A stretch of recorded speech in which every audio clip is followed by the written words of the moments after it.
Lee Han Wardenus is just an average young adult who happens to be isekai'd from modern Japan into a cold, cruel world where magic and mages exist. His transition occurs mere hours after he graduates from school in his original world. Having endured a life of stress and loneliness as a so-called student, Lee Han swore to live his new life the way he wanted, free from the clutches of academia. Unfortunately for him, his new life doesn't go as planned. Born into the Wardenus family, a prestigious noble mage lineage, Lee Han discovers that all young prospects of the family are required to attend the best magic academy in the New World, Enro. With no way to avoid it, Lee Han applies to the academy and, much to his dismay, gets accepted. On admission day, Lee Han travels through the forest in silence alongside his lifelong guard, Arla. Lost in thought, he reflects on the promise his former self made to his spirit. When Einrogard's magnificent structure comes into view on the horizon, Arla breaks his silence, reminding Lee Han that they'll be arriving soon. Staying vigilant, Lee Han rides with Arla to the front gates of the Empire's most prestigious magic academy. Once they're inside the academy walls, Arla shares his pride in accompanying Lee Han, who has grown into a fine young man. He jokes about his age and frailty, but Lee Han ignores him, choosing instead to reflect on how bleak his life was in his former world, particularly on his graduation day. On that fateful day, after receiving congratulations from a friend for finally escaping the clutches of tyrannical professors, Lee Han's former self paused to relive the hardships of his academic life. From being forced to join a professor's hiking club on weekends to grading papers for lazy lecturers and surviving on a meager triangular gimbap for weeks, his experiences were grueling. Despite his friend's praise, Lee Han felt he was only doing what was expected of him. When his friend asked if he'd ever want to relive those moments, Lee Han's answer was an emphatic no. Though he appeared to be the perfect student, he wanted nothing to do with academia ever again. Unfortunately, as he reminisced on his graduation day, Lee Han didn't notice he was standing in the middle of the road. The next moment, an out-of-control van struck him, ending his life while he was still wearing his graduation gown. Although his degree and certificate became useless, Lee Han's determination to stay away from schools followed him into his next life. When he opens his eyes in the new world, Lee Han finds himself in the body of a small child, with clear memories of his past life. Realizing he's the third child of the Wardenus family, the leading mage clan of the Empire, he does a double take to confirm he's not imagining things. In those early moments, Lee Han believes this new life is a reward for enduring the trials of being a grad student. However, reality soon sets in. Lee Han discovers that only the firstborn of each Wardenus generation inherits the family's wealth and power, while younger children like him must forge their paths to survive. A few years later, Lee Han picks up swordsmanship and trains under his trusty guard, Arla. During a session, Arla asks why he's learning the sword. Young Lee Han replies that it might be useful in the future. Since the family allows him to pursue whatever he wishes, Lee Han avoids reprimand. Curious, Arla asks if Lee Han wants to become a swordsman. Lee Han calmly explains that he plans to become a mage, as it's the safest route. Arla is shocked by this pragmatic answer and, overwhelmed with emotion, hugs Lee Han. He's impressed by the boy's realistic ambition, finding it refreshing compared to the delusional goals of most noble children. Lee Han, however, considers it normal thinking, shaped by the lessons of his previous life. Besides, becoming a powerful mage would make him more acceptable to both the imperial family and the knights. As Lee Han grows older, it's time for him to attend Einrogard to hone his magical abilities. Back in the present, Lee Han snaps out of his flashback and resolves to endure just a few years in the Magic Academy. Arla reassures him that he'll do well, but Lee Han reminds him of how he once tried to stop him from learning magic because it was dangerous. Arla awkwardly stutters in response. At the academy's gates, Arla bids Lee Han farewell and rides off. Moments later, Lee Han notices the arrival of the Duke's daughter and the prince's carriage. Guards shove everyone aside to clear a path, and Lee Han is surprised by the extravagant measures. He considers it overkill for just a few nobles. While Lee Han muses about the spectacle, a noble brat begins to panic. When Lee Han asks what's wrong, the brat complains that he can't sleep without his servant, and compares the academy's rules about servants to losing his limbs. Recognizing the brat as a spoiled fool, Lee Han decides to play along and watches as the noble walks up to a mage, complaining about the school's equality policies. Swearing on his family to report this injustice, the brat suddenly falls victim to mind magic. The mage turns him into a dunce without hesitation, shocking Lee Han. Realizing that the academy's rumors might be true, Lee Han recalls hearing that students who die in the academy are secretly buried in the mountains to keep the school's secrets hidden. As he processes this, the entrance gates open. A deep, commanding voice echoes, calling the newcomers idiots and warning them that everything in Einrogard is an illusion. Li Han feels immense magical pressure and recognizes the speaker as the rumored headmaster of the school. Frozen in place by the headmaster's aura, the students listen as he mocks those who ignored the rules and brought extra belongings or servants. Without hesitation, the headmaster creates a portal that vacuums away all prohibited items and people. He then orders the students to enter the main building for matriculation. As the day progresses, the headmaster's identity is revealed to be that of a lich. Now, standing at the beginning of his journey in Einregard, Li Han feels uncertain about what to expect. Knowing the future holds ominous challenges. Inside the school's main building, someone calls out to Li Han, asking if he's truly from the Wardeness family. Without responding, Li Han turns around to see the beautiful Yoner Maken from the renowned Maken mage family introducing herself. After exchanging pleasantries, Li Han asks Yoner what she wants. She explains that the prince wishes to see him. The prince? Li Han wonders, glancing at the goofy blonde who sheepishly smiles back at him. Knowing Einregard's reputation for fierce networking on the first day, Li finds it hard to take this prince seriously. Besides, he's heard the emperor fathered over 100 children, and if this guy isn't the firstborn, his situation is no better than Li Han's.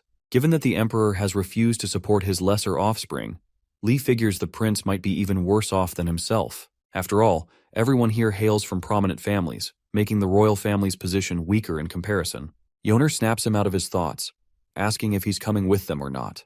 Before leaving, Li Han overhears two students mocking him and Yoner for babysitting an unknown prince. Figuring it's better to make friends than enemies, Li Han shakes hands with Yoner and agrees to follow her to the prince. She mentions how much she was rejected by others initially, which resonates with Li. Soon, they meet the 97th prince of the empire, Gainando, or rather, the self-proclaimed 97th prince, who is actually the 101st. During their initial conversation, Li Han zones out, only to be brought back to attention when Gainando asks if he's listening. Li refocuses, only to hear Gainando complaining about another student who rejected his offer earlier.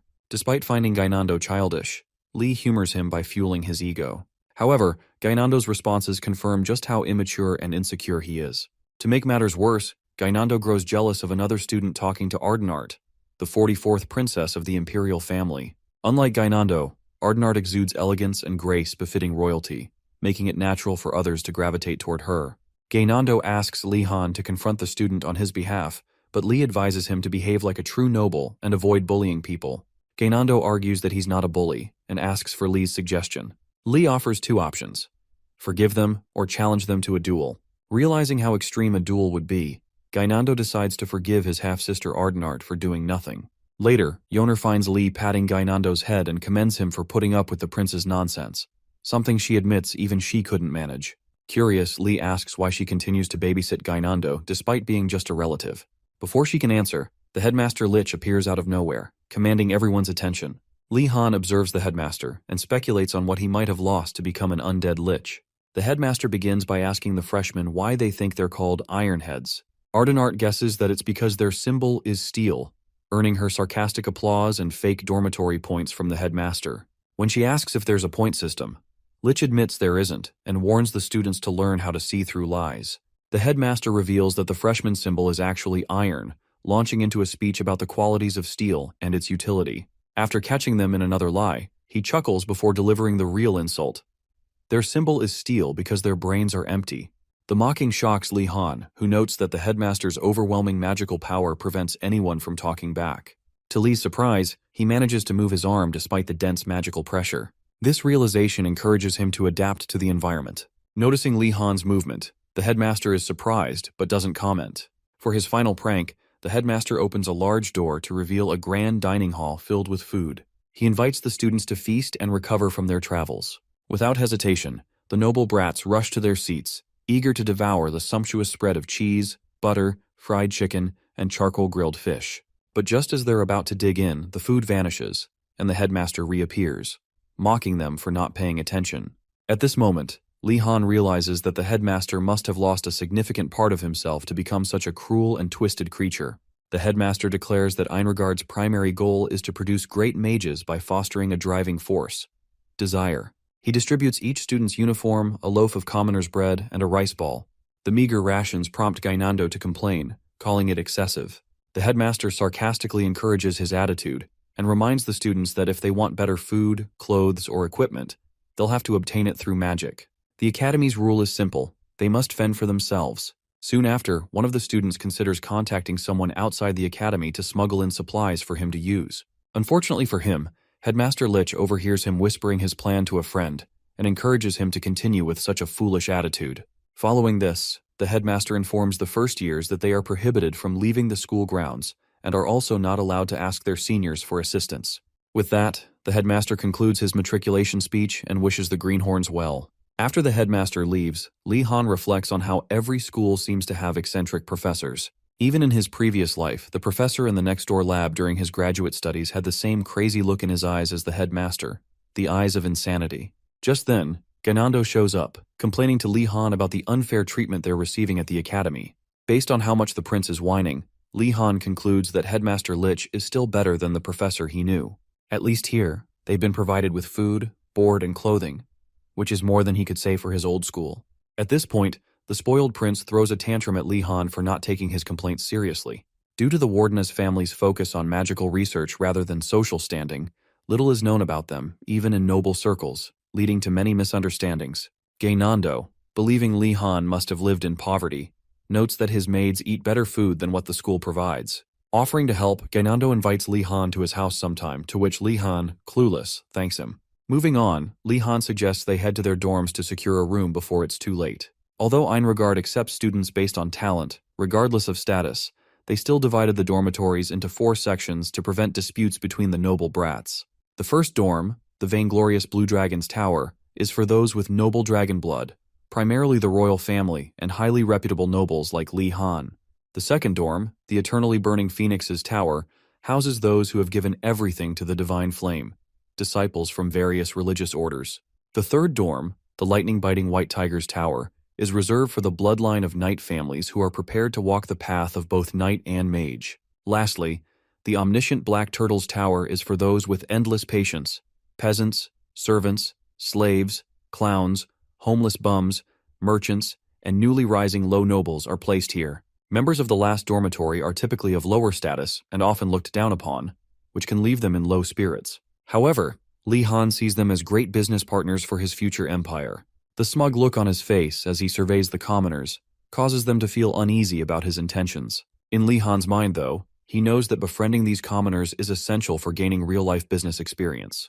During his internal monologue, a noble brat breaks the silence, questioning why it was necessary to admit indecent people like the commoners. This causes the commoners to glare at him, but the brainless oaf challenges them to confront him if he said anything wrong. Li Han, unwilling to let this futureless fool insult his potential business partners, steps in. As a noble of higher status, he calls out the idiot, declaring that he's the indecent one for clinging to his pride when they've all left everything behind upon entering the school. Li's retort earns him the admiration of those around him, with many commending him for pointing out the obvious. With the atmosphere now set, Li Han prepares to introduce himself to his new comrades. Unfortunately, when the commoners learn he's from the Wardeness family, they immediately grow fearful, warning each other not to meet his gaze. Rumors about the Wardena's family being descended from ancient spirits, with their patriarch being a dragon, terrify them. Confused by their reactions, Li Han struggles to understand what's going on. Just then, Yoner approaches, praising him for being a good noble. Li Han asks Yoner if he looks scary to her. After reassuring him that he doesn't, she remarks that he has the dignified aura of a noble. Unbeknownst to Li Han, he's unaware of just how infamous his family is. Before he can dwell on it, Gainando calls out to him and Yoner, complaining that his new bodyguards left him, a prince, all alone. As they return to the prince's side, Li Han asks Yoner why she babysits the foolish prince. To answer his question, Yoner explains that she's doing it all because of Gainando's mother, recounting her history with her. In a flashback, it's revealed that a younger, more stubborn Yoner first met Gainando's mother at a royal banquet after accidentally spilling juice on her dress. Expecting to be punished, everyone was shocked when the woman showed mercy, even asking if Yoner was all right. Gainando's mother, being incredibly wealthy, provided Yoner with allowances simply for being her son's friend.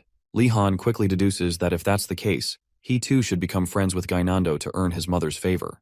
When they arrive at their dorm, Li Han is surprised by its massive size. Despite being a school, it has a lake, forest, and everything necessary for them to fend for themselves. While admiring the scenery, Li notices some students talking about being lost, so he asks Yoner for clarification. Yoner admits she's also unsure since this was supposed to be the way to their dorm. As Li Han tries to figure out what's going on, something suddenly appears in front of them, leaving even Li Han scared out of his mind. Upon further investigation, it's revealed that a small, unimpressive building suddenly appeared before the noble students, leaving most of them appalled by its size. Gainando, the self-proclaimed supervisor of spoiled brats, remarks that the building is smaller than his servants' quarters and questions if they're seriously expected to live like this for the next few years. Ignoring the bozo, Lee Han realizes it'll be challenging to accommodate all these people. However, as he steps into the building with Yoner and Gainando, the magical pressure inside shifts, and within moments, everyone around him disappears. For a few moments, Lee Han struggles to adapt to his new surroundings, trying to figure out what just happened. Suddenly a voice greets him, addressing him as a young mage and asking where he'd like to go. Lee Han quickly deduces that the dormitory is in fact a magic tower. Soon after, the voice commends Lee Han for adapting quickly and informs him that, for now, he can only access his room and the freshman steel common room. Lee Han asks if he'll be able to visit other areas later, to which the voice replies that it's possible, but only by learning the names of those places and meeting certain conditions. For now, however, it's forbidden by the headmaster.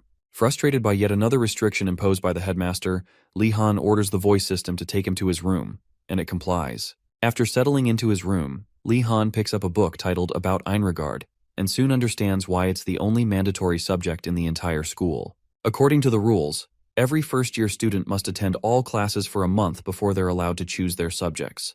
While flipping through the pages, Lee Han notices a motivational quote from the headmaster, later identified as Osu Gonadaltes, and concludes that the man isn't as strict as he first seemed.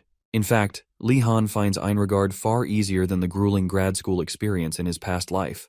Plus, the room provides everything he needs, so there's little to complain about. Meanwhile, unbeknownst to Lee Han, the other students are having an existential crisis over how sparse and strange their dorm rooms look. Now that he's familiarized himself with the rules, Lee Han decides to visit the common room to find out what classes the other students are planning to register for. Once there, he sits with Yoner and asks what classes she's interested in. Yoner enthusiastically shares her desire to learn alchemy so she can open a workshop after school and supply products to the Imperial Palace.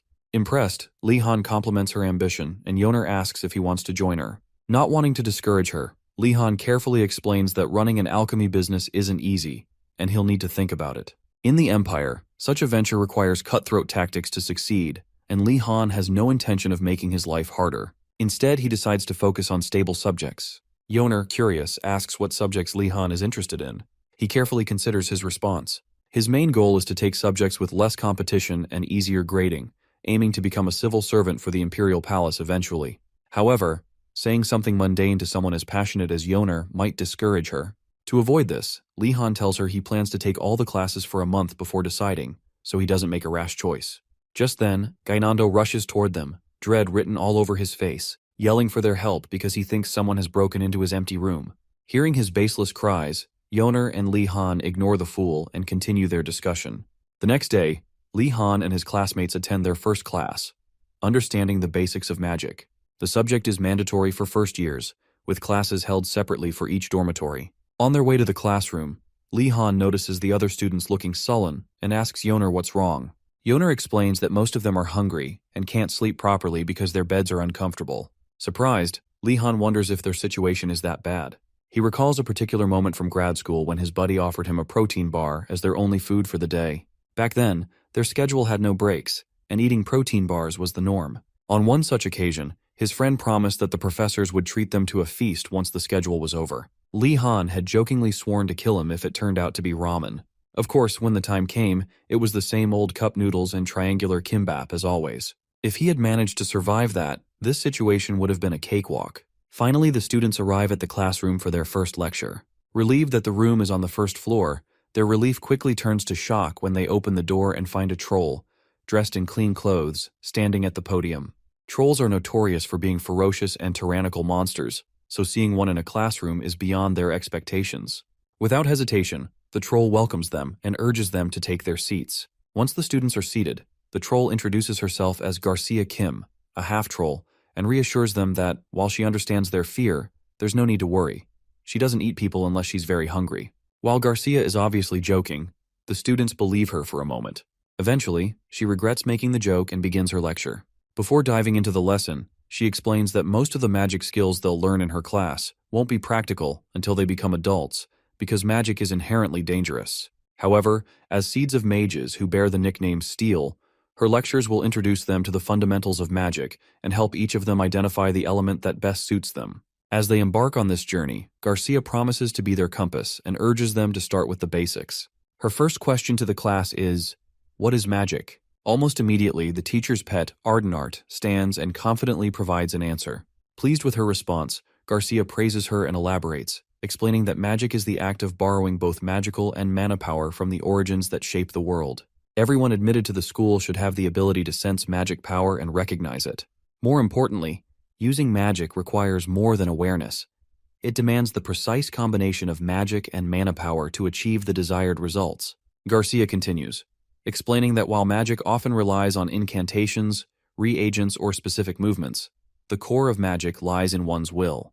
Realizing she's been speaking for too long, Garcia cuts her explanation short and asks everyone to stand so they can try magic for themselves.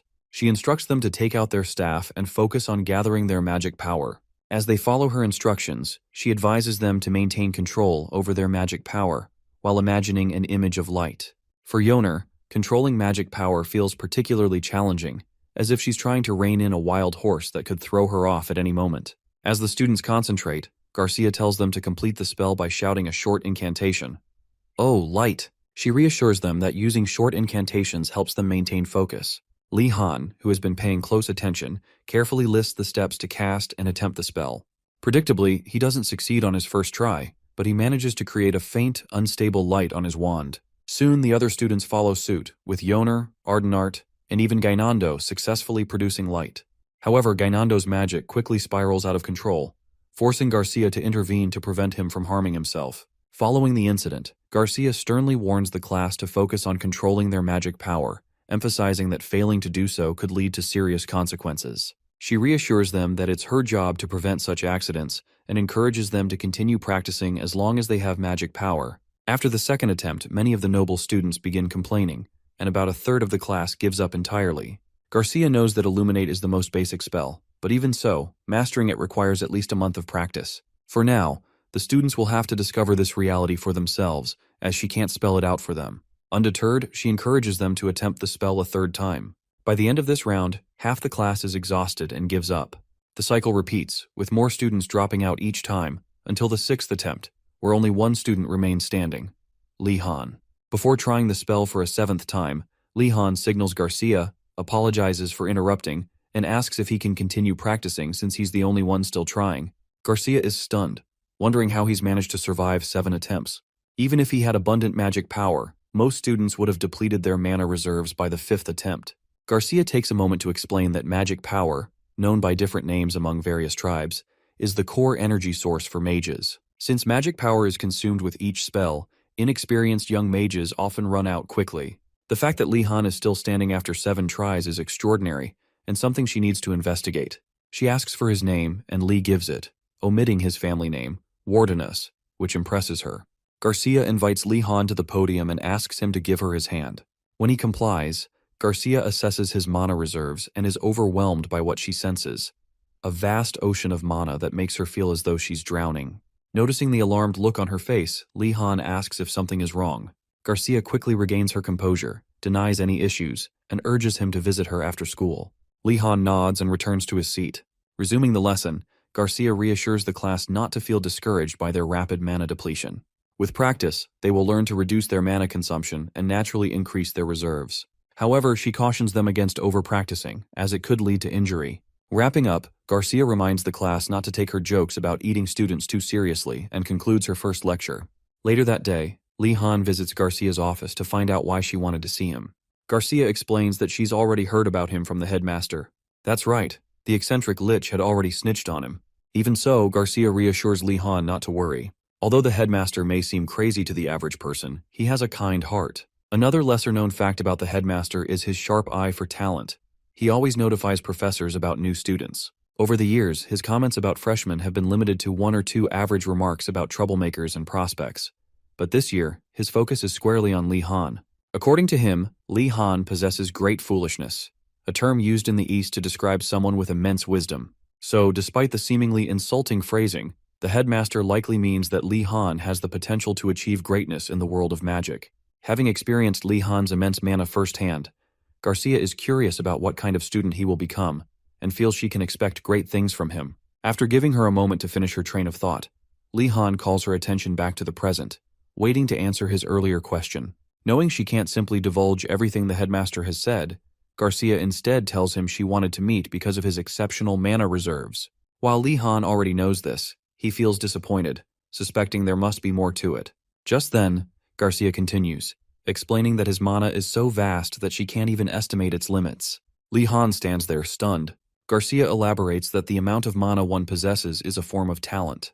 Mages with insufficient mana often endure great difficulty increasing their reserves, whereas those with abundant mana have the luxury of being more carefree. Upon realizing the scope of his talent, Lee Han becomes excited, thinking his path forward will be much easier. However, Garcia calls his strength unfortunate. When Lee Han asks what she means, she explains that having too much mana can be problematic. While a large mana reserve is advantageous for a mage, an excess makes control exceedingly difficult. To illustrate, she compares controlling the water in a glass to managing the water in a vast sea. The latter is far more challenging. Simply put, mana control, the most critical skill for a mage, will be extraordinarily difficult for Lee Han to master. Hearing this, Lee Han spirals into despair as the reality of his situation sinks in. Fortunately, Garcia has a temporary solution. She pulls out a special bracelet, fastens it to Lee Han's right wrist, and instructs him to always wear it. The bracelet will absorb his excess mana, keeping it under control for now. Relieved, Lee Han thanks Garcia for diagnosing and addressing his problem. Just as he's about to leave, Garcia advises him to use a variety of magic spells to use up his vast mana reserves, which will help keep them under control. She suggests he practice alone since his mana won't deplete entirely, and encourages him to break a leg while at it. Lee Han chuckles nervously, thanks his teacher, and heads to the hallway to rejoin his friends, all while pondering his suddenly daunting future. Determined to excel in his first year, he asks his friends about the classes they plan to take after the first month. Yona replies that she's sticking with alchemy and asks if the others want to join her. The spoiled prince mocks Yoner for choosing a subject he considers fit for servants. After throwing in a few more derogatory remarks about alchemy, Yoner, now visibly angry, clenches her fist and tells Lee Han to step aside. Recognizing her rising temper, Lee Han obliges, letting her vent her frustration on the prince. Before Gainando can react, Yoner punches him hard and forbids him from going to the infirmary for potions created by alchemists to heal his injuries. After witnessing Yoner's retaliation, Lee Han commends her punch and follows her to their first alchemy class, Basic Alchemy Understanding. On the way, Lee Han asks if hitting Gainando is okay. Yoner assures him it'll be fine if she apologizes the next day. Lee Han realizes she's done this before, but soon notices many students gathering for the class, particularly those from the Black Turtle Tower. While he doesn't care much about them, he's bothered by their stares. He observes that commoners generally react to nobles in one of two ways: fear or hostility. For now, Lee Han decides to stay calm, knowing that being too friendly might backfire. When they arrive at the class venue, the professor takes a head count. Expecting another eccentric teacher, the students are surprised that their professor is just a normal-looking dwarf. Introducing himself as Urugulum Gumdar, or Professor Urugulum, he asks the class why they're having the lesson outdoors, without desks. As expected, Ardenart, the teacher's pet, raises her hand and confidently answers that it's to feel the mana of nature, as alchemists need to understand its power. Urugulum, however, tells her she's wrong and then overhears Lee Han and Yoner discussing the question. When Yoner asks Lee Han what he thinks, he casually suggests it's probably because the location is good for gathering materials. Urugulum commends Lee Han for giving the correct answer, calling him a student who uses his brain. Ardenart, annoyed by Lee Han's success, grows visibly upset. Lee Han pleads with the professor not to frame him as a rival. Moving on, Urugulum gathers the students and explains what's truly needed for alchemy. While many assume alchemy requires exceptional talent or intricate mana control, in reality, the most important skill is the ability to gather materials. Ardenart challenges the professor's last statement, questioning why learning to gather materials is so important when materials can be grown or commissioned. As murmurs of agreement with her point ripple through the group, Professor Urugulum becomes visibly angry and calls her an iron head for not understanding the practical realities. In his experience, only about 10% of materials can be grown, and purchased materials are often unreliable due to adventurers mishandling them. Many of these so-called adventurers yank medicinal herbs so roughly that even the gods would be furious. In essence, Urugulum emphasizes that alchemists must know how to gather their materials, as failing to do so sets them up for failure. After concluding his explanation, Urugulum distributes scrolls containing illustrations of a rare mushroom-like herb. He orders the students to find the specific material and not to return empty-handed. Left to their own devices, the students begin discussing their next steps. Strange rumors surround Einregard, so when Yoner and Li Han identify the herb as the doko herb, a common ingredient in antidotes, Yoner mentions she had used it before entering the academy. Among the many rumors about the school is one claiming students frequently die while learning magic, a notoriously dangerous art. Peering into the forest ahead, Li Han wonders why the school is so careless about sending first years into such a perilous area. The forest appears particularly dangerous for just him and Yoner to traverse alone. After much deliberation, they find someone from their tower to join them. Initially, Li Han considers asking the princess, but Yoner questions whether he sees her as approachable. Li Han brushes this off, reasoning that familiarity isn't necessary since they're merely searching for a medicinal herb. Yoner points out it's already too late, as it seems everyone has already teamed up with the princess. Li Han feels jealous, noting that even students from the Black Turtle Tower avoid him. Yoner reassures him not to worry, explaining that the princess was famous even before enrolling. Her intelligence and talent made her a celebrated figure, admired by people of all statuses. Naturally, she attracts many followers. Meanwhile, Gainando, as expected, remains unhelpful. As most students form teams and leave, Li Han notices only students from the Black Tower are left. Despite their animosity toward him, he focuses on finding someone who can complement their weaknesses. Spotting a short-haired dark elf with muscular legs and calloused hands, he decides she's the perfect candidate. The girl, Nilia, hails from the Black Turtle Tower and belongs to the Shadow Patrol in the Northern Empire, a group of elite hunters and scouts who navigate the region's mountains with remarkable agility. Upon seeing the scroll's depiction of the doko herb, Nilia initially doesn't think finding it will be difficult. Though unfamiliar with the herb, she considers the forest her playground. While initially overwhelmed by the Academy's many talented individuals, she now feels it's her chance to shine. As she prepares to leave, Li Han's group approaches her and introduces themselves. Suspicious, Nilia demands they state their intentions. Li Han invites her to join them, but Nilia immediately grows defensive, suspecting they might exploit or abandon her. Li Han reassures her, pointing out the dangers of traveling alone. He asks how she plans to handle a monster encounter or transport the herb if she finds it. Nilia remains skeptical, but becomes increasingly intrigued as Li Han accurately guesses her thoughts. After a series of exchanges, Li Han teases her, suggesting only a fool would try to accomplish the task alone. Eventually, Nilia relents and agrees to join them. Grateful for her decision, Li Han encourages the group to start moving. As they traverse the forest, Nilia leaps from tree to tree with the grace of a wild animal, while Li Han and Yoner walk below. Impressed by her agility, Yoner asks how Li Han knew she was the right choice. He explains that her developed leg muscles, calloused palms, and likely frequent use of a bow and arrow are all telltale signs of an experienced hunter. Overhearing their conversation, Nilia becomes suspicious, sensing an unusual ability in Li Han to read people's thoughts. Li Han, noticing her reaction, jokingly tells Yoner he simply recognized the Shadow Patrol emblem on Nilia's waist. Continuing their journey, Li Han lightly teases Nilia until Yoner asks her to match their pace. Nilia questions why, and Li Han explains that since Yoner is the only one capable of identifying the herb, they can't risk her overexerting herself. Curious about Li Han's role in the group, Nilia asks what he contributes if Yoner finds the herb and she acts as the guide. Knowing the truth would upset her, Li Han claims his job is to protect them. Inspecting Li Han more closely, Nilia deduces he comes from a family of knights. She asks why he's in the Blue Tower, and Li Han replies that he belongs to the Wardeness family. Upon hearing this, Nilia becomes so startled that she nearly falls from the tree she's perched on. Noticing the dreadful look on her face, Li Han asks Yoner if there's something wrong with his family.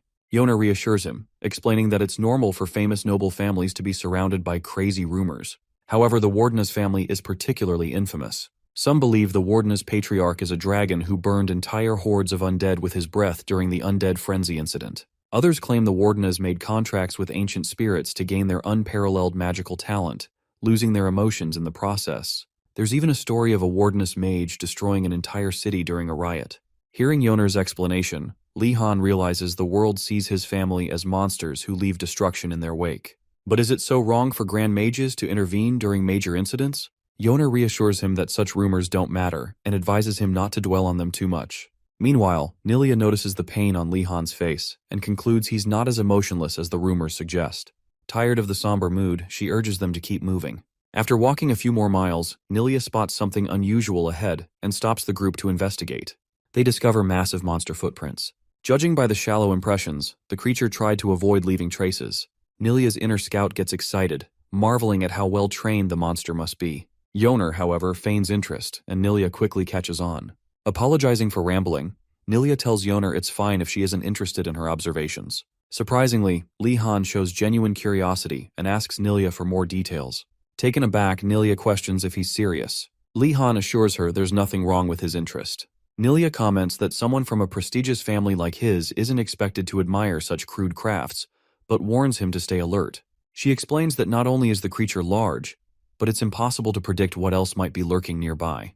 Monsters rumored to roam the academy grounds, including experimental creations and rare slimes, make the forest particularly dangerous. Yoner agrees, noting that Einrogard's abundant mana makes it a magnet for monsters. Nilia suggests they change their strategy and follow the monster's tracks to reduce the chance of an ambush. Intrigued, Li Han asks if he can learn to track creatures himself. Nilia warns him it won't be easy but relents when Li Han earnestly asks her to teach him. Lowering her guard, she agrees to mentor him in the ways of the hunter. After several more miles, the group finally finds the Doko herb. Yoner immediately identifies it, but there are only 2 herbs, one short of the 3 they need to pass the test. With no other herbs in sight, Yoner instructs the group to move elsewhere. Before they can act, they fall silent as Yoner turns and spots a massive monster boar nearby. Li Han observes that it's not an ordinary boar, given its ability to detect mana. Nilia confirms his suspicion. It's a monster. Recognizing the danger, Li Han makes a bold decision. With no other weapons, he resolves to use his magic staff. Thankfully, the user can adjust the staff's size. He extends it into a long weapon, preparing to confront the monster. Nilia, impressed by his heritage as a member of the Wardinas family, grows excited, hoping he's already learned a few magic tricks. She asks if he's confident in his abilities. Li Han replies uncertainly, prompting Nilia to offer a contingency plan. If things go south, he should carry the weakened Yoner and escape while she lures the monster away. Yoner is touched by Nilia's willingness to protect them, but Nilia brushes it off, saying she's only helping because she can. Li Han thanks her for her support, and promises to rely on her if needed. With their plans set, Li Han faces the monster boar. Nilia, full of anticipation, watches closely as Li Han grips his staff, recalling his training with Sir Arlalong when he was 10. Back then, Arlalong taught Li Han that while the sword is considered the king of weapons, a true knight must master multiple weapons to reach enlightenment. Only those who undergo this process can condense their mana into a weapon and achieve aura mastery. However, Arlalong doubted Li Han's interest in such pursuits, knowing that only a select few reached this level. True to form, Li Han had told Arlalong that he had no desire to chase such lofty goals. Instead, he only wanted to train his body for self-defense and live a peaceful life as a mage. Touched by Li Han's pragmatic attitude, Arlalong promised to train him to the best of his ability and added an extra 100 repetitions to his stabbing drills. Drawing on that training, Li Han clears his mind and focuses entirely on defeating the monster boar. He drives his staff into the boar's mouth in a fluid motion, killing it instantly. Both Nilia and Yoner are stunned by the outcome. They stare at Li Han in disbelief, wondering why he didn't use magic tricks. As sturdy as the staff of Einrogard is, it still shouldn't have been able to defeat a monster of that caliber so easily. Unbeknownst to him, Li Han had subconsciously condensed some of his mana into the staff, allowing it to function like a sword. Although this was far from the mastery of aura, his quick thinking and compromise saved him and the girls, allowing them to live to fight another day. Once the monster stops twitching, the trio assesses the fatal wound. While Nilia is astonished that Li Han managed to kill such a massive creature with just a staff, Yoner is more preoccupied with how overwhelming the class seems. She can't believe the teachers would send new students into such a dangerous area, and even considers skipping future classes altogether when another scream echoes nearby. After reassuring Yoner, the trio rushes to investigate the scream's source. When they arrive, they find a group of students battling another monstrous boar. Given the number of students present, Li Han suggests they observe for now, and Nilia agrees. Just then, a noble boy, Ashen Dalkard, steps forward, armed with his staff. He confidently declares that he'll handle the monster himself. Yoner immediately recognizes him as a member of the renowned Dalkard family, known for their exceptional abilities and history as financial advisors to the Emperor. Based on this reputation, Li Han assumes Dalkard must be competent and trusts he knows how to wield a weapon. However, as the fight begins, it becomes clear that Dalkard's bravado is just talk. His first attack barely scratches the boar, only enraging it further. Realizing his strategy was flawed, Dalkard tries to recover, but it's too late. The boar kicks him with immense force, sending him flying several feet. With Dalkard incapacitated, the boar turns its murderous gaze on the princess and the others. At this moment, the princess steps forward. Yoner asks Li Han what they should do. but Li Han observes, reading the princess's expression. She seems deep in thought, carefully timing her attack. Watching closely, Li Han notes how the princess waits for the boar to charge, striking only at the perfect moment. Her calculated strike hits its mark, and the boar lets out a pained shriek before collapsing. After the battle, Li Han thanks Nilia for teaching him the importance of approaching such creatures while riding the headwind. He assures her he'll be relying on her advice more in the future. Following the victory, Princess Ardenart expresses her gratitude to Li Han for saving her and her team instead of showing jealousy. Li Han brushes it off, but Nilia can't help wondering why they're speaking so formally. Aren't students in the same year supposed to talk casually? Nonetheless, Ardenart insists on repaying Li Han for his help. Curious, she asks what he wants in return. Li Han surprises her by asking for a list of classes that are easy to excel in. Initially, Ardenart thinks he's testing her, but when Li Han repeats the question, she realizes he's serious. Before she can respond, the professor, who had been eavesdropping, emerges from his hiding spot. He declares that he knows the answer to Li Han's query. Before recognizing the professor, Li Han experiences an ominous feeling that reminds him of his former life and his intimidating graduate school professor. The professor Uragolem interrupts his thoughts, suggesting that the alchemy class is what Li Han is looking for.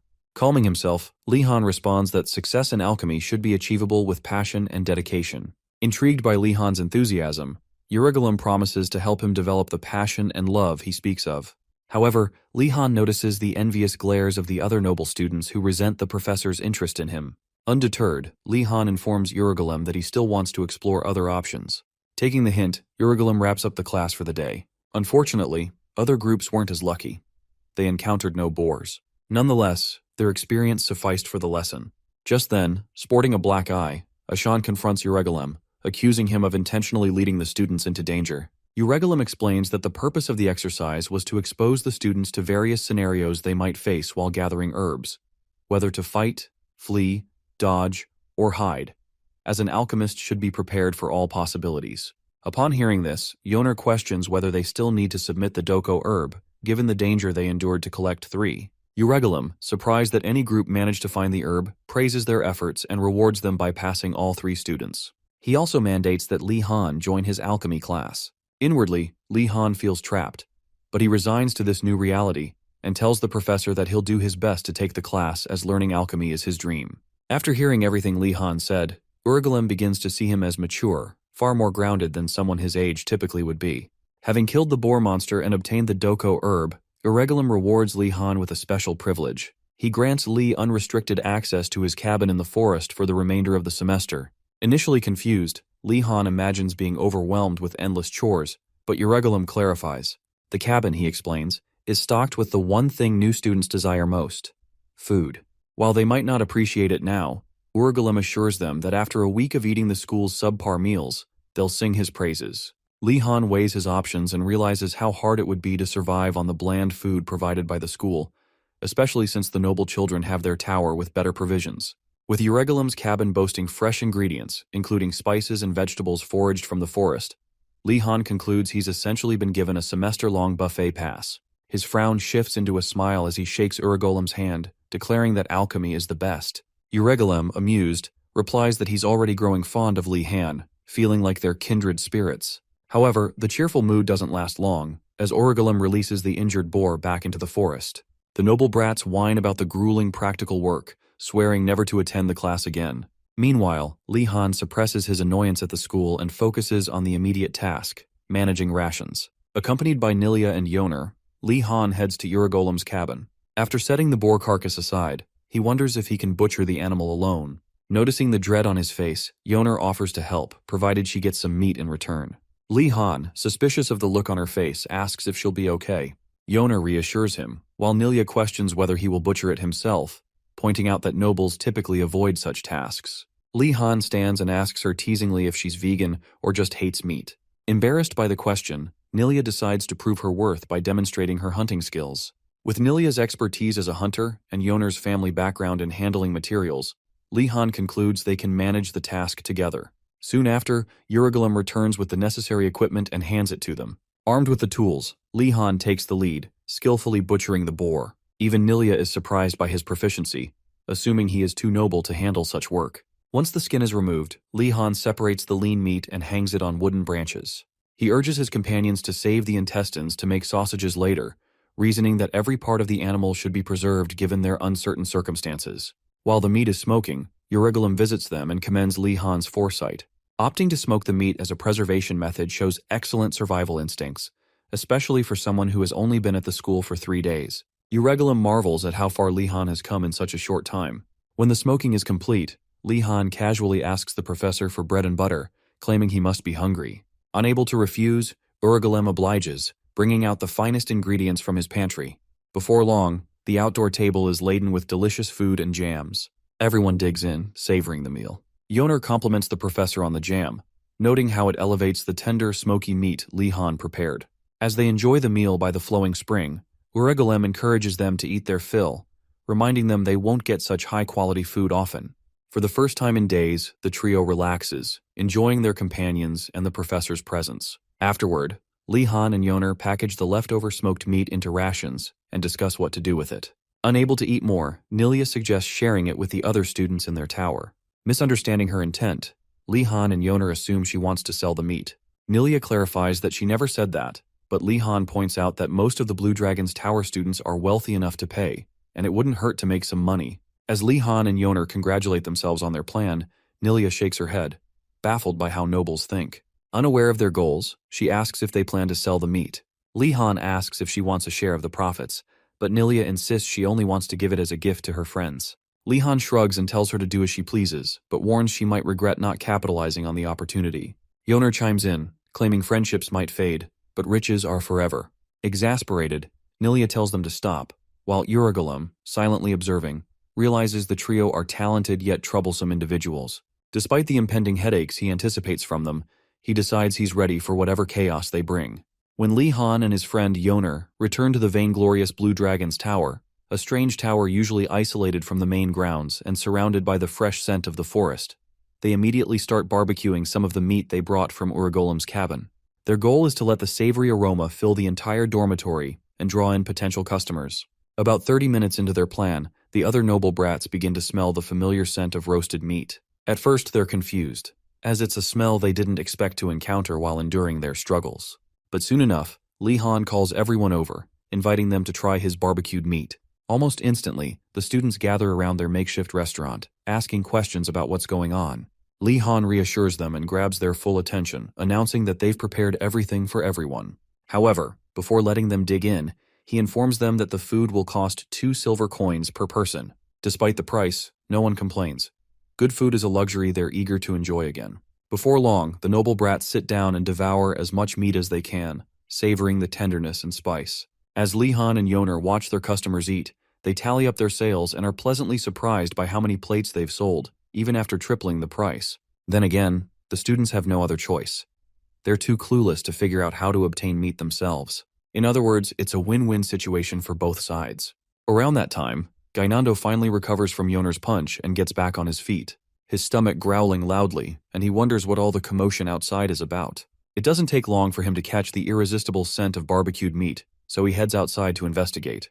As soon as Li Han spots him, he invites him to sit down and eat, just like everyone else. Without hesitation, Gainando sits and prepares to feast on the barbecued meat. But just as he's about to dig in, Li Han stops him, reminding him that even as a friend, he has to pay a silver coin to continue eating. Shocked, Gainando asks if they're charging money, to which Li Han responds that a noble's pride wouldn't allow them to eat for free. The problem is that Gainando is broke. However, Li Han generously offers to let him sign a credit contract, allowing him to pay later. Touched by his friend's kindness, Gainando nearly tears up, praising Li Han for being such a great guy and feeling fortunate to have made such a good friend.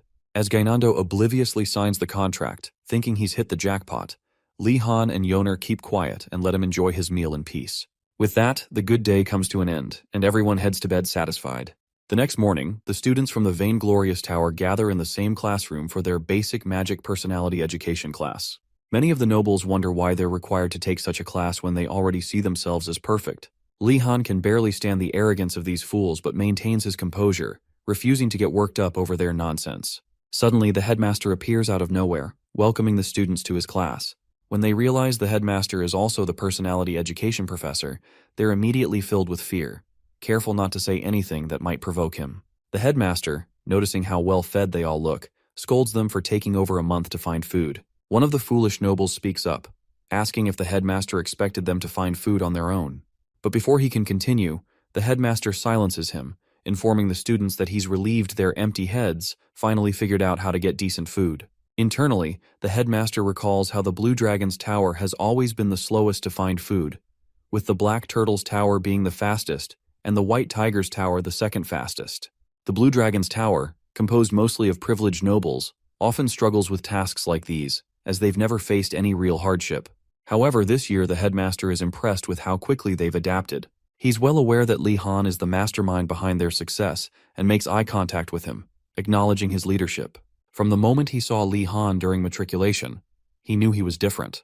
What's even more surprising is that someone as adaptable and carefree as Li Han hails from the rigid and stubborn Wardinas family. For some context, the headmaster is known to be a professor who enjoys giving his students challenges, believing that flexibility and creative thinking are the most important traits a magician can possess. At that moment, the same foolish noble asks the headmaster what the purpose of the class is. Pleased to hear the question, the headmaster flips it back, asking the student what he thinks the purpose is. Unsurprisingly, the noble admits he doesn't know. Annoyed, the headmaster explains that the emperor often holds him accountable for the actions of graduates from the academy. Many of their seniors have caused significant problems in the empire, and when they do, the headmaster gets blamed for their foolishness. Therefore, he uses this class as a safeguard, an excuse to avoid being punished for their future misdeeds. He asks if they understand, then warns them not to deny their imperfections, as magicians are an unpredictable lot. If they claim to be perfect, it will only make him angrier. With that, he orders them to open their books and loudly recite the mantra on page 1. I will not cause harm to ordinary people with my magic.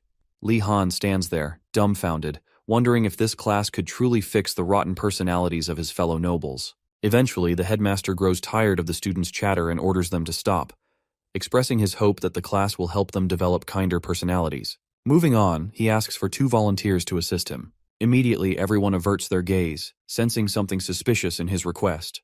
When the headmaster threatens to make their lives harder if no one steps up, Li Han volunteers, hoping there's a worthwhile reward at the end. The headmaster attempts to intimidate Li Han, but he stands his ground, feigning enthusiasm and claiming he's happy to assist a professor he respects so much.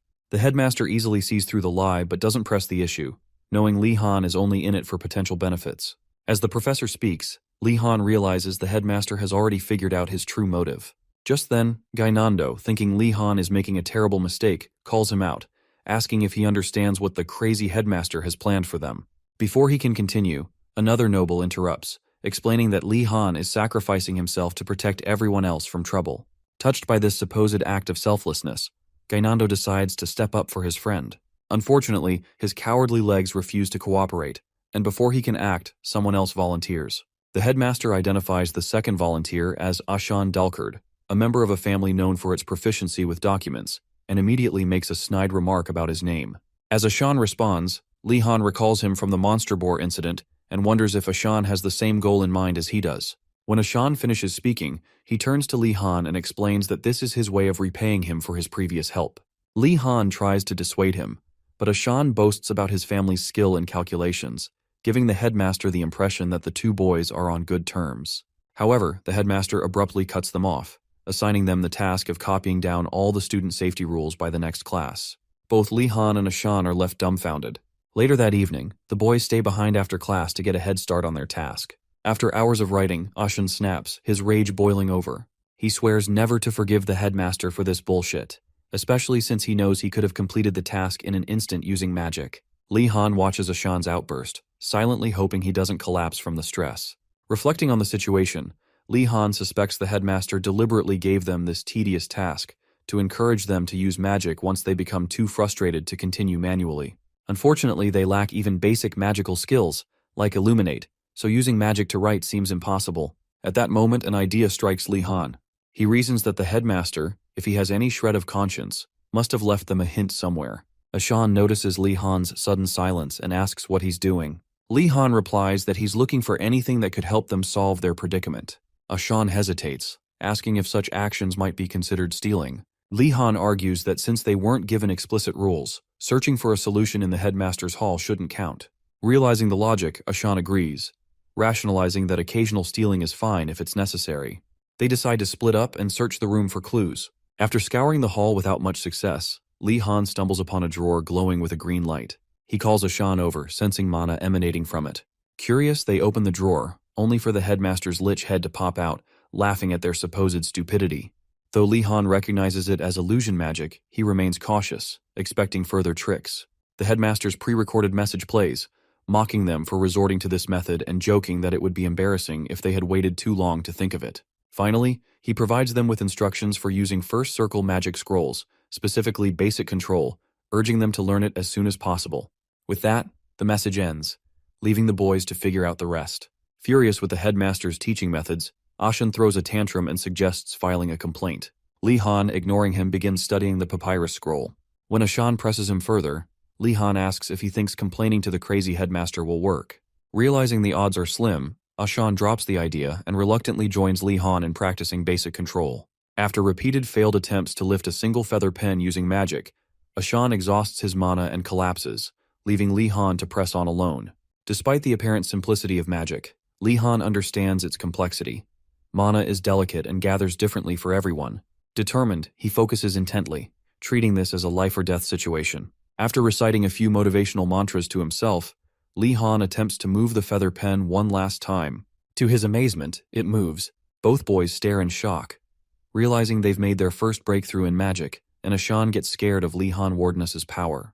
Now that the spell works on the feather pen, Li Han's next move is to control its movement more slowly. He focuses on the pen, attempting his spell again. But instead of moving slowly, the pen zooms past his face, shatters the window pane, and embeds itself in a peach tree outside. Stunned, the boys exchange incredulous glances before realizing it actually happened.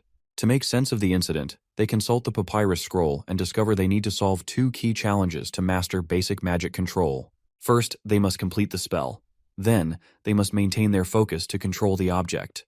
The text also mentions that completing the spell is the harder part, while object control is comparatively easier. Encouraged by this information, Li Han decides to try again. This time, he carefully focuses on the pen to ensure it doesn't spiral out of control. Just as he begins, the headmaster suddenly appears out of nowhere, asking if they've had enough practice. Startled by the interruption, Li Han loses focus, and the feather pen whizzes wildly around the room, eventually striking the headmaster's forehead. Unfazed, the headmaster asks if they understand why he assigned this task. Both boys scream, "No!" Ashan, oddly impressed by Li Han's accidental attack, declares himself a fan of Li's skills. Before Ashan can provoke the headmaster further, Li Han cuts him off, pointing out that the pen didn't even scratch the headmaster's forehead. Moving on, the headmaster commends Li Han for his quick progress, albeit with a backhanded compliment, calling him a pretty good bogus idiot. Li Han, still reeling from his accidental mishap, is surprised that the headmaster isn't ranting. He figures the headmaster must be in a rare good mood, so he seizes the moment to ask for tips on object control. The headmaster responds with mockery, asking how Li could struggle with control when he's already completed the spell. When Li unapologetically admits his struggles, the headmaster lies, reassuring him that it's normal for new students to face such difficulties. Just as Li sighs in relief, the headmaster drops the act, telling him it's a lie and pointing out that the spell is the hard part. In his experience, mastering control should only take 1 or 2 tries, so anyone who fails at it is a special kind of idiot. When Li asks for advice, the headmaster simply tells him to figure it out himself. Expecting an outburst, the headmaster is surprised when Li responds politely, promising to practice more. Finding it boring to tease someone so composed, the headmaster decides he'll target Ashan next time instead. Finally, the headmaster offers a nugget of wisdom, explaining that their magical proficiency will grow the more they use it. Then, using teleportation magic, he banishes them to the cafeteria to have lunch. In an instant, Li Han finds himself safely in the cafeteria. Annoyed, he grumbles about the headmaster only using important spells for trivial purposes. Looking around, he notices the cafeteria is empty. It's well past lunchtime. Resigned, he decides to eat the boring bread and rice balls he's grown accustomed to, but chooses to enhance his meal with some smoked meat he prepared in Irigolem's cabin. While he's at it, Ardenart waltzes into the cafeteria and calls out to him. Surprised, Li Han greets her and asks what she's doing there. She reveals she's brought the data he requested earlier, a list of easy-to-pass subjects. Grateful, Li Han thanks her and opens the list. However, he quickly realizes she's mistakenly handed him a list of popular lecture topics instead. He's even more alarmed to see understanding of alchemy among them. Cutting to the point, Li Han informs Ardenart of her mistake, explaining the difference between popular and unpopular courses. Realizing he's serious about studying dull subjects, Ardenart is disappointed. She initially thought Li Han was noble-like, but now she sees him as despicable and unworthy of her admiration.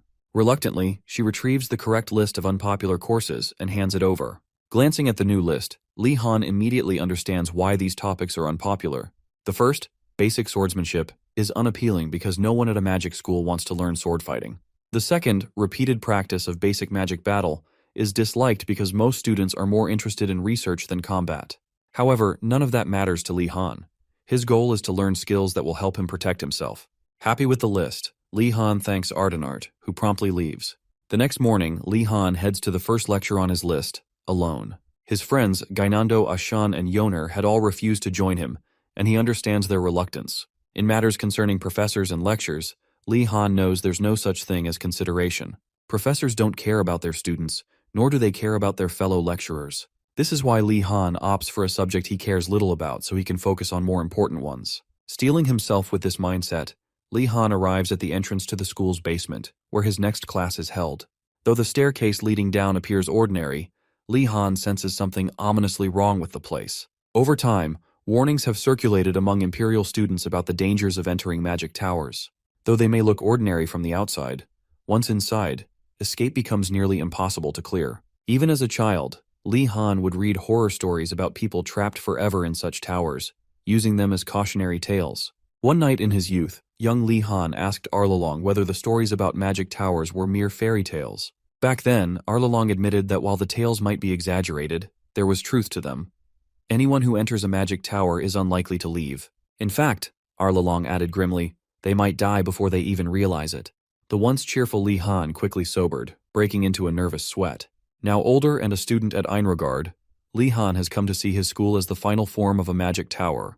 This is why most new students, despite their curiosity, avoid exploring the school grounds. Terrified but determined, Li Han gathers his courage to descend into the basement, knowing he has a class there. As he steels himself, the eccentric headmaster appears behind him, startling him into a panicked frenzy. After calming himself, Li Han masks his irritation and greets the headmaster with flattery and a question. He explains that he's heading to the basement but wonders if the headmaster has any advice. Without hesitation, the headmaster flatly says he has nothing to share. To make matters worse, he promises to place flowers on Li Han's corpse should it be found the next day. Li Han clenches his teeth in frustration, but forces a fake smile, determined not to give the headmaster the satisfaction of seeing him lose his composure. After parting ways with the headmaster, Li Han descends into the first level of the underground facility. Contrary to his expectations, the corridors seem ordinary.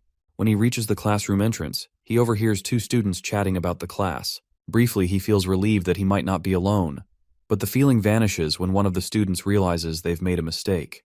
The pair quickly realize they're at the basic magic combat repetitive practice classroom and leave, muttering insults about anyone foolish enough to take the class. Li Han's fleeting hope fades, but he summons his courage, opens the door, and steps inside. The classroom holds 3 students, each seated with a blue energy orb on their desk. For a moment, Li Han feels cautiously optimistic. However, after a quick observation, he realizes 2 of the students are likely to leave soon, just like the pair he saw earlier. Curious, he examines the blue orb on his desk and wonders what it is. Before he can figure it out, a deep, ominous voice from the podium commands everyone to take their seats. Startled, Li Han looks up, surprised to see a pale man with gloomy eyes and long canine teeth standing there. Concluding that the man must be a vampire, Li Han braces himself.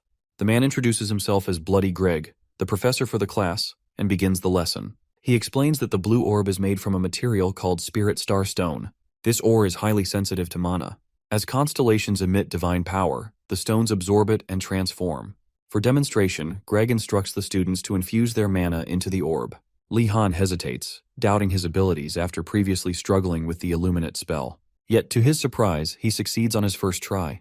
The orb, along with those of the other students, floats into the air. Shocked at how easily he managed it, Li Han begins to suspect that these orbs are not just Spirit Star Stones, they must be artifacts. Examining the markings on the orbs, he concludes they were likely crafted by Bloody Greg himself. Li Han recalls that well-made artifacts fetch high prices, but before his thoughts can wander further, chaos erupts. One of the students, a girl with puppy-like ears, loses control of her orb. It zips wildly around the room, alarming the other students, who fear it might pierce the ceiling. Greg calmly assures them that the orb is linked to their will and can be controlled. Fortunately, he had the foresight to cast a binding spell on the orbs to prevent them from causing structural damage. The girl breathes a sigh of relief, until the orb ricochets off the ceiling and hits her in the stomach. Greg casually adds that while the spell protects the room, it doesn't apply to them, so they should be careful not to destroy their orbs. Ignoring the girl's pain, Greg continues the lesson, instructing the students to make their orbs float again. Lee-han quickly realizes that Greg is a tough and demanding professor. When Greg tasks them with drawing a circle using their orbs, Lee-han's ordeal begins. It's far harder than it seems. As he struggles, one of the male students suddenly succeeds and eagerly calls for Greg's attention. Rather than praising him, Greg coldly tells him to do it again. Exhausted, the students continue practicing until they're fatigued. After an hour of frustration, Lee-han finally asks Greg when they're allowed to stop. Initially confused by the question, Greg bluntly replies that they can stop once they've drawn a perfect circle. At this point, two of the male students ask for permission to use the restroom. Greg allows it, but they immediately sneak out of the class, never to return. Realizing their intent, the puppy-eared girl, who has just recovered enough to stand, begs them to wait for her. However, she soon collapses again, seemingly sick to her stomach. Watching this, Lee-han suspects she might be faking it. Just to be sure, Lee-han checks on the puppy-eared girl, only to discover she wasn't faking it. She's genuinely passed out from mana exhaustion. He immediately informs the professor, who nonchalantly remarks that she'll continue making circles once she recovers. At that moment, Lee-han realizes he's the only one left in the class and resigns himself to his fate. While practicing the circle technique, he asks Greg how points are assigned in his class. Greg explains that no matter how many students attend, grades are always based on ranking. Hearing this, Lee-han feels hopeful. This is the class he's been searching for. As long as he keeps practicing to make a perfect circle with the ball, he's confident he'll secure a good score. He's always preferred repetitive tasks like this, so he anticipates no major problems. On the other hand, Bloody Greg is impressed by Lee-han's decision to stay in the class, especially given the strange rumors surrounding it. Over the years, Greg has grown used to students attending the first lecture only to abandon the class afterward. Last year, not a single student stayed, forcing Greg to teach an empty class due to his contract with the headmaster. As a result, the lonely professor spent countless days in the empty lecture hall, hoping someone would eventually attend and give him purpose again. Today, that hope is finally realized, as Lee-han Wardness has shattered Greg's low expectations. Judging by Lee-han's demeanor and actions, Greg can tell he's from a prestigious noble family. Despite his youthful appearance, Lee-han exudes maturity beyond his years. While Greg isn't sure what kind of magic Lee-han specializes in, he knows the young man is extraordinary and would be honored to have such a student continue attending his class. For the first time in his dead career, Greg feels optimistic about progressing with his lectures. About an hour later, the class ends, and Lee-han leaves the classroom to meet his friends, Yoner and Gainando, in the restroom. He tries to convince them to join the class, emphasizing how easy it is to earn good grades. However, before committing, Gainando presses him for details about the class. Lee-han explains that all they need to do is infuse mana into a crystal ball provided by the professor and practice drawing circles with it. Suspicious, Gainando asks what happens after that, and Lee-han admits that Greg hasn't explained further. This raises red flags for both Yoner and Gainando, who question whether Greg might be a fraud. Lee-han shrugs off their concerns, reasoning that the professor's legitimacy doesn't matter as long as they're guaranteed good grades. Taken aback by his practicality, Yoner starts viewing Lee-han as someone who doesn't think beyond what's useful. Undeterred, Lee-han tells them it's fine if they don't want to join, but mentions he has to leave for his next class. Curious, Yoner and Gainando ask what it is, and Lee-han excitedly reveals its basic swordsmanship. Both friends are left stupefied. In the next scene, Lee-han arrives at the southern front yard of the main building, wondering if this is really where his class is held. Upon entering the training grounds, he notices more White Tiger Tower students than expected. It makes sense, as many of them come from knight families and are skilled in swordsmanship. Seeing their talent, Lee-han assumes they take the class seriously. As he prepares to enjoy this class, he overhears rumors circulating about him. This time, he can clearly hear the students talking. They identify him as a Wardness from the Blue Dragon Tower and speculate that he only showed up after being trained by his nanny. They accuse him of looking down on swordsmanship and complain about nobles dismissing the profession. Initially, Lee-han expected the knights to be prideful about their craft, but after hearing their petty gossip, he's not so sure anymore. Not that he cares. They're just teenagers with half-developed brains, so he lets it slide. Shortly before class begins, a well-built orc approaches Lee-han and confirms his identity as the third son of the Wardinus family. Unbothered, Lee-han answers confidently. The orc tells him he's in the wrong place, as this class is for serious swordsmanship practitioners, not beginners. Lee-han thanks him for the clarification but refuses to leave. This infuriates the orc, who warns Li Han not to underestimate the class. He adds that students won't hold back during duels, so Li Han might get seriously injured. Calmly, Li Han thanks him again but then challenges him to a duel to prove himself. Enraged, the orc seems ready to snap, but before things escalate, the professor arrives and calls the students to gather for the lecture. The professor, an elf, introduces himself as Professor Engeldel and announces that he'll be teaching the class for the semester. Surprised to see an elf as their swordsmanship instructor, Li Han listens attentively. Engeldel explains that he assumes the students have some experience with swords and have come either to improve their skills or maintain their current level. Therefore, instead of focusing on the basics, he plans to help them refine their personal techniques. As he speaks, someone from the crowd taps Li Han on the shoulder. Turning around, he sees yet another young blonde elf smiling warmly at him. After confirming that Li Han is indeed from the Wardeness family, the elf asks why someone from such a prestigious family known for magic is learning swordsmanship.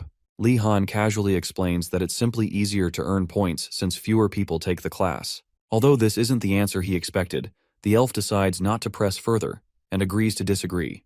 To Li Han, there's no point in lying to a random person, as it could lead to misunderstandings in the future. Thus, he feels his honest response is the best option. After their awkward exchange, the elf introduces himself as Jigel from the Marathi family and extends a handshake. Jigel appears young, but Li notices the calluses on his palms and quickly realizes that this guy must be incredibly strong. Without hesitation, Li accepts the handshake, and the two become acquainted. For context, the Marathi family is known for guarding the harsh northern regions under strict regulations, using any means necessary to achieve their goals. Because of this, Li Han expected someone from that family to look rough and unkempt. However, Jigel defies this stereotype entirely, appearing polished and refined. This surprises Li Han, making him reevaluate the rumors about the Marathi family. It seems they aren't always accurate, and he might get along well with this blonde pretty boy. As the lesson begins, the professor asks Li Han to demonstrate his sword technique, the Cliff Boulder Blade, which he learned from Arlalong. True to its name, the Cliff Boulder Blade is a sturdy and honest technique, but its rigorous training regimen often deters nobles. However, Li Han endured the grueling training in his youth simply because he had no choice. After observing the demonstration, the professor praises Li Han for having mastered the basics and asks which family he belongs to. Expecting him to mention another family, the professor is visibly shocked when Li Han reveals he's from the infamous Wardeness family. Curious, the professor asks why Li Han is studying swordsmanship, and Li replies that he considers it a necessary skill for the nobility. Unimpressed by the answer, the professor looks disappointed, clearly expecting more from him. Noticing the professor's signature look of disapproval, Li Han quickly rethinks his approach. To salvage the situation, he smoothly adjusts his response, claiming that while his initial belief was practical, he's since come to appreciate the profound nature of swordsmanship. He adds that the more he learns, the more he feels drawn to the blade, unable to resist showing up to class. The professor's face lights up with renewed hope, and he even mutters praise for Li Han under his breath. Moving forward, the professor asks if Li Han is truly serious about pursuing swordsmanship and not letting his family's expectations hold him back. He notes that Li Han already demonstrates better form than some of the White Tiger students who attend only for appearances. When Li Han confidently agrees, the professor unsheathes his sword and unexpectedly challenges him to a duel, ordering him to raise his blade. Li Han is confused by this sudden turn of events, unsure why he's being treated so harshly, but there's no turning back. He accepts the challenge and soon finds himself facing off against the professor. Predictably, the duel ends with Li Han getting thoroughly beaten in just a few minutes. Afterward, the professor commends him on his resilience, but reminds him that the Cliff Boulder Blade is a technique like a rock. It must never waver, no matter the opponent. While helping Li Han to his feet, he advises him to engrave this lesson in his heart and remember it the next time he faces a challenge. With that, the professor dismisses him and calls the next student forward. As the professor thrashes the next student, Li Han adjusts his clothes and silently counts the number of blows he took in the name of training. If nothing else, he realizes the professor has a knack for exploiting unguarded areas, as he couldn't avoid getting hit the entire time. Once he's settled down, Li Han observes how skilled their teacher truly is. Engoldel, despite having a prosthetic arm and leg, demonstrates remarkable mastery as he trains the Empire's future knights with precision and expertise. Comparing Engeldel to his former master, Arlalong, Li Han muses that while Arlalong is like an unwavering rock, Engeldel flows like water, adapting seamlessly to every situation. What stands out most to Li Han is the professor's teaching style. Engeldel tailors his guidance to each student, offering practical, specific suggestions addressing their needs. This thoughtful approach proves he's a true instructor who knows how to handle these brats effectively. As he watches Engeldel handle the next few students, Lee Han can't shake the feeling that the professor went especially hard on him. He isn't sure why, but he clearly received more blows than anyone else. About 30 minutes later, Engeldel announces it's time for the main event of the day. Without hesitation, he calls Lee Han Wardeness and his opponent, Darugu from the Choi family, to the arena. Lee Han immediately recognizes Darugu as the orc who tried to pick a fight with him earlier. He calmly steps forward, awaiting the professor's instructions. Once the stage is set, Engeldel explains that they'll be sparring for a short while. The crowd gasps in anticipation, with some doubting whether it will even be a fair match given the size difference between the two. Darugu, wearing a smug expression, clearly expects an easy victory. Ignoring his opponent's arrogance, Lee Han focuses all his energy on defeating the green-skinned bully. After all, he's spent his entire life getting beaten up and learning swordsmanship for moments like this. There's no way he's letting some bozo steal his chance to shine. The reason why Engeldel picked both of them for the spar was simply that they're the most outstanding students in his class. Additionally, swordsmanship can't be learned with theory alone, as it requires intense practice and actual fighting experience to achieve competence. After citing a practical example, it becomes clearer that both Lee and Darugu have met the conditions needed for a swordsman to unleash true power through a combination of theoretical knowledge and practical application. Even now, Engeldel can sense both students subconsciously infusing a small amount of mana into their weapons, signifying just how impressive their talents are as knights. With that said, Engeldel instructs both students to take their positions. While they do so, he reflects on how unreal it is for someone like Lee Han, who doesn't come from a family of knights, to have achieved such a high level of swordsmanship. If anything, he assumes Lee Han must have been cast aside by his family, driving him to take swordsmanship so seriously. Realizing the pain Lee Han must have endured, Engeldel tears up as he feels proud of what Lee Han has become. To support Lee's journey, Engeldel promises to take responsibility for his path of the sword. He then begins the duel, eagerly anticipating both students' performances. Darugu Choi comes from a family renowned for excelling in the Alpine Lunar Sword, a swift and sharp sword style, while Lee Han uses the Cliff Boulder Sword, a heavy and powerful style. Since their approaches are complete opposites, Engeldel hopes they'll learn from each other's mistakes, which is what rivals are for. As soon as the sparring session begins, Darugu gets tired of Lee Han waiting for him to make the first move. Frustrated, he lunges at Lee and attacks first with his Alpine sword style. Lee Han dodges the initial attack and waits for Darugu to come closer. When the moment is right, Lee kicks some sand into Darugu's eyes, briefly disorienting him. This sneaky tactic causes unrest among the crowd, as the students accuse Lee of cheating. However, when one student reports him to the professor, Engeldel dismisses the accusations and instead praises Lee for thinking outside the box. In his words, he needs his students to do whatever it takes to win because, in battle, only life and death exist. Recognizing that Lee Han understands this truth, Engeldel cheers him on, knowing it'll be difficult for other students, born into families that value honor, to grasp the harsh reality of life or death combat. To Engeldel, a true swordsman who survives war is someone willing to win no matter the cost. With that said, the fight between the orc and the Wardeness prodigy continues. Lee Han gains the upper hand, especially with Darugu still blinded. After taking a shallow hit from Lee's blade, Darugu feels distraught, realizing he let his guard down just because Lee comes from a highly respected noble family. Meanwhile, Lee notices Darugu's disorientation and decides to push harder to keep him trapped. Earlier, when observing Darugu's movements, Lee recognized that the orc was exceptionally skilled. Now he just needs to stay calm and create a scenario to secure his victory. Acting on this plan, Lee Han steps on Darugu's foot and lands several blows to keep him off balance. Darugu is shocked by how far Lee Han is willing to go to win this sparring match. At this rate, Darugu realizes he needs to step up his game to avoid embarrassment. To regain control, he drops to the ground and performs a barrel roll to escape Lee Han's attack range. The unexpected move takes Lee Han by surprise, and he realizes he has lost his edge. Watching Darugu's maneuver, Engeldel becomes even more impressed by his abilities. He praises Darugu and encourages the fight to continue. Determined to reclaim his pride, Darugu lunges at Lee Han in a fit of rage. However, Lee keeps his composure, responding to Darugu's movements by blocking and parrying his attacks when necessary. As the battle intensifies, Engeldel is overwhelmed with excitement as both students exceed his expectations. He had known they were exceptional from the beginning, but seeing Darugu command the Alpine Lunar Sword with such skill was extraordinary. However, it's unfortunate that Darugu is quickly losing stamina due to the excessive force he applies to his technique. Meanwhile, Lee Han maintains his calm demeanor, carefully responding to Darugu's attacks without overexerting himself. Noticing Darugu's growing agitation, Lee decides to bide his time and wait for the perfect opportunity to exploit it. While the fight continues, Lee observes a strange red aura surrounding Darugu and wonders what it could mean. Regardless of what it could mean, Lee Han regains his focus, keeping a straight face to improve his odds of winning. At the same time, Darugu, the orc, senses that Lee's decision-making is faltering due to the situation. Thanks to his earlier barrel roll, Lee has been forced into unnecessary movements, and it seems his mana-sheathed sword is losing its efficacy, suggesting he is nearing exhaustion. What Darugu doesn't realize is that Lee never gets tired of using mana. Their sparring session has been a fight against time from the very beginning.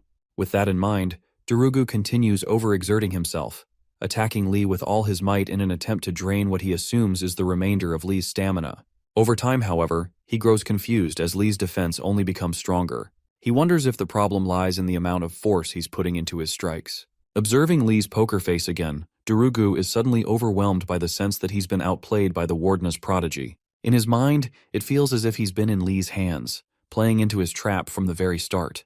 This realization unsettles him, and he makes a critical mistake, pausing to rethink his strategy. Lee Han notices Darugu's hesitation and capitalizes on it, striking Darugu's hand and disarming him by sending his sword flying.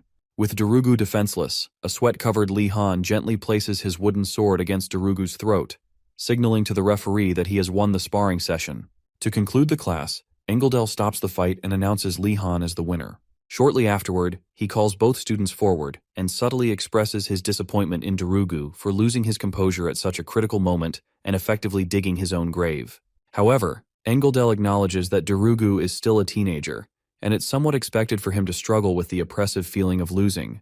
As for Lee Han, Engeldel is struck by the aura of refinement and nobility he exudes, one befitting his skill and demeanor. After having them face each other, Engeldel commends their incredible swordsmanship, but reminds everyone that winning isn't everything.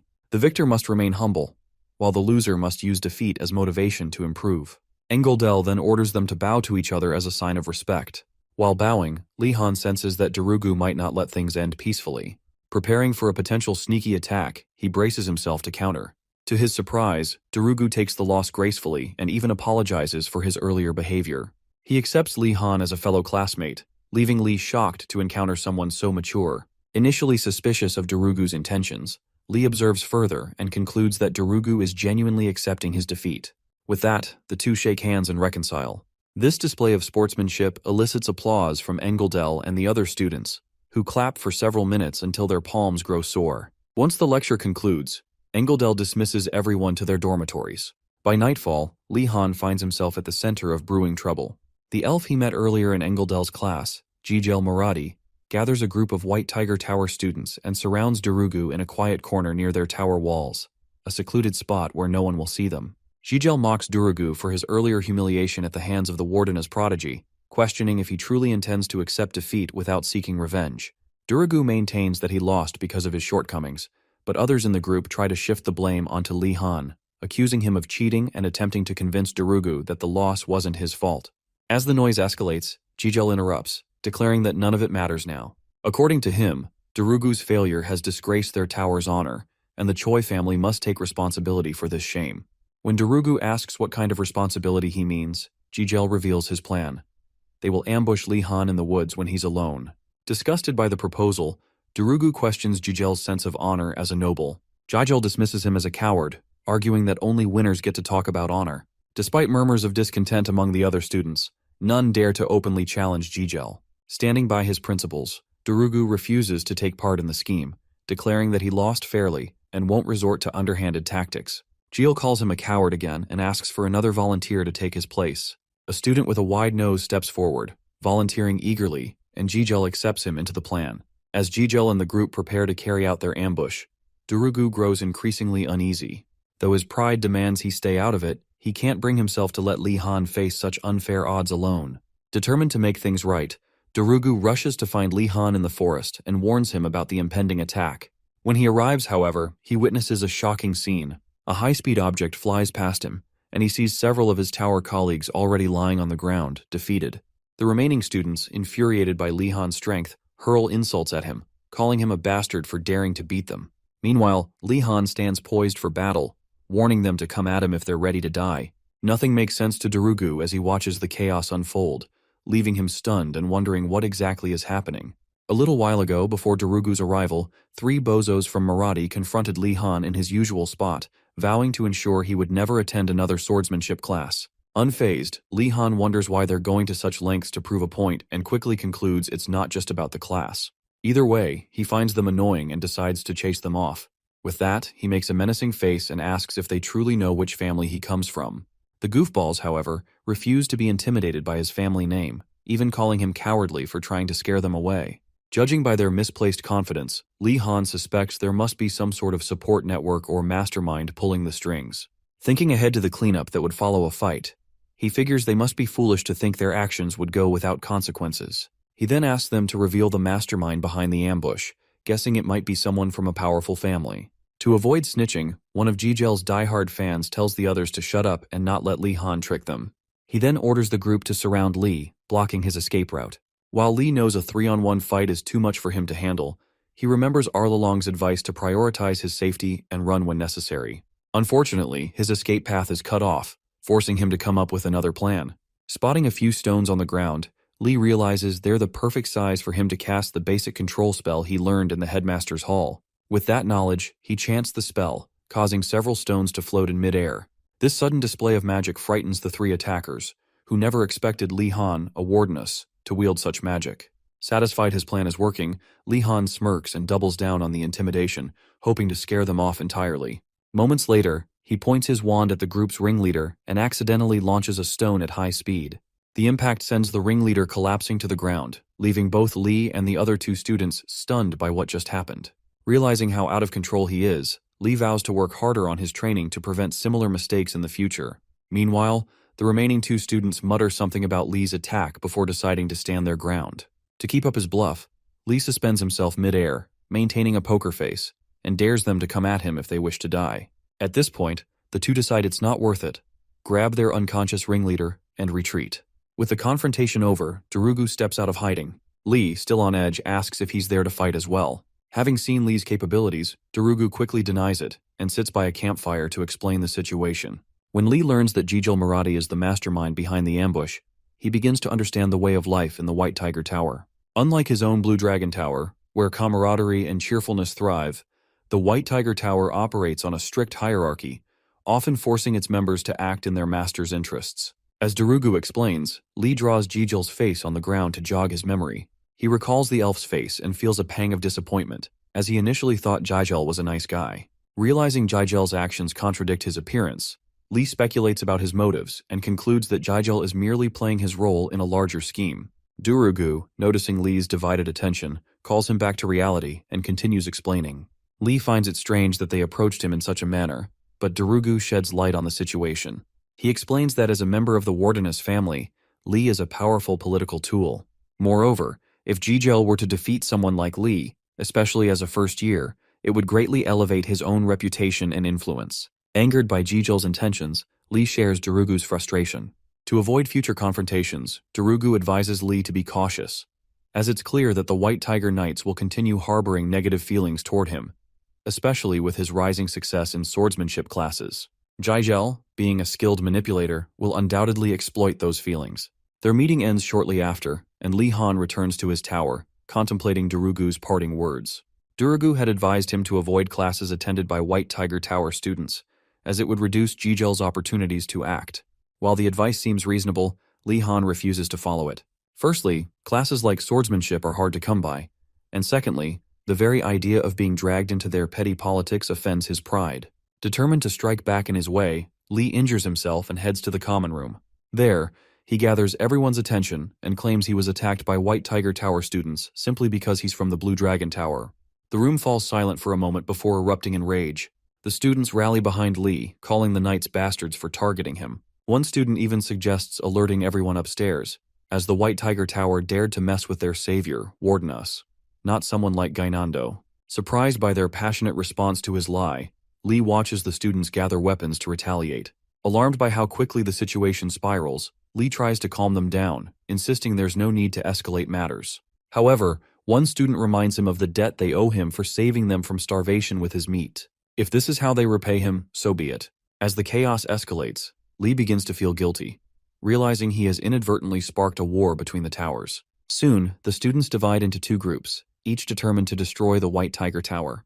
By this point, Lee knows he's made a huge mistake, unaware of how much his tower despises the White Tiger Tower.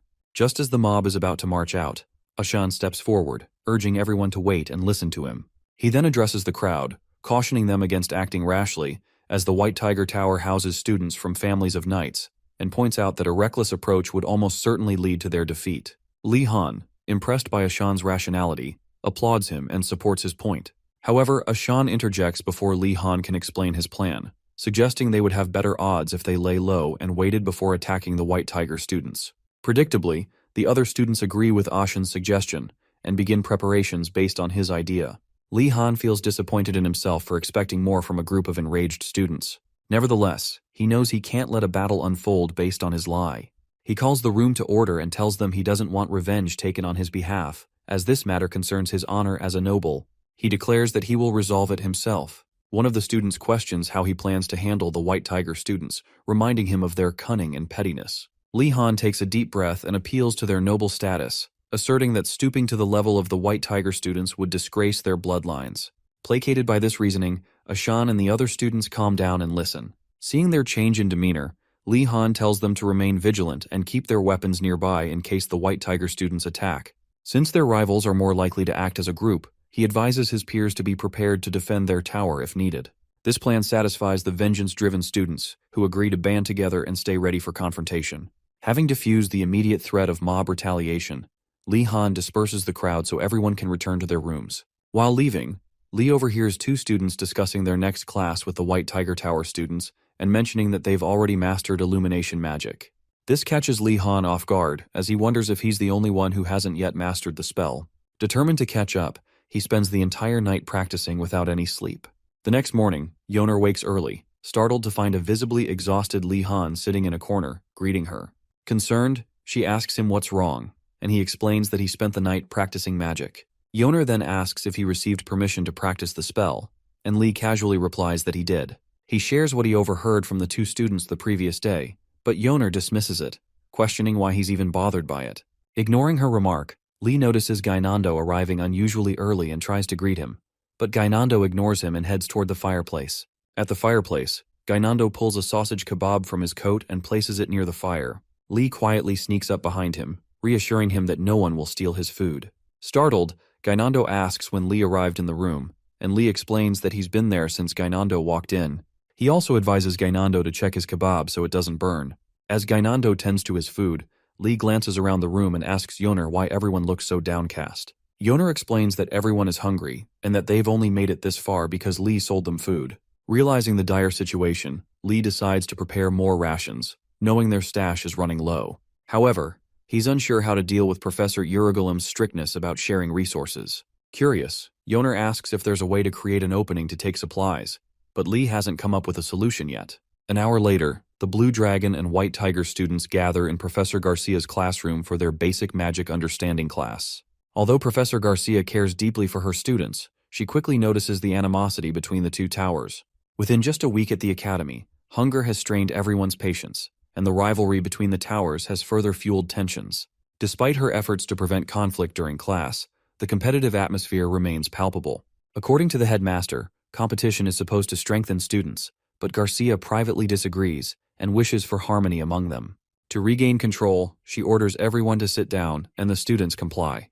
She then asks if anyone has successfully performed the illumination spell since their last class. Lee Han confidently raises his hand, having spent the entire night mastering the spell. To his surprise, no one else raises their hand. He looks for the student he overheard the previous night, and questions why they claimed they could perform the spell. The student, now embarrassed, admits they only have a general understanding but haven't successfully cast it yet. They nervously assure Lee Han that they'll manage it soon, as they're nobles just like him. Realizing those pretentious nobles deceived him, Lee feels frustrated for working so hard unnecessarily. However, Professor Garcia praises the two Blue Dragon Tower students who raised their hands, revealing that the second is none other than Princess Ardenart. Hoping to make a good impression on her, Lee becomes uncomfortable when he notices her staring at him.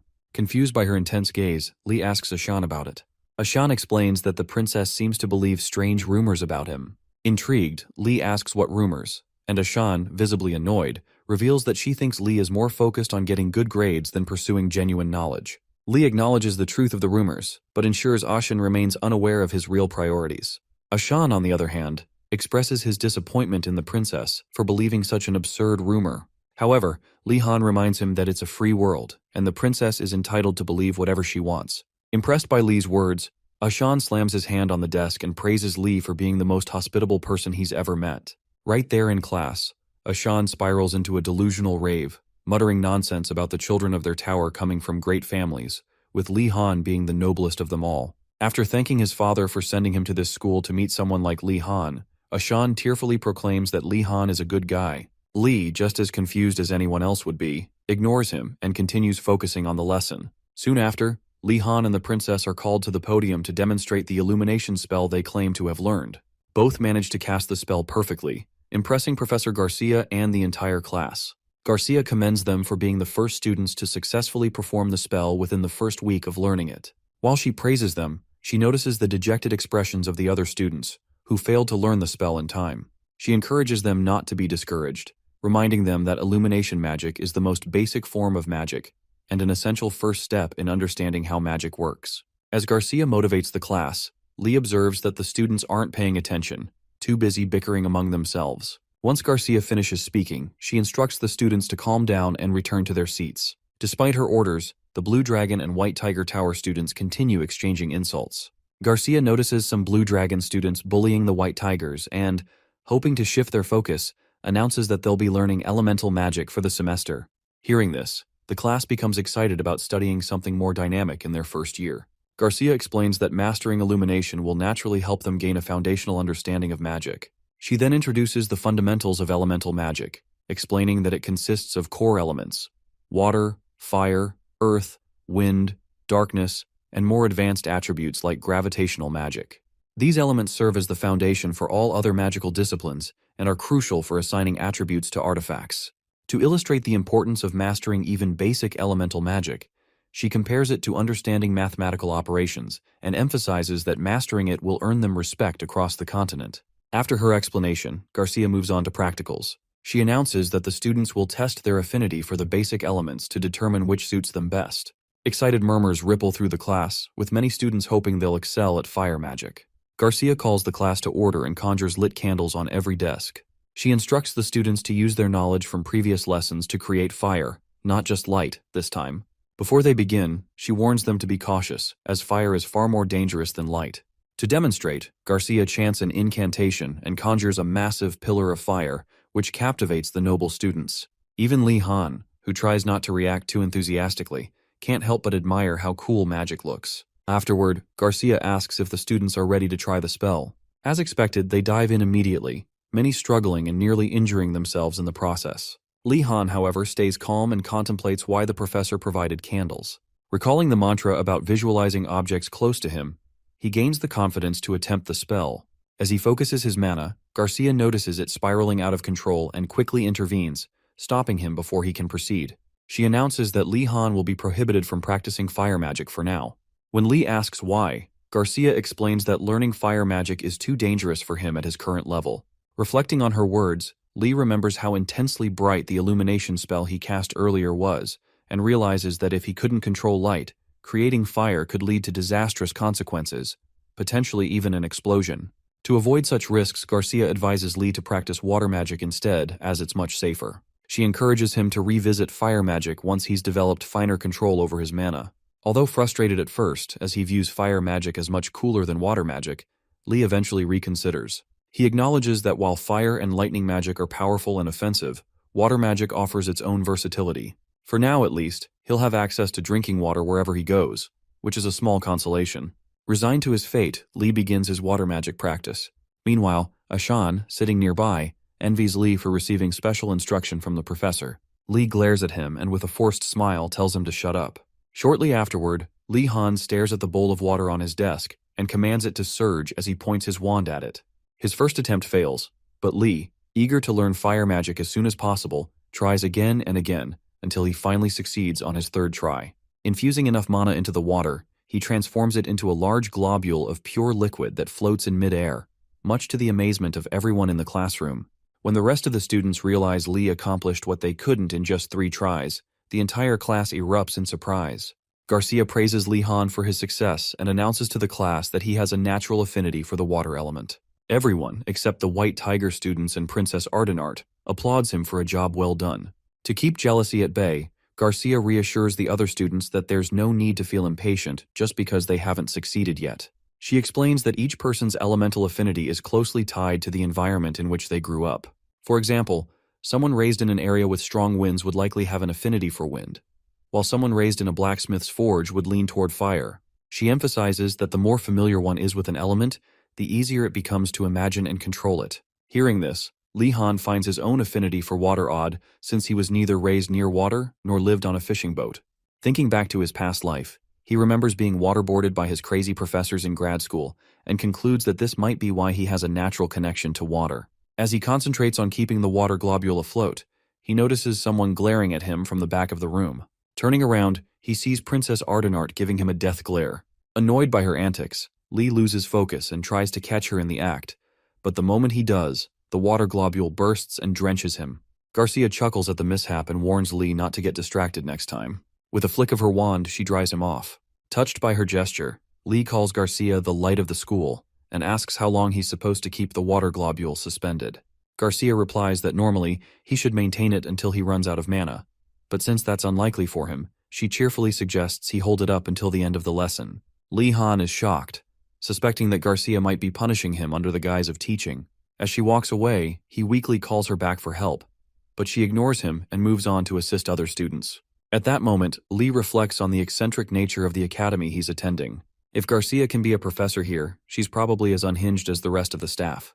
Throughout the lesson, Garcia keeps an eye on Lee, who is visibly distressed by the task of maintaining magic over an extended period.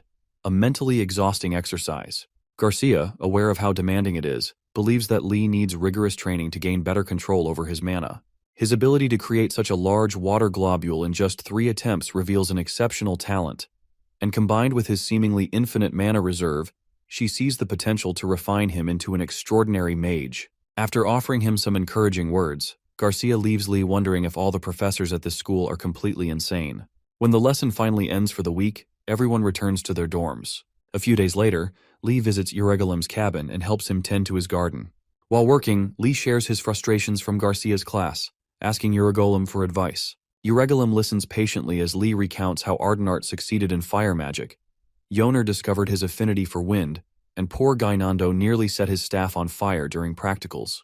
Lee complains that while his classmates were doing something exciting, he spent the entire lesson staring at a glob of water. In response, Uregolem suggests that Garcia might be giving him special treatment because she likes him. Unsatisfied with the answer, Lee laughs it off and accuses Uregolem of making him work in his garden. Uregolem reminds him that he volunteered for the task in exchange for a meal, and a flashback shows Lee eagerly offering to help just so he could eat. When Lee tries to negotiate to take some extra food back to his dorm, Uregolem refuses, ordering him to put the rations back. As Uregolem sips his tea, he remarks on how unusual it is for Lee to come from a family like the Wardeness. Curious, he asks about the tension with the White Tiger Tower. Lee admits that the situation isn't great. Uregolem muses that history is likely repeating itself, and Lee realizes that the rivalry between the towers has probably always been this way. While Lee understands the strained relationships, he expresses frustration over the constant fighting, especially since they already have enough to handle their studies. Impressed by Lee's reasoning, Uregolem advises him to ignore anyone who tries to pick a fight and focus on improving his magic instead. After a moment of silence, Lee confesses that he's already fought with them. Upon hearing Lee's words, Uregolem looks disappointed, prompting Lee to tell him not to give him that look, as he's upset too. Uregolem, knowing fights don't usually break out in the first week, asks Lee how it happened.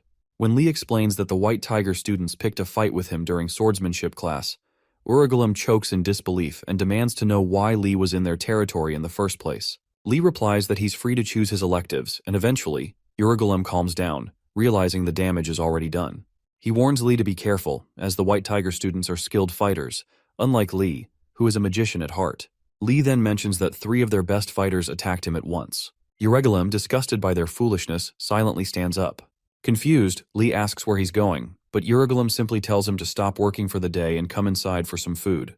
Surprised, Lee asks if he's serious, and Uregolem assures him he is. It turns out Urigalim feels compelled to be kind to the monster in front of him. Likely so Lee won't come after him when he inevitably becomes the Empire's greatest swordsman. Moments later, Urigalim breathes a sigh of relief as he watches Lee enjoy the meal he's prepared. After eating, Lee grows curious and asks if Urigalim has been maintaining the entire cabin by himself. Urigalim explains that the others who were supposed to help him were too lazy and eventually ran away. He concludes that hard work, like tending the garden, is foundational for an alchemist. Though Lee struggles to connect the labor-intensive chores to alchemy, he still agrees with Urigalim's sentiment. Privately, however, he resolves not to settle for less, especially after enduring a difficult life in his past. Lee then asks if he can plant crops in the empty field, and Urigalim gives him the green light. When asked what he plans to grow, Lee suggests cabbage or spring onions. While Urigalim has no objections, he asks if Lee plans to sell the harvest. Shocked, Lee asks if his seniors also tried this, leading Urigalim to exclaim that Lee is the first rascal to pull such a stunt. After his outburst, Urigalim simply shakes his head, acknowledging Lee's unusual nature, and tells him to do as he pleases. Lee begins pondering recipes to avoid eating the vegetables raw. He asks Urigalim if there's anything he can make with cabbage and spring onions, and Urigalim suggests a stew, adding that combining them with a few other ingredients would make a great dish. He also explains that food culture varies across the empire. For example, the Wardinas of the western region are known for bread and cheese-based cuisine, while the eastern region's food culture, similar to Korean cuisine, revolves around rice, noodles, and chili paste. Lee then asks if Urigalim likes stew. Urigalim admits he does but avoids it because it's Eastern food. Curious, Lee asks if something happened to make him feel that way.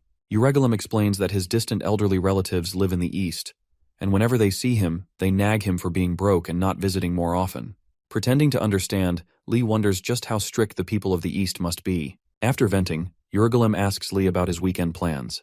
When Lee asks if he needs him to work, Urigalim takes offense, asking if Lee thinks he's his slave.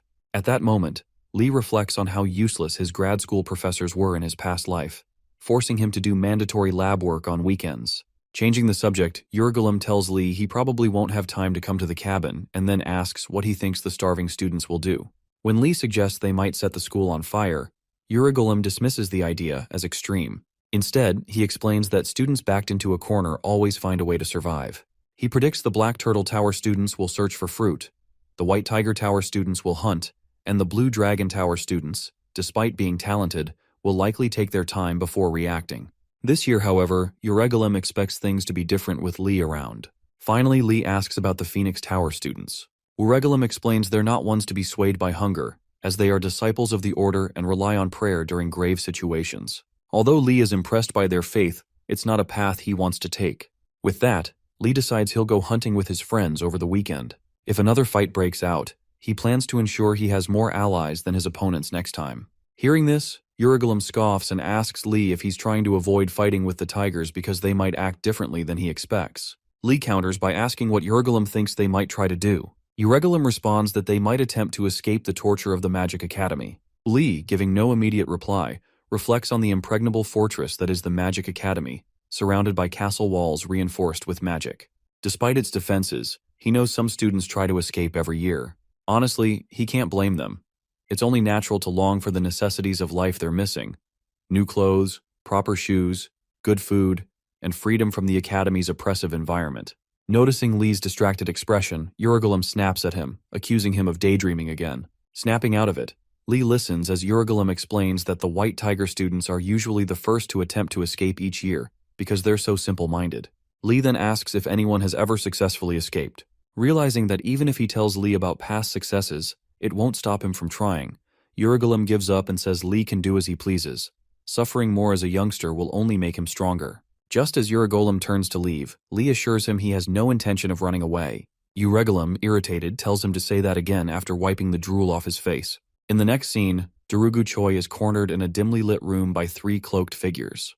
Backed against the wall, he starts to lose focus until one of the figures threatens to harm him if he doesn't cooperate.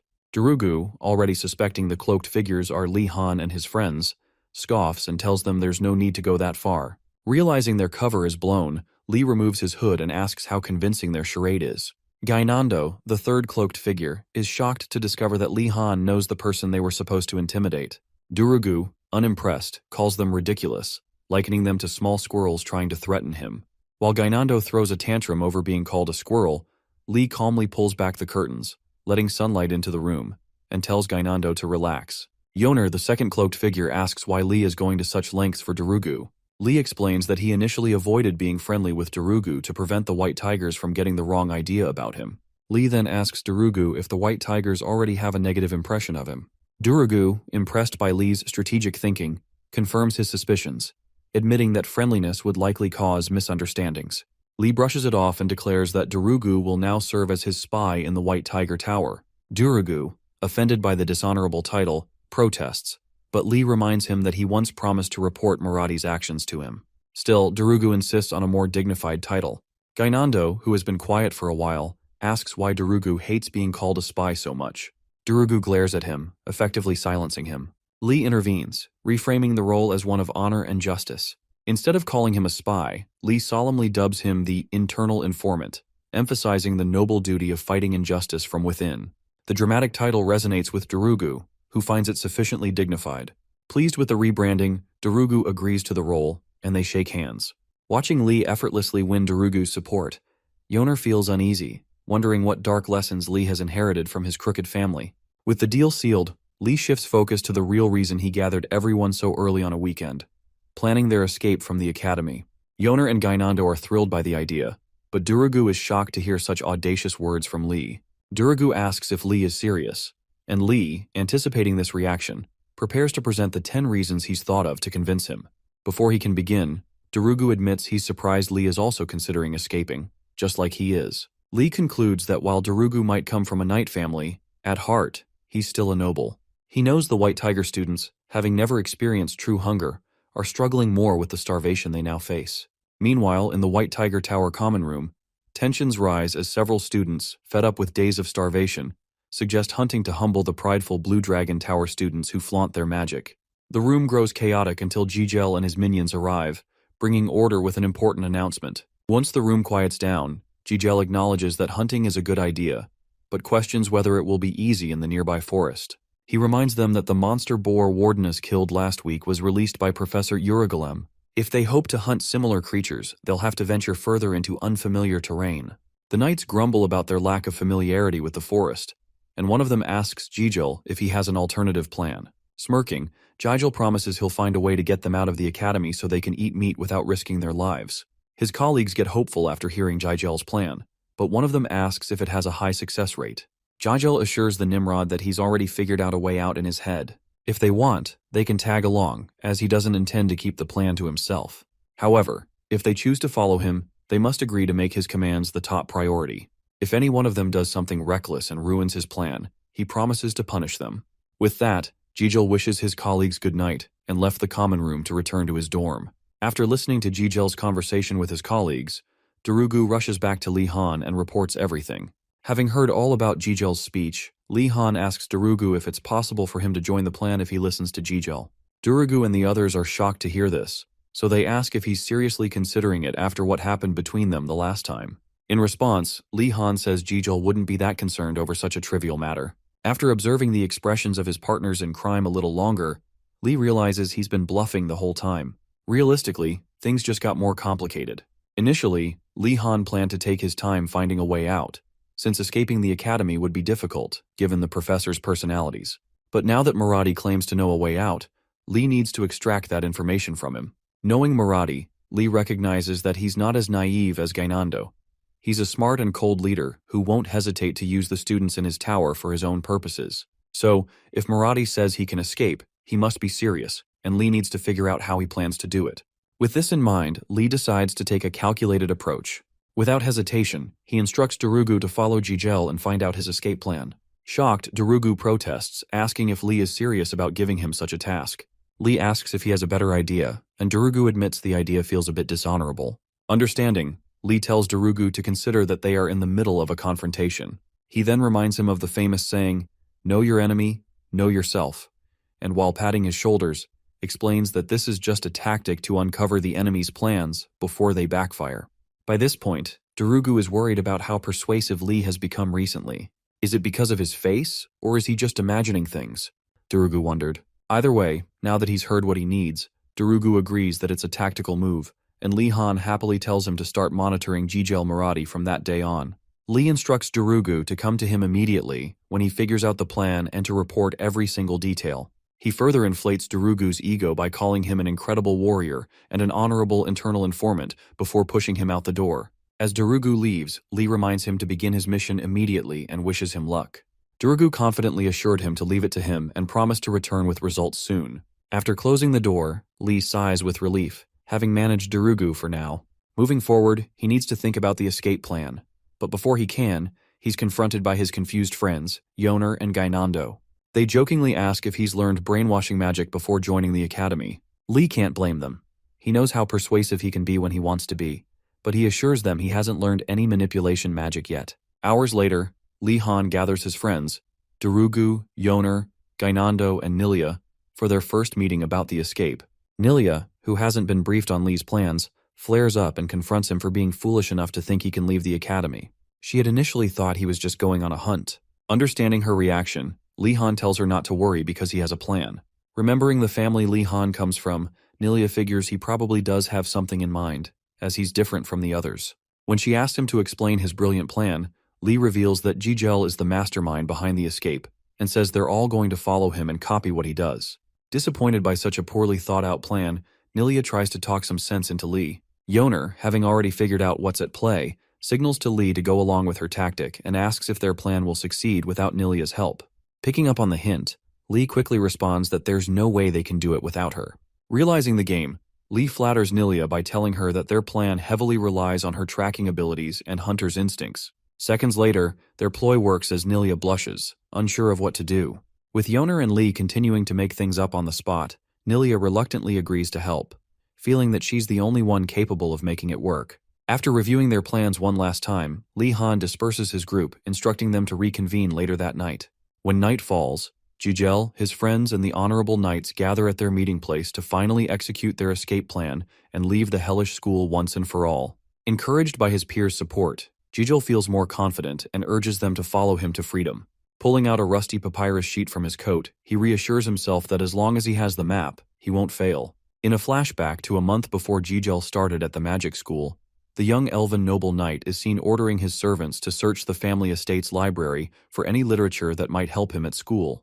After sifting through countless texts and finding nothing of use, Jijel grows frustrated and screams at his servants, who profusely apologize for their perceived incompetence. Annoyed, Jijel commands them to bring him something truly useful, as everything they've offered so far has been worthless. Kicking a pile of books in frustration, Jijel accidentally uncovers the very papyrus he now holds. Upon examining it, he discovers a detailed escape map of Einrogard. At the time, he dismissed it as a relic meant for struggling students. But now, after enduring Einrogard's harsh realities, he's thankful he kept it. Back in the present, Jijel and his group follow the map's directions toward a hidden exit in the mountains of Einrogard. Unbeknownst to them, Lee Han, Yoner, Gainando, Nilia, and Darugu are trailing them carefully, ensuring they stay out of sight. At one point, as the White Tiger students take a break, Lee Han signals his group to move, ensuring they don't lose track of their targets. Seeing the group heading into the rugged mountains, Lee realizes the route is anything but ordinary. When he checks if everyone's ready, the ever-useless Gainando questions why they're climbing mountains when there's a gate near the castle. Rather than responding to the absurd question, Lee delegates Gainando to Darugu, who rolls his eyes in agreement. Confused, Gainando demands an explanation. Lee starts by listing everyone's strengths: Nilia's unmatched skill in mountain climbing, his and Darugu's incredible stamina, and Yoner's familiarity with mountain paths from her foraging experience. He then humorously mentions his own strengths, which amount to nothing. A short while later, Gainando proves Lee right by gasping for air and begging for water after only a few miles of climbing. Eventually, Darugu has to carry Gainando, while the rest continue trekking the unfamiliar paths. During their climb, Lee takes a moment to thank Nilia for joining them, admitting that her tracking skills have made it possible to follow the White Tigers unnoticed. Without her, their mission would have failed before it even started. Unable to resist his habit of chronicling events, Lee pulls out a sheet of paper from his uniform and starts writing down his experience. Suddenly, Nilia signals for everyone to stop. When Lee asks what's wrong, she mentions that the White Tigers are acting strangely. They've stopped moving. Gainando speculates that they've arrived at their destination, but Lee doubts it's that simple. Moments later, a strange wind brushes past them, and Lee feels a familiar shiver, the kind he only gets when the headmaster is nearby. Hoping it's a monster causing the unease, he asks Nilia, but she assures him she's already checked. His worst fear comes true when the headmaster's familiar laughter echoes through the evening sky. As the White Tiger students struggle to comprehend what's happening, the headmaster's massive skull-like visage appears above them, announcing that he's caught them attempting to escape in their very first week. Realizing the headmaster has been the ominous presence stalking them, the White Tigers are struck with terror, realizing how doomed they are.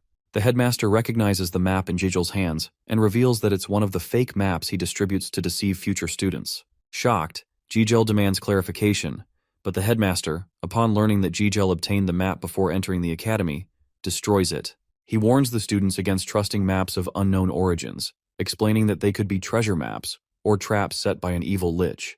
Witnessing the horror unfold, Lee Han concludes that the headmaster is a complete madman who cares little about teaching and seems to delight in punishing others. The lich then commands all the students to return to the academy, but reveals a surprise twist. Using summoning magic, he explains the rules of a new challenge.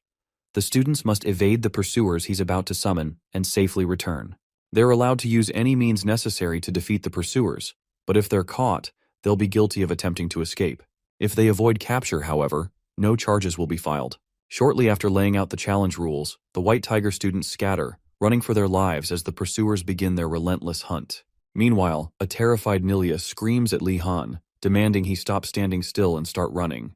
To keep them from being spotted, Lee Han grabs her fidgeting hand and urges her to calm down. Nilia, her voice shaky, asks how he expects her to stay calm when their lives are at stake. Lee softly reassures her that the skeletons haven't noticed them yet.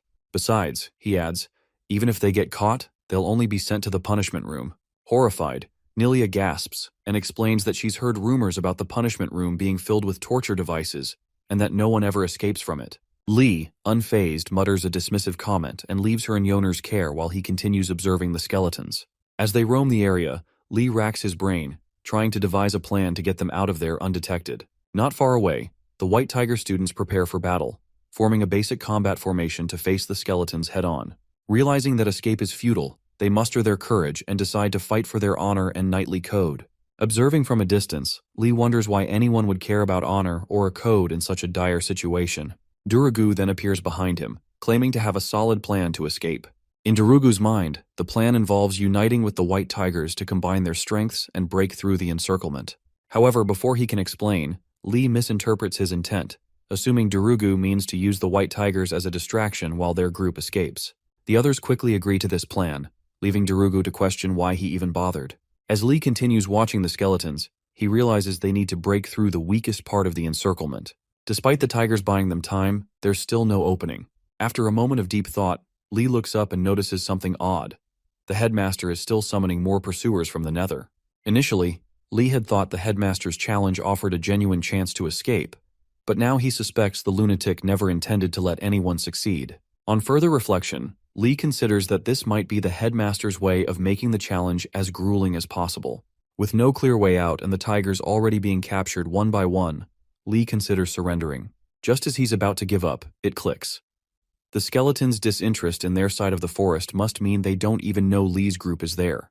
Lee recalls a similar tactic the headmaster used during a previous lecture, leading him to suspect that the headmaster they're seeing now might be a clone or an illusion. Acting on this theory, Lee devises a new plan. Head in the opposite direction of the White Tigers.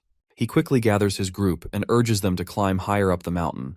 For the next 30 minutes, they ascend until they find a dark cave nearby. Nilia performs her signature monster check and then signals that it's safe to enter. Inside, Lee casts an illumination spell, brightening their surroundings, and for the first time in hours, the group takes a moment to rest.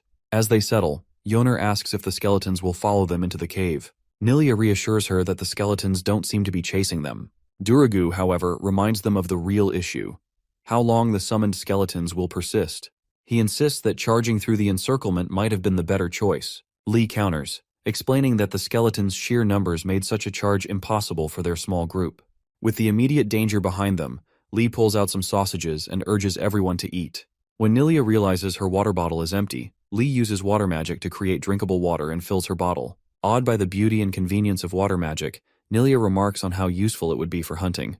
A moment later, a feverish Yoner requests someone start a fire. Nilia obliges, successfully conjuring flames with her fire magic. Lee compliments her, and she admits she's relieved it worked on her first try since her previous attempts had failed. She also expresses jealousy over Lee's water magic, wishing she had such a versatile spell. Lee dismisses her envy, calling water magic boring, and urges her to appreciate her fire magic, which many would love to possess. Nilia, noticing his pained expression, agrees and returns to her meal. Hours later, Nilia and Lee step outside to check on the skeleton's activity below. Seeing the swarming monsters, Lee mutters that the headmaster is a lunatic. A nervous Nilia asks if it's really okay to insult him. Lee, ever pragmatic, explains that magic thrives on free thought and encourages her to express herself freely. Emboldened by his words, Nilia unleashes a stream of insults at the headmaster, calling him a crazy skeleton and wishing wolves would catch him at night. Her tirade is interrupted when a figure suddenly appears behind them. Startled, Nilia clings to Lee, apologizing profusely for her outburst, thinking it's the headmaster. However, upon closer inspection, Lee recognizes the silhouette. It's Jijil and his 3 minions. While stepping into the light, Jijil demands to know what Lee's group is doing on this side of the mountain. Rather than pick a fight with Jijil and his minions, Lee Han politely invites them back to the cave so they can rest and regain their strength. When the others see the enemy casually enter their hideout, Gainando protests, asking why they're letting them in when they don't even have enough food. Mistaking Lee Han's actions for respect and honor, Darugu silences Gainando and admires Lee Han's maturity. While drinking the water Lee Han had offered earlier, Jijil wonders how the Blue Dragon group even managed to reach the mountain. Instead of realizing they might have followed him, Jijil concludes they must have used the same map he had found. Now at an impasse, he feels conflicted, especially after receiving help from Lee Han. Soon, he recalls the motto of the Marathi family: "We remember our grudges." Struggling to remember the rest, he finally recalls the continuation: "Debts are only paid when you remember them." This means that as long as Jijil chooses to forget the favor he owes Lee Han, he won't need to repay it. Deciding to bide his time, he resolves to feign friendliness until he can backstab Lee later when the danger has passed. With that in mind, Jijil asks Lee to explain their current situation. But before Lee can respond, one of Jijil's minions collapses. Alarmed, Gainando and Darugu wonder what's going on. As another of Jijil's minions checks on the fallen comrade, he and the remaining one also grow drowsy and collapse shortly afterward. Panicked, Jijil demands an explanation from Lee, only to notice the smug look on his face. Realizing what's happened, Jijil accuses Lee of spiking the water. Lee calmly confirms it, dumping the rest of his own water and telling Jijil it's already too late.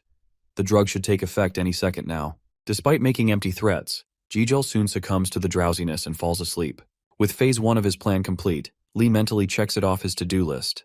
Though his actions might seem extreme, Lee justifies them by reasoning that since Jijil has already decided to hate him for no reason, he might as well give him a real one. Meanwhile, Gainando and Darugu demand an explanation, thinking they've been poisoned too. Yoner intervenes, urging them to calm down and explaining that the water they drank wasn't tampered with. Nilia reassures them further, confirming they hadn't spiked the group's water. When Gainando asks why they weren't informed, Lee bluntly states it's because they're the dumbest in the group. He was sure their reactions would give away the plan, no matter how hard they tried to pretend everything was fine. He clarifies that his actions weren't personal, they were just necessary under the circumstances. With that settled, Lee urges everyone to stay calm so they can move the sleeping minions near the pursuers. Darugu questions whether it's really necessary to go that far, but Lee reminds him of Jijil's personality. Acknowledging Jijil's treacherous nature, Darugu begrudgingly allows Lee to proceed. Curious, he then asks where Lee got the drugs. Yoner steps in, explaining that she had identified some sleeping herbs near the cave earlier and told Lee about them. When ground into powder and mixed with water, the herbs' sedative effects are potent enough to make anyone drowsy in minutes. Lee admits he asked her to collect some, anticipating they might need it later. Though Yoner hadn't expected to use it this way, she was fine with it as long as Lee's leading the charge. After hauling the 4 unconscious individuals to a path near the pursuers, Lee's group retreats to a safe spot to observe. Minutes later, the pursuers arrive and carry all 4 back to the academy. Pleased, Lee reassures his team that the pursuers will disperse soon. Now that they're in the clear, he proposes finishing their next task, exploring the area to answer some lingering questions. For instance, he wants to know how far the academy walls stretch and whether there's truly no escape route. Even uncovering a single piece of new information would make the effort worthwhile. Without wasting time, Lee leads the group onward, and they follow. As they journey deeper into the unknown forest, Gainando kicks a rock and nearly tumbles down a small hill. Thankfully, Lee is there to catch him in time. When asked if he's okay, Gainando complains about being both hurt and hungry. Observing the group's tired state, Lee considers taking a break. Just then, Nilia suggests they get some light since traveling in the dark is making the journey harder. Agreeing, Lee casts a spell to illuminate their path. Moments later, a strong wind blows through the forest, and an unfamiliar voice suddenly speaks, asking them to turn off the light as it's disturbing their sleep. Startled, Lee demands the speaker reveal themselves. The voice, undeterred, tells the group to stay quiet, asserting that it will be the one asking the questions. After some searching, Lee and his peers trace the source of the voice to a massive tree, alive and speaking to them. Moving on, the voice from the tree promises to treat them as important guests if they provide the correct answer to its question. However, if they get it wrong, they'll be thrown out of its space. Soon after, the tree asks the students a riddle about a dwarf lighting candles at night, two of which are extinguished by a strong wind. Angry at this, the dwarf blocks all the windows in the room. The tree then asks them how many candles are left. Lee Han notices the trap in the question and carefully analyzes the scenario before answering. Just as he is about to respond, the foolish prince Gainando nonchalantly shouts, "3 candles." Lee Han dreads what might happen next, but to his surprise, the tree declares that 3 candles is the correct answer. Confused, Lee asks why, since it is commonly understood that the flames would extinguish as the candles burn out. The tree explains that in riddles like this, the candles are magically infused so they never burn away. Now that they've answered correctly, the tree proposes asking one more question before treating them as guests. The student who answers correctly will receive a present, and Lee's group prepares themselves.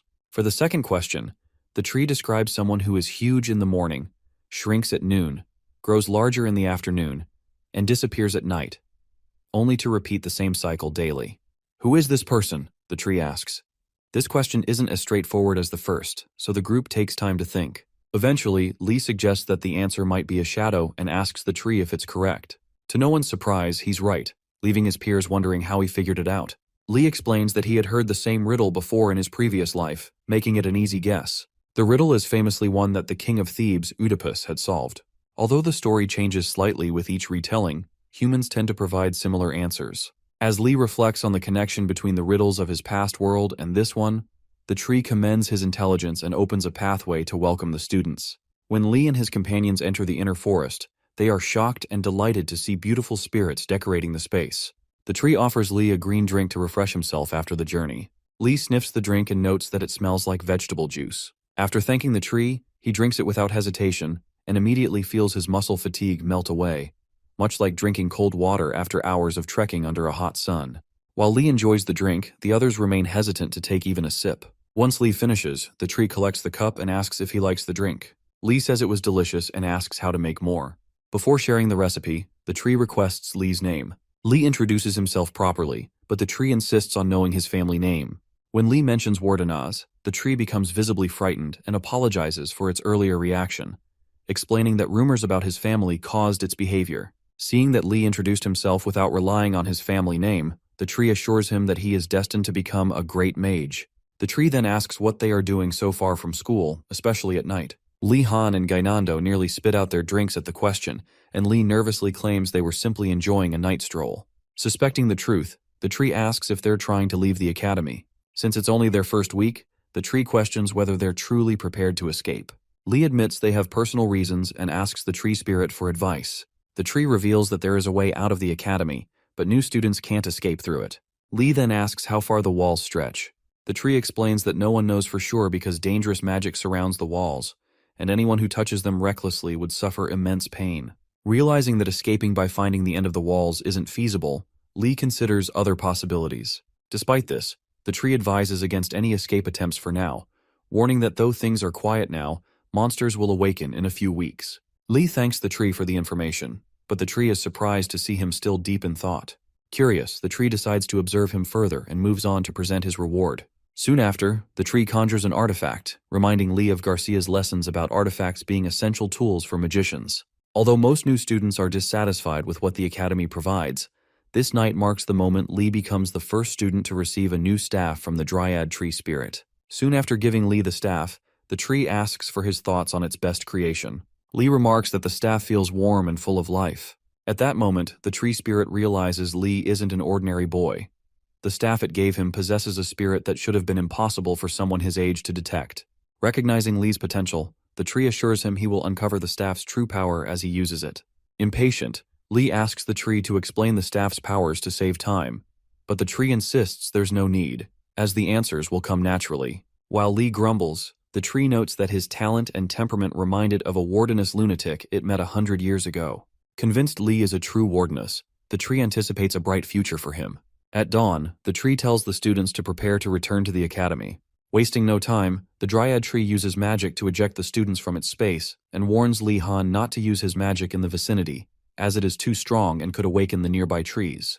When Lee asks how they're supposed to leave the area, the tree ignores him and places them outside the inner forest. Upon landing, the students quickly get up and brush the dirt off their clothes. Before disappearing, the tree tells Lee to remember the riddle it gave him, as it will answer many of his questions in life. With that, the tree vanishes, and Lee's group scouts the area, only to find the undead are gone. As they descend the mountain, they discuss the previous night's bizarre experience, with one student even wondering if it was all a dream. When they finally return to their dorms, Lee drags his exhausted body to his bed and collapses into sleep. Minutes later, Ashan rushes to Lee's room, banging on the door and waking him. When Lee opens it, Ashan apologizes for the disturbance and informs him that the headmaster has summoned everyone outside. Lee's sleep evaporates as he wonders if the headmaster is trying to identify the students who attempted to escape. Pushing aside his doubts, Lee gets ready, telling Ashan he'll wake the others and join him outside. Once outside, Lee's group is shocked to find the atmosphere festive. Most students wear expressions of confusion, and Lee wonders why the academy would host an impromptu festival without notifying the freshmen. Judging by the mood, it doesn't seem like the headmaster is up to anything suspicious. Still, Lee can't help but speculate about his motives. A few minutes into the festival, the headmaster appears and gathers everyone's attention to introduce 3 priests from the Empire who are visiting for the weekend.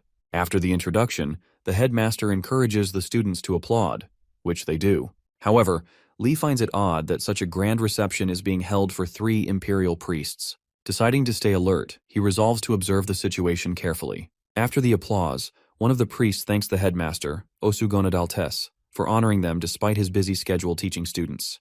The headmaster responds courteously and takes the opportunity to ask the priest to deliver a message to the emperor, a request for an increased budget to excavate ancient magic. Sheepishly, the priestess replies that such matters aren't within their jurisdiction. Hearing this, Lee suddenly understands the headmaster's motives. He recalls professors in his previous life begging the government for grants when facing budget constraints. It seems this world operates similarly. Setting his thoughts aside, Lee listens as the priestess thanks the headmaster for letting her meet his students. Representing different orders, she and the other priests feel privileged to introduce their beliefs to the young mages. As Lee observes the priests, he begins to question whether they are truly ordinary clerics. Their incredible mana and unique presence set them apart from other mages. Sensing Lee's curiosity, the headmaster startles him and explains why the priest's mana feels special. It stems from their divine power. The headmaster then notices Lee's ability to detect mana and asks about it. Lee tries to downplay his skill, but the headmaster presses him, wondering why he would hide such a talent. He remarks that few students possess Lee's sensitivity to mana and advises him to embrace his abilities with confidence. This surprises Lee, but he remains cautious, unsure of the headmaster's intentions. The headmaster adds that students like Lee and himself, being too smart to believe in gods, naturally have no interest in faith. This reminds Lee of his father's derogatory remarks about divine power. Considering the rumors surrounding his family's disdain for priests, Lee decides to keep his family name a secret to maintain good relations with the clerics. Shifting topics, the headmaster mocks the orders, claiming they go to absurd lengths to win over students who can be swayed by food. Thinking about food, Lee jokingly asks the headmaster which orders he'd recommend. Instead of answering, the headmaster pauses, impressed by the audacious notion of joining multiple orders to take advantage of them. Though bewildered, the headmaster acknowledges Lee's intelligence and determination, finding his wit and boldness both amusing and impressive. In response to Lee Han's question, the headmaster recommends that he join the Presinga Order, a group where the rule is self-sacrifice. The headmaster assures Lee that they'll welcome him warmly. If he's not satisfied with them, he suggests the Colosso Order, as they worship a god that embraces chaos and change, and wouldn't care if Lee believed in another deity or not. Lastly, the headmaster suggests the Capolio Order, which worships the god of swordsmen and would likely welcome an eccentric person like Lee. Hearing this, Lee wonders if the headmaster knows about his attendance in swordsmanship lessons. If that's the case, it's not good, since he never had positive experiences with teachers who paid him too much attention in his past life. After thanking the headmaster for his recommendations, Lee is told that the headmaster will now meet with the students in the punishment room. Lee bids him farewell, and the headmaster hopes Lee makes wise decisions in the future. As the headmaster vanishes, Lee recalls what he said about the punishment room and wonders if he was referring to the Tiger Guys. If so, Lee needs to be cautious to avoid revealing their secret. Shortly after the headmaster leaves, Yoner calls out to Lee, asking where he's going. Lee quickly hides his worried expression and tells her he plans to visit the Prasinga Order. Intrigued by his plans, Yoner listens as Lee mentions his intention to visit the Colosso and Capolio orders afterward. Curious, Lee asks about the basket Yoner is carrying, and she offers him a delicious treat from it. When Lee inquires where she obtained such a precious item, Yoner reveals that it's from the Flamane Order, which worships the god of alchemy. Her family had donated a lot of money to the order long ago, and when she arrived, they recognized her and gave her the food basket. Hearing this, Lee can't believe his ears and regrets coming from such a miserly family that was too arrogant to donate money to any orders. If his family had done so, it would have made finding a favorable order much easier. Yoner, puzzled by Lee's odd behavior, wonders why he's acting so strangely after learning about her family's donations. Lee, however, quickly brushes it off, deciding to leave since he's busy for the day. After saying goodbye to Yoner, Lee makes his way to the Prasinga Order's tent and introduces himself as someone seeking the teachings of Lord Prasinga. The followers warmly welcome him and, after thanking him for visiting, invite him inside their tent. Lee continues to charm them with polite words as he enters. Inside, he sees one of the cloaked followers call for a person named Dijiling to assist them. Upon seeing Dijiling, Lee immediately recognizes her as a half-blood demon. Half-blood demons are an extremely rare race among mixed bloods, often born from contracts made by their ancestors with demons. Despite their appearance, these demons typically have passive personalities and are often cast aside by society. After a brief exchange, the cloaked follower introduces Dijiling as the new student of the Burning Phoenix's tower. Moving on, the follower expresses surprise at finding another believer besides Dijiling, but Lee responds that it's only natural to follow their lord once one knows of his noble will. Of course, Lee has ulterior motives, but he knows there are two things to consider when joining an order: what one can gain and what one must do to earn their favor. On the surface, the Prasinga Order doesn't seem like much, but Lee senses a multitude of artifacts filled with mana within the tent. The sheer number of artifacts makes him wonder if the order is involved in artifact creation. At that moment, Madame Madrid, one of the priests from earlier, enters the tent, delighted to find a new believer. Lee notices that, despite her small frame, her footsteps leave heavy imprints on the ground. Curious, he tries to figure out the reason for this. After introducing herself, Madrid notices his concerned expression and reassures him that the heavy footprints are due to an artifact she's wearing. She explains that it's a cursed artifact that drastically increases one's body weight. When Lee asks why she would wear such an item, Madrid replies that it's because of Lord Prasinga. She explains that since Prasinga bore the pain of the world alone, they too must share in his suffering. To do so, they wear cursed artifacts and endure the hardship. Hearing this, Lee begins to regret ever listening to the headmaster's recommendation. Sensing his discomfort, Madrid gives him the option to leave if he's unwilling to walk the same path, as it is a difficult one. Given the chance to opt out, Lee takes it and prepares to leave. However, before he goes too far, Madrid expresses disappointment, revealing that she had prepared an artifact as a welcome gift for him. Even though it's called an artifact, it may not be desirable for everyone since it absorbs mana. When Lee hears about the mana absorption, he pauses, realizing that such an artifact could be useful in managing his immense mana. Realizing its potential benefits, he turns back and asks what other effects the cursed artifact has besides absorbing mana.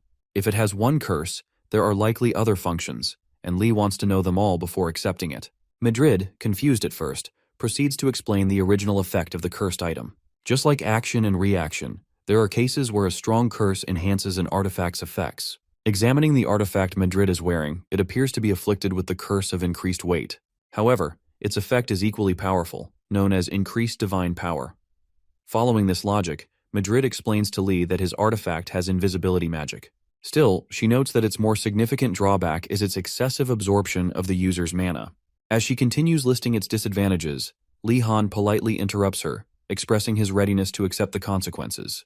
His enthusiasm impresses Madrid so much that she feels ashamed for doubting his sincere faith, and assuming he would walk away after hearing about the curse. Meanwhile, Lee is ecstatic, realizing he's hit the jackpot with this new invisibility gimmick. After the emotional exchange, Madrid officially welcomes Lee into their order and unveils the cursed artifact, revealed to be Lord Prasinga's belt.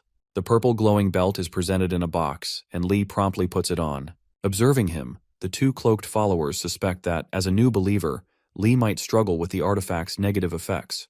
They prepare to assist him if necessary.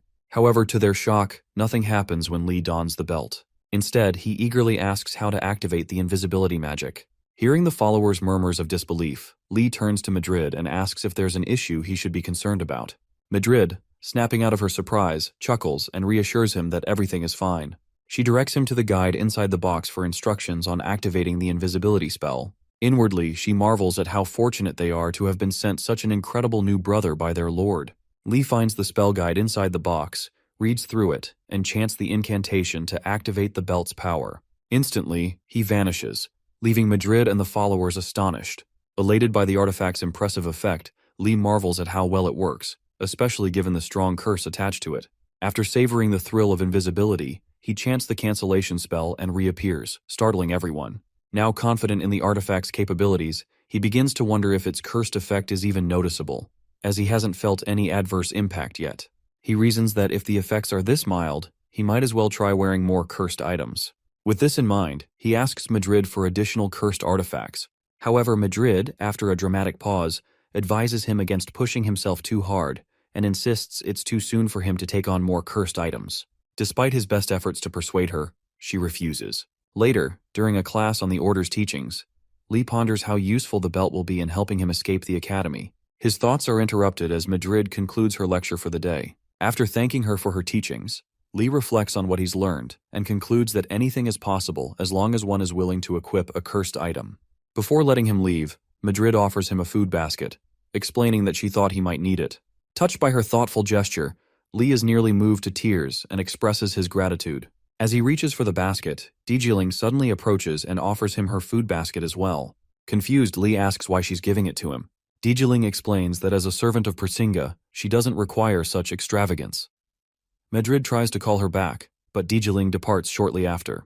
Lee, impressed by her dedication to her beliefs, notes how different the Burning Phoenix Tower members are compared to other towers, which are their polar opposites. Just as he's about to leave the tent, Madrid asks him for a favor: to look after Dijiling, as she's concerned the half-demon blood is being too hard on herself. Initially reluctant, Lee explains that he lives in a different dormitory. However, Madrid bribes him with another food basket, and Lee agrees to help. On their way back to the academy, Lee chats with Dijiling and asks if he can address her as a priest. Dijiling responds that he can simply call her by her name. Curious, Lee inquires about her tower, mentioning he's heard rumors that its members rarely interact with others, unlike those from other towers. Dijiling explains that in their free time, they mostly pray in their rooms or venture into the forest or mountains at night to pray. This confuses Lee, as he knows there's a curfew on weekdays for the Enro Guard dormitory. It turns out that members of the Burning Phoenix Tower are exempt from such rules due to the unique circumstances of their dormitory. Realizing this, Lee figures that priests aren't bound by time restrictions, and if he could wear a priest's robes and impersonate one, he might gain more freedom for himself. With this plan in mind, Lee asks Dijiling if she can help him get a priest's robe. Dijiling, puzzled, reminds him that wearing a priest's robes won't reduce the curse's effects. Lee assures her that he's aware of that, but lies, claiming he needs the robe to better understand Lord Prasinga's will. Unable to refuse him, Dijiling promises to bring one for him the next time they meet. Lee thanks her for her help and decides to take things slowly as he prepares for his eventual escape from the academy. Moving on with the conversation, Lee Han asks about her feeding habits to know if she's having enough to eat, and Dijiling says she's satisfied with what she has currently. Hearing this, Lee tells her about the priestess's concerns for her health and how she asked him to make sure she's well taken care of. To make things much easier, Lee Han suggests that Dijiling eats with him occasionally so the priestess can be less worried that way. After giving her response a second thought, Dijiling finally agrees to eat with him. Lee Han's happy to see Dijiling cooperating with him, as he wouldn't want to disappoint the person who gave him such precious gifts. Besides, once she starts eating with him, then she'll have no choice but to become addicted to him feeding her, even during the holidays. By nightfall, the academy professors gather in the professors' meeting room for an emergency meeting called together by the headmaster on such short notice. Shortly before the meeting begins, Urigalim drinks some of the delicious tea he made from his garden, and appreciates how good it has tasted since Lee showed up. Just as he savors the moment, the headmaster pops up to start the meeting. When Urigalim asks why they're all gathered, Garcia says it's probably because of basic writing training. Soon after, she asks the headmaster if the teacher for the lecture has been assigned yet. But then Urigalim, who's been living under a rock, asks why Professor Vendazol isn't teaching it. At that point, Garcia tells him that Professor Vendazol went missing while looking for a unicorn. Seeing as how there's no news of him yet, they need a replacement teacher for his class. By then, the headmaster interrupts Garcia and tells the other professors not to worry, as he's already prepared a replacement. Shocked by the sudden announcement, the professors praise the headmaster for finding a solution to their problems in such a short time. Urigalim then asks the headmaster who the new professor is, and he reveals the professor's name to be Lightning Steps Zedar. or Z for short. Although she hasn't seen the person before, Garcia wishes the professor well in their new class. Engeldel takes his time to explain just how famous Z is as an adventurer. According to the history books, she's explored most of the wildernesses within the Empire and is not even stopping there. Just then, Urigalum slams his hand on the table in pain and asks the headmaster why he just had to be an asshole and hire his aunt. With the others confused, Urigalum explains the real nasty behaviors of his terrible aunt. She's extreme, nags him to death occasionally, and even asks if he hates Eastern dwarves. Having heard everything Urigalum had to say, the headmaster tells him he doesn't really care who his professors are as long as they're the best in their field, meaning there's nothing he can do now. With that said, he ends the meeting and dismisses the professors to continue their night. The next day, a familiar dwarf woman stands atop a tree while receiving a message from one of her small messenger birds. After listening to the chirpy message, she realizes that it's nearly time for her lesson, so she prepares accordingly before the students show up. About 30 minutes later, students from the Blue Dragon and White Tiger Towers flood the fields, excited to finally learn something mandatory for a noble person to know: horse riding. Li Han notices the positive energy oozing out from his colleagues and figures things should be fine for this class. Seeing as the content of this lesson is already something the students are familiar with, this lesson should be pretty peaceful. Mere seconds after him thinking that, a ferocious large bird roars in the sky and looms over the field where the students are. As soon as they hear the screeches and weird sounds, the students get confused as they try to figure out where the sound's coming from. Just then, someone signals everyone to look at the sky, and when they do, they find the large bird diving toward them to pick one of them up. The students scram for safety, but unfortunately, Gainando is too stupid to listen to reason.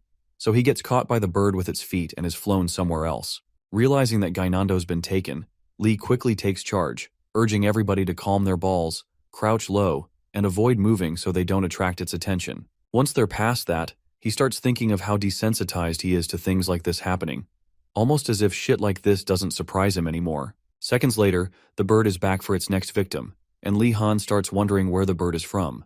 Just then, an enraged female White Tiger student gets up and demands to know where the headmaster is, as it's pretty obvious now that there's something wrong with the academy's security. The person crouching near her tries to calm her down, as this isn't the time to point fingers, but then the stupid girl starts blaming the monster bird's attacks on the academy's lack of security. Well, her screams soon attract the bird, and it approaches them. Realizing the stupid scene she's caused, the girl starts apologizing and begging for help. But luckily for her, the bird carries the poor dude crouching near her. Witnessing what just happened, Li Han finds it strange that the bird didn't take the fool who made the ruckus. After thinking about it a little bit, he finally figures out the answer to his question all along. It's their hair color. Knowing this, Li Han quickly orders everybody to cover their hair with their uniforms, as he has evidence that the bird only targets those with shiny-looking hair. Soon after covering their hair, a voice from within the crowd of students behind Li Han commends him for being quick in making decisions and giving out instructions. Turning to get a better look at the person, Li Han demands that the person introduce himself or herself. At that point, the person removes his cloak to reveal he's from the White Tiger Tower. But just as he's about to introduce himself, a scaredy cat from the Blue Dragon Tower screams out and accuses the White Tiger student of trying to mess with Wardenas again. The student tries to clear himself, but it's already too late, as the Nimrods are already getting ready to beat the shit out of the Marathi supporter. Before things spiral out of control, the dude screams out, assuring them he's not involved with Marathi's side at all. With nobody willing to believe him, Princess Ardenart steps in and bails him out. Seeing the princess speak up for him, the students back off and return to their activities. After the unrest is dispelled, Li asks the princess how she knows this weird dude, and the weird dude introduces himself as Rowena, a knight who serves the princess. Hearing this, Li considers the odds and soon realizes the princess must have exploited the loopholes in the school's rules. While no one can bring their servant along, the academy can't stop servants from entering the school as students, meaning clever individuals can use this method to bring someone in. Knowing this, Li Han suddenly feels pity for poor Gainando, who has no one to guard him, even though they're both royalty. After explaining the unpredictable nature of the bird attacking them, Rowena asks Li to take command of the students and use them to stop the bird. Surprised, Li Han asks Rowena why he should bother with such a hard task. Just then, the other Blue Dragon students start praising him, telling him he's someone they can trust and urging him to lead them honorably. In his mind, Li forbids himself from succumbing to their pleas, as he knows nothing good has ever come from being the leader of a group. Unfortunately for him, it becomes impossible to refuse when the entire field begins chanting for him to be their commander, insisting they're ready to follow him. Unable to resist, Li sighs and reluctantly starts giving orders to his new army. While watching Li demonstrate his leadership skills, Rowena recalls the meltdown he had in his tower a few days ago when he found out that the person leading Blue Dragon Tower was Lee Han Wardeness, not the princess. Back then, he wondered how it happened, given the princess's exceptional commanding abilities even before she entered the academy. To uncover the reason why Lee is the leader, he planned this meetup under the present circumstances to put Lee Han in the spotlight and wait for him to slip up. Now that he's a few steps closer to his goal, Rowena watches in anticipation, hoping to discover Lee's secret. What he doesn't realize, or even bother to consider, is that Lee Han earned the student's loyalty with nothing more than some food.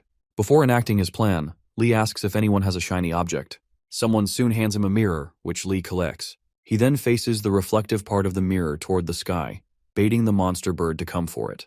When the bird spots the shiny object, it dives toward Lee Han, hot and fast, like a fool. Before the bird gets too close, Lee Han tells his group to stand in a line and form a wall.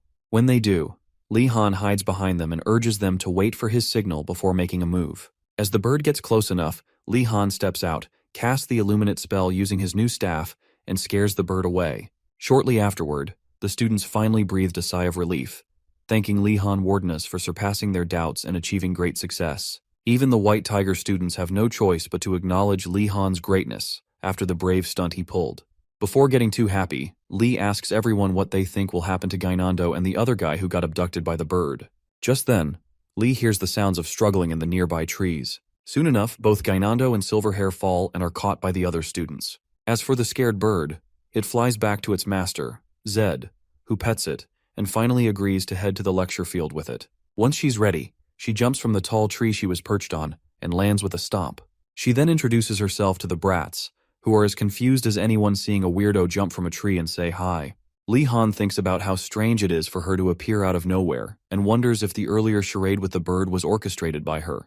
Upon taking a closer look at her, Lee notices some familiarity between this woman and Urugulem and wonders if she's a relative of the professor. While convincing himself there's no way that's possible, the dwarf woman appears behind him and tells him he has a lot of potential. Lee Han gets the same feeling he had from Urugulem during alchemy class a few weeks ago and wonders if he's just experiencing déjà vu. While the other students wonder who this short woman is, Lee asks her if she's close to Professor Urugulem. Zed smiles, surprised that he could figure her out after just a few minutes of interaction. Eventually, she tells Lee she's his aunt, and Lee immediately cautions himself not to stand out more than he already has in front of this eccentric-looking professor. Just when he thought he could stay under the radar, one of the doofuses from Blue Dragon Tower pats his back and informs the professor that Lee Han is Urugulem's best pupil. Not only that, but the idiot also mentions that Lee gets invited to Urugulem's cabin occasionally, something Lee desperately tries to stop him from saying.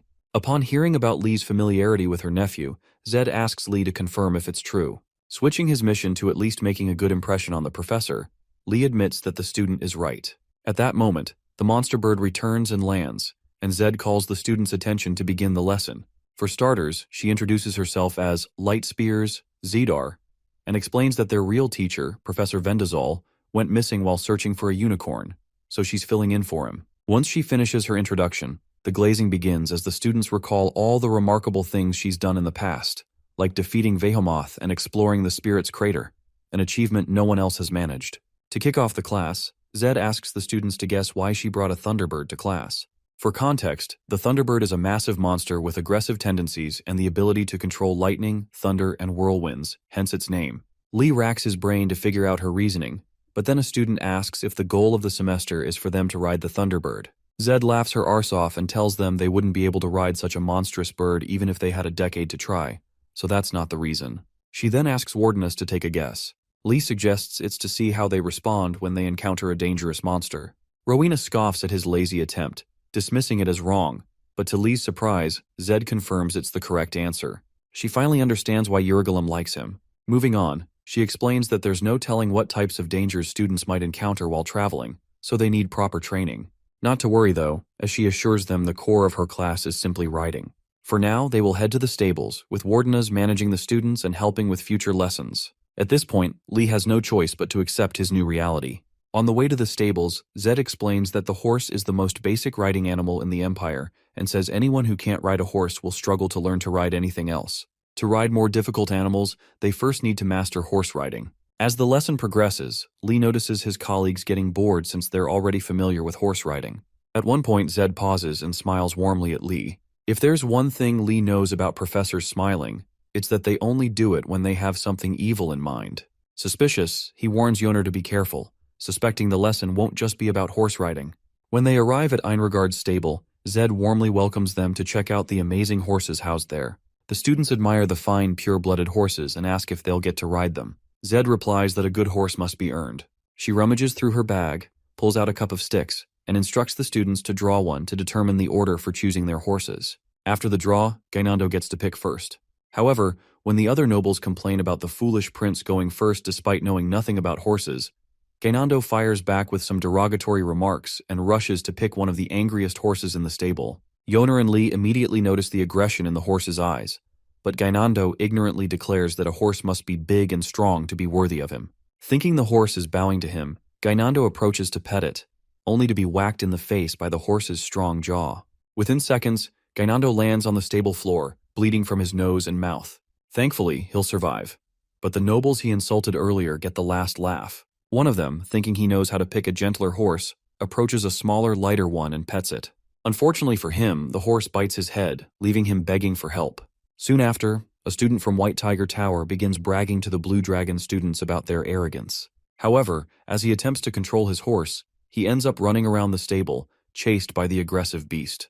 Watching the chaos unfold, Lihan wonders why the horses are so aggressive over such minor provocations. After getting her fill of laughter, Zed finally speaks up. She reminds them that she told them to learn horse riding. She then gives them their first assignment, to become friends with the angry horses in the stable. Shortly afterward, the students start complaining about how harsh Zed is being, but she assures them that the horses will become friendly if they're treated with love and care. Their main goal for this lecture is to bond with a horse of their choosing. Lee takes another look at the horses and realizes they're definitely not normal. Something about them seems off, and he suspects Zed isn't telling them everything. However, before he can choose the gentlest-looking horse, Zed singles him out from the crowd and takes him to a special horse. Lee immediately falls in love with it. Zed explains that she couldn't give her nephew's favorite student just any horse, so she's chosen this one for him. At this point, the jealousy begins, with Ashan growing envious of Lee for receiving such favoritism. One of the White Tigers complains about Lee getting an easier horse, but Zed clarifies that although the horse she's giving Lee is a good one, it's also the most aggressive and difficult to tame in the stables. In her words, it's easier to tame a monster than to tame this behemoth of a horse. Lee is understandably devastated when he hears this. As Zed continues, Lee asks if there's any bonus for taking on the hardest task among his peers. Zed assures him he'll do just fine, reminding him that he handled the Thunderbird well earlier. With that said, Lee remembers why he hates being noticed, but he keeps a smile on his face until the class ends for the day. A few hours after the class, Zed forced Lee to take her to Urigalim's cabin to see her favorite nephew again. When they arrive, Urigalim, clearly distressed at seeing his aunt, sheepishly asks what she's doing there. Zed scolds him for his rudeness, reminding him that she's his aunt. Shaken, Urigalim welcomes her properly, and Zed immediately invites herself in for a tour of his home. Once inside, Urigalim asks Lee to explain, and Lee tells him he has no choice but to guide her there. Meanwhile, Zed begins complaining about how dirty and unkempt Urigalim's cabin is, even suggesting that it's the reason he's still unmarried. Urigalim knows this is just one of her mood swings, so he remains calm, waiting for an opportunity to shut her up. As she's about to inquire about his romantic life, Urigalim swiftly changes the subject by declaring it's lunchtime, asking Lee if he's eaten yet. Lee, understanding the situation, says he's quite hungry. Urigalim immediately sits him down and offers to prepare lunch for the three of them. Zed agrees that Lee, being a growing boy, shouldn't skip meals. To help out her misguided nephew, she insists on preparing some Eastern-style dishes for all of them. Urigalim is about to object, mentioning he doesn't like Eastern cuisine, but one stern look from his aunt is enough to make him hold his tongue and act normal. While Zed prepares lunch, Urigalim takes the chance to ask Lee how he's been. Before Lee can answer, something glowing in Urigalim's robe catches his attention, and he asks about it. Lee remembers that's where his staff is, so he takes it out and shows it to Urigalim. Urigalim, sensing the spirit of the forest within the staff, asks Lee where he got it. Lee knows he can't admit that he found the oak tree spirit while trying to run away, so he tells them he coincidentally wandered into the forest, met the oak spirit, and coincidentally found the staff. Urigalim and his aunt pretend to believe his story, but deep down, they know Lee was trying to run away. Urigalim then asks if the oak spirit gave him a riddle, and Lee asks how he knew. Urigalim explains that the spirit is well known for its annoying yet clever personality. Lee then wonders if the staff has some kind of special power, especially given how Urigalim speaks as if the spirit is hidden inside the staff. After imagining the potential benefits, like invincibility or the ability to use spiritual magic, Zed tells him that yes, the staff does have a special effect. It's great for farming. Lee is disappointed by her reply, having expected something far more exciting. However, since the staff came from a tree spirit, it makes sense that it would excel at tending to nature. Seeing Lee's reaction, Orgulum suggests that the staff will come in handy since Lee was already planning on starting a garden. Zed then asks Lee what he plans to grow, and he says anything edible. Hearing this, she offers to help and instructs him to come to her once he's done eating.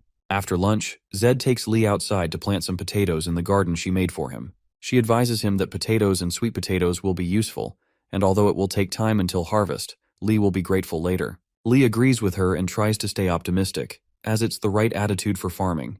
As he plants the potatoes, Zed calls him over to check something out. Lee leaves the seedling he just planted, and once he's gone, something strange happens. The seedling grows larger, seemingly using some magic. When Lee finishes planting his seedlings, he returns to his dorm with a basket of ingredients and finds his colleagues starving. Like their only ray of light in eternal darkness, Lee happily announces his presence, and everyone is glad to see him. When they spot the food basket, they eagerly ask about it. Having received a ton of ingredients thanks to Zed, Lee confirms it is indeed food. As usual, the praise begins, and everyone starts thanking Lee for being such a good friend. Judging by their expressions, Lee notices how much they've changed over the past few weeks. Almost like baby birds just waiting to be fed. Though he knows they're extremely hungry, he still tells them to be patient so he can prepare a delicious soup for them. After securing the space he needs, Lee begins cooking the soup with skill and precision, much to the amazement of his colleagues, who liken him to an experienced alchemist at work. About an hour later, after cooking, Lee tastes the soup and finds it absolutely delicious. He then tells everyone to bring their bowls, and the students quickly get to work. Moments later, he serves each of them a bowl of his vegan soup, which they eagerly dig into. As everyone enjoys the meal, one of the elven students approaches Lee to ask for a favor. After hearing the details, Lee prepares a bowl of soup and takes it to the princess's room. When he arrives, he knocks politely, and Ardenart opens the door, asking why he's there. Lee presents the soup he made earlier and urges her to try it. Surprised that he'd think of her at a time like this, Ardenart accepts the soup bowl and asks if it's truly for her. Lee reassures her that everyone else has already had their share, so she has no reason to worry. Touched by his thoughtfulness, Ardenart picks up a spoon and tastes the soup.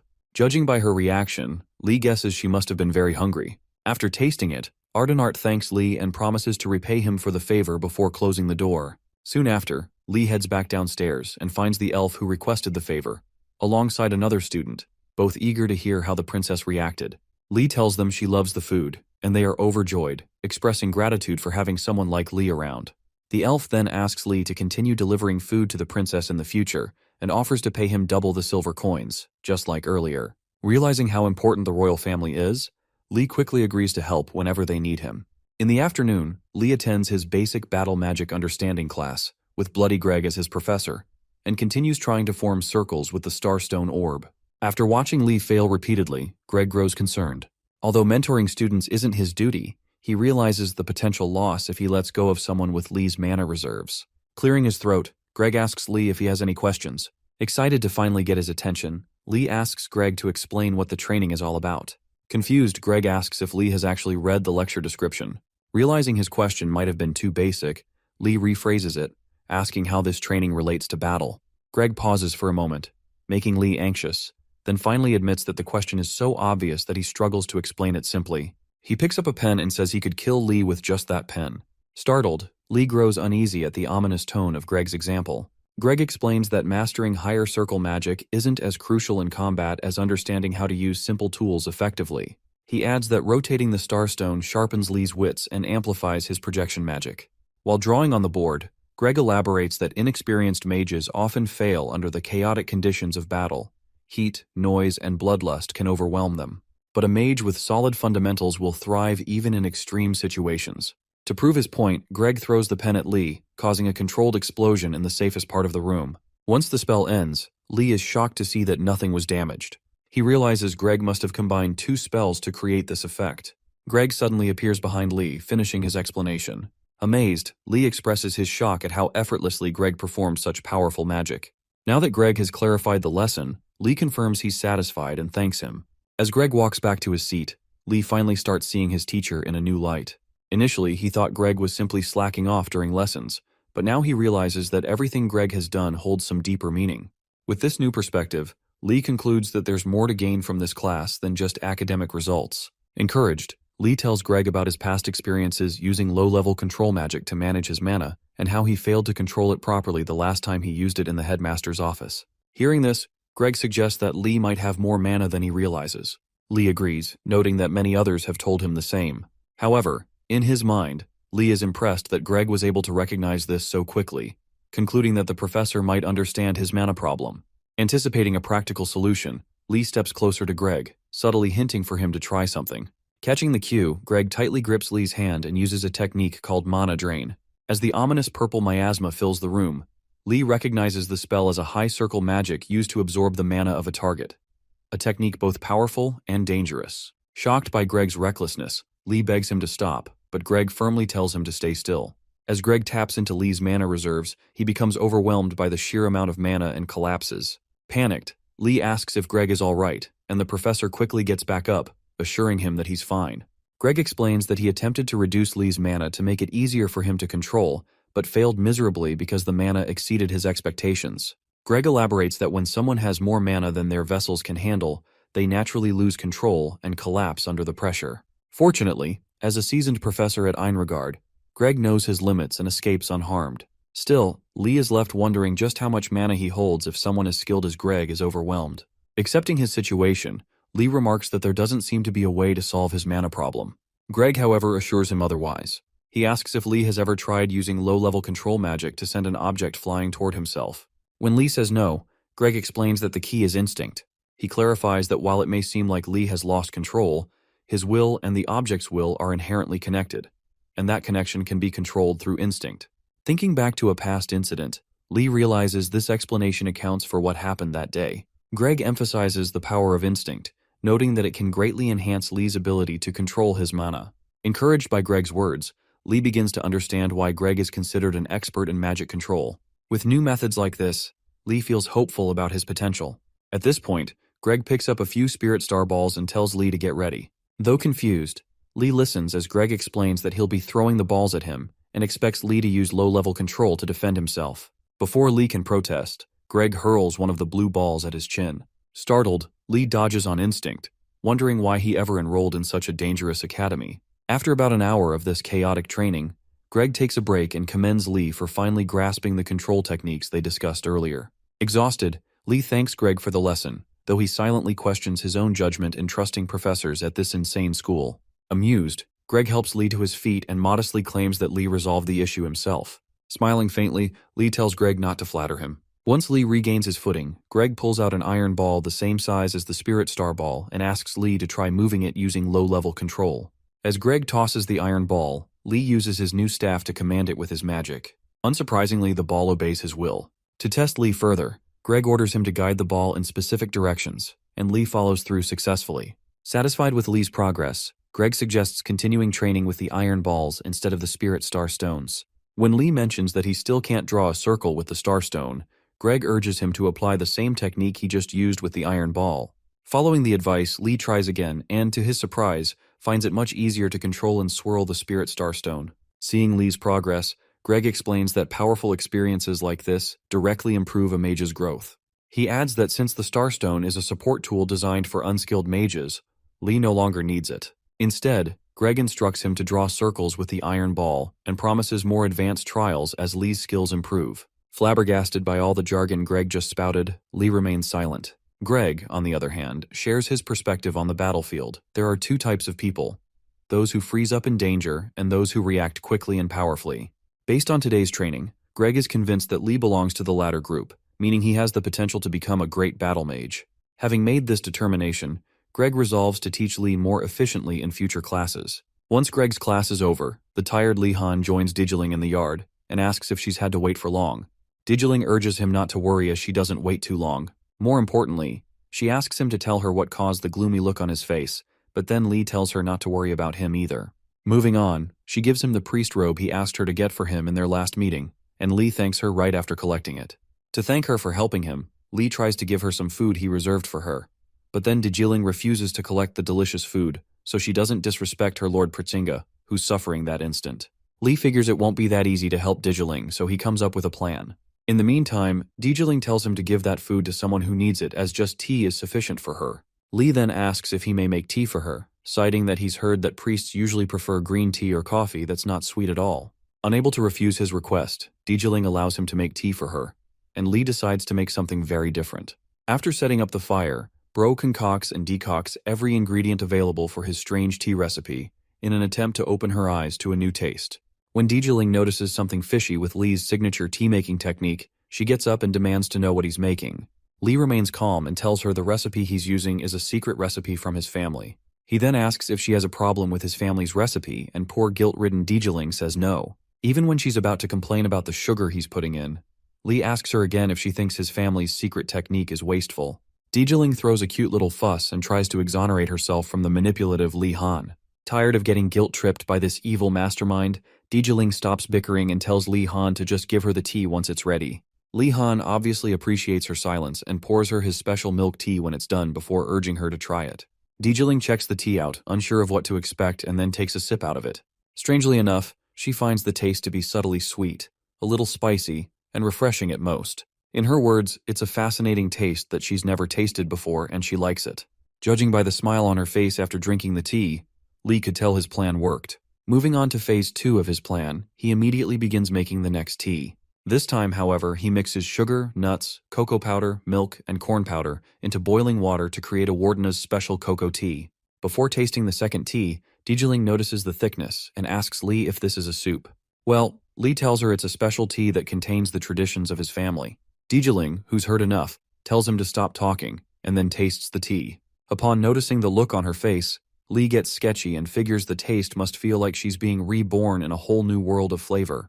Using this method, Lee plans to fatten her up with drinks that aren't tea, but are similar to tea. When she's done sipping, Digiling appreciates the deliciousness of the tea, and Lee Han urges her to finish the remaining tea now that she's finished sipping and tasting it. Moving forward, he menacingly tells her to keep coming there at the promised time so they can have their tea sessions more often.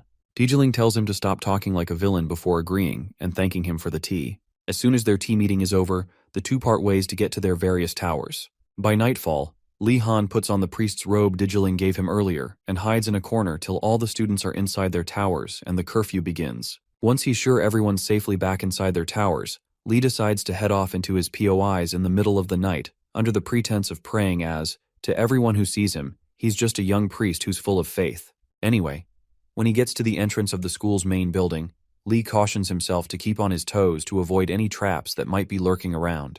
Fortunately for him, nothing much happened on the first floor of the building as he expected. After a quick recollection of the admission ceremony with the headmaster, Lee decides to take a look at places he hasn't gone to first. Soon after rummaging around for a few minutes, he catches another person sneaking around the same space. Initially, he thought the person was a professor, but after another look, he realizes that the intruder is a Black Turtle Tower student.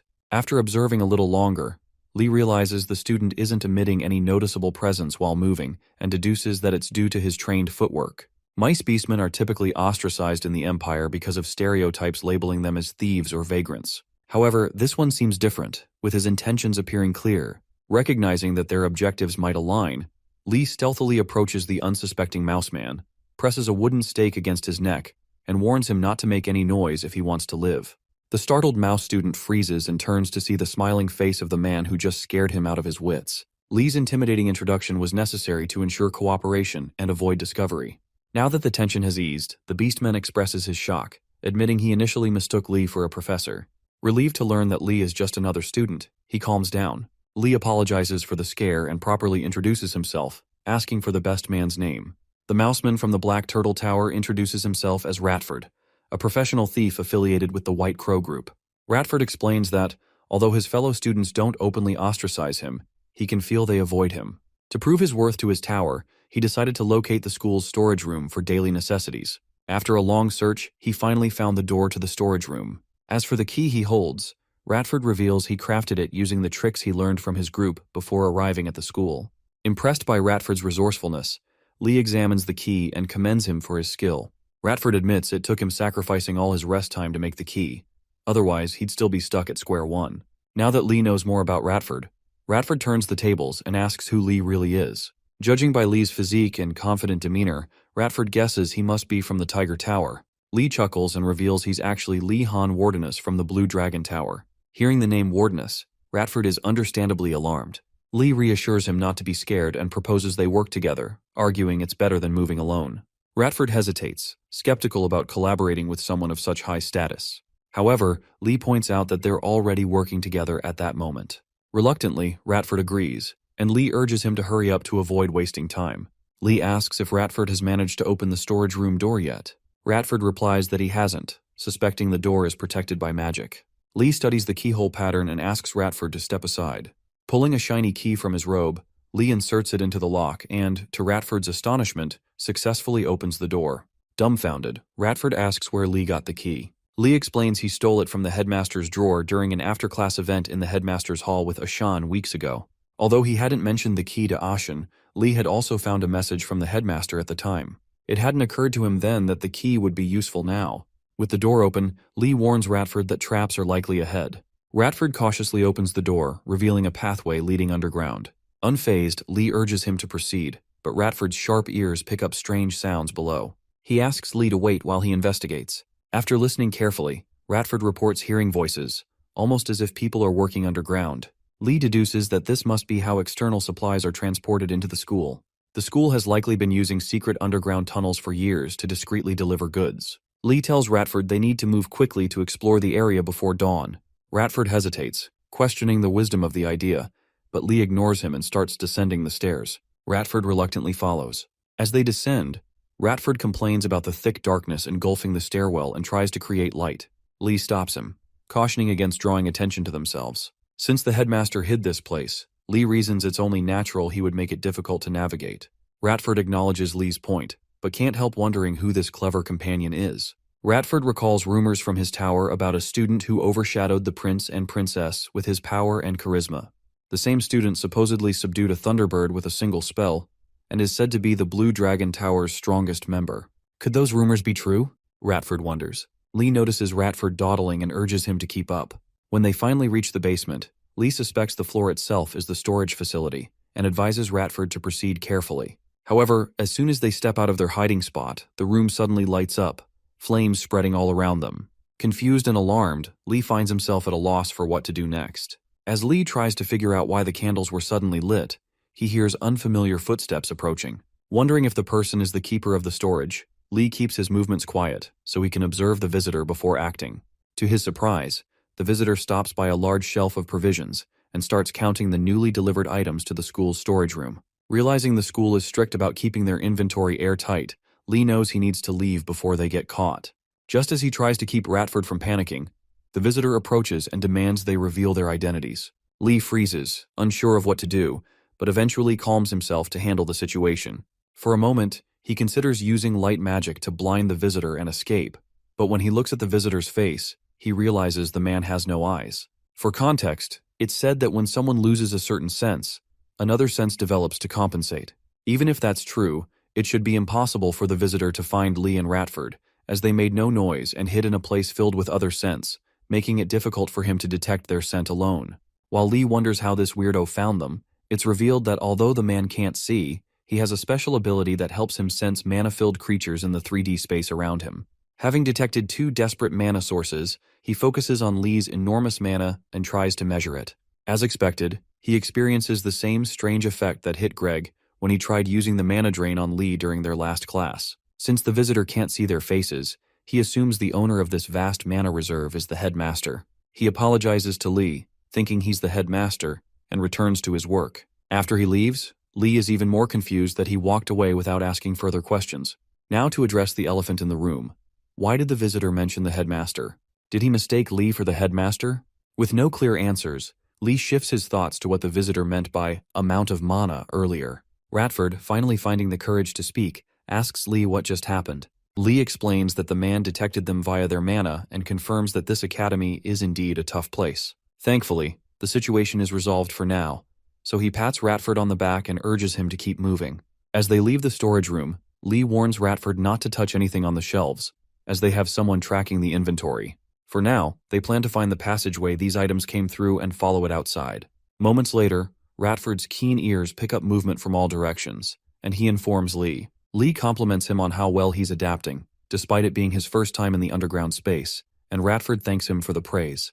As they head toward the source of the movement, Lee asks why Ratford has been speaking so formally. Ratford brushes it off, telling Lee to focus on the mission since they're almost there. After running for a few more meters, they reach a dead end. Ratford is devastated and starts doubting his senses. Lee, however, suspects there's more to this dead end than meets the eye. He spots a slightly different brick in one of the nearby walls and guesses it's the key to unlocking the path beyond the dead end. His intuition comes from the knowledge he gained through stories from his family, unlike Ratford, who has only known a life of theft. Lee presses the brick inward, and the wall blocking their path opens. Judging by the brightness and size of the newly revealed path, Ratford assumes this must be the passage leading outside. He stares at Lee, confused, wondering how he knew what to do. Maybe it's because he's a wardeness? While Ratford continues marveling at Lee's abilities, Lee is overwhelmed with excitement, knowing he's finally found a way to escape this hellish school. All the weeks of suffering finally make sense now that he's found the escape path. Without hesitation, he urges Ratford to move quickly, and Ratford happily follows. After walking a bit further, they finally encounter the workers of Einregard. Now, there are a few rules for the workers of Einregard. They must never speak of what they see or initiate conversations.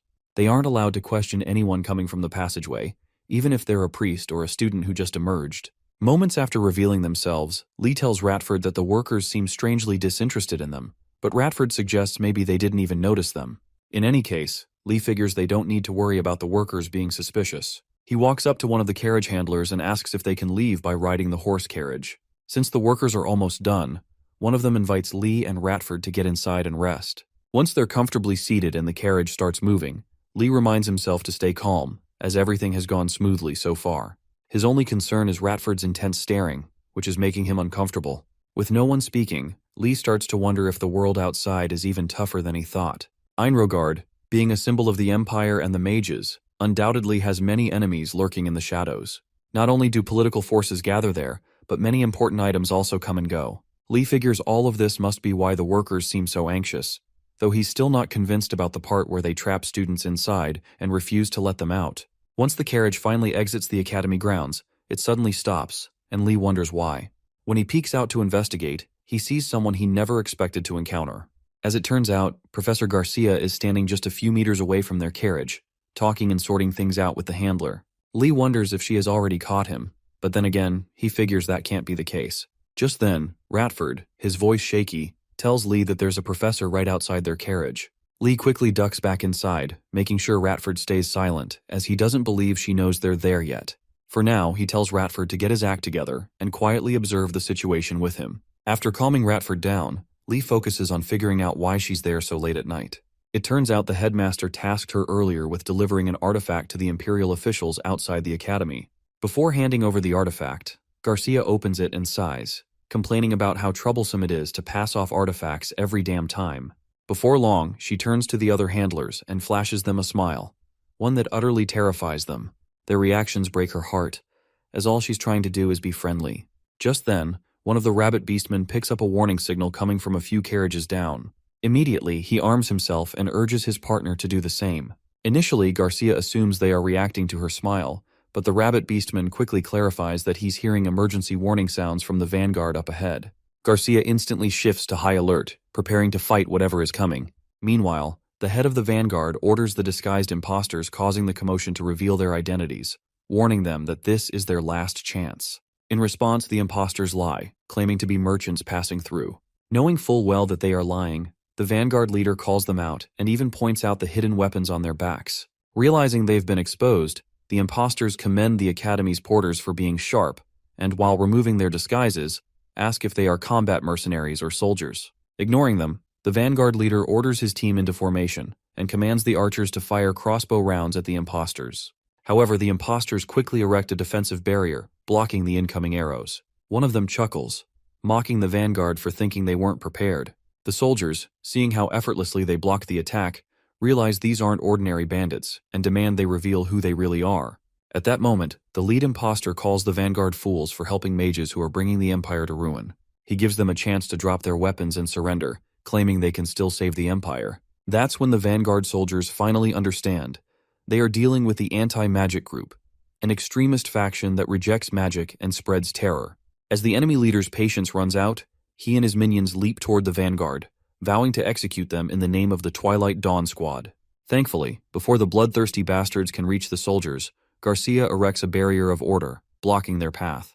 The imposters immediately attempt to break through but fail. Seeing Garcia's intervention, the vanguard soldiers begin praising her, but she knows the barrier is only a temporary solution. After all, the Twilight Dawn Squad is infamous for killing mages, and unless someone is a combat mage, it's nearly impossible to last long against them. Since she isn't one, the only thing she can do is send magic messenger birds to the academy for reinforcements, while holding off the attackers until the headmaster arrives. Shortly after the barrier is erected, the enemy leader orders his men to bring it down. One of the imposters pulls out a large, glowing golden-black orb, places it in front of the barrier, and uses it to suck the barrier out of existence. With her precious barrier of order gone, Garcia panics, realizing her mana is being dispersed. When one of the vanguard soldiers asks her what the hell is happening, she simply tells him that magic isn't omnipotent. While there are many ways to counter magic, it's rare to see an object that absorbs mana over such a wide range. The soldier then spots the strange orb in the enemy's hands and asks Garcia what it is. She immediately recognizes it as an ancient relic. Shocked, the soldier asks if she's saying that a treasure rarely found in ruins and dungeons is in the hands of these criminals. Without answering, Garcia watches in horror as the relic continues sucking out all the mana she tries to gather, preventing her from casting spells. As she desperately thinks of a solution, she fails to notice an enemy sneaking up behind her. The moment he gets close enough, he lunges at her with deadly force, declaring it's time for heavenly punishment. Garcia panics, struggling to comprehend how he got behind her so quickly. Just as he's about to land a finishing blow, something strikes him in the head, knocking him out instantly. In the aftermath, Garcia and a dwarf vanguard soldier stare in confusion, unable to comprehend why the man suddenly collapsed. To them, it seems as if he fainted on his own. What they don't know is that Lee is right there with them, completely invisible. After scanning the area to make sure no one else is lurking nearby, Lee concludes that, for now, the coast is clear. 10 minutes before he attacked the assassin, when the chaos truly began, Lee initially thought the commotion outside was all part of the headmaster's trap. Ratford, scared as usual, asked Lee what they should do, and Lee told him to hide and do something unrevealed while he was at it. When Ratford asks what Lee plans to do, Lee assures him that he has his plan, so there's no need to worry.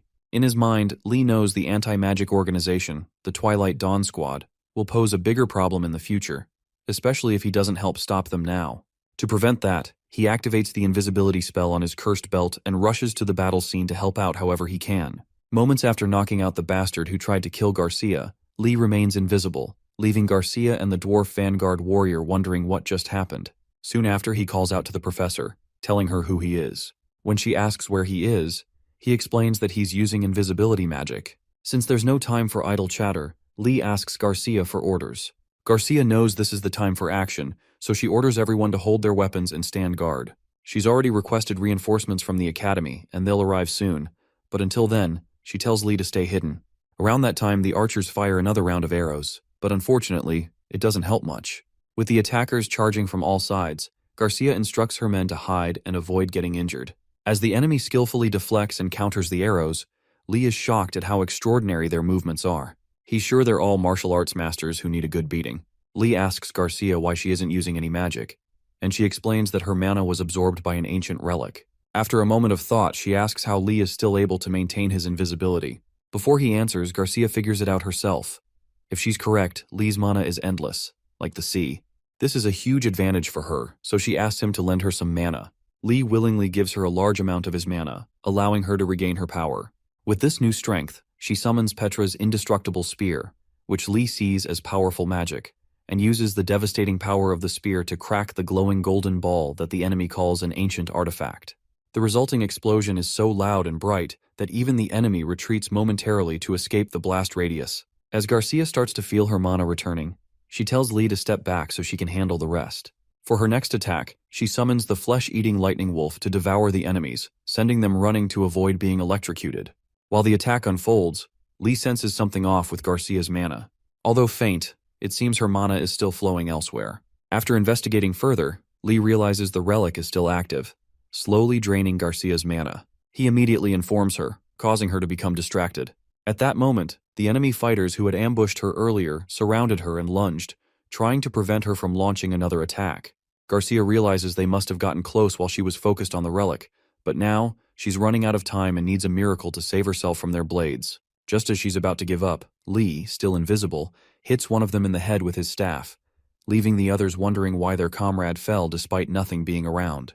The enemy leader quickly steps in, instructing his men to calm down, suspecting there's someone among them using invisibility magic. He sprinkles dust in Lee's direction, disorienting him slightly. Once he recovers, Lee realizes just how incredibly skilled these enemies are. They manage to react to an invisible threat so quickly. He also notices that the enemy leader's energy is far stronger than the rest of the group. Knowing this, Lee can't let the leader reach the professor, or they'll be in big trouble. To enact his plan, Lee deactivates his invisibility spell, revealing himself to the enemy. Seeing that the one causing trouble is just a kid, the enemy soldiers are appalled. To regain their honor, they all vow to teach Lee a lesson for interfering. In response, Lee calmly tells them he'd never choose to fight them head-on, knowing that would be a losing battle. With that said, he races toward the relic to destroy it, causing most of the soldiers to chase after him. Knowing it's too dangerous to face them directly, Lee activates his invisibility spell once again, disappearing into the night. Seeing this, the leader instructs his men to let him handle Lee while they join the group attacking the troll mage. Realizing the leader is now after him, Lee focuses on keeping his mind calm so he can finish this quickly. To slow the leader down, Lee pulls out the iron balls from Greg's class and fires them at the enemy squad. The iron balls knock out a few of them, prompting the leader to warn the others to be cautious, as Lee seems to be using hidden weapons. He also tells them not to underestimate the combat mage just because he's a kid.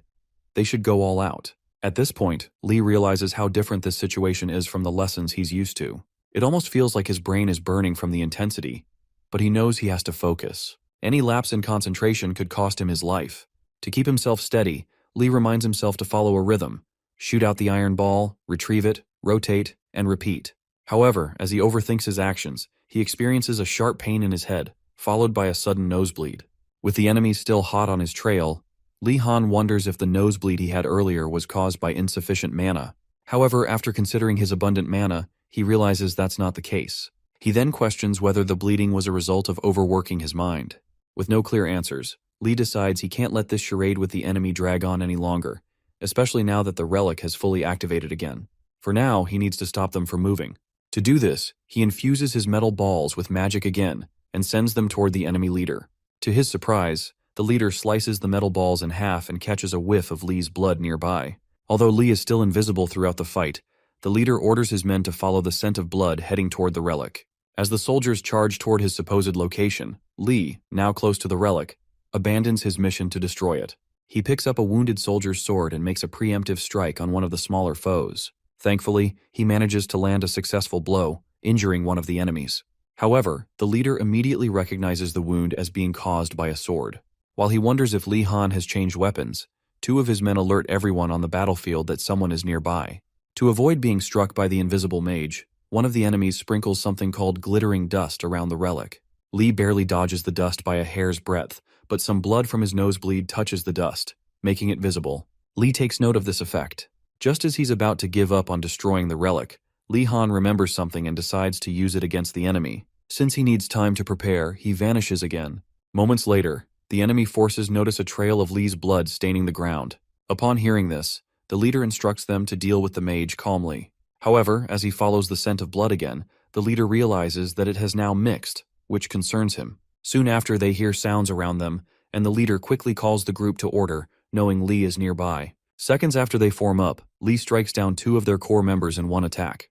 The leader takes note of Lee's incredible judgment, impressed that, despite being cornered, Lee chose to hide among the injured to catch them off guard. It's been a while since the leader encountered someone like this, and he's excited to meet another fighter as clever as he is finally, someone he can face without holding back. Before engaging Lee, the leader picks up his sword, removes his mask to reveal his face, and introduces himself as Garaxi, or Gara for short. After the pleasantries, he assures Lee that he'll take him seriously from this point on. He then advises Lee not to think he has fully concealed himself with petty magic, as there are other ways to track him. To test the leader's claim, Lee Han tries to attack the man's blind spot. However, to his surprise, the leader matches his movements, blocking the attack with ease. As Lee wonders how he was able to pinpoint his location, the leader reiterates that other things give him away. He explains that Lee's trembling breath is far too loud to ignore, and relying solely on the scent of living things would be foolish. To make matters worse, the leader thanks Lee for cutting down his men, as it has made his breathing even easier to hear. Claiming he'll end things quickly, the leader activates a martial arts technique similar to Mind's sword, and attacks Lee with everything he has. Although Lee knows he's doomed if one of those swords reaches him, he does his best to stay calm and dodge as many strikes as possible. After successfully avoiding all of them, Lee realizes how much trouble he'd be in if he were even a step closer. Reflecting on the fight, he admits the man's swordsmanship is leagues above his own. To think he's struggling to defend against someone who can't even see him proves the leader's earlier statement. As Lee adjusts for his next move, the leader lunges at him with glowing eyes and swings his veiny sword. Fortunately, Lee blocks the strike, but the force of the blow sends him flying, landing on his back. Lying on the ground, he realizes just how dangerous real-life combat truly is. He even wonders if this man has reached the level of aura mastery that Arlalong mentioned when Lee was younger. At this point, the leader taunts Lee, saying he can still hear the fear in his breaths. Pointing his sword at Lee's throat, he wonders what kind of terrified expression Lee must have at that moment. Realizing he could die at any second, Lee refuses to accept his fate. He recalls something Arlalong once told him about trained swordsmen infusing their weapons with mana. Since Lee is skilled in magic, he decides to try infusing his sword with some of his excess mana. As soon as he begins the process, his sword starts glowing a bright sky blue color. Lee attacks his enemy, who blocks the strike swiftly. Seeing this, the leader is skeptical, struggling to believe what he's witnessing. It turns out that Lee Han has just made history as the youngest mage ever to infuse this much mana into his sword. Since his mana reserves are overflowing, he figures he might as well pour it all into his blade. Shortly after infusing his sword with mana, Lee Han unleashes such a powerful force that it sends the Twilight Dawn Squad leader, Gaara, flying several feet back, injuring him severely. Blood spurts from Gaara's mouth as he struggles to comprehend how a single sword swing could have such a devastating impact. Lying on the ground, he curses the first-year brat, Lee Han, and decides that he must kill him as he refuses to go down in history as the man who was defeated by a mere first-year student. Meanwhile, Lee Han struggles to get up but realizes, to his horror, that he can't move. As he tries to understand why, he considers the possibility that this is the side effect of forcefully expelling a massive amount of mana all at once. With the little strength he has left, he glances at Gaara, who is slowly rising, preparing to strike. Once Gaara regains his footing, he lunges at Lee Han with a furious cry of, "Die!" intent on finishing him off. Just when Lee Han's immobile body is about to give in to despair, disaster strikes Gaara. His body betrays him in mid-air. He suddenly coughs up another mouthful of blood, and before he knows it, he collapses to the ground unconscious. Lee, equally confused and relieved, watches in astonishment as the man falls right in front of him. Grateful that his mana-infused attack had worked, Lee lies motionless on the ground, exhausted but thrilled to have survived his most terrifying battle yet. Before he can celebrate, his thoughts drift to Professor Garcia, and he hopes she is safe. A second later, he hears Garcia rushing toward him, calling out his name. She finds him lying on the ground and immediately checks on him to ensure he's unharmed. While Garcia fusses over his injuries, Lee is surprised to see her acting as if her life wasn't in danger just moments ago. Curious, he glances toward the battlefield and finds the gruesome remains of the enemies who dared to challenge her. Realizing there was never any reason to worry about her in the first place, he lets out a weak chuckle. Once she confirms he's stable, Garcia reassures him that their strongest reinforcement is already on his way. Seconds later, the headmaster, Osu Gonadaltes, appears, and for the first time, Lee Han feels a sense of relief at seeing the green skeleton. Knowing he's finally safe, he succumbs to exhaustion and passes out in Garcia's arms. She carefully places him on a mobile bed in one of the carriages, while the Academy's mercenaries begin cleaning up the battlefield.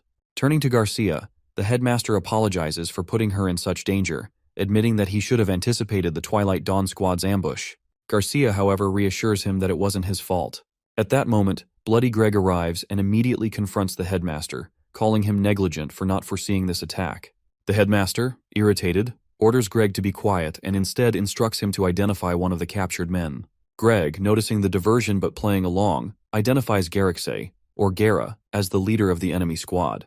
He explains that Gaara is highly influential in his guild and has earned the infamous title of Magic Killer for his combat expertise. Realizing that Gaara is still alive, the headmaster restrains him but then notices something peculiar, which is the battlefield. Scattered across it are Lee Han's metal balls, a fighting style completely different from that of mercenaries. Piecing it all together, the headmaster starts to suspect that Lee Han may have single-handedly taken down these enemies. Stunned by the possibility, he begins to wonder just what kind of monster the warden's family has raised. Garcia, sensing the headmaster's thoughts, explains how instrumental Lee was in making the battle far less dangerous than it could have been. She then pleads with the headmaster to let him off the hook this time. Contemplating her words, the headmaster acknowledges how insane it is for a new student to wield such combat prowess. He finally concludes that Li Han possesses extraordinary talent in magic combat. From the reports of the mercenaries, it's clear that magic wasn't the only skill Li used. Intrigued, the headmaster makes an unexpected announcement. He wants Li Han to enter a single succession contract with him, meaning he intends to personally pass down all his combat knowledge to Li alone. Garcia immediately warns him that the Emperor won't take kindly to this decision. However, the headmaster simply cites the Academy's rule of equal treatment for all students and decides to hold off for now. He knows there will be plenty of future opportunities to mentor Li Han. Unbeknownst to them, at that very moment, Li Han is trapped in a nightmare. While ignoring that, the headmaster summons tiny versions of himself, and under the cover of darkness, they begin cleaning up the battlefield. He also ensures the mercenaries are handsomely compensated for their work. Finally, before they get to work, he orders them to retrieve the ancient relic that had drained Garcia's magic, and his minions get to work. Soon after, the headmaster turns to Bloody Greg, who's still at the battlefield, observing the gruesome state of some of the fallen enemies, and curiously asks him to explain what he's doing. Greg raises his head and tells the headmaster that he's only trying to inspect the strange postures of the few invaders, as he finds it weird that an attack would leave some of them with half their bodies buried underground. The headmaster concurs with Greg's opinions on their strange postures, but then asks him if they were also beaten up by Li Han Wardenus, wondering if the guy's even human to be able to use magic at such an insane level. Well, after a little silence, Garcia fesses up and tells them she was the one who beat the shit out of those guys in such a gruesome manner. In her words, she just punched them with her troll hands and didn't expect them to be in such a state. Now that makes sense. Anyway, after clearing the scene up, everyone, including Ratford and Wardenus, is taken back to the academy before the break of dawn. As the sun's about to rise, Li Han wakes up on a soft and warm bed with fancy bed covers in a weird room, wondering if this is how it feels to be taken care of. Once he's wide awake, he glances around the room and soon gets startled by the headmaster's big skeletal skull, who asks if he's already awake. In response to the headmaster's sudden appearance, Li Han jerks up and screams in fear, wondering why the headmaster is right in front of him. Just as he starts to worry about where he's at, Garcia assures him that it's all okay before moving to talk about the shock he must have had from the ambush the previous night. After commending Li Han for doing a great job saving everybody's arse, Li Han finally calms down as he now remembers the professors arriving on the battlefield right before he passed out. Shortly afterward, the headmaster tells him he did amazing, and Li thanks him for the kind words, all while wondering if these creepy people are just going to smooth off the fact that he tried escaping the school under their noses. Although he indeed helped the professors, there's still the fact that he tried to escape the school premises. Just when he thought he was in the clear, the headmaster tells him he hasn't forgotten that he tried to escape the school grounds. Li Han covers his face in shame, but then Garcia apologizes to him for putting herself in a position where he had to come help her out. Moving on, the headmaster asks him to explain how he got through the underground storage pathway. With no response given, the headmaster asks if Li Han stole one of those keys he purposely left lying around. By this time, Li Han realizes it was a trap all along. As he keeps his silence, the headmaster then asks him if he had any trouble getting the storage keeper off his tail. For the first time since the questioning began, Li Han tells him he doesn't know what he's talking about. The headmaster, knowing Li's playing dumb, promises him that he won't be able to use that same route ever again. Li's internal self bursts out in tears, but he keeps his shit together. Soon after another brief pause, the headmaster gets emotional and calls Li Han's full name before genuinely thanking him for his brave act of fighting against the Twilight Dawn Squad to protect the workers and professors. As a token of his gratitude, the headmaster gifts Li Han the renowned sword, Morning Star. Upon investigating the sword's structure a little, Li soon recognizes it to be a sword of the Twilight Dawn Squad. He asks the headmaster, wondering if it's okay to give this to a student, but just then, the headmaster gives him another precious gift. Li checks it out and soon realizes that it's a freaking outing permit. His face immediately turns red from happiness as he starts thinking of the devious things he could do with this new power. Without wasting any time, he bows and thanks the headmaster for this reward, promising to do his best to serve him. Once they're past that, the headmaster asks how his body's feeling, and Li says there's no problem at all since he's doing just fine. Realizing that Li's back to normal, the headmaster announces that it's time for his punishment. This time, he's not being punished for trying to leave but for getting caught. At this point, Li's about had it with this piece of shit headmaster. What was he supposed to do? Let Garcia face those bozos all alone and risk dying? Well, the headmaster ignores his polite tantrums and checks the window to make sure the sun's rising. Once he's sure it is, he tells Li that his punishment is to think of another way to escape the punishment room before the next sunrise, so he can be fully exonerated. Fast forward to a few hours later, and Li's seen locked up in a punishment room by the weird man. Judging by the living conditions of the cell he's in, It doesn't look that different from the dorms, and more importantly, it's certainly more comfy than his post-grad days. Knowing this, Lee slams himself on the mattress and rests easily. Seconds later, one of the headmaster's skeletons shows up by his cell door, calls his name, and drops a food basket of goodies once Lee opens up for him. Confused, Lee wonders if his punishment food is that great, but inside, he knows the headmaster can't be that considerate, so something's wrong. Just then, the skeleton confirms Lee Han's suspicions, informing him that the food basket is a gift from Professor Garcia to apologize for causing him so much trouble. When Lee asks him to thank the professor, the skeleton angrily tosses the food items from the basket at Lee and leaves him in the punishment room, food scattered everywhere.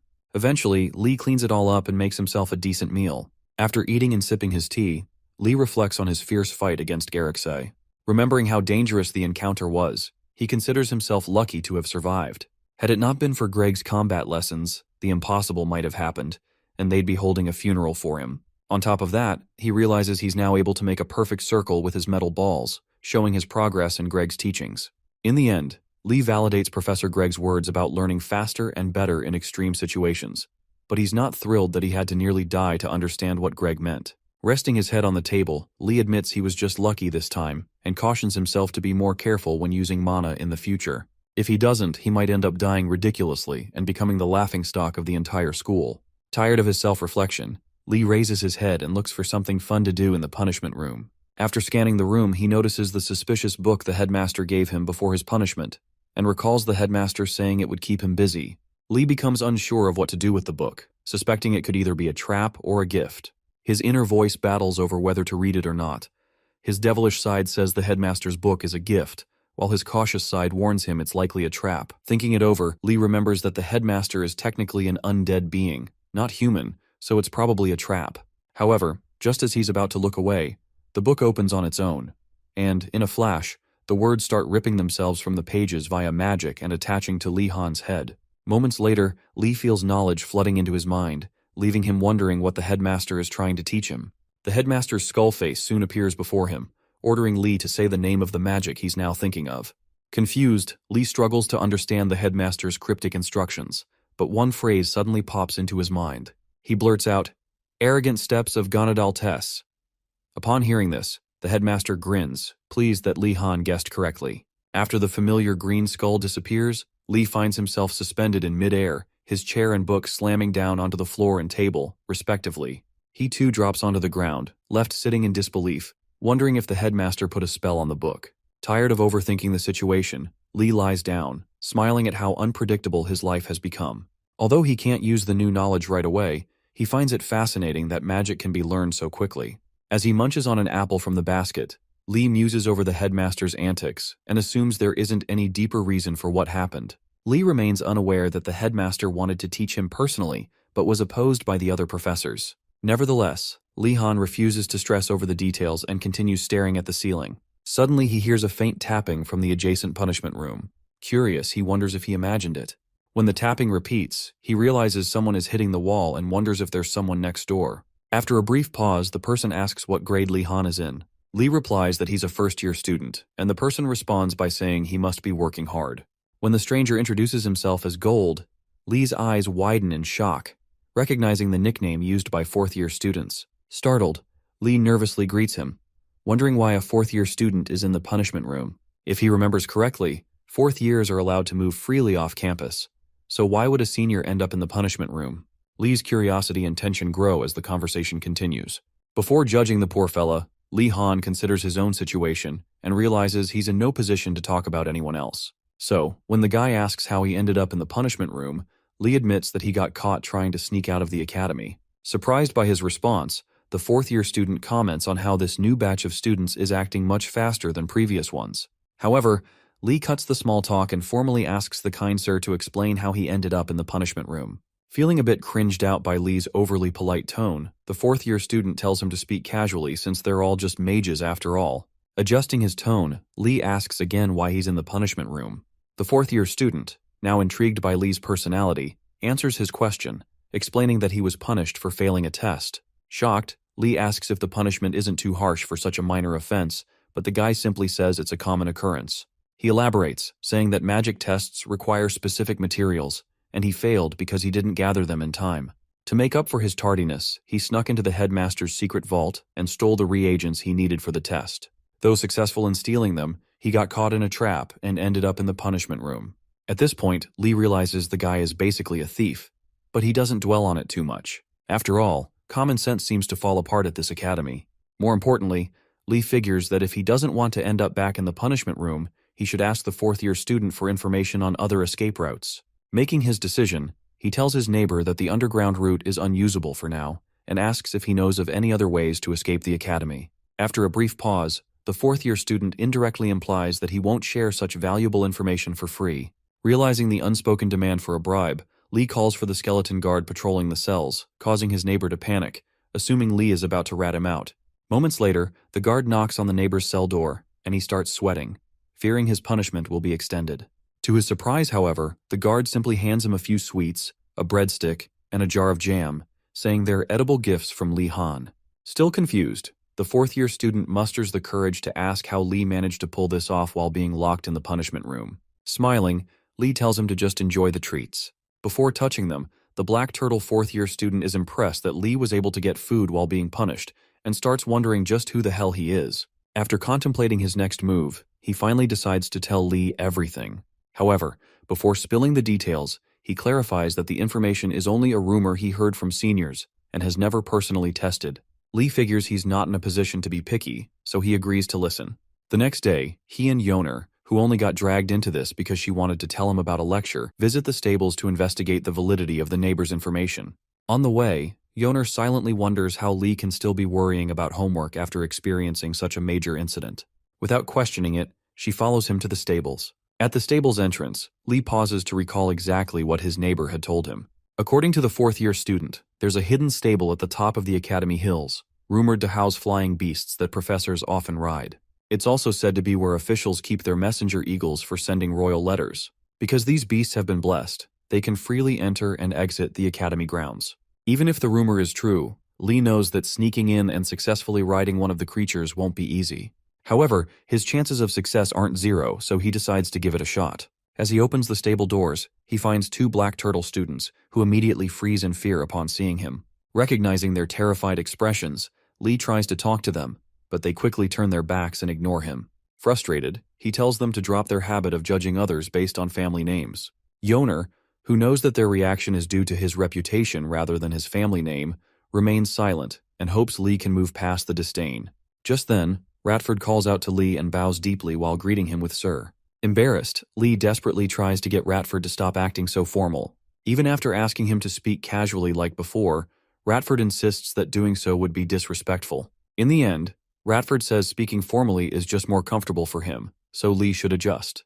Knowing he's fighting a losing battle, Lee sighs and tells him to at least stop bowing and get to the point. Once Ratford raises his head, he begins recounting his version of events from the previous night. While Lee Han and Garcia were fighting the Twilight Dawn squad, Ratford had been watching everything while hiding. After the battle, when the headmaster and professors arrived as reinforcements, Ratford took the opportunity to search the chests in the horse carriage while the workers were distracted. Inside, he found a collection of expensive-looking potions that seemed extremely valuable. Since he had to hide the chest of potions within his clothes, Ratford only took the smaller ones, hoping they'd be enough. When Lee Han and Yoner see the collection of valuable potions, they can't believe Ratford managed to steal them under such dire circumstances. In appreciation of Ratford's wit and courage, Lee pats him on the shoulder, calling him the best thief he's seen in a while. Not sure if that's a compliment or an insult, Ratford simply thanks him for the kind words, and the three begin examining the potions to understand what they've got. After some investigation, Yoner suspects that most of the potions contain alcohol, which freaks Lee Han out. To calm him down, Yoner assures him that alcohol is only one of the ingredients, so there's nothing to worry about. However, if they want to fully understand the potion's effects, they'll need to do further research. With that settled, Lee thanks Ratford once more, and Ratford responds formally, as always. Around that time, Nilia, a skilled hunter from Black Turtle Tower, enters the stables to check on her friends from Blue Dragon Tower. Unfortunately, before she can get their attention, she sees Lee doting on Ratford, offering to take care of horses together and bonding with him. From her perspective, it looks like Lee and Yoner have replaced her with Ratford, whom most people despise. Feeling heartbroken, she lets out a dramatic sigh, loud enough for Lee to hear. When he turns around, he finds Nilia slumped on the ground and asks when she got there. Instead of answering, Nilia gets up, storms out of the stables in tears, and accuses them of not needing her anymore now that they've found a new friend.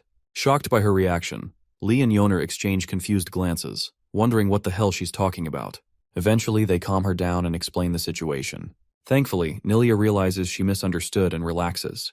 Yoner reassures her that they aren't abandoning her. With the drama settled, Lee suggests they continue looking after the horses, and everyone agrees. A little while later, Lee stands in front of his special white horse, which now seems oddly obedient. Before getting too comfortable, Lee suspects the horse is just pretending to behave to lure him into a trap. Given how the other horses interact with their owners, his must be even worse. After a failed attempt to pat its head, Lee pulls out his secret weapon, a hairbrush, and starts brushing the horse's mane while complimenting it. Unfortunately, this sneaky attempt to win the horse's favor only enrages it further. Its anger flares up so intensely that even Nilia notices the brewing war between Lee and his so-called precious horse. An hour later, both Lee and the horse are sprawled out on the pen's hay, exhausted from their struggle. Accepting a temporary truce, Lee picks up the hairbrush again and gently resumes brushing its mane. The sheer effort he had to exert just to brush its hair proves how different this horse is from the others. As he ponders its behavior, he overhears Yoner, Nilia, and even Ratford sighing in relief, celebrating their progress with their own horses. When Yoner asks how things are going on his end, Lee admits that there hasn't been much progress. Nilia finds it strange that the horse still hasn't warmed up to him despite his persistence, while Ratford comments that he's never seen a horse so stubborn before. At this point, Lee starts wondering if his horse is secretly a monster. Considering the absurdity of the Academy's professors and their tyrannical methods in the name of academic excellence, it wouldn't be surprising if his horse had monster blood mixed in.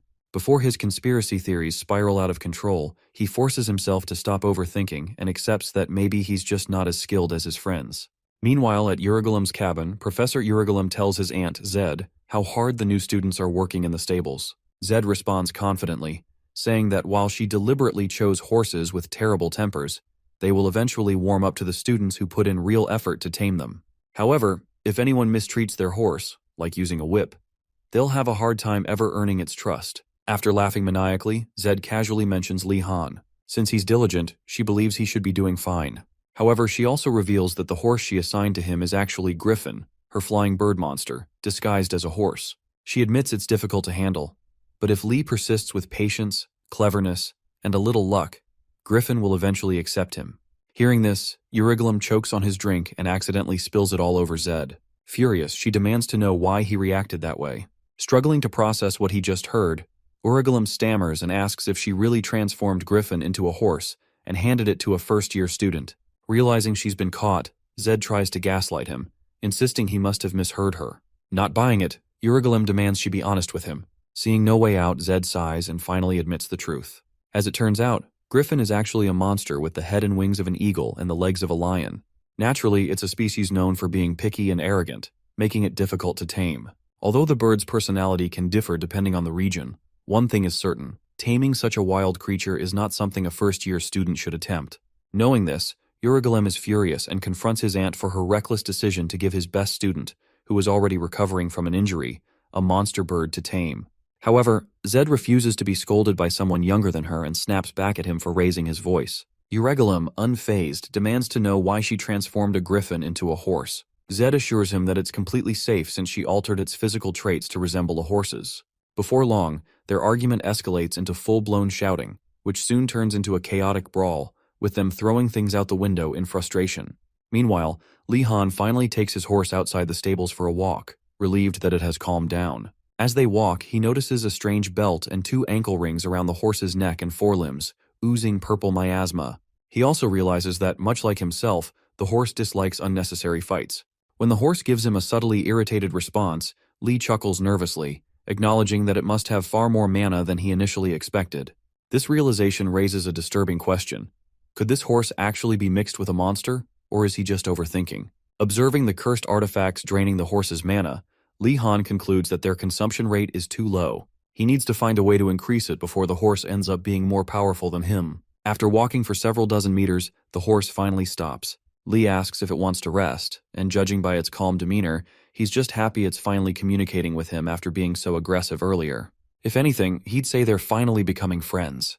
To ease the tension, Lee pulls out 3 sugar cubes from his pocket and feeds them to the horse. Though it refuses to admit it, the horse finds the sugar cubes incredibly sweet, something it had never experienced in the wild. Just as it's about to completely submit to Lee, something inside its ancient wild instincts snaps, reigniting its ego. Refusing to surrender so easily, it remains defiant. Despite their growing bond, Lee Han still worries about increasing the mana consumption rate of the cursed artifacts. Noticing the horse's sullen expression, he asks if it's tired. But with no response given, they continue walking until the day ends. The next day, the Blue Dragon and Black Turtle students gather for their basic alchemy understanding class. They're surprised to find themselves in a warm and cozy indoor classroom rather than outside, as they had in previous weeks. Suspicious of the change, they tread carefully as they open the door, unsure of what awaits them. One nervous student even comments on how unsettling the warm atmosphere feels, while another warns that their professor might have hidden monsters in the classroom. Around that time, a student from Black Turtle Tower rallies everyone, urging them to prepare for an ambush. Meanwhile, Lee Han simply stands there, baffled by how distrustful they all are. Just then, Ashan, Yoner, and Nilia arrive, assuring Lee that they're ready for anything. As Lee Han tries to convince them that no monsters are waiting to attack, Professor Iragolem enters and asks if they plan on standing around or actually taking their seats. As the students file in, a silver-haired Blue Dragon student asks why today's lesson isn't outside, given that gathering ingredients in the field was previously emphasized as important. Iragolem smirks and responds with a question of his own. Does the student also plan on making medicine outside? Realizing they're likely being paranoid, the students settle down. Iragolem reassures them that, unlike outdoor lessons, indoor classes are safe and comfortable. However, despite his claim, the students remain skeptical, not that their professor cares. To begin the lesson, Iragolem instructs them to pour water into the pot in front of them, and explains that alchemy is a composite art where every single step matters. He warns that anyone who cuts corners will never become an exceptional alchemist. With that, he orders them to open their textbooks and begin crafting the basic mana recovery potion. As Lee Han flips through the pages, he quickly realizes that this is going to be challenging. At first glance, alchemy might seem simpler than other forms of magic. Just follow the instructions, right? Unfortunately, that's far from the truth. Real alchemy is like cooking an incredibly complex recipe under extreme time constraints. One must not only gather fresh ingredients but also remember the preparation techniques and instructions for optimal efficiency. The formulas require precise execution, making it suspicious if anyone finds them too easy. As the students struggle through their first attempts, Iragolem walks around, criticizing their failed potions. Just as he gets comfortable tearing them apart, he notices Lee Han working with the skill and composure of a seasoned alchemist. Stopping in his tracks, Iragolem studies him closely, almost unable to believe what he's seeing. Lee's efficiency, precision, and attention to detail resemble that of someone who has worked in an alchemical workshop for at least a decade. While Iragolem might suspect he's some kind of prodigy, Lee Han knows the truth. He's just painfully accustomed to this level of suffering from his past life. Once Lee Han finishes making the mana recovery potion, Iragolem tastes it and instantly feels a refreshing surge of mana coursing through his entire body. After the almost out-of-body experience, he tells Lee that his potion turned out great and even commends his impressive mana reserves, noting that he didn't feel any recovery effect despite consuming a completed potion. In any case, Iragolem calls for everyone's attention and announces that one student has already made the perfect potion. When the students realize it's none other than Lee Han Wardenus, their reactions are mixed. Some are impressed as always, while others grumble about the so-called golden child. One student from the burning Phoenix Tower, however, watches with disdain as Ashan praises Lee, calling him a genius. Once Lee returns to his seat, Ashan tells him about Siana from Phoenix Tower, who also did a great job but didn't quite match his level. When Lee asks about her, Ashan points to Chiana, a snake woman, who is busy studying her potion.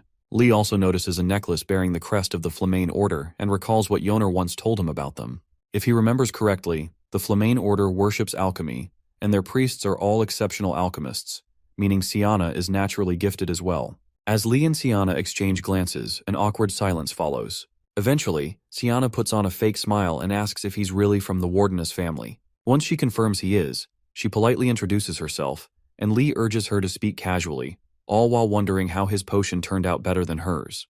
When they shake hands, he notices her touch is oddly cold, and wonders if it's due to her being a snake woman. Siana then asks if Lee learned potion making from his family, as she never expected to meet such an exceptional alchemist outside of the Flamane Order. Just as Lee is about to respond, Iragolem catches them chatting and yells at them to return to their seats. Lee postpones the conversation and refocuses on the lecture. Moving on, Iragolem explains that while all students attempted to make potions, their results varied greatly.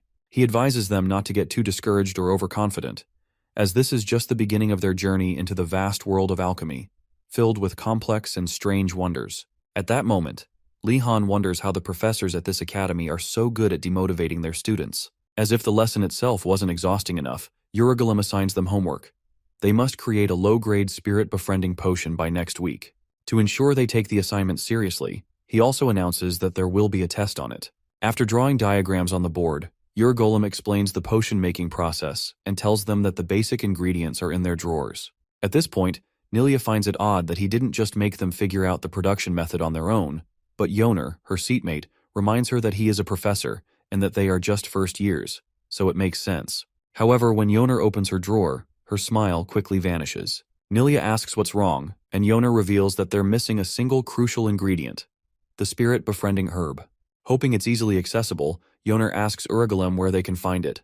To her horror, the professor tells them they'll have to gather it themselves. A heavy silence fills the room as Urugulum nonchalantly gestures toward the mountains outside the classroom window, informing them that the herb can be found there. He then asks if they remember what he told them on their first day, completely indifferent to whether they do. With that, the class is dismissed. A few days later, Li Han meets Digiling from the Pritsinga order at their usual spot, where she enjoys another cup of his thick cocoa tea. After finishing every last drop, he asks how it tasted. Digiling comments that, while the texture is a bit thick for a tea, it's still delicious. As they chat, Siana and her group of lackeys from Phoenix Tower suddenly appear. Siana informs Lee that she's been looking for him. Recognizing her immediately, Lee asks why, and she explains that it's about their alchemy homework. Since they need to make the low-grade spirit-befriending potion, she suggests that everyone work together to gather the ingredients. While Siana talks, Lee can't help but notice the terrified expressions on her lackeys' faces, as if they expect him to devour them at any moment. Eventually, they manage to stammer out their agreement to gather students from different towers. Seeing this as a rare opportunity for inter-tower cooperation, Lee readily agrees. Before leaving, Siana asks if he'll help organize the Blue Dragon students. Once he says yes, she immediately says goodbye and takes off. After watching her leave, Digiling asks if Lee knows Chiana well. He replies that they take the same alchemy class and then asks why she's curious. Digiling hesitates, guilt written on her face, and then says, "It's nothing." Lee, however, isn't fooled. Getting up, he playfully accuses her of piquing his curiosity only to leave him hanging. Digiling insists that talking about someone behind their back, even if unintentional, would feel like gossip. Hearing the word gossip only makes Lee more curious about what she knows. Since he knows Digiling won't spill easily, he decides to try a different approach. Picking up a statue of Lord Prasinga, he places it on a nearby rock, kneels, and starts praying. Confused, Digiling asks what he's doing. Lee solemnly replies that, while he knows talking behind people's backs is wrong, he figures that praying about it in front of their god would make it acceptable. Digiling, though suspicious, finds some logic in his words and remains standing. Realizing his plan isn't working, Lee tries a different tactic. Still kneeling, he dramatically recounts a completely real story about how he was once ambushed by White Tiger students and barely escaped with his life. He then casually wonders if Chiana and her minions might be planning something similar during the ingredient gathering trip. Feeling bad for him, Digiling finally kneels beside him and begins praying. However, before revealing anything, she makes it clear that she is not accusing or slandering anyone. As Lee thanks her for sharing, Digiling simply says she can't hear anything, because she's praying.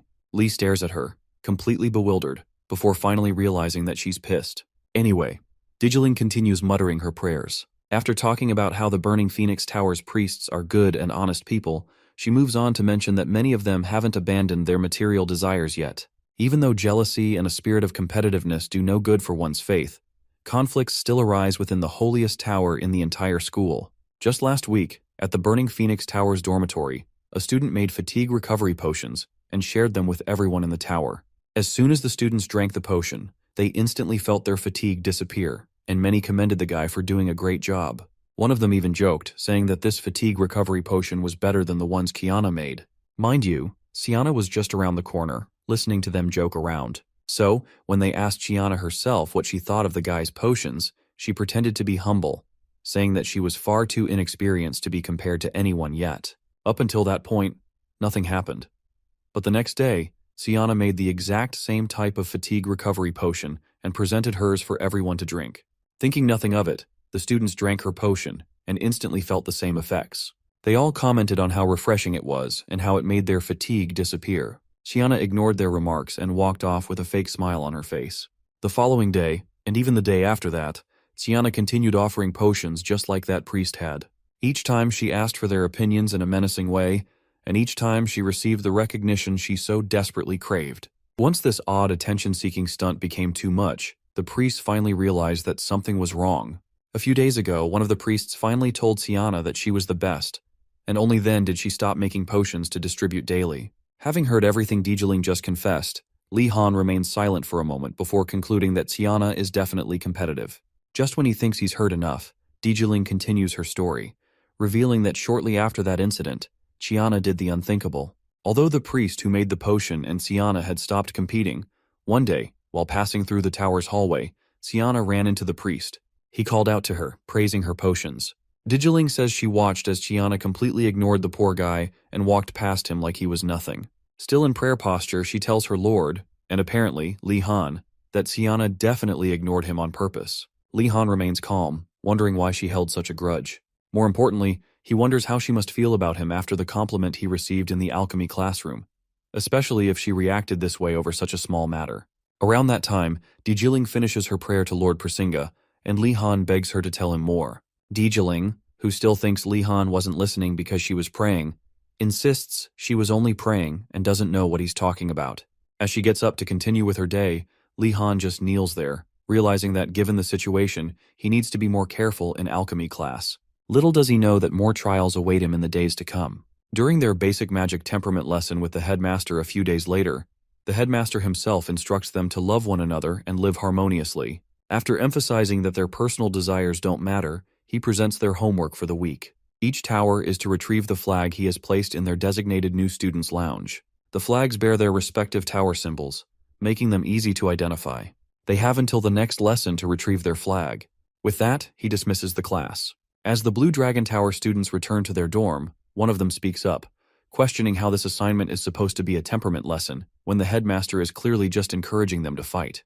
Many of them fall into despair, wondering why their designated flag is in the White Tiger Tower. After all, words don't work on those bastards. Just then, one of them mentions that the White Tiger's designated flag is also located in their tower and suggests a peaceful exchange.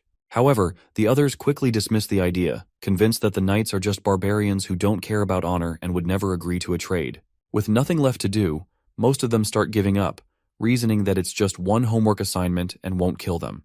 Li Han, noticing this, decides he can't let them act this way and lose valuable academy marks, especially since they don't know what other insane homework assignments this strange academy might throw at them in the future. Refusing to let his grades slip away, Li Han gathers everyone and, in a roundabout way, tells them not to give up just yet. Around that time, the students see the light in Wardness and ask if he already has a plan. Just as he's about to explain, Ashan interrupts, claiming to know what Li Han is about to say.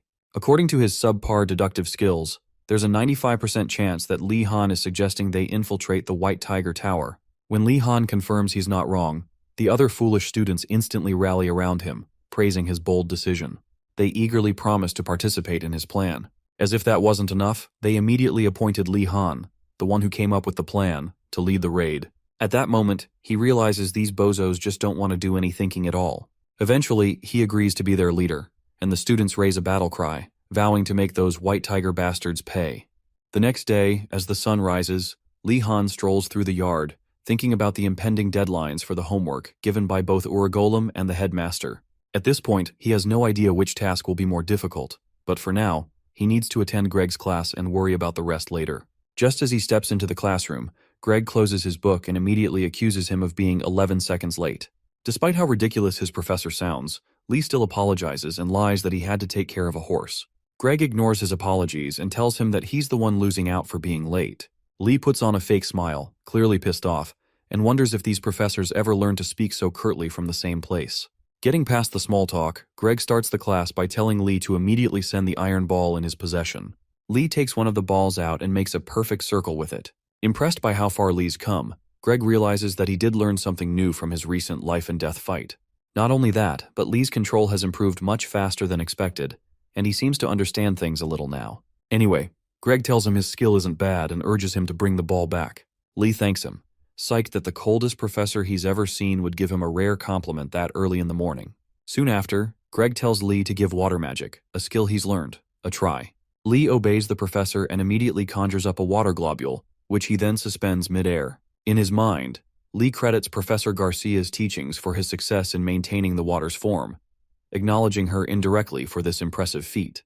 As if life wasn't hard enough for Lee, Greg tells him to condense the water globule to the size of an iron ball, and Lee decides to give it a try. After several seconds of intently doing his best to condense the globule, Lee realizes that the task is much harder than he expected. Since it's all about condensing rather than merely reducing its size, it proves to be quite challenging. While Lee struggles, he keeps an eye on Greg in case he tries anything uncanny.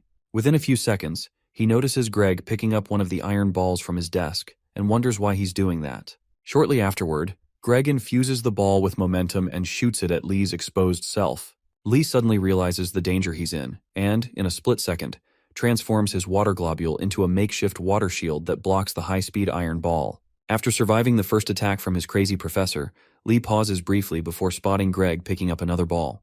Moments before the next attack, he screams Greg's name and asks if he's going to keep throwing those balls at him. Greg asks why Lee is so concerned about him throwing iron balls. Lee replies that it's a little dangerous to do that all in the name of learning. Greg counters by asking Lee if he knows that this dangerous method has been effective so far. As Lee stands there, puzzled, Greg reminds him that he already experienced a similar situation with the anti-magic faction the other night. According to the professor, a crisis sharpens one's focus and instincts and increases the control one has over magic. With that said, he then asks Lee why he's trying so hard to avoid the dangerous but effective path to success, even when he already knows it works. At this point, Lee questions the reality before him, struggling to understand if the professor realizes that he almost died that night. Concluding that Lee has probably been swayed by his bullshit speech, Greg urges him to try again. Lee decides to let it go, reasoning that saying any more is just a waste of breath. With that, he recreates the water globule that had collapsed during the earlier attack and realizes that, since it doesn't have a fixed form like the Spirit Starstone or the Iron Ball, he'll need to concentrate even more to condense it properly. After a few more minutes of watching Lee achieve nothing, Greg picks up another iron ball and throws it at him. This time, however, Lee successfully blocks the attack as he sees it coming and gets cocky. What he doesn't realize is that Greg had already hidden one of the previously thrown iron balls behind Lee's field of vision. Once Lee drops his guard, Greg strikes him from the opposite side, and Lee loses control over his water globule. After the second attack, Greg tells Lee Han to focus, but Lee, now soaked, realizes that classes with more homework are definitely better than this piece of shit class he's enduring. Fast forward a few hours, and it's basic magic understanding, Professor Garcia's class. Everybody is seated pretty early, so before she arrives, the students murmur about the alchemy class's homework. One student mentions that they'll all be going on a hunt with students from the other towers and Professor Ingudel. One of the Black Turtle Tower students wonders if the Wardena's kid will be joining them as well, but the very thought of it makes all the students in her vicinity stare at Lee Han's menacing face. While Lee watches them tremble at the sight of his tired expression, he wonders if they want to be friends with him or something. Unfortunately, before he can find out, Garcia waltzes into the lecture hall and welcomes everyone to her class that week. Once at the podium, she informs them that they'll be learning other types of magic that day instead of elemental magic. However, she won't be the one teaching the class. Instead, she has brought in another professor who is an expert in the type of magic she wants them to learn. Upon hearing this, anticipation grows among the students as they hope the new professor is either a spirit mage, a strengthening magic mage, or a healer. Sadly, as soon as the professor waltzes into the class, the entire atmosphere turns cold, and the students can feel the absurd change in temperature in just a few seconds. After fully making his way to the podium, the professor introduces himself as Mortem and informs the students that he'll be teaching them dark magic. For some context, dark, or black, magic is a mysterious form of magic that can be used to summon undead beings, curse living and non-living targets, utilize dark potions or elements, and manipulate negative energy. Simply put, dark magic is something people find unsettling and try to avoid for obvious reasons. To illustrate how people perceive black magic, imagine two lonely travelers lost in the woods, completely confused about which way to go. Just as they're about to give up hope, someone, representing dark magic, appears behind them. After startling them, he casually tells them to follow the crazy skeleton walking behind him, as he's too busy to guide them himself. In this scenario, the travelers, symbolizing the people wary of dark magic, immediately collapse at the sight of the skeleton. Meanwhile, the dark mage stands there, utterly confused about why they reacted that way to his kind gesture. As Lee pictures this scene in his mind, he figures that his classmates probably have the same impressions as the frightened travelers in his illustration. While class continues, the students quietly wonder if the academy is really endorsing black magic within its walls. One of them even questions why he's expected to learn it when people would only badmouth him if they found out. Garcia, overhearing their concerns, explains that black magic is deeply mysterious, but also holds profound value. Moving on, she calls the students unrefined gemstones, stating that they need to experience many things before they can carve their paths. With that said, she hopes they will all be mature for this class and display the attitude of a true mage, one who does not hesitate to seek knowledge and pursue it. After her speech, a brief silence fills the room before Garcia, now smiling, asks if anyone is willing to be the professor's assistant for the day. For a moment, the entire class is dead silent. No one wants to be the scapegoat for that creepy black magic professor. Just as Lee is about to raise his hand to volunteer, Gainando slams his head onto his desk, stopping him. He then whispers, asking what the hell he thinks he's doing. According to the rumors he's heard, anyone who gets involved with a black mage is doomed to become an undead soldier later in life. When Lee recovers from the head slam, he glares at Gainando in disgust and asks if he's really a mage. Moving on, he tells Gainando that he sees black magic as a hidden pearl. Since not many people study it, he figures it'll be easier to get good marks in such a class. After all, it's similar to Greg's class. Hearing this, Gainando gets spooked and asks if Lee truly wants to become a black mage. Lee tells him that's too extreme. Although the life of a black mage isn't that bad, he knows that the less popular a type of magic is, the more opportunities there are to master it. With that, Lee raises his hand and volunteers to be the assistant for the day. Garcia nearly cries tears of joy as she softly calls his name with hope in her voice. Lee figures she must have been nervous about this volunteer program, considering how much effort it must have taken to bring in a guest lecturer, only for no one to step forward. Thinking back to his past life, Lee recalls situations like this, where assistants were designated in advance, and life became absolute hell for the unlucky student. Anyway, now that a student has volunteered, Garcia welcomes Lee Han to the podium. As he walks toward it, he finally understands why the lecture room felt so cold earlier. The professor is exuding a significant amount of dark mana. While mana is fundamentally non-elemental, it can be altered to align with specific types of magic. In this case, cold and dark mana are the trademarks of a dark mage. Given that, Lee isn't surprised that Mortom is unpopular. His mana is both dark and chilling to the touch. As soon as the dark mage, Mortom, lays eyes on Lee Han, he immediately senses a vast amount of mana within him and points it out. Lee thanks him for the compliment, and Mortom decides to start with a demonstration. With that, he commands his undead soldiers, whom he calls the Servants of Bones, to rise from their graves and fill the classroom. Within seconds, the entire room is flooded with undead soldiers, and the students freak the hell out. They immediately start begging the professor to do something before these bastards try to eat them or worse. Soon after, the undead soldiers suddenly join hands and start going in circles, which only freaks the students out even more as they wonder what the hell is happening. Meanwhile, Mortom turns to Lee Han and asks for his thoughts on the demonstration, emphasizing that he put a lot of effort into preparing it for them. In response, Lee calmly tells him that it's an interesting demonstration. Garcia, meanwhile, is immensely grateful for Lee Han's maturity. Satisfied with Lee's response, the guest lecturer finally ends the absurd display and dismisses his undead soldiers. As they vanish, the classroom returns to normal, and the students let out a collective sigh of relief. Although Lee thinks the demonstration was impressive, he grows concerned, hoping the professor isn't expecting him to replicate that level of dark magic on his first attempt. Observing the look on his face, Mortom quickly figures out what he's thinking and reassures him that he's not. After all, that level of magic is far too difficult for a beginner. Lee exhales in relief, wishing that Professor Greg could hear what this professor just said. For an easier first task, Mortom asks Lee if he can transform his mana into one with the yin or negative element. Without hesitation, Lee agrees and pulls out his wand, ready to attempt converting his mana to the negative element for the first time in his life. Seeing as this is his first attempt, Garcia chuckles, thinking that not even the brilliant Lee Han should find this task easy. It turns out that for this type of magic to work, mages have to go through a lot of trial and error to visualize the yin element, as it's a vague and vast concept. Simply put, this form of magic takes on whatever elemental form the caster envisions: ice, darkness, even fire, because the concept is so difficult to grasp that a beginner can't typically get it right on their first try. Knowing this, Garcia decides to check on the other students while Lee Han attempts to use dark magic. However, just as she's about to move, she senses an ominous magic forming. Jaw dropped, she turns to see Lee Han succeeding at what was thought impossible. Apparently, all Lee Han needed to do was think of strange mathematical concepts like hyperbolic geometry, imaginary numbers, and other arithmetic oddities to succeed. One thing is certain: Lee Han's vast imagination is one of the strengths that has helped him survive in both worlds. Professor Mortom, on the other hand, is thoroughly impressed by Li Han's skill and asks if he can continue experimenting. Li agrees to give it a few more tries, and soon Garcia is shocked at how quickly Li Han is improving in creating dark magic. She grows jealous, fearing that if Li Han becomes too interested in black magic, he might not want to attend her classes anymore, and could be stolen by Professor Mortom, her guest lecturer.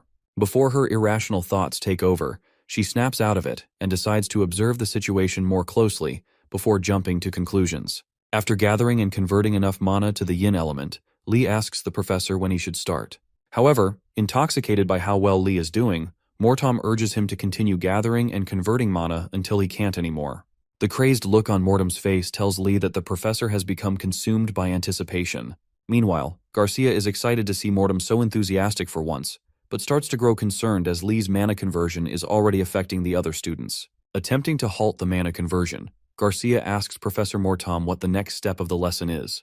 Mortom, however, insists she focuses on seeing just how much more Li is capable of instead of worrying about the next step. Garcia maintains her composure, politely suggesting they can evaluate that later, but Mortom still pushes for Li to continue.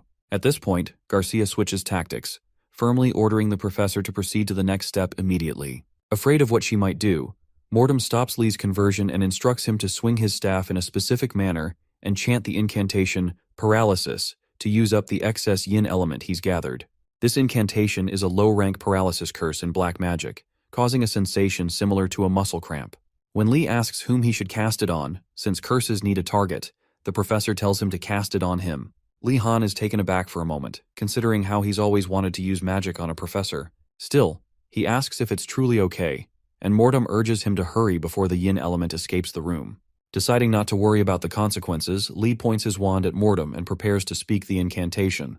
Mortom, meanwhile, believes that a beginner's paralysis spell shouldn't have much effect on him, and plans to use this opportunity to teach Li just how profound black magic can be once he easily blocks the curse. In his mind, he imagines Li becoming interested in black magic and seeking him out after the lesson.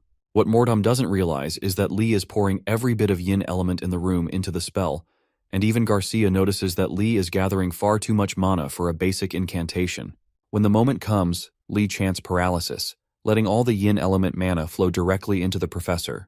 The moment the spell hits, Mortom's body stiffens, and he collapses to the floor, shocking Garcia and the entire class.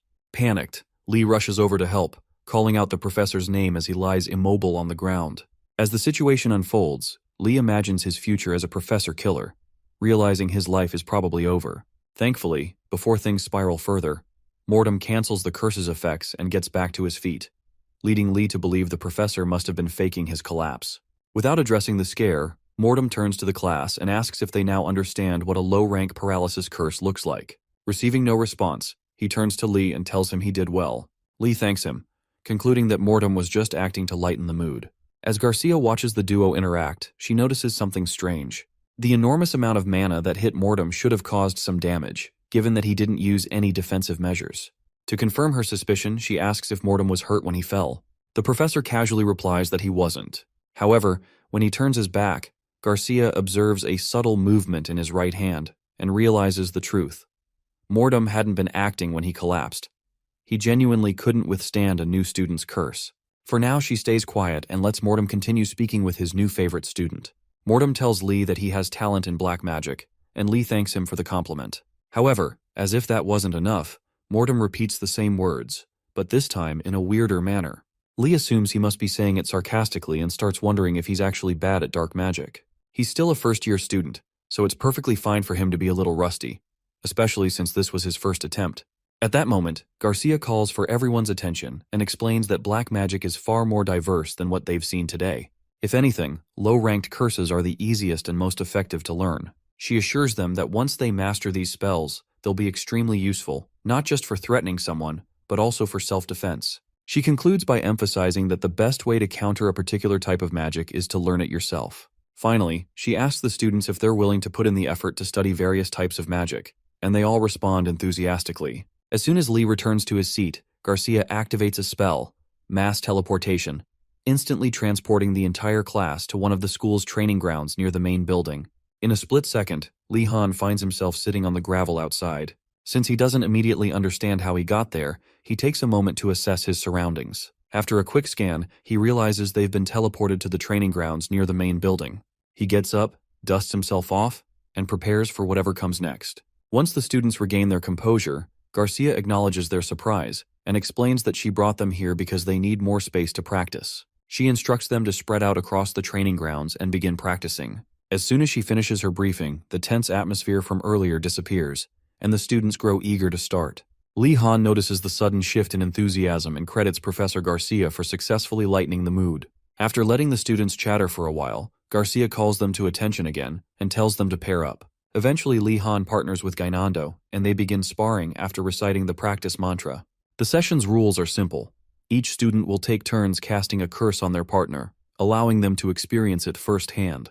Gainando goes first. Closing his eyes, he converts his mana into the yin element, surprising Lee with how quickly he manages the transformation.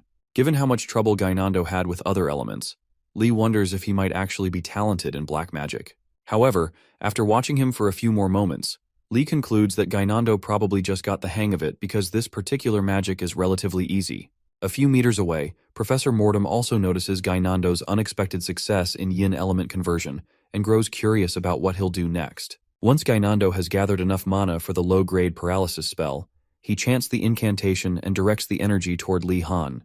The spell lands, but Lee only feels a slight pinch in his limbs. Almost immediately, Gainando cheers at his success, and Lee congratulates him. Moments later, the blonde fool asks Lee if he feels numb anywhere. To his disappointment, Lee admits he's not sure, as he doesn't feel paralyzed at all. Gainando's excitement deflates as he starts to believe something went wrong with his spell. However, Lee suggests the problem might be in the way Gainando invoked the incantation. He speculates that Gainando was too reserved while chanting and should have made a bigger gesture. Believing Lee's nonsense, Gainando even tries adding insults to his incantation before attempting the spell again. Before he can embarrass himself further, Garcia steps in and reassures him that he didn't fail at all. Instead, she explains that Lee Han likely has such an overwhelming amount of mana that the spell's effects were nullified. With that, she commends Gainando on a job well done, and he thanks her for the praise. Still unsatisfied that his spell didn't affect Lee Han, Gainando starts doubting himself, thinking he might not be talented in black magic after all. Then again, he reminds himself that it doesn't really matter.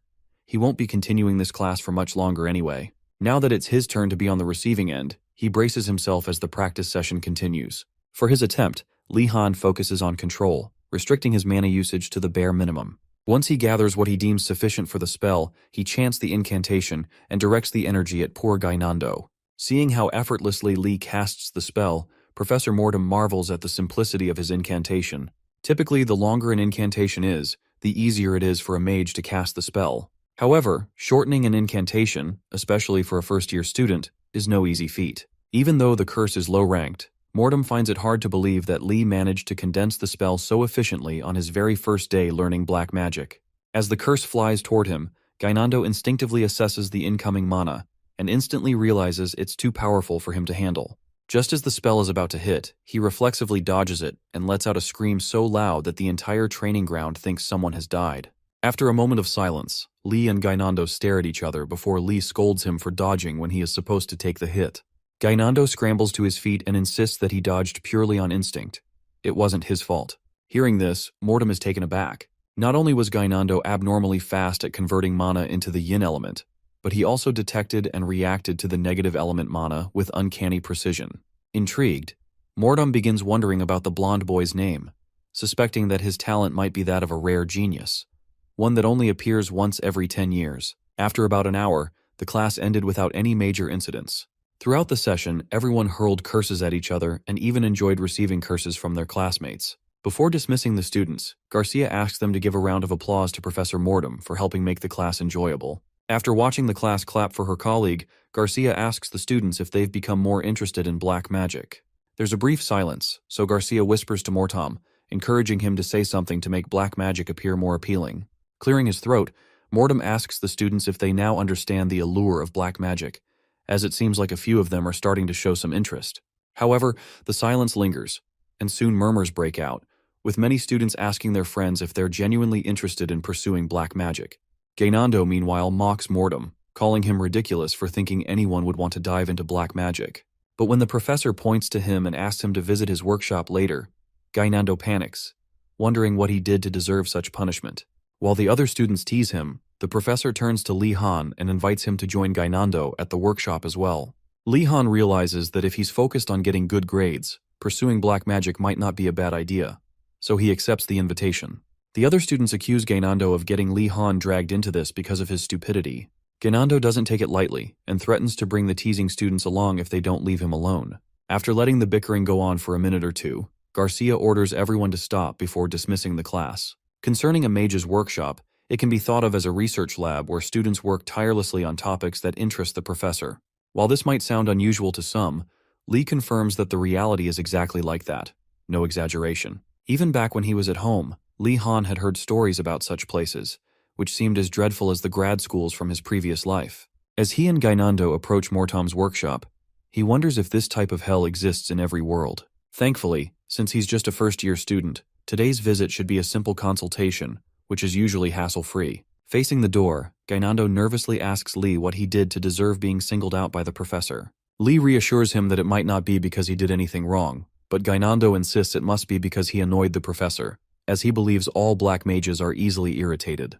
Ignoring Gainando's whining, Lee urges him to enter the workshop with him.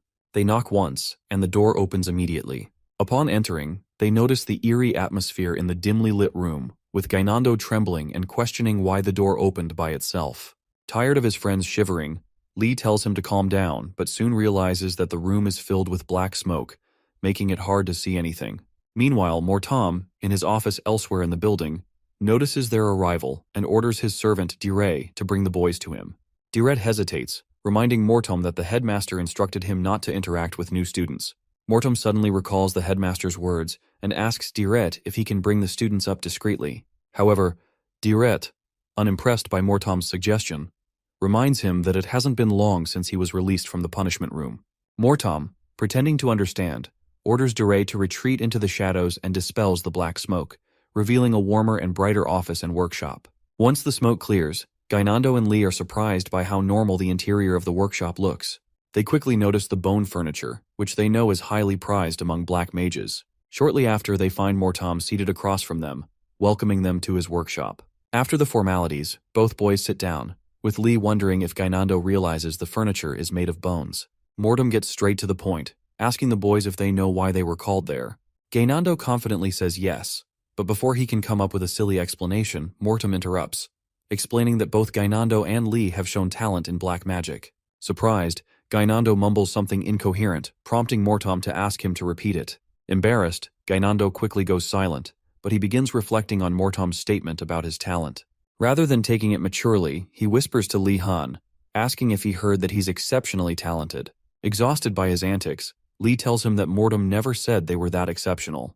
At this point, Gainando starts worrying about what to do since he's not interested in black magic, but has just discovered that he's extremely talented at it. As he begins to swell with pride, Lee can't help but wonder if Gainando has finally lost his mind. To keep their mouths occupied while he talks, Mortom offers the boys some black candy adorned with pirate insignias. After they accept, he explains that he called them in to discuss their talent in black magic. To spark their interest, he tells them that black magic is far more intriguing than they might think. What Mortom doesn't realize is that Lee has already heard this same pitch countless times during his grad school days. Back then, professors in popular fields were often arrogant and sometimes insulted their students' learning standards, while those in less popular fields remained humble, knowing they couldn't sink any lower. Lee feels the same dynamic playing out with Professor Mortom, a professor in an unpopular field, but this time he can sense Mortom's desperation. As expected, the meeting went smoothly without hassle, and soon the boys exited the workshop. Just before leaving, Gainando starts boasting about being a sought-after talent and wonders what he should do with this newfound status. Lee Han, ignoring his ramblings, focuses on another issue. Before they left Mortom's office, the professor gave each of them a strange femur bone wrapped in a yellow ribbon, instructing them to keep the gift safe once they returned to their rooms. Unsatisfied with the vague explanation, Lee Han asked Mortom to clarify what the bone was, but the professor simply ignored them and bid them farewell. Now holding the eerie bone, Lee wonders what its purpose could be. He considers the possibility that it's similar to the headmaster's cursed book from earlier, or maybe Mortom is trying to get on friendly terms by giving them a mysterious artifact.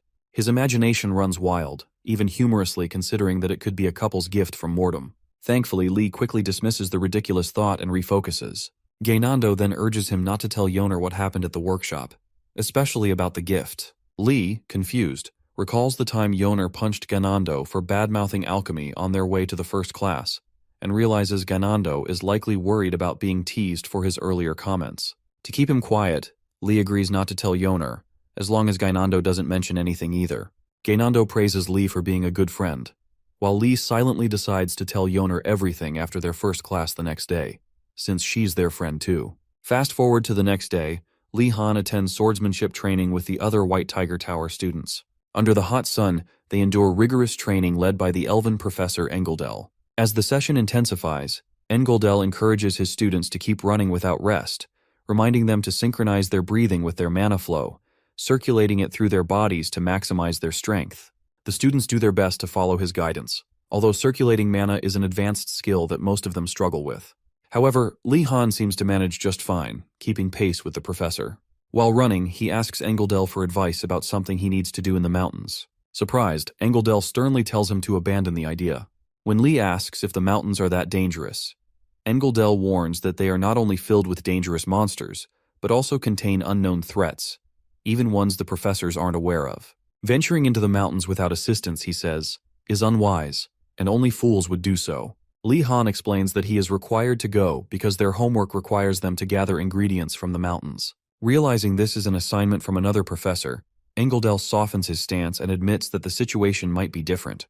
When Lee asks for clarification, Engeldel shifts the conversation, asking if Lee has succeeded in circulating his mana, noting that he doesn't seem tired at all. Lee explains that he's not tired because he's been discharging his mana instead of circulating it. Intrigued, Engeldel asks for more details, and Lee explains that circulating mana from the core to all corners of the body requires precise control, which he lacks. Instead of doing that, he pushes his overflowing mana outwards, which results in him discharging it rather than circulating it.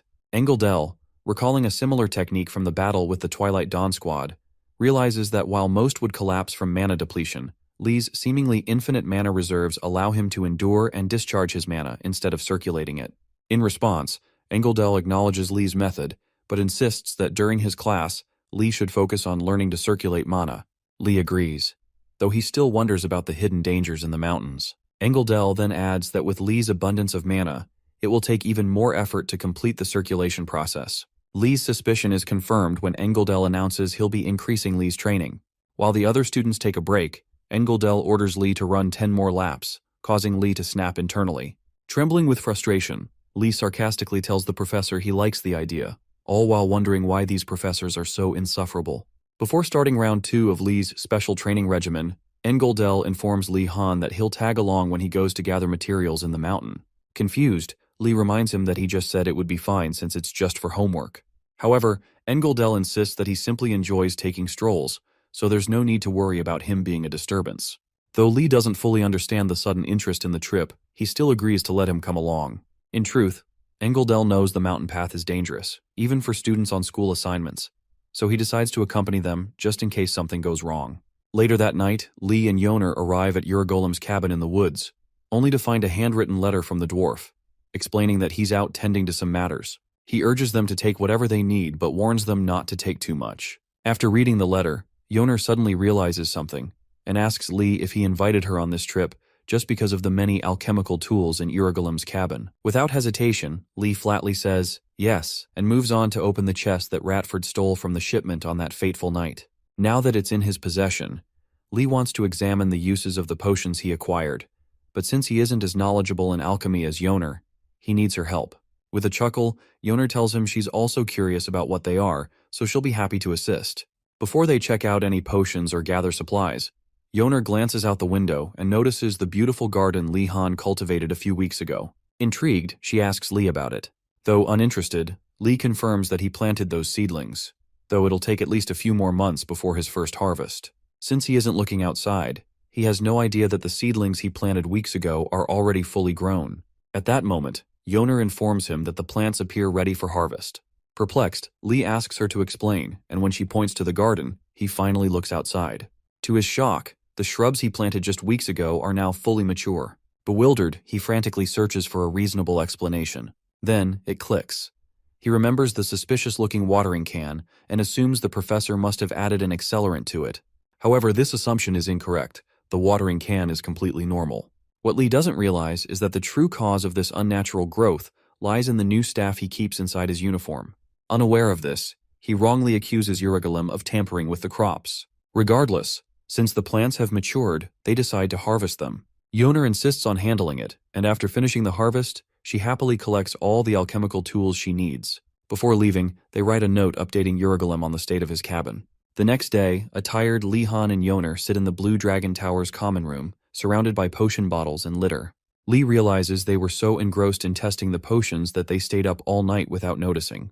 So far, they've only identified 2 potions: West Empire Grape Wine, which is delicious, and the Calicanthus Potion, which temporarily grants the drinker a mermaid-like singing voice. Realizing they could have spent the night sleeping peacefully instead, Yoner apologizes for taking so long with her analysis.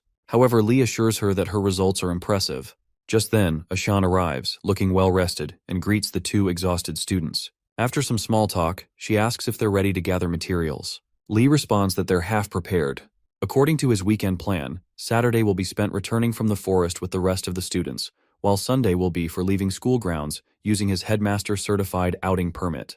As he imagines the traps awaiting him outside the school, Ashan asks if he'd like to visit the black market before heading into the forest. Confused, Lee asks what he means by black market. Instead of explaining, Ashan takes him and Yoner there. At the black market, Lee is amazed to see that Ashan wasn't lying. But then again, what kind of school has a black market? How cool is that? Without receiving an answer, Lee looks around and realizes the market is the size of a 5-day village festival, with many students trying their best to sell their goods. As they explore, Lee overhears a familiar voice talking about betting bread and finding an emperor.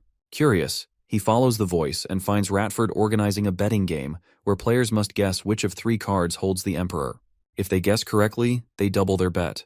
Just as the first round is about to begin, Ratford notices Lee Han in the crowd and immediately greets him with respect. Unfortunately, as soon as the other Black Turtle Tower students realize Wardeness is among them, they scatter in embarrassment. Once the crowd clears, Lee asks Ratford what he's doing.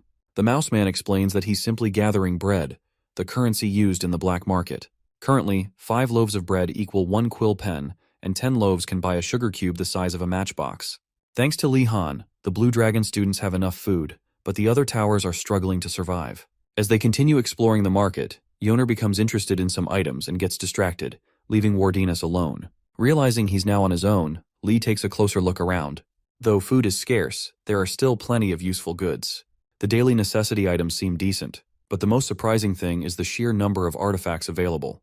A rather unusual sight for a student-run market. Naturally, artifacts are items that a normal person wouldn't encounter in their lifetime. However, since Lee is in Enro, a place housing people with a wide variety of talents, such rare items, even if shoddily made, are in plentiful supply. If he were part of the Black Turtle Tower, it would have been much easier to talk to them. After walking with Ratford for a while, Lee stops in front of a shop.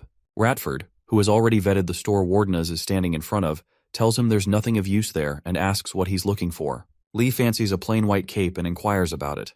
Ratford explains that it's a cape of protection with about a 50% success rate in defending its wearer against sharp objects. To his surprise, Lee finds it quite useful and decides to buy it. Impressed by Lee Han's noble ability to see things positively, Ratford gazes at him in admiration, until Lee tells him to stop. Internally, Lee is concerned that the black market doesn't have many useful items, just as Ratford had said earlier. At the moment, he can't determine the effects of most of these items, and seeing as some of the artifacts are losing their mana, their expiration must be approaching. That makes the existence of this cape in a place like this even more valuable. With that in mind, he tells the stall owner, a Black Turtle Tower student, that he'll buy it. Excited by the favorable turn of events, the stall owner anticipates his payment, only to be disappointed when Lee asks if he can be put on credit, which is instantly rejected. Knowing full well that he can't get credit, Lee instead reveals the various food items he brought, having heard that bartering is possible. When he presents the food, the other Black Turtle students get excited at the sight of such high-quality provisions. While Lee wonders if he should have brought more canned food instead, almost a dozen students gather around him, eager to trade. As the competition for Wardeness food intensifies, Lee begins to wonder what new opportunities this unexpected demand might bring. Eventually, he shakily pays for the cape with just 2 potatoes, and the stall owner thanks him profusely for the transaction. As if that wasn't enough, the overjoyed stall owner starts mocking his fellow traders for lacking good judgment. The other stall owners jeer at him, dismissing his luck as mere chance rather than skill. Soon after, a green-haired black turtle stall owner approaches the man who just received the potatoes and offers to buy a single bite in exchange for some bread. Unsurprisingly, the stall owner refuses, telling her she can eat her lousy bread herself. Lee Han watches in shock, realizing just how starved these students must be to react this way over mere potatoes. Upon closer observation, he notices that this isn't just affecting a few students. All of them are desperate for food and willing to do anything to get it. Determined to help, Lee Han calls Yoner over and asks for her assistance. As soon as Yoner arrives, Lee instructs everyone to clear some space, announcing that he's going to cook a free meal for all of them, just this once. Upon hearing this, the students nearly lose their minds, questioning if he's serious or just toying with them. After reassuring them that he means it, Lee Han enlists Yoner's help, knowing that the success of this gesture could greatly impact his standing with them. In less than an hour, the two prepare a hearty tomato stew and serve it in bowls, distributing it to the starving students.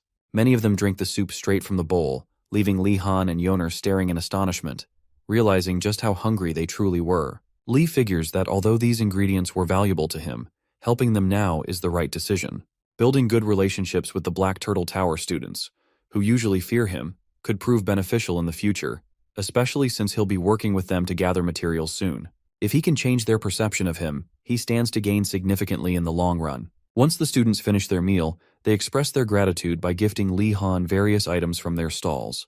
By the end of the day, he begins to think they might be too generous, as he's now hauling a sack full of goods on his back. From low-grade stealth boots to a chalk of smokescreen and even a detection bracelet, which alerts the wearer when they're being watched, Lee Han is more than satisfied with his unexpected haul. However, one question lingers in his mind. Why did the higher-grade students create so many artifacts focused on concealment and stealth? If such items weren't prohibited, their widespread production must indicate something. Just then, a rustling sound comes from the sack behind him. Confused, Lee wonders what could be causing it. Yoner notices his puzzled expression and asks what's wrong. Lee Han hesitates for a moment before telling her that something inside the bag just moved. Before he can say anything further, a bone claw suddenly tears through the sack, startling him. As soon as Ratford and Yoner notice something moving in the bag, they scream in fear, asking Lee Han what the hell is hiding inside. For a moment, Ratford suspects that the turtle students, whom Lee helped earlier, might be repaying his kindness by harming them. But when the bone claw starts reaching into Lee Han's uniform coat, Lee gets curious and urges his companions to wait before sounding the alarm. Soon enough, he realizes that the bone claw is reaching for the bone gift Mortom gave him and Gainando during their meeting a few nights ago. After a few seconds, the claw bone fuses with the bone inside Lee Han's coat, forming a forearm skeleton. Once the skeleton is fully formed, it floats out of Lee's coat, hovering in midair and facing its new master. Yoner, upon seeing the additional bone Lee had hidden in his coat, freaks out and shakily asks Lee what other strange things he's carrying. Lee explains that the extra bone is something Professor Mortom gave him during a meeting. However, he quickly notices something odd. The forearm skeleton looks like it's about to attack him. Seconds later, it hovers over Lee and cuts his finger. The sudden pain causes him to lose his balance for a moment, confused as to why this strange skeleton would want his blood. Meanwhile, Ratford and Yoner prepare to defend their friend from the attacking skeleton, but Lee stops them, wanting to confirm a suspicion. He then points his bleeding finger toward the skeleton and lets his blood drip onto it. Strangely, the forearm skeleton's shadow transforms into that of a dog. Once the ritual is complete, the skeleton fully submits to Lee Han. Feeling a strange sense of ownership, Lee tests it out by commanding the skeleton dog, which obediently follows his every order. Ratford and Yoner are amazed and shocked, wondering if Lee Han is meddling with black magic. Satisfied with the results, Lee finally tells his friends that the professor gave him something odd, as evidenced by how closely it's sticking to him. Yoner, disturbed, suggests that Lee should get rid of the creepy thing. But when the skeleton dog gets violent, Yoner quickly apologizes for being too forward. Ratford then reminds Lee that in the world of mages, they are often warned not to mix with black mages, and asks if he doesn't find the skeleton gruesome. Lee remains silent for a while, thanking them for helping him think clearly. Though this situation is undeniably strange, Lee feels that there's more to it than meets the eye. Yoner wonders why Mortom would give him such a gift, and Lee also questions why the bones were given in parts rather than as a complete set. Ratford suggests that perhaps the professor wants Lee to search for the missing parts and assemble them. Yoner dismisses the idea as ridiculous, but when she looks at Lee's face, she's frightened to see that he seems to find some truth in Ratford's words. To Lee, Ratford's suggestion is strangely convincing, given that Professor Mortom doesn't think like normal people. While ordinary people might find collecting human bones disturbing, Someone like Mortom might believe that Lee and Gainando would enjoy the challenge of searching for the bones. The thought sends shivers down Lee's spine, and Yoner asks if it's because of the bones. Regardless, Lee decides to hold on to the bones for now, as they don't seem harmful just yet. Besides, their next class is going to be a pain in the ass. After visiting the black market, Professor Engeldell gathers students from all the towers at the entrance to the mountains to begin searching for the spirit-befriending herb, which they need to complete Uregolem's assignment. Once all 4 towers have been assembled, Engeldell briefs them on the importance of safety above all else. Based on what he's saying, Lee figures that the mountain holds unknown dangers, making it safer to travel with a professor who can protect them. Before concluding his briefing, Engeldell instructs the students from each tower to stay together, memorize the faces of their fellow tower members, and take note of how many students are present, as attendance will be checked routinely. This news sends shivers down their spines. They hadn't realized the mountains would be this dangerous. With that, Engeldell signals the start of their journey. The search begins with Engeldell leading the way, making sure the students follow him carefully. Above their path, a skeleton bird, similar to one of the headmaster's monsters, spies on them and quietly leaves to relay the information. After traveling a few more miles, Engeldell finally finds a good spot to gather the herbs. He immediately sets up camp and instructs the students to collect the materials they need for their classes in that area. The students, grouped by their towers, begin their search for the herb, with Engeldell supervising them. A few minutes into the search, Engeldell feels relieved that everything is going smoothly, and hopes they can maintain this until they leave the mountain. However, just when he thinks nothing could go wrong, a green skeleton hand suddenly appears out of nowhere and snatches him, leaving behind only the twig he had been holding. The students are completely unaware of the silent abduction, and it takes them some time to realize that Engeldell is missing. A few minutes after his abduction, the green-haired black turtle lady turns to ask Engeldell a question, only to realize he's nowhere to be found. As she investigates the scene, she notices that there are no footsteps indicating he left on his own. In other words, the impossible has happened. She suspects he's been abducted by monsters. Scared shitless, she quickly calls the others and informs them that the professor has disappeared without a trace. The news stuns everyone. Soon, Li Han and his friends gather around the twig Engeldell left behind, trying to make sense of the situation. Li Han sighs. He had already anticipated something like this happening before coming on this trip. Unfortunately for him, the wimps from the other towers are already panicking. To calm them down, he lies, telling them the professor probably just went somewhere on his own for a while. Thankfully, they believe him and relax a little. Li Han knows full well that he just fed them an obvious lie. But for now, he needs them to be calm so he can think his way out of this mess. Fortunately, no monsters have appeared, and since they aren't lost, there's no need for immediate panic. All they have to do is head back and report the incident to the Academy's professors. Just as Lee is about to share this plan, heavy rain starts pouring down, trapping the students in the mountainous region for the night. Stupefied by his terrible luck, Li Han wishes he hadn't come on this trip in the first place. The students quickly split into 2 groups. One group, consisting of the Blue Dragon and Black Turtle students, sets up camp under a cliff to stay dry, while the White Tiger and Burning Phoenix students camp elsewhere. After making some hot tea, Li Han thanks his stars for bringing various supplies for unexpected situations like this. The thought that Professor Engeldell could go missing is almost unthinkable. While sipping his tea, Rowena, Princess Ardenart's guard, approaches Li Han and thanks him for helping everyone. Lee shrugs it off, telling him not to worry about it. However, Rowena then asks about the rumor that Lee cooked a legendary stew for the Turtle Tower students. Confused, Lee asks for clarification, but Rowena suddenly drops the topic, telling him to forget about it. Now curious, Li Han wonders who exaggerated the tomato stew he made earlier and spread the rumor that it was legendary. Before he can figure it out, the pesky elven guard appears and informs him that the princess, who is sitting just a few meters away, wants to help. Wondering why Ardenart won't just talk to him directly, Li Han reluctantly agrees to her assistance and asks if she can make a bonfire, as Yoner is freezing. Rowena relays the message to the prideful princess, who gets up, chants some incantations, and summons 2 spirits to ignite the wet firewood in front of them. Within seconds, the spirits create a blazing fire, and the damp wood starts burning. As Li Han watches the princess work, he recognizes the beings she summoned as spirits. Just then, one of the students asks how she learned to use spirit magic on her own, when they haven't even covered summoning in class yet. As expected, the admiration begins, and Lee wonders if they'd react the same way if he summoned bones instead. Shortly after lighting the bonfire, the students appreciate the warmth and remain as quiet as possible, hoping not to attract anything dangerous to their location. Unfortunately, they fail to notice a lurking monster until it's too late. The first sign of trouble appears when Yoner sees ripples in her green tea. Before she can figure out what's causing them, a loud, thumping sound echoes through the area, growing closer by the second. Lee Han immediately goes on high alert, but before he can do anything, a golden-eyed golem monster emerges, scaring the shit out of them. At the same time, the White Tiger and Burning Phoenix students face the same monstrous golem looming over them in their cave, leaving everyone frozen in place to avoid provoking it. Back at the Blue Dragon camp, Rowena urgently instructs everyone not to make any sudden movements. Golems follow strict rules, and as long as they don't break them, the creature won't attack. For context, golems are artificial monsters created by mages, unlike wild beasts. They are formed by molding certain materials and inserting a magic core into them. The real problem arises when a golem's core is damaged or combined with other objects. At that point, it becomes an uncontrollable entity. Lee Han recalls that even broken golems still adhere to their rules, which gives him some hope. However, he's not sure what rule this particular golem follows. If its rule happens to be, beat the shit out of all the new students on this campus, then they are absolutely screwed. Moments after its arrival, the golem kneels and draws a line in the sand in front of the students.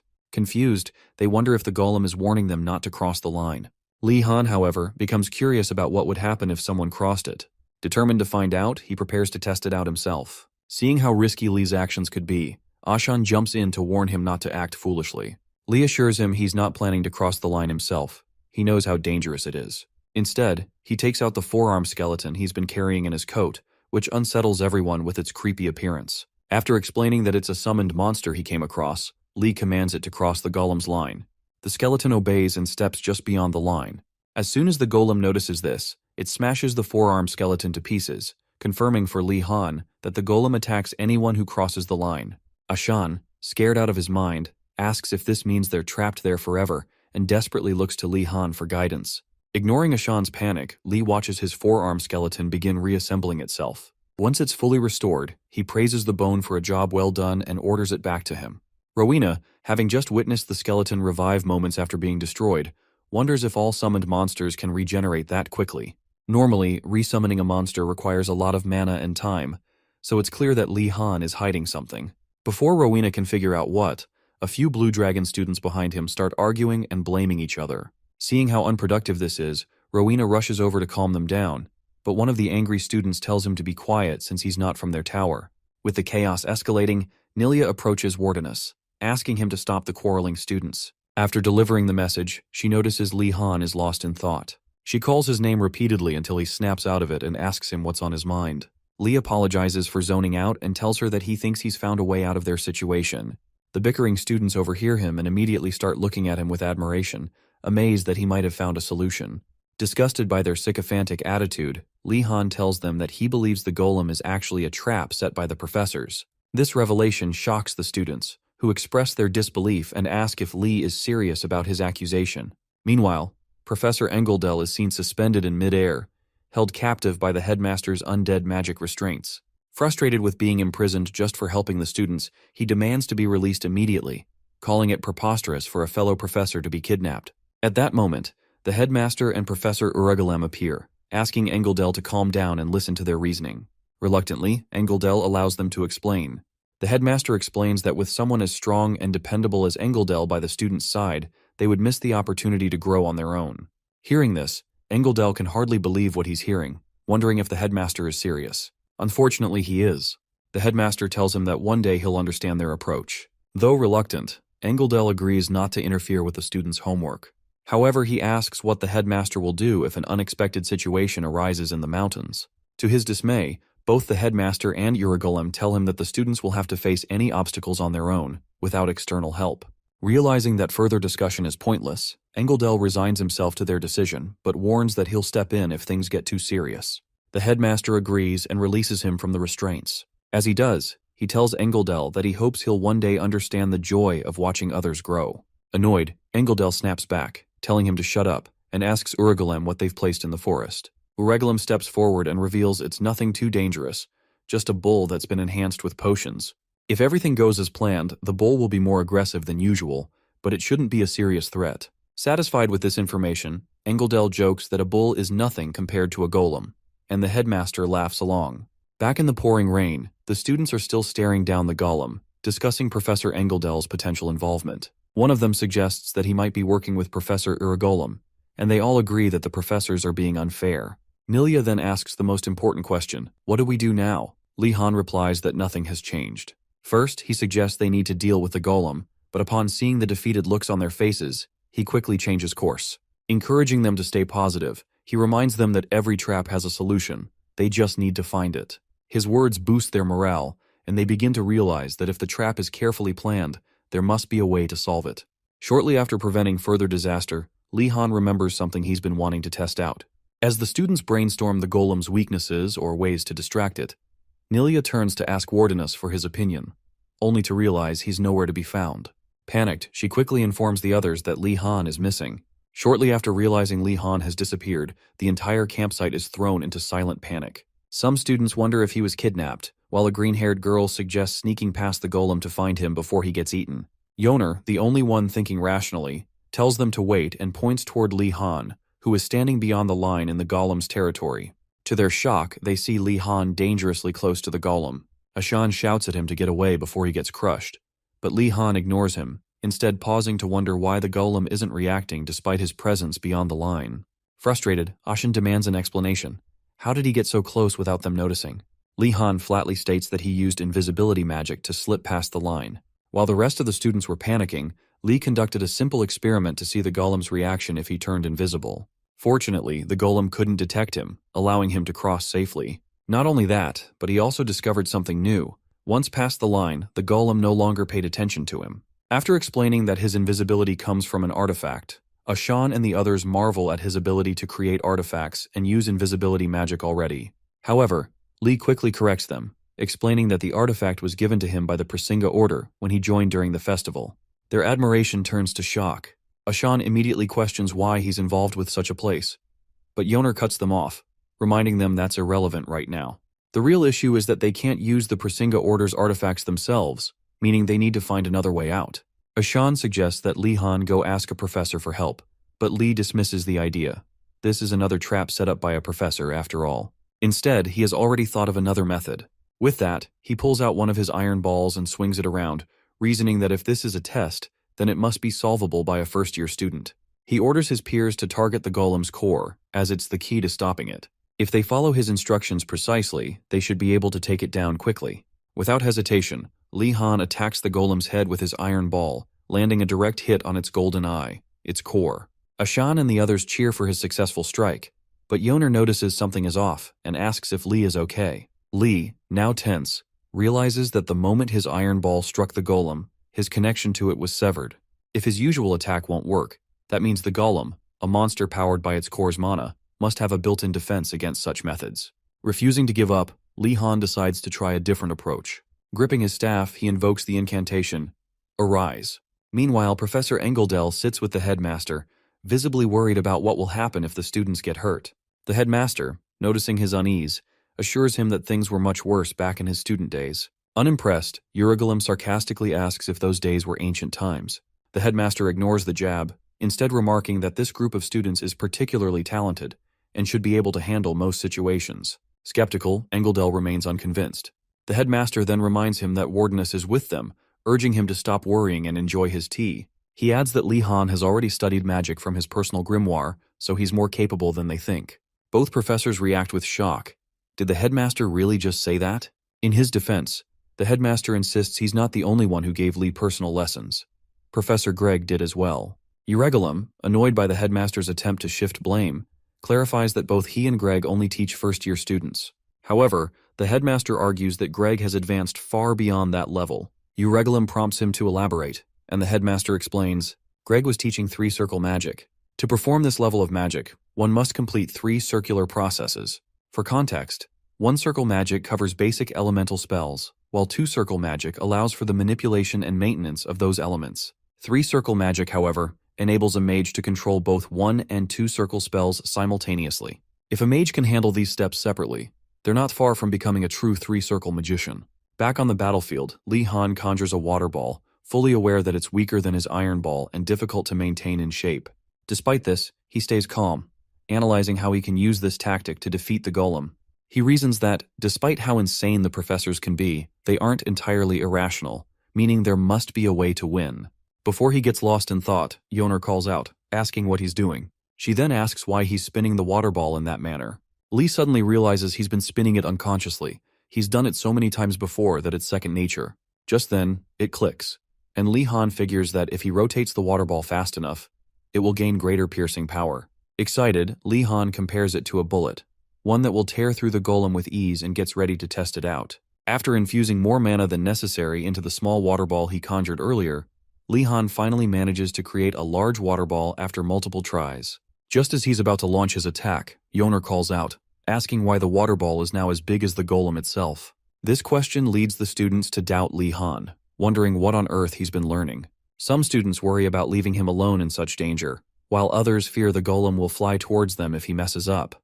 To calm the students, Ashan steps in, telling them not to doubt Wardenus, as there's no reason he wouldn't be able to control a single magic spell. Nilia supports her, assuring everyone that Wardenus is not weak and can handle that much magic in a single night.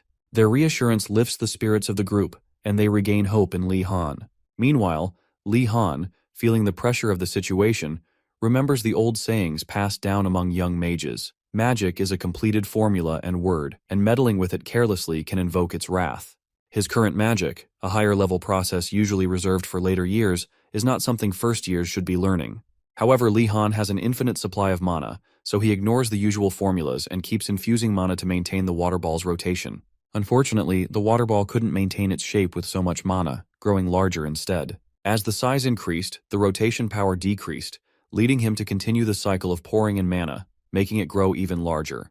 To reassure the nervous students, Lee Han tells them he's in control, but internally, he knows he can't keep this up for long. It's straining his mind. To avoid collapsing mid-battle, he realizes he needs to end this quickly. He chants the incantation, "Fly forth," and sends the massive rotating water ball toward the golem. However, he's disappointed when the ball veers toward the golem's shoulder instead of its head. Knowing it will be difficult to create another water ball of that size, he begins thinking of a backup plan to defeat the golem. Just as Lee Han is about to lose hope, the golem shatters to pieces when the water ball makes contact with its rocky body, shocking everyone, including Lee Han, who never expected his water ball to be that powerful. As the golem's remains settle on the ground, the students realize the golem broke apart even though the water ball only scratched it. Before Lee Han can speak, the entire area erupts with cries of joy and victory, and the students begin chanting Wardenus's name, hailing him as their savior. Nilia and Ashan also receive praise for keeping everyone calm and encouraging them to trust Wardenus. Lee Han, however, feels uneasy. He never expected his water ball to destroy the golem so easily. Now that it's over, he can't tell if his water ball was strong or if the golem was weak. Either way, Professor Greg's lessons helped, and he feels grateful. Just as he starts to relax, Lee Han feels a sudden thump in his chest and blacks out for less than a second. Ashan, concerned, asks if he's okay and even offers to carry him. Lee Han refuses, gets back on his feet, and orders everyone to stop celebrating and listen carefully to the faint but strange noises he's been hearing in the distance. As the sound grows louder, Lee Han wonders if Engeldel will return soon. But then he notices the forearm bone hidden in his coat is acting erratically, making him uneasy. Suddenly, the noise becomes much louder, and Lee Han braces himself to see what's causing the commotion. Soon, the White Tiger students are seen running toward them, fleeing from the golem that attacked their camp.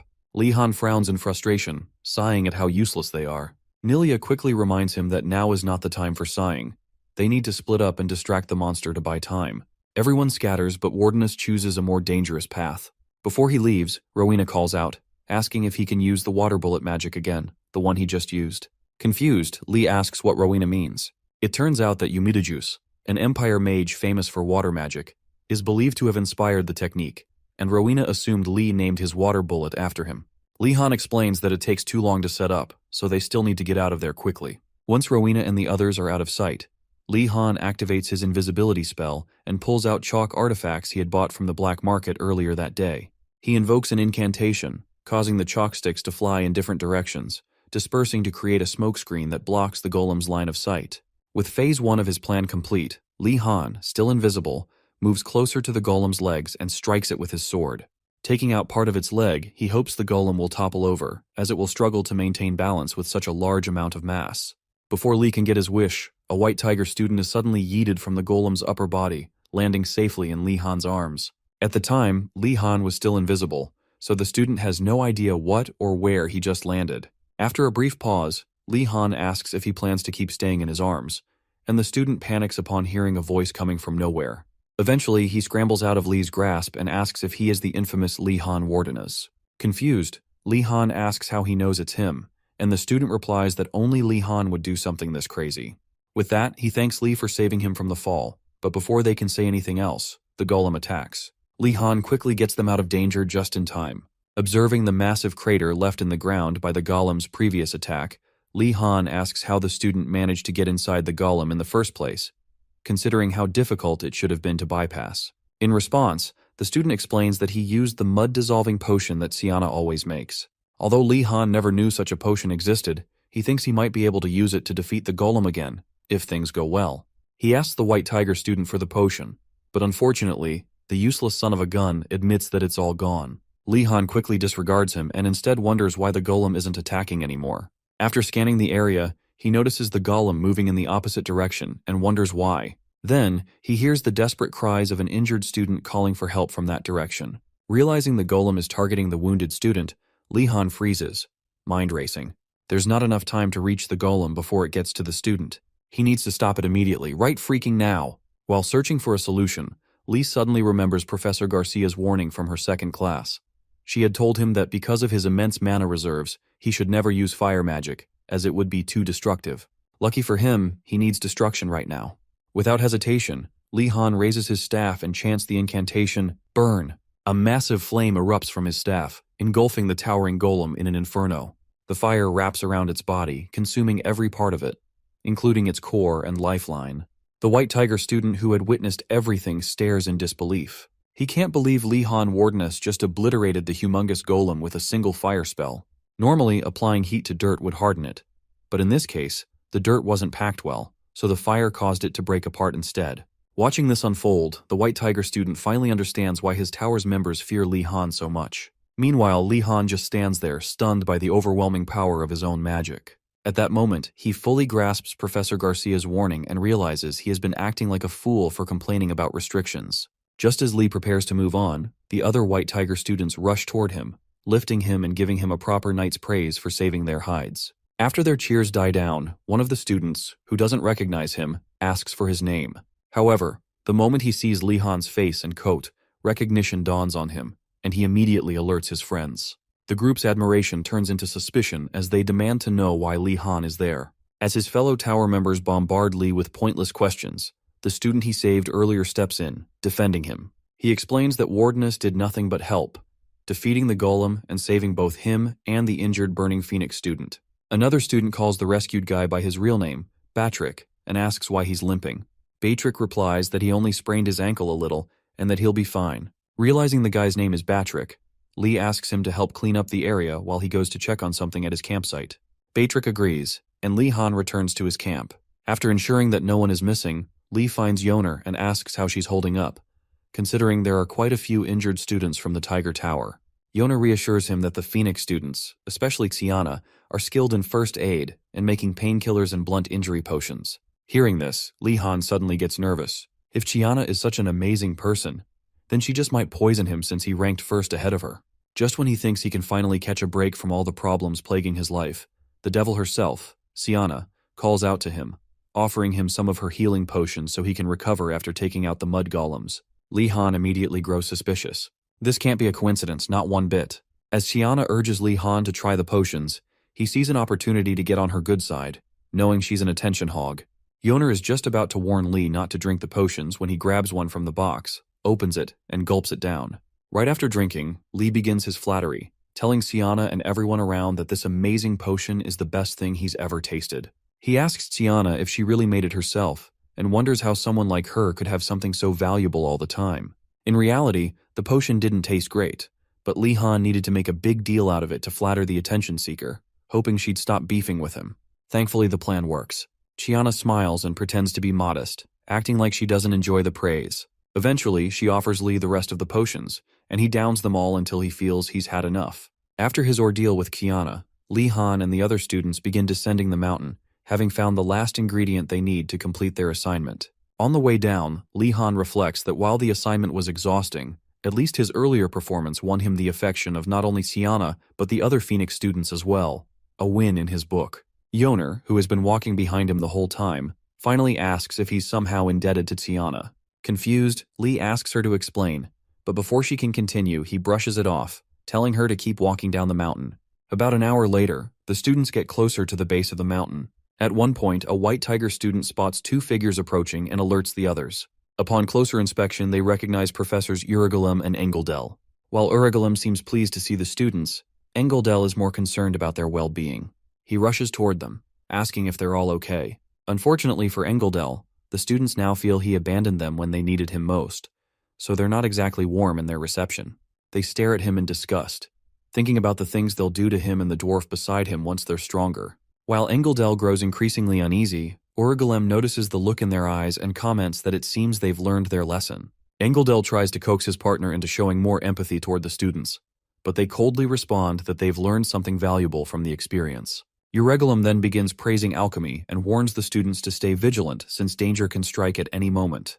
Despite his words, the students just keep glaring, wishing they could hurt Urigalem right then and there. At that moment, Engeldel apologizes for abandoning them, explaining that he truly intended to stay with them, but the headmaster forced him to stay behind. The students, however, don't believe him and tell him with thinly veiled disappointment that all professors are the same. They hadn't realized it until now. Engeldel insists that he's being truthful, but it's too late. The White Tigers have already vowed never to trust another professor again. Engeldel breaks down in despair, unable to accept that the students he had bonded with through swordsmanship are now abandoning him. Li Han, who has been enjoying the scenery, quietly admires his classmates for being mature enough not to trust the professors blindly. However, noticing Engeldel's reaction, Lee starts to wonder if the professor might actually be telling the truth. It seems unlikely, but then again, being kidnapped by the headmaster is something that doesn't sound too far-fetched. Moreover, Urigalem, usually confident, also seems worried about Engeldel, which is strange. To test his suspicions, Lee approaches the kneeling Engeldel, who is in visible pain, and tells him he trusts him completely and believes he did great. These words make Engeldel so emotional that he hugs Lee in front of everyone, causing Urigalem to grow jealous. Returning to the matter at hand, Urigalem asks the students to explain how they completed the trial. Ashan answers that Wardenus used the water jade bomb to defeat the first mud golem, then set the second one on fire. Urigalem, hearing that they fought mud golems instead of a bull, grows confused and nervously asks if they encountered a bull along the way. He explains that he hadn't prepared anything but a bull for them to fight. This time the students aren't buying his nonsense. They tell him to stop trying to deceive them. They're not little kids anymore. Urigalem tries to explain he's serious, but the students mock him by pretending to believe the mud golems were just a coincidence. Urigalem can feel the wall of mistrust growing between him and the students and wonders when they became so untrusting. Spotting Li Han, Urigalem asks if the students are telling the truth about him fighting mud golems instead of a bull. Lee flatly confirms it and asks if Urigalem has a problem with that. Before Urigalem can respond, Engeldel storms over, seething with rage, and demands an explanation. Frightened, Urigalem tries to clarify that there must have been a misunderstanding, that he had prepared both a bull and the golems, but the bull must have wandered off. He even gestures toward Wardenus, asking why he's not speaking up. Just then, both professors are shocked to see the students running back toward the academy. Now alone, Engeldel gives Urigalem a chance to finish his explanation, but all Urigalem can do is beg and scream as Engeldel proceeds to beat the crap out of him.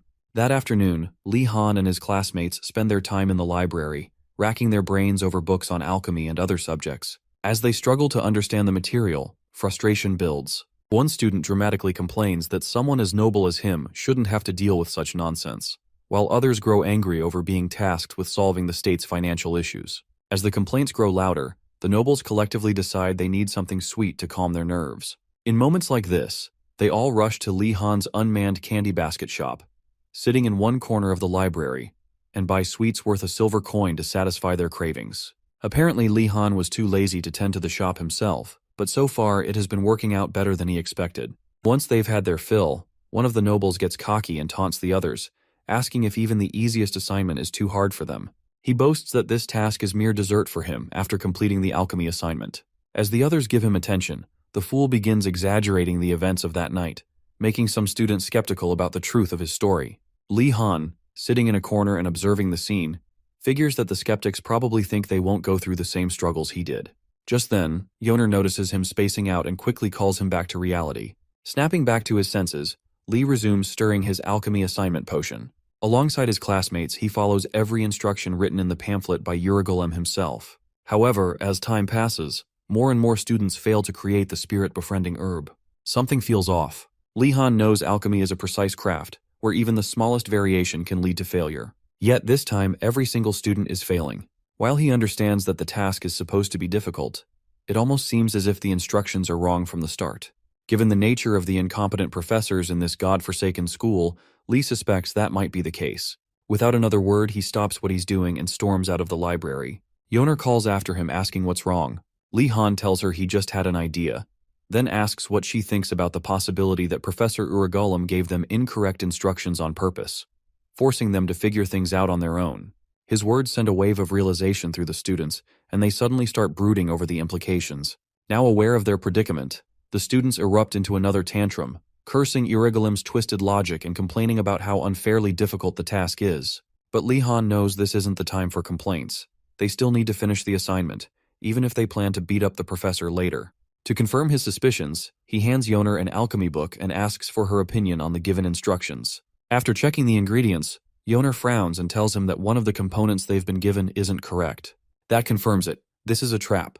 Li Han realizes they have to consider the possibility that Uragulum intentionally set them up. Yoner points out that their biggest problem now is the lack of spare ingredients to test different combinations. While she believes they can solve it by consulting other textbooks, Li Han knows they don't have that kind of time, especially since he plans to use his pass to leave the school the next day. Determined, Li Han pulls a chair, stands on it, and calls everyone to gather around him. When they do, he announces that they've been pranked by the professor again and need to work together to solve this. To ensure they finish the assignment that day, he tells his classmates to pool all their ingredients and figure out the correct recipe through trial and error. As they get to work, he informs them that he'll visit the other towers to enlist their help. Around that time, Ashan realizes that by sharing ingredients, they'll be able to maximize their resources, since each group has different amounts of leftovers. Yoner adds that if the other towers cooperate as well, they can share knowledge to speed up the process. Hearing this, Li Han nods and assures them he'll be back soon. With his resolve set, he leaves, determined to succeed, if not for anything else, then for the sake of his precious vacation. After that, things progress quickly. Li Han successfully convinces the other towers to contribute their resources, and together, they work tirelessly to solve the problem. After several hours of intense effort, Yoner and a few other alchemy majors finally identify the missing ingredient needed to complete the recipe. Seeing how well the new formula works, Siana informs Li that all they have to do now is follow the correct steps to finish the assignment.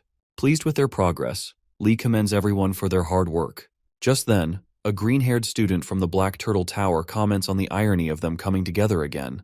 Ironically, thanks to Professor Uragulum's trick. As her partner credits Wardeness for helping them find the correct recipe in time, another idiot from the Blue Dragon Tower suddenly speaks up, stating that Wardeness needs to hurry up and finish because he has plans for the next day. Shocked, the others demand an explanation. Without a second thought, the fool blurts out that Li Han Wardeness has a pass to leave the academy the next day. The moment the words leave his mouth, chaos erupts. The students, stunned beyond belief, demand to know how in the world that even happened. Soon enough, the conversation shifts to Li Han's pass, and most of the students begin asking how he managed to get it in the first place. Li realizes that word about his pass probably hasn't reached the other towers yet, and things might get noisy. For now, he stays quiet as people ask what he plans to bring back from the outside world. Before he can respond, someone suggests that he'll return with as many sweet treats and small food items as possible. Nilia proposes that Li Han should bring back sturdy, comfortable clothes, but Ashan interrupts, shocking everyone by saying they need books and stationery, like quill pens. The entire group turns on Dalkard, asking if books and stationery can be eaten or drunk. Ashan agrees that food is important, but argues that they also need books, especially since his last visit to the Academy's library revealed just how dire the situation is. Normally, a library is a place full of systematically arranged books, but the Academy's library is a disaster. He recalls finding books scattered all over the floor, even on desks. If things continue like this, they'll likely collapse from exhaustion searching for books before they even start their homework. He insists they need to obtain necessary books ahead of time. Hearing his reasoning, the students finally understand Ashan's concern. Then, Gainando opens his mouth and starts rambling about Li Han bringing back magazines, novels, cards, and chessboards to fight boredom. Almost immediately, a Blue Dragon student scolds him for suggesting such unimportant items. Gainando defends himself, claiming he too has a right to prioritize what's important to him. Just as he turns to ask Li Han's opinion on the matter, Yoner cuts him off, announcing that Li Han has already gone to sleep. The argument dies down, and everyone returns to their daily tasks. Meanwhile, Li Han lies in bed, thinking about how important the next day is for him. his chance to leave the academy. He knows he needs to be in his best condition, but for some reason he feels nervous and can't sleep. He expects there will be traps on this outing, such as limits on the quantity or size of the items he can bring back. He suddenly wonders how far the village is from the academy and hopes it won't take more than a day to reach. If it does, he's in trouble. His worries grow, realizing the headmaster is involved, and he decides he needs to learn magic that will let him move faster. Just as he's drifting off, one of the headmaster's cursed books suddenly pops off his bookshelf, and Li Han notices. As he wonders why the book is moving, history repeats itself. Words begin pouring out of its pages and into his mind. This time, Li Han finds himself teleported to a strange desert-like place. He touches the sand, wondering if this is just another illusion created by the book, like the last time. Suddenly, the book flips open to a page detailing Gonadal Tessa's arrogant steps. Li recognizes this as the magic he'd studied in theory, but never fully learned. Is he supposed to master it now? For a brief moment, Li Han wonders if the book sensed his earlier thoughts about needing this magic and decided to help him. He even goes so far as to call the headmaster's book a good one for looking out for him. But one thing's for sure, he doesn't have time for this right now. He has to go out tomorrow. He orders the book to return him to his room so he can sleep. Predictably, the book ignores his command and forces him to continue reading. Li quickly realizes the book shares the headmaster's stubborn personality. With no other choice, he pulls out his staff, resigns himself to learning the spell as fast as possible, and hopes to get back to his room soon. The next morning, Li Han wakes up early and heads to the punishment room entrance, where he finds the headmaster fumbling with the names of one of his guards, mistaking him for a prisoner. Before speaking to the headmaster, Li briefly reflects on how the magic he learned came to him in a dream and marvels at the strange training methods in the world. The headmaster greets him first, congratulating him on being allowed out and urging him to take pride in the reward for his accomplishments. After the pleasantries, the headmaster explains the rules. First, Li Han must return through the main gate before noon the next day. If he doesn't, a pursuit squad will be sent after him. Li Han is unfazed. This was one of the things he had anticipated. The next rule is that he can only bring back what he can physically carry, meaning no horses, carriages, or anything he can ride. Again, this was something he expected. But just as Li prepares himself for more restrictions, the headmaster simply wishes him good luck on his day of freedom. Surprised by the lack of stricter rules, Li Han steps outside as the gate opens, remarking to himself how prepared he was for additional limitations, like weight restrictions on the items he could bring back. Nevertheless, now that he's outside, he feels a thrill and begins his journey toward the closest village, Filone. When he arrives, a merchant informs him that the nobles have moved their mansions far away from the area at the academy's request. The nearest noble mansion is several days' journey by horse. Li Han finally realizes why the rules were so loose. It's because the headmaster had blocked all easy ways of obtaining money from the start. It's already a fact that the most powerful nobles of the empire don't even need to borrow money to get things, because most merchants often offer them wealth just to build relationships. As someone who grew up in that kind of environment, most people would expect Li Han not to even understand the concept of borrowing. One of those people was Arian, the branch manager of the Kako merchantry, who was just as shocked as anyone would be when Li Han Wardeness asked to borrow some money from him. For a moment, the poor branch manager sweats, wondering if Li Han is truly a wardeness for him to come asking for money just like that. Filone is quite prosperous for a town of its size, thanks to the Magic Academy. Aside from the abundant mana in the area, the Academy constantly needs all sorts of ingredients for experiments and frequently offers handsome rewards to hire adventurers to retrieve them. With this cycle repeating every month, the Academy's finance officer is usually the only one unhappy when the bills come in. But for everyone else, this is what makes Filone thrive. Simply put, luck is on Li Han's side because he can get anything he wants, if he has the money. With this in mind, Li Han almost begs the man to lend him some money. But before Arian can agree, he considers what he stands to gain from this transaction. This is his chance to build a relationship with the great Wardeness family. Then again, he's worried about how much money Li Han will ask for. For a moment, he wonders if it's an amount their merchantry can even handle right now, before mustering the courage to ask Li Han how much he wants to borrow. An awkward silence nearly breaks Arian's spirit as he assumes Li Han is hesitant to name the large sum he needs. Before Li Han even answers, the branch manager resolves to empty his own savings if necessary. He's not wasting this opportunity to forge ties with the Wardeness family. But when Li Han finally speaks, he only asks to borrow 20 pieces of silver. Arian is so shocked that he starts rambling about how his merchantry can handle such a large amount, only to stop and do a double take. Did Li Han just say 20 silvers? Thinking that the amount might be too much, Li Han lowers his request to 15 silvers. Arian finally tells him to stop lowering the amount. He can afford to lend him the original 20. By that time, Arian offers to show Lee Han around town, assuming he only needs to buy a few things. Just as they get up to leave, Arian notices the snacks on the table are gone. Strangely enough, he never saw Lee Han eat them. Upon closer inspection, he notices a suspicious bulge in Lee Han's coat pocket and realizes he must have taken them. This only lowers Arian's already declining expectations of Lee Han as a noble. Regardless, he plans to deal with the young noble. Even if Lee Han is a student from the Magic Academy, he's still just a first year, and now that he finally gets a chance to shop, Arian is certain he'll go on a spending spree. So, whenever Lee Han eyes something he wants to buy, Arian plans to act cool, take the lead, and leave a good impression.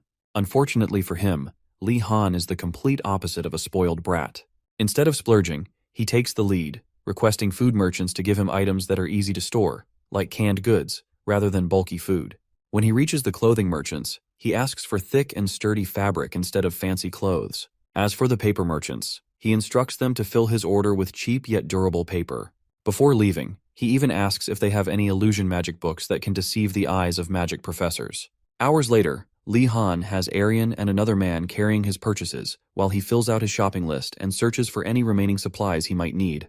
Meanwhile, Arian sulks over how miserably his plan to impress Lee Han has failed. At this rate, all he's going to be to Lee Han is an impressive porter.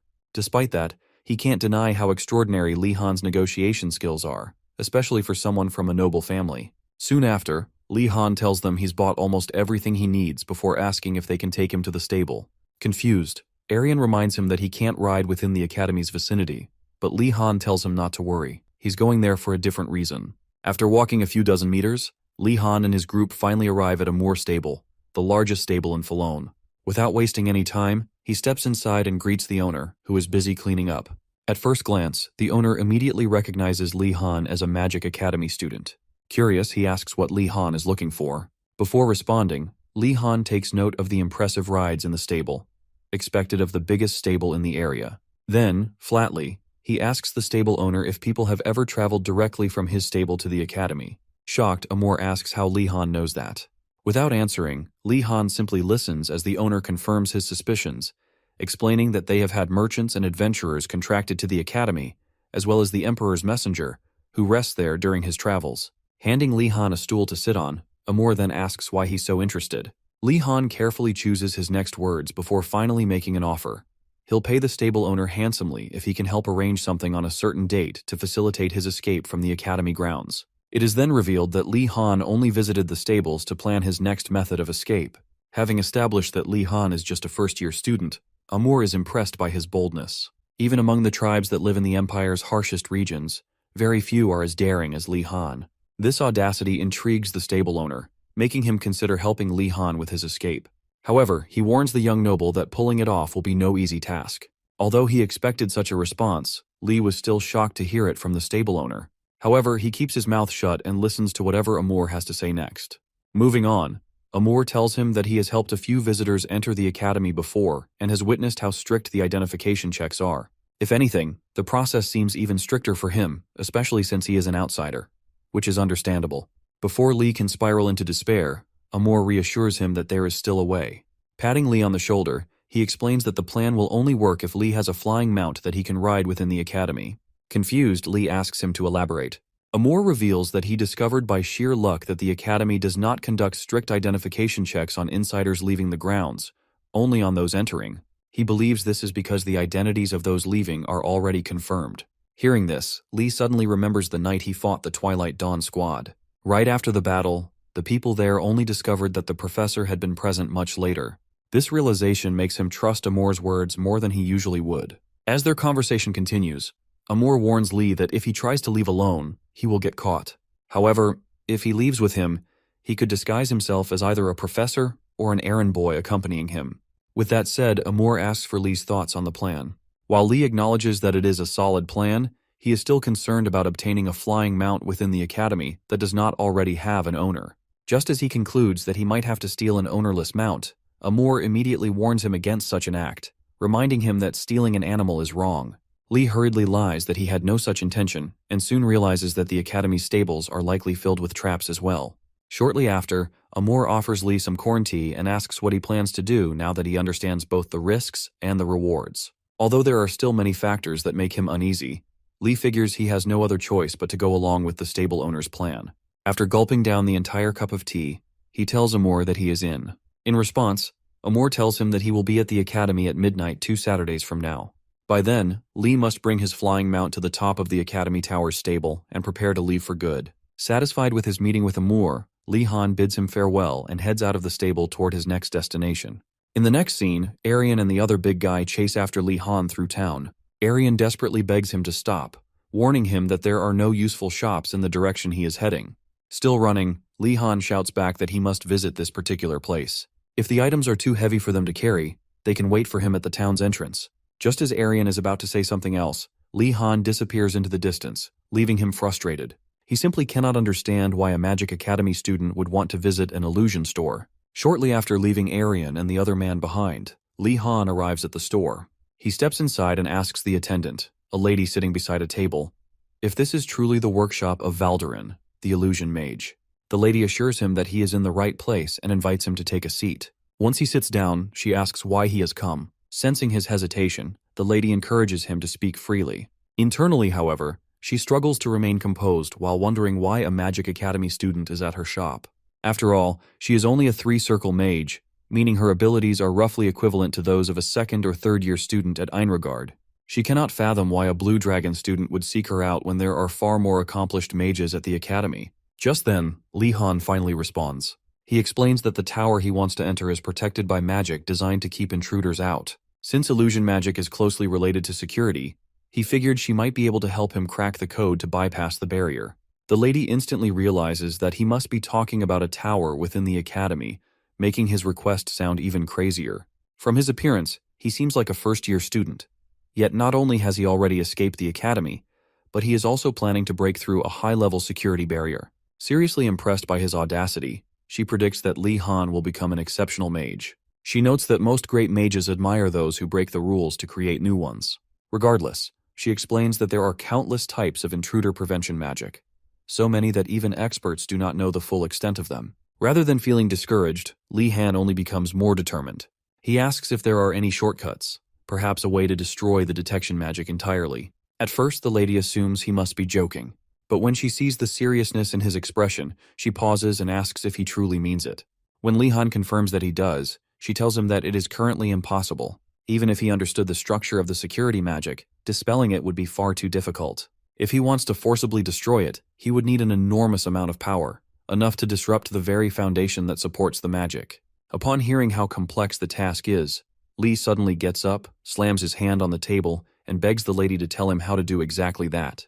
In response, the lady tells him she can't teach him that because if something goes wrong, his life could be in danger. Lee Han promises not to be reckless, begging her once more to teach him, even offering to pay a handsome consultation fee. Upon hearing the amount he's willing to pay, the lady finally agrees to help. First, she tells him he'll need a tremendous amount of mana and advises that using a magic circle and mana stones would be beneficial. She then asks if he has learned how to draw a magic circle. Lee Han admits that he's still learning, so she explains that next time, he should stand in the spot where the mana distribution within the magic circle is concentrated and gather his mana there. Although controlling such a tremendous amount of mana will be challenging, the hardest part, she says, is directing all the mana at once to his desired spot. Even if he manages that, it still won't be enough.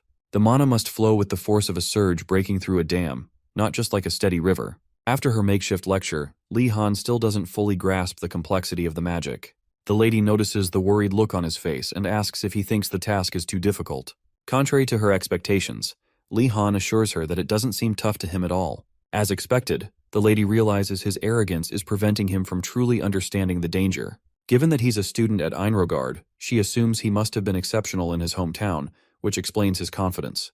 But she knows the real world doesn't care if he's a genius, and arrogance can be dangerous, especially for someone young and talented.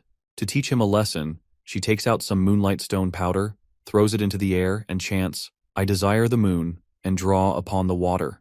Using the power of the moonlight stone powder, she casts third circle magic, invoking the Lunarian's Moonlight Labyrinth spell on Lee Han, forcing his conscience out of his body. Lee Han immediately notices how the distance between him and the lady suddenly seems to grow. Then, his mind zaps back into his body, and he realizes he hasn't moved at all, even though it feels as if the lady has drifted far away. He senses something strange at his feet and feels as though he could be in danger if he slips. After invoking the illusion magic designed for ambushers, the lady hopes this out-of-body experience will serve as a warning to the arrogant Li Han.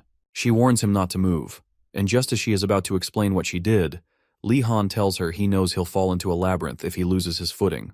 The lady is visibly shocked, realizing that Li Han has exceptional senses for a first-year student. She concludes this must be why he is so confident. She then asks him if, despite her warnings and the illusion spell, he still wants to continue learning. Li remains silent, contemplating how skilled the lady is at teaching. In his mind, she's even better than the academy professors. After being beaten down by Greg, Li now looks at her with admiration, happy to finally be treated like a human being. He slams his hand on the table and tells her he's going to try what she's just taught him. With that, Li pulls out his staff, reminding himself not to think of the magic like a river flow, but as a surge that breaks through a dam. He gathers mana at the tip of his staff and shoots it at the lady, who quickly puts up a defensive barrier to avoid being hurt. Although no sound is produced, the lady hears the distinct roar that occurs when magic collides. The experiment lights up her entire store like broad daylight for a few seconds before instantly dissipating into nothing. By the time the spell ends, the lady is sitting on the floor, staring at Li Han in total shock, amazed by the impossibility of what just happened. As Li helps her up, she is forced to acknowledge that true geniuses do exist in this world. Hours later, Professor Garcia and the headmaster stand outside the academy's main gate, waiting for Li's return. Garcia tells the headmaster she can manage on her own, as she's in charge during this period. However, the headmaster insists on staying, believing something interesting might happen soon. Garcia suspects he's waiting for Li Han to be late and advises him not to get his hopes up, as Li Han is different from the other students. The headmaster agrees but points out that it's not about talent. Due to a lack of time and money, there's a limit to what Li can bring back, and the smarter he thinks he is, the more that will weigh him down. The headmaster then mentions that he hopes the deadlines expire soon, but Garcia urges him to keep those thoughts to himself. Just then, Garcia spots a huge shape approaching the academy's main gate from a distance and wonders if it's a giant or a troll worker. When the silhouette comes closer, Garcia recognizes the figure as none other than Li Han Wardeness. Apparently, Li Han had bought a ton of items since there was no weight restriction. However, since he couldn't use horses or carriages, he used basic control magic to keep the boxes floating while carrying an enormous load on his back. Garcia is amazed by his ability to carry so much, but the headmaster concludes that Professor Greg Velati must have trained him well. Shocked, Garcia asks who taught him physical strengthening magic, as it is highly advanced and first-year students shouldn't be able to handle it. Assuming Li learned it from a library, she suggests warning him before he injures himself. However, as she's about to do so, the headmaster advises her to let him grow in an unrestricted environment. At that moment, Garcia realizes the headmaster was the one who taught Li Han the physical strengthening magic. For some context, Gonadaltessa's Arrogant Steps is a unique magic spell that is split into 4 categories. For beginners like Li Han, the 4 areas of strengthening in just the first circle are already tough to train in. Having learned the first circle magic largely through his dream, Li Han finally understands why the headmaster's name is part of the spell's name. To illustrate what happened in Li Han's dream the previous night, a flashback shows the moment Li Han took a break after failing to learn the spell multiple times. During his break, he wonders why the spell isn't named after something relevant to its effect, finding it confusing that the spell's name and effects don't match. Frustrated, Li considers giving up on learning the spell, thinking it would be a waste of time. So, he sits down to think of a different approach to the problem. He backtracks through everything, trying to figure out when the headmaster created the spell, hoping to understand what the headmaster was thinking at that time so he can learn it faster. To aid his thought process, Li decides to create a sand statue of the headmaster when he was young and human, since this is a dream after all. Without hesitation, he picks up some sand and molds a statue of the younger headmaster, paying attention to the madness in his eyes, his horrible temper, fierce face, and well-trained body. It's almost as if Li is a god creating humans out of mud. Once he finishes molding the statue, Li creates dark clothes and a staff to match the headmaster's personality. He pauses, wondering if he can bring the statue to life, especially since there's still dirt on its nose. Moments later, as he stares into the statue's eyes, he realizes it might be possible since he's in a dream. Li gets closer and breathes air into the statue's nostrils. Seconds later, the statue's eyes glow a bright green, just like the headmaster's aura, and it comes to life. Shocked, Li Han steps back as the statue rises from the ground like a mage, its green eyes still glowing. For a moment, Li feels intimidated by the statue's power, but fortunately, it can't move without his command. With this new understanding, Li Han begins to grasp the magic he has been struggling with for so long. Now that he's seen the creator of the spell, he raises his staff and chants the incantation to activate the magic. As he completes the chant, the physical strengthening magic activates, and Li Han finally experiences what it feels like to be physically enhanced through magic. For his first time using the spell, he can feel how extraordinary his body becomes. Once satisfied with the result, he deactivates the spell and checks the book to see if it's congratulating him. The book starts acting erratically, but Li tries to understand whether it's telling him to go back or not. As Li observes the book, he suddenly remembers that there are side effects to using physical strengthening magic, especially magic that affects multiple areas of the body. Just as he's about to learn what those side effects are, the book snaps shut, and Li wakes up in the real world, disappointed to realize that it's already morning. That's how Li Han's dream went that night. Back in the present, Li Han reflects on how he had no choice but to use the spell despite feeling uneasy about it, as he had too much luggage to carry. Meanwhile, the headmaster is busy analyzing how well Li Han is distributing his mana throughout his body to maintain the spell. Upon further analysis, the headmaster realizes that Li Han is continuously using basic control magic, which is abnormal for an average human. Normally, someone would collapse from mana depletion after attempting what Li Han just did, but thanks to his abundant mana reserves, Li can pull it off. As Li approaches the gate, he announces his return, and the headmaster welcomes him back. Li notices the look of disappointment on the headmaster's face and assumes it's because he managed to bypass his traps. Professor Garcia advises Li to take plenty of potions and rest to recover from his fatigue. Although Li had prepared for this moment, he becomes a bit nervous when Garcia shows too much concern for him. Pretending to understand her concern, Li bids them farewell and leaves the gate. The headmaster tries to stop him to ask where he got the money, but it's too late. Li is already long gone. A few hours later, after resting, Li Wardenus steps outside, and his colleagues immediately gather around him to check on his well-being. Li tells them not to worry, as he's doing fine. Internally, however, he's puzzled by how well he feels, expecting to be in pain for at least 3 days. As he struggles to figure out why he's feeling so good, Yoner arrives with a hot cocoa drink to help calm his nerves. The two sit together, sipping their cocoa. After thanking Yoner for the drink, Li asks how she managed to handle his eccentric horse. To his surprise, Yoner explains that the horse was tame and responsive to her touch the entire time. Li, however, becomes annoyed at the horse for being so agreeable with her, and is frustrated that the asshole horse responds better to a woman's touch than his. As Li Han secretly plots his revenge against the horse, Yoner reminds him that a new week has already started, and asks about their remaining homework from the headmaster. Now that they're done with Yergolem's assignment, the headmaster's task is all that's left, and it involves stealing the White Tiger Tower's designated flag. Before making any plans, Li Han asks the other nobles in his tower if any of them have attempted to solve the homework. The group immediately complains about how foolish and thick-headed the tigers are. One girl mentions that she tried winning them over with sweets but failed, while another recounts the various strategies they employed, like infiltration, bribery, and disguises, all of which failed to convince the tigers.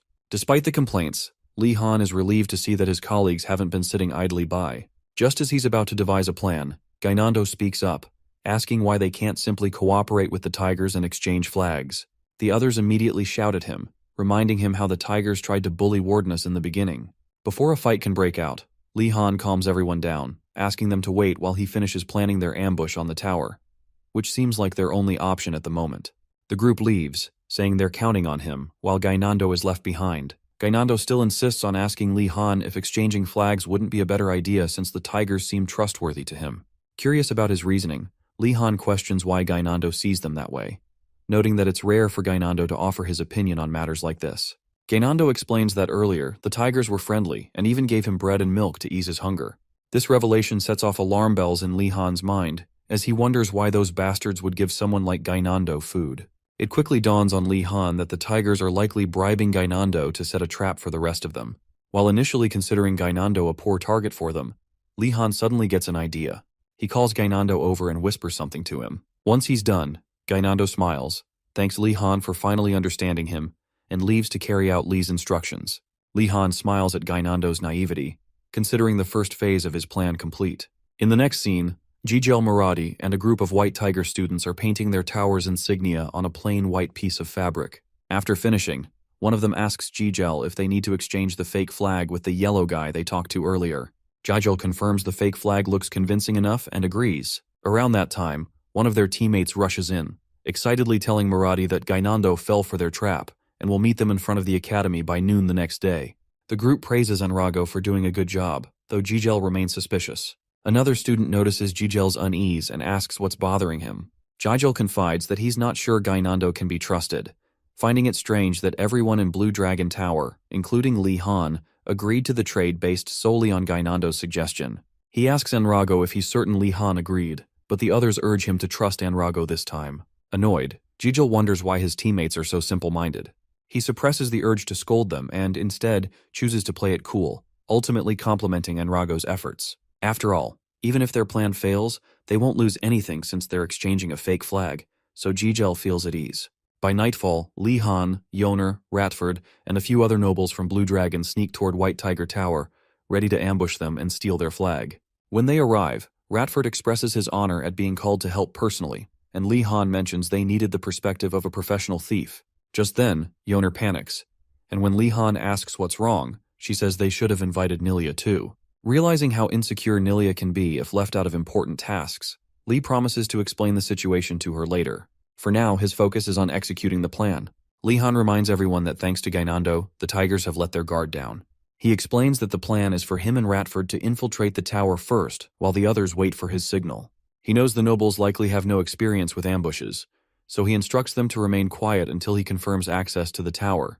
With the stage set, Li Han signals Ratford, and together they sneak toward the entrance of White Tiger Tower. At the entrance, Li Han attempts to analyze the magic imbued in the barrier. However, as he reads the magic structure, he staggers and nearly faints. Thankfully, Ratford catches him and asks if he's all right. Li assures him that he's fine, though it's clear the task is not easy.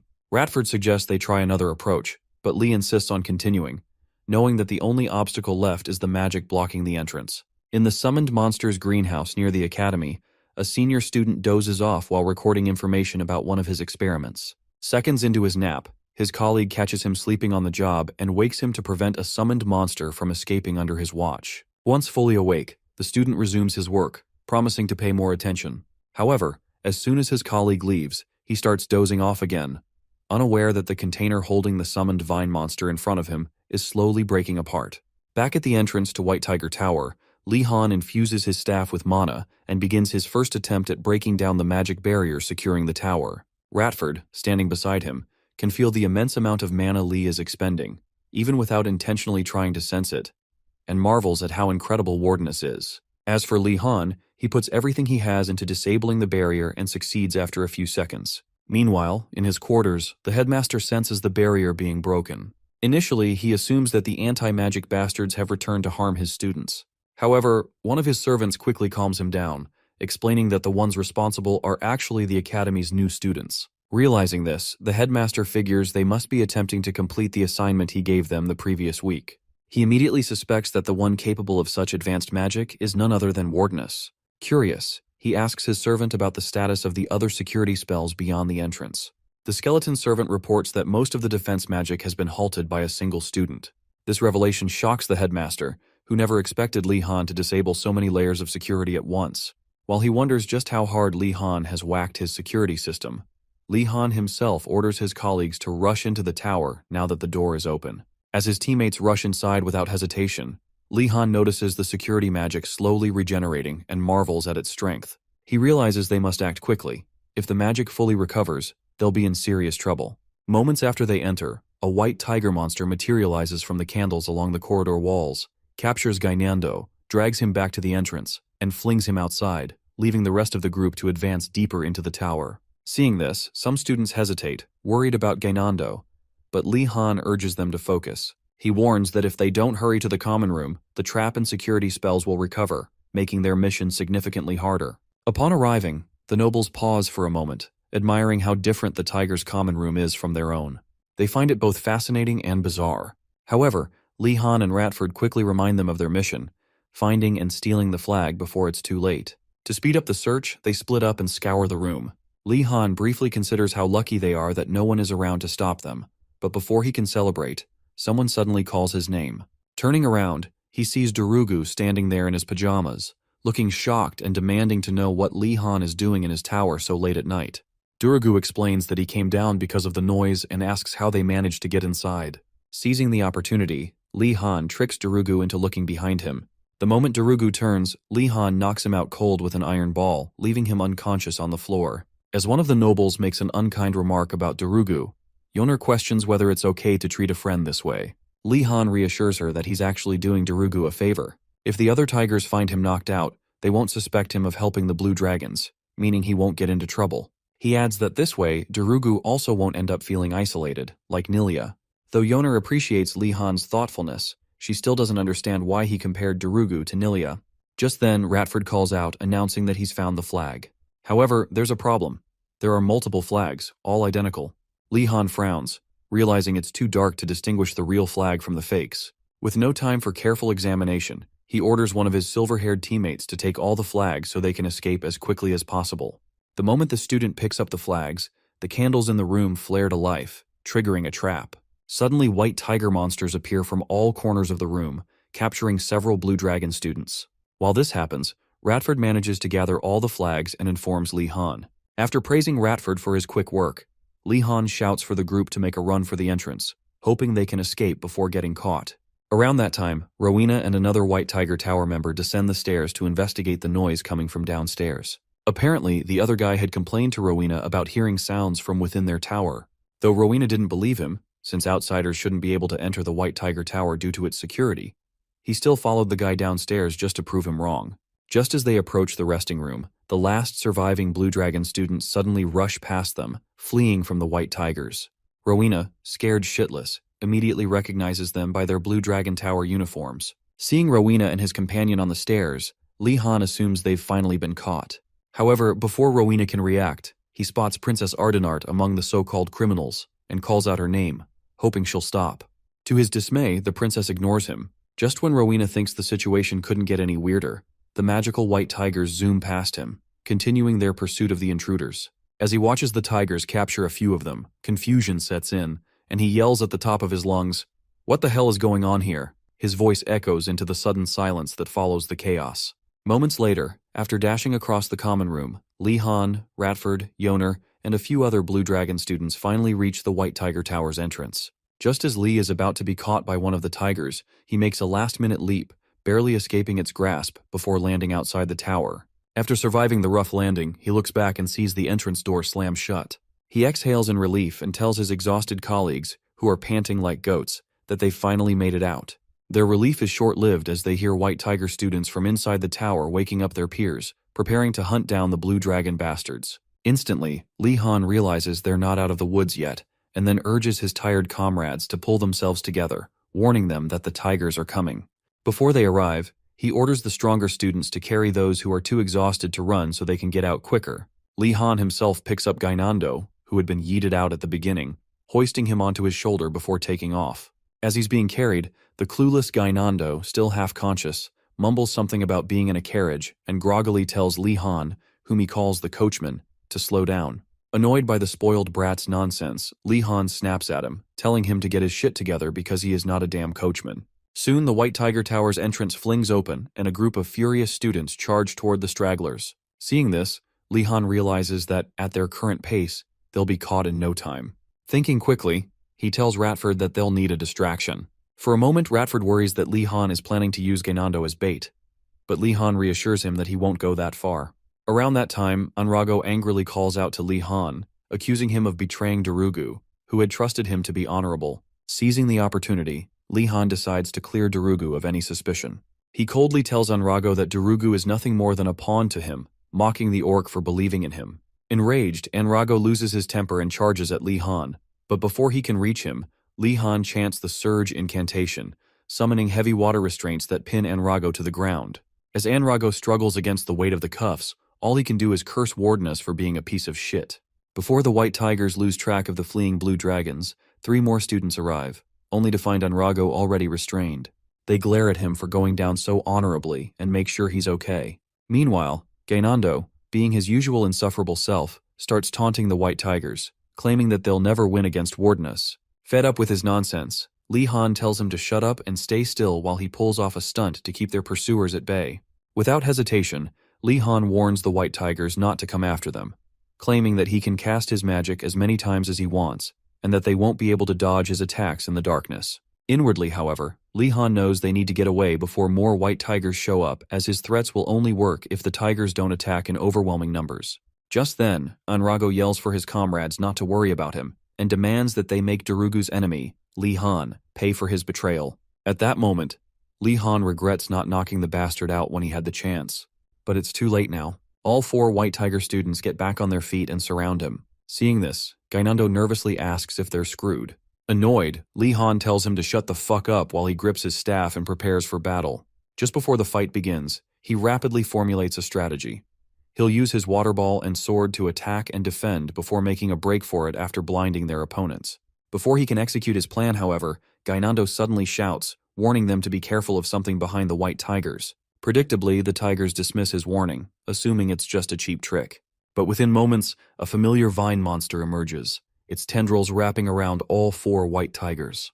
Before they even realize what's happening, they're completely ensnared by the creature's green vines. Soon after, the headmaster informs the students via the school's magic broadcast system that a summoned monster has escaped from the greenhouse. Still speaking over the intercom, the person who woke the sleepy student earlier denies any knowledge of the situation and urges the professor to send the idiot who was sleeping on duty to the punishment room. Frustrated, the headmaster tells the guy to shut up and focus on getting the monster back. From the way the duo converses over the intercom, Li Han realizes they're just incompetent failures who couldn't even contain a single experiment.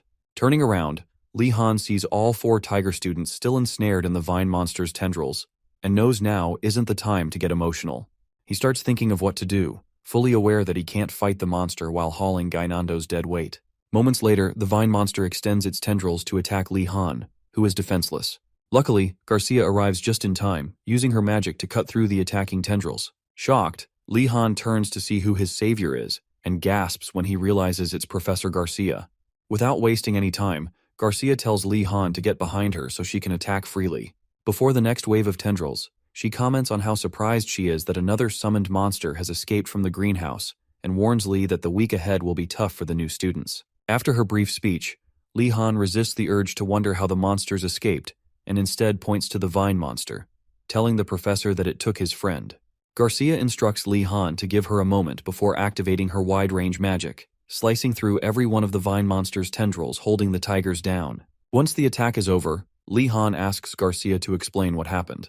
Garcia tells him that while the school's external defense magic is incredibly strong against outside invaders, the same isn't true for internal incidents. She explains that there's not much they can do about accidents that occur while learning magic, and the summoned vine monster is a typical example. Judging by the situation, it seems that older students failed one of their experiments, but things like that happen from time to time, so it's nothing new. After hearing this, Li Han realizes the situation is no laughing matter, given that students were attacked inside the academy. However, he forces a fake smile and thanks Garcia for explaining everything.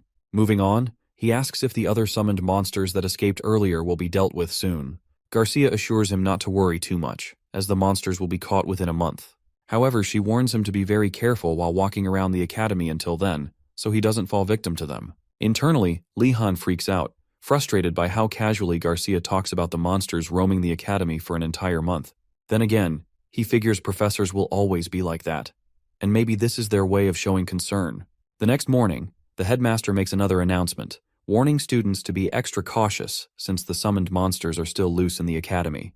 This news shocks the students of the Blue Dragon Tower. Most are left speechless, while others suspect that the professors intentionally release the monsters to torment them. As speculation flies around about why the professors aren't capturing the monsters quickly, Li Han assumes it's because the professors are lazy. After all, with so many mages at the academy, he's sure they could subdue a dragon if all the professors were mobilized.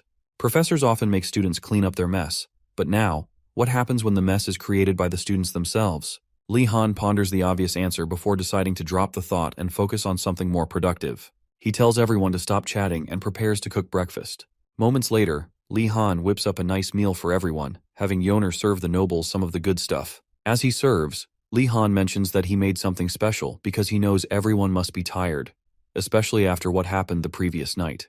As expected, the compliments pour in, and Wardeness urges everyone to wait in line as he finishes serving. A while later, as they sit down to eat, Gainando admits that some good came out of the day. Confused, the group asks what he means. Gainando explains that it felt great seeing the tiger bastards panic. Yoner chuckles and agrees, saying it was fun working together, and that she enjoys eating delicious food with her friends while smiling through it all. As the sun shines into the room, the mood becomes serene, and Yoner wistfully wishes life could continue like this for them. Suddenly, the headmaster's message repeats over the intercom, ruining the moment. Once it's over, Ashan complains that the announcement killed his appetite, and Gainando asks if he can have his food. As the two bicker, Yoner asks Li Han if their morning classes will be okay, given that the monsters are still running wild around the academy. When Li Han remembers it's a weekday, he exclaims that they'll probably be fine. After breakfast, Li Han heads to swordsmanship class, where he finds all the White Tiger students glaring at him for obvious reasons. Just as he's about to settle in, Darugu approaches him and says they need to talk. Once Li Han gives him his attention, Darugu tells him that if he's trying to be considerate, there's no need, as he finally understands Li Han's motive for knocking him out the previous night. Apparently, when Darugu woke up, he asked his colleagues what had happened before he was knocked out.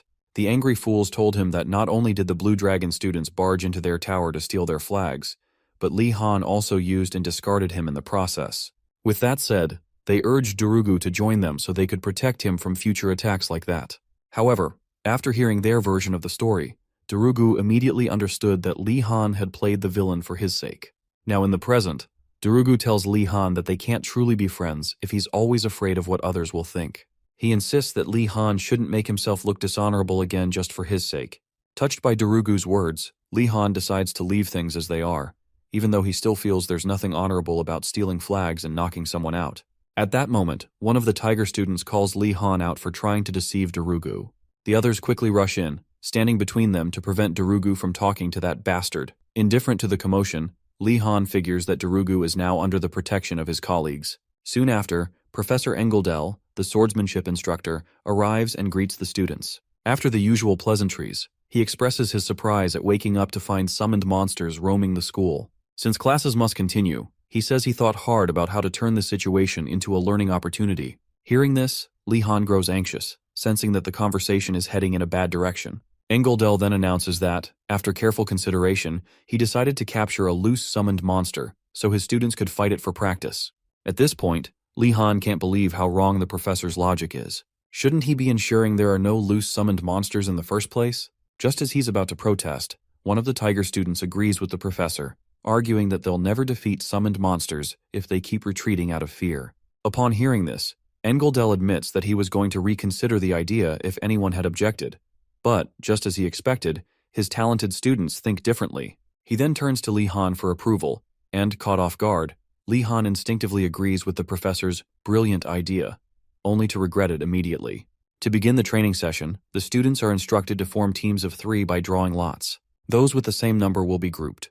Moments later, Li Han finds himself in a team with Darugu and Jijel, of all people, as they all pick the number 4. He knows he's in trouble when Jijel starts speaking sarcastically, commenting on how much he enjoyed their last meeting. Realizing that Jijel is referring to the night Li Han set him and his minions up for the punishment room, Li Han plays along, suggesting they both forget about it since they acted childishly. This, of course, only enrages Jijel, and Darugu asks Li Han if he's really serious about what he just said. To explain Jijel's personality, Darugu tells Li Han that they both came from the north, and the Marathi family never forgets their grudges. Knowing this, he warns Li Han that Jijel will definitely come after him, so he'd better be careful. He also promises to protect Li Han if something goes wrong, but urges him to stay vigilant. By now, Li Han realizes just how difficult it will be to work with this team during class. Just then, Engeldel gathers the students and announces that, since all the teams have been formed, they will now move on to the next step, selecting a leader. The leader will be chosen based on a red dot in the corner of their lot.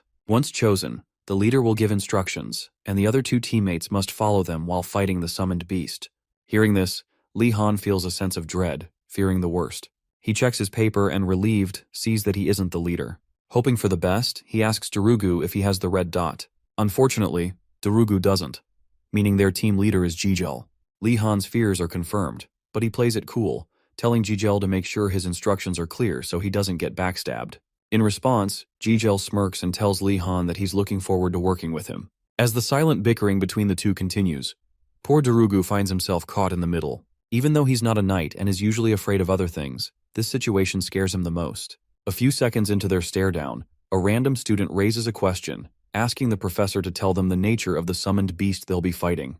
Engeldel replies that he can't reveal such information because, in the future, they'll have to learn how to fight unknown summoned monsters with minimal knowledge. While this explanation makes sense, it still irritates many students, including Jijel and Li Han, to no end. Li Han figures that since the professor is already spewing irresponsible nonsense, he might as well ask for something to help them take down the summoned monster. Unfortunately, before he can get his message across, another happy-go-lucky white tiger student yells out, praising the professor for the incredible classwork he's giving them. After hearing these fools boast about how they can handle the monster like proud knights, even Jijil, who is later revealed to have been a tomboy all along, expresses her disappointment in her fellow towermen. Surprised to see someone thinking exactly like him, Li Han stares at Jijil. But when she confronts him, he simply tells her he's just shocked to finally meet someone who thinks like he does. Unimpressed by his attempt at friendship, Jijil tells him not to be ridiculous and to just follow her instructions to the letter. Not looking to start a fight, Li Han agrees, as long as her instructions make sense. Hearing his response, Jijil then demands an explanation for why he put them to sleep that night and handed them over to the headmaster.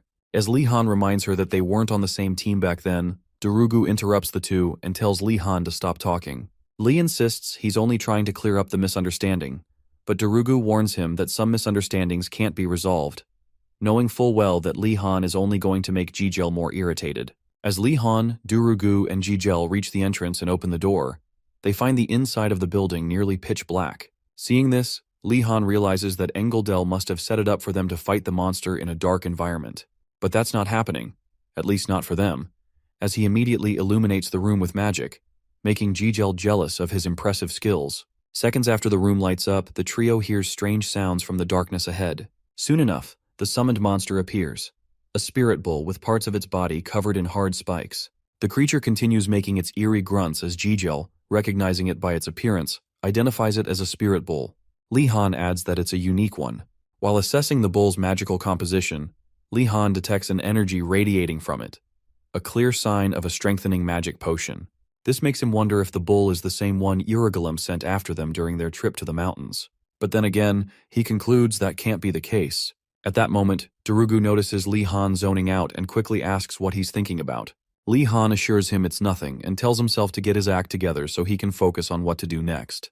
With that, he informs his teammates that he senses two types of power from the creature: the energy of the strengthening potion and the energy of a spirit. After hearing this, Darugu asks their team leader what they should do to get past the bull. Jijil scoffs, insulting Li Han for overcomplicating something so simple. Li Han explains that it'll be difficult to deal with such a strong creature using normal attacks.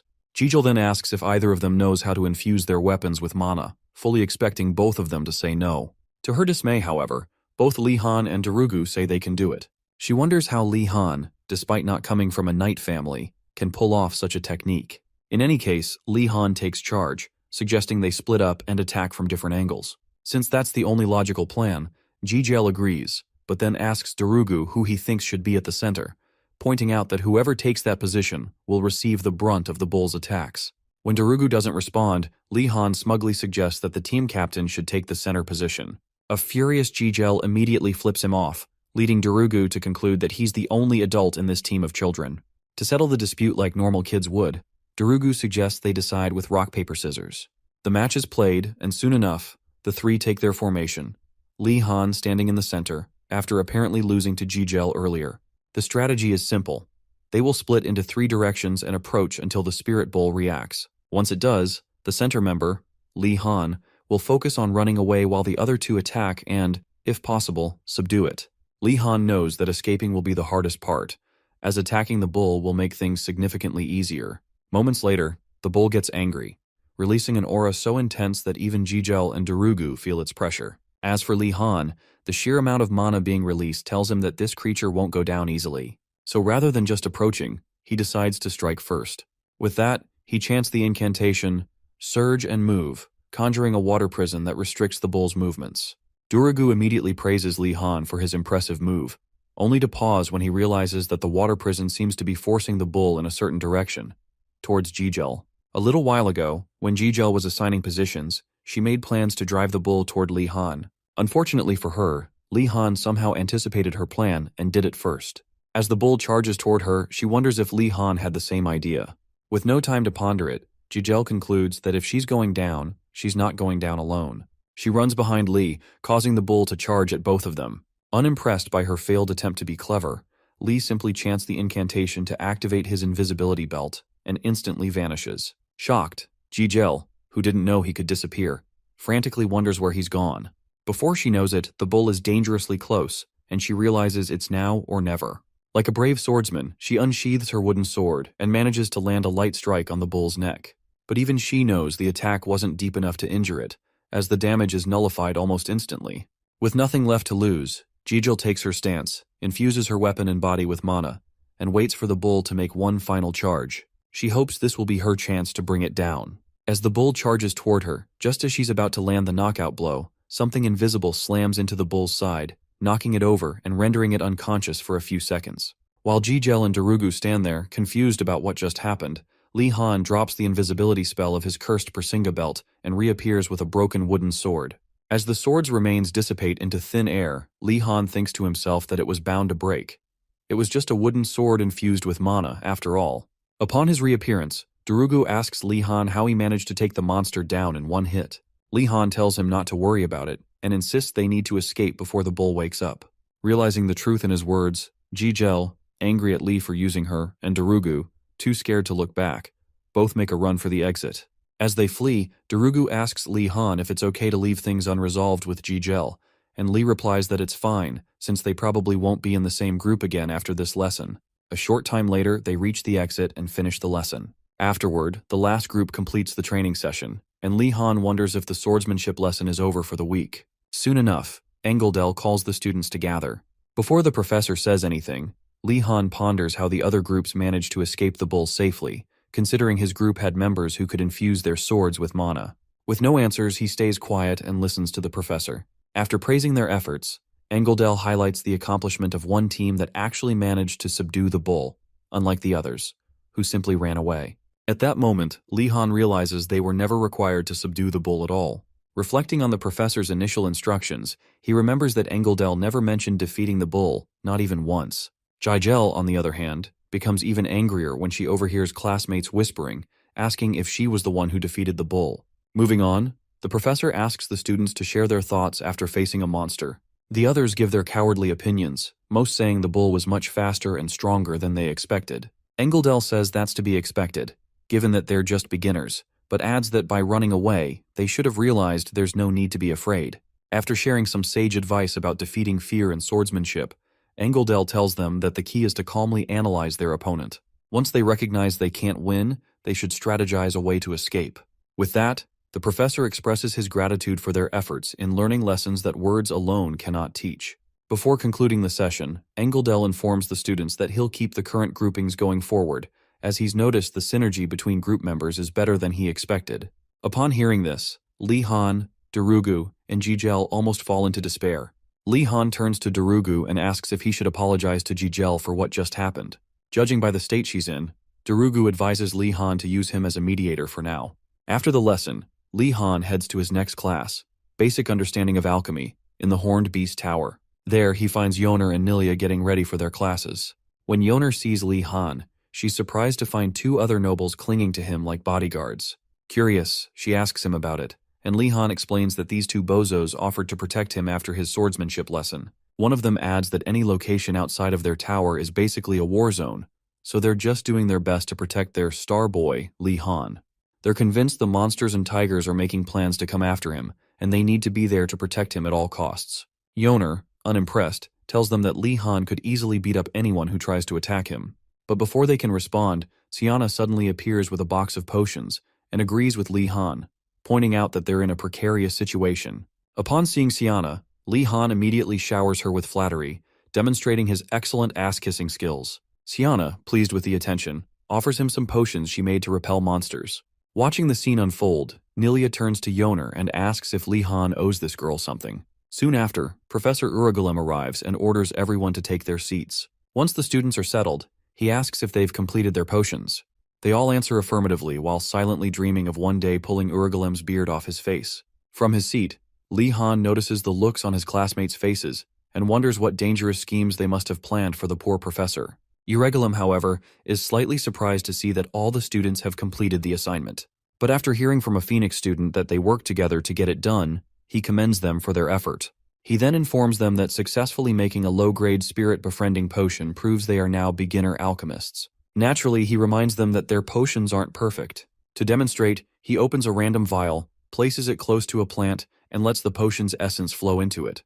A small fire ignites on the plant, and Irregulem explains that the fire is weak because the potion lacks potency. As the students marvel at the tiny flame, Irregulem stops the demonstration and tests another potion on the plant.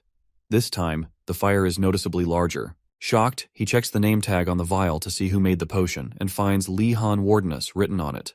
He stares at the peculiar student for a moment, clears his throat, and tells the class that while some of their potions are well made, they shouldn't become arrogant over this small success, as real alchemy is only just beginning. Moving on to the main lecture, Irregulem pulls a small bunny from his pocket and informs the students that they will now practice what they've learned so far. This time, on a real spirit. Seeing the tiny bunny-like spirit in Irregulem's hand, Lihan wonders if spirits always manifest as cute animals.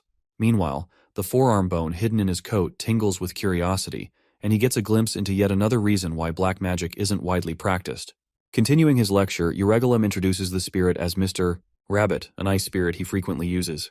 He warns the students never to underestimate its power simply because it looks small and adorable. If necessary, this seemingly harmless bunny could wipe out the entire class on its own. Since forming spirit contracts is too difficult for them at this stage, Irregulem says they will start by gradually approaching low-rank spirits. He explains that contracts take time to establish because they require trust, which must be built step by step. As he douses the classroom with a green potion, Irregulem explains that he is amplifying the spiritual energy in the room to help the students enter the spirit world more easily. Once there, he advises them to focus on gaining the spirit's trust. The best way to do this, he says, is by demonstrating sincerity. On the other hand, if they approach the spirits with arrogance, the spirits will sense it and ignore them. With that, he urges the students to drink the potions they prepared. As they do, he wishes them a successful trip to the spirit realm. Lihan closes his eyes and reopens them to find himself in the spirit world, standing between the territories of fire and ice spirits. For a brief moment, he notes that the sensation of being here is similar to the feeling he got from the headmaster's book. Except this time, he is here of his own will. Since everything seems to be going smoothly, he decides to start by befriending the spirits. Wandering into the fire spirit's territory, Lihan begins his task. A few minutes later, the students start returning to their physical bodies. Yoner excitedly shares how amazing her experience was, marveling at how, although she thought she was in the spirit world for a long time, only a few seconds had passed in reality. Ashan eagerly talks about his encounter with a carp spirit. However, Irregulem, growing tired of their chatter, tells them to wait until they return to their respective towers before discussing their experiences further. By now, he expects they all understand just how difficult it is to form a connection with a spirit. He advises them to continue reaching out to the spirits whenever they have the opportunity. With that, he dismisses the class, but asks Lihan to stay behind for a brief discussion. Once he has Lihan's attention, Irregulem inquires about his experience in the spirit world, worried that he may have already formed a contract. When Lihan replies that his experience was terrible, Irregulem breathes a sigh of relief. Smiling, he asks Lihan to elaborate. Li explains that although he encountered many spirits, they all fled as soon as they saw him. Hearing this, Irregulem racks his brain until he recalls something from the past. He recounts a story of a man who first entered the spirit world after becoming an archmage. Although his immense magical power made it easy for him to access the realm, the spirits were terrified of him. When Lihan asks why, Irregulem explains that the spirits were frightened by the overwhelming aura radiating from the mage's soul. Curious, Lihan asks Irregulem to diagnose his problem. Irregulem theorizes that it is likely due to the sheer quantity of Lihan's mana. Fortunately, there is a solution. After all, the archmage from the story eventually succeeded in befriending the spirits. Excited, Lihan asks how he did it. Irregulem replies that the archmage used magic to forcibly capture the spirits and then befriended them afterward. Lihan stands there, stunned, as he processes the awkwardness of Irregulem's so-called solution. Soon after, Lihan asks Irregulem if spirits are stronger in the spirit world. Irregulem tells him that might be the only real obstacle stopping him. In any case, he advises the worried student to do his best and try to enjoy the challenge of winning the spirits over. This annoys Lihan so much that he decides he's going to steal even more food the next time he visits Irregulem's hut. After leaving Irregulem, Lihan joins his friends in the hallway and recounts his entire ordeal in the spirit realm. Having heard everything, Siana suddenly appears and remarks on his terrible luck with spirits. However, she points out that spirits sometimes get scared due to misunderstandings. Even within their own order, she explains, similar situations have occurred, so Lihan's experience isn't entirely unique. Lihan then asks if there's a way to resolve this issue. Chiana responds that they use the same potion they saw in Irregulem's class. Apparently, she believes the potion is so effective that anyone who uses it might even appear attractive to spirits. Among the Fleming Order's secret potions, there is one specifically designed for spirits. Since she has helped craft it before, Sienna promises to make some for anyone who wants it, provided they gather all the necessary ingredients. Before anyone gets too excited, Sienna warns them that they will need a hefty amount of ingredients. After writing a list, she shows it to them, and Lee Han is shocked by how extensive it is. He asks if it's even possible to collect everything, to which Tiana assures him there is a way. She has heard that Professor Urugulem has a lab on the upper floors of the main building, stocked with all the ingredients she needs. If they're willing, she'll gladly join them in secretly breaking into the lab to take what's necessary. While the other Blue Dragon students excitedly praise Tiana's alchemy skills, Lee Han hesitates, wondering if it's really okay for a priestess to steal. Growing uneasy, he pulls Tiana aside and reminds her just how dangerous it could be, especially if the headmaster catches them. In response, Tiana calls him by his full name and tells him that this god-awful way of life is exactly what they are being taught in this cursed academy. While her reasoning sounds ridiculous, Lee Han can't bring himself to argue after seeing her determination. Besides, if they manage to secure a large quantity of ingredients, it will be useful in the future. They just need to make sure they hit the jackpot this time, and bring everything back without getting caught. Lost in thought, Lee Han is suddenly tapped on the back by Nilia, who tells him she wants to join the heist this time. As he looks at her, he realizes she wasn't like this when he first met her, leading him to suspect that the academy itself is the real problem. A few minutes after finalizing their heist plans, Lee Han bids his friends farewell and heads to Greg Velati's classroom for the week's lesson. After exchanging greetings, Greg begins the class by throwing stronger, heavier iron balls at Lee Han. Upon landing a few hits, Greg stops and looks down at Lee Han, who is now on all fours. He tells him he seems distracted. Lee Han denies it, though in truth, he's just annoyed that Greg always increases the difficulty as soon as he starts getting used to things. Like, why don't they spin the Spirit Star anymore? Huh? Unfortunately, Greg, who obviously can't hear Lee Han's thoughts, interprets the situation differently. Taken aback by Lee Han's performance, Greg wonders why the poor guy still doesn't get it. While it's normal for a professor's attacks to hit a student if he goes all out, Greg never imagined that the reason Lee Han is struggling is that he expects him to add spins to the balls. With this in mind, he asks Lee Han if that's the issue. Lee, still lost in thought about why Greg suddenly stopped attacking, remains silent. Taking the lack of response as confirmation, Greg declares that he knows exactly why Lee Han is holding back. It's because he wants him to add spins to the balls, just like when he defeated the golem. Lee Han remains silent, now baffled by Greg's bizarre confidence in his assumption.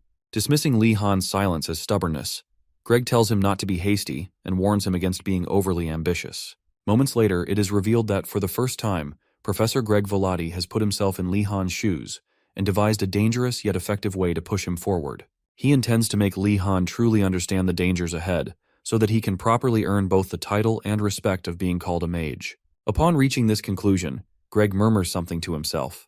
When Lee Han asks what he just said, Greg steps closer and tells him that it's completely fine to be hasty, because he'll help him focus properly from now on.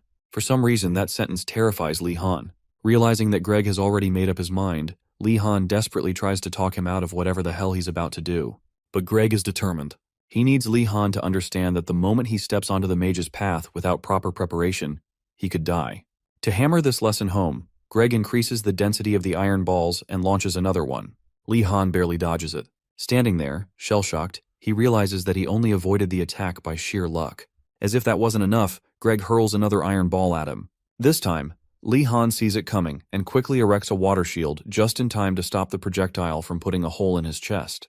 Upon surviving the second attack, he notices that Greg has increased the weight of the balls. Now he wonders just how far the crazy professor is willing to go. As Greg readies his next shot, Lee Han starts to seriously question if this man is trying to kill the only student who gives a damn about his class. Since he's dealing with the infamous vampire, Greg Velati, Lee figures the professor really might be trying to kill him.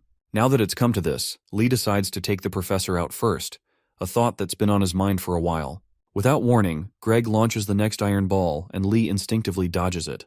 Realizing he needs to stop the barrage of balls before making his move, Lee picks up his staff and conjures water using magic. Seeing this, Greg wonders if Lee plans to create more balls using water magic. Though that seems logical, Greg knows it'll only make things harder for Lee to control. At that moment, Lee Han chants the incantation, "Oh my shield, deploy," and the water he conjured hardens, forming a two-circle magic water shield. Although the spell isn't particularly difficult, Velati is impressed that Lee, who had never learned water shield magic, thought to use it in the heat of battle. Knowing that a hastily constructed shield is easier to pierce, Volati continues hurling iron balls at Lee, who's scared senseless at this point. However, contrary to Greg's expectations, the iron balls fail to pierce through the shield. Upon closer inspection, Greg realizes that Lee is focusing on condensing and strengthening the shield since, unlike with the balls, he doesn't need to move the shield. After blocking another attack, Lee gets cocky and decides to counterattack. He takes one of the lighter iron balls and throws it at Greg, who dodges it with ease. Frustrated by his failure, Lee sends his four-armed skeleton dog to attack Greg. As the skeleton approaches, Greg kicks the table between them, causing Lee to lose his footing. At that moment, Lee realizes that nothing he does seems to be working, but he resolves to bring down this monster no matter what. The four-armed skeleton manages to reach Greg, but just as it's about to bite him, Greg slaps the skeleton away like it's nothing. Getting serious, Greg lifts another iron ball and sends it speeding toward Lee Han's shield. With no time to react, Lee does his best to harden the shield, but it's futile. The ball pierces through both the shield and the skeleton dog, leaving Lee standing numb in the aftermath of his failure. With the last attack, Lee Han's water shield is destroyed. He kneels at Greg's feet, fully defeated and expecting his master to finish him off. Recognizing this as an act of submission, Greg steps closer, staring down at his student in his torn uniform. For a few moments, there's only silence. Lee Han, still in shock that his defenses were taken down so easily, braces himself for what he assumes will be the end. But to his surprise, Greg bends down, pats him on the shoulder, and tells him he did great. Lee stays frozen, trying to process what Greg just said. Eventually, he gets up and asks the professor a few questions to understand his intentions. After a short exchange, Lee realizes that Greg simply enjoys watching him struggle and push himself to his limits. Lee silently vows that next time, if Greg pulls this nonsense again, he'll burn the bastard with fire. Greg then advises Lee not to rush learning rotations, reassuring him that he'll master them in time. After a few more motivational words, Greg explains that this type of struggle is exactly what his training is about. But as usual, Lee zones out, realizing the professor is once again skipping explanations and doing whatever he pleases. At that point, Greg uses telekinesis to fling Lee off the chair and desk he's sitting at. Just as Lee's about to lose his temper, he's shocked to find his chair and desk suspended in mid-air. Greg informs him that from now on, Lee will be learning to concentrate in erratic situations. Finally, Greg tells him to keep using the skills he just demonstrated, promising to adjust the difficulty as needed. Internally, Lee knows one thing for sure. He doesn't want to deal with this guy's class anymore. Thankfully, the class ends soon.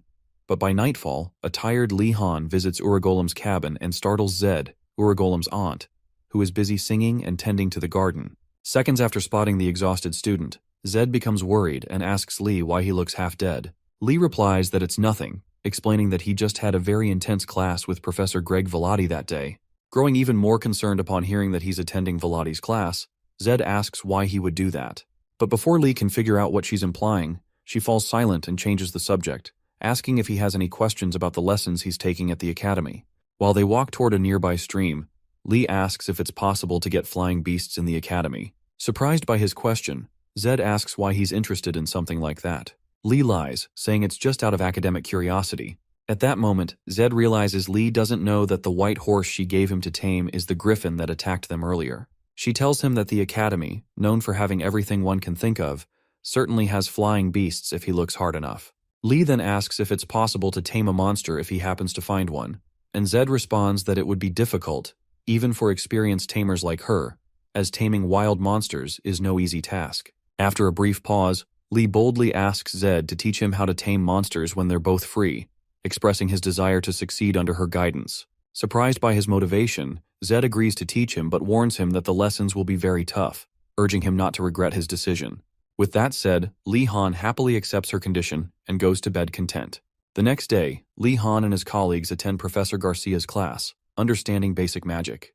Upon noticing how groggy Lee looks, Yoner asks if he slept well the previous night. Lee tells her that he had a nightmare about a crazy professor who gave him a horrifying experience. Concerned but not wanting to hear the details, Yoner pats him on the back and reassures him that things will be fine. Around that time, Professor Garcia enters the class and greets her students. She begins the lecture by reminding them about Professor Mortem, who taught black magic the previous week, and informs them that this week, they'll have another professor come in to teach summoning magic. Shortly after, an elderly professor enters the room and introduces herself as Professor Mila, a summoning magic expert. The students warmly welcome her, and Mila thanks them for their kindness. Garcia explains that, like black magic, summoning magic is usually taught in their second year. However, due to the recent incidents involving summoned monsters, she invited Professor Mila because she believes it will be helpful for them. Mila then takes over, asking the students to signify who is interested in summoning magic. When everyone raises their hands, Lee notes that summoning magic must be a highly useful skill. Mila explains that there are several types of summoning magic, and it's so vast that no one knows everything about it. From fairy tales to reality, summoning magic can offer great rewards for those lucky enough to master it. Seeing so many eager students, Mila expresses her happiness, but warns them that few students truly deserve to learn summoning magic. It's extremely difficult, and those who take it just out of curiosity will struggle. Lee approves of her teaching approach, thinking it's wise for students to understand the value of her words. Comparing her to Professor Velati, who nearly killed him in his last class, Lee concludes that Velati is just a thug lucky enough to become a professor. Mila continues, explaining that to master summoning magic, students need a well-rounded understanding of multiple subjects. If they're only interested in the cool aspect of summoning creatures, they might want to rethink their choice, as the difficulty matches its appeal. Despite the warning, the students remain determined, hoping they'll discover their talent in summoning magic. To lighten the mood, Garcia encourages Mila to give the students a chance, reminding her that they're all talented. After some thought, Mila agrees and takes out her wand, conjuring a scroll with a magic circle drawn on it for each student. Yoner, excited, notices that these are not one-time scrolls but regular scrolls with magic circles inscribed on them. Mila then emphasizes the importance of their basic empire geometry and arithmetic class, hoping they're taking it seriously. The atmosphere in the class turns moody, as many students dislike dealing with numbers. Lee finds the material easy, but Gainando, the airhead, finds it incredibly difficult. After hearing the students complain about how hard basic arithmetic is, Mila concludes that there's little chance any of them will succeed in summoning magic. She advises them to pay close attention in that class, as drawing magic circles and performing calculations are essential to summoning. With that, she instructs the students to visualize the magic circle on the scroll in their heads. Li Han picks up the scroll to study the complexity of the magic circle before attempting to follow her instructions. For context, magic circles function like circuits, similar to the way electric currents flow. They basically amplify, reduce, bypass, and block the strain a mage feels when performing difficult magic. As Lee understands the flow of mana, he's suddenly reminded of a quill pen. While he wonders why, Mila reveals that the magic circle is designed to summon a quill pen. Hearing this, Lee suddenly understands why he thought of a quill pen in the first place. When the professor gives the order to begin, everyone starts focusing and hoping the quill pen will magically emerge from the scroll they've been given. A few minutes into the practical, chaos ensues as random scrolls start tearing. One of the blue dragons comments that regular scrolls can be destroyed if summoning isn't done properly. However, the scrolls magically reappear, and the students realize they can be replaced immediately. Just then, a student calls everyone's attention to Princess Ardenart's progress. After imagining and drawing the magic circle, she and Ashen, sitting next to her, finally summon something resembling a quill pen. Although this is impressive, Garcia knows they can't be satisfied with summoning something similar. The experiment is a failure if it's not perfect. Additionally, depending on the amount of willpower put into summoning, there's a risk that the summoned item may attack the mage. At that moment, Ashan's imperfect quill pen attacks Gainando, who gets angry and accuses Ashan of attacking him with it. When Ashan explains that the quill pen moved on its own, Gainando calls Li Han for help, claiming Ashan just tried to assassinate him. Instead of getting involved, Li Han remains focused on his summoning and tells Gainando to shut up.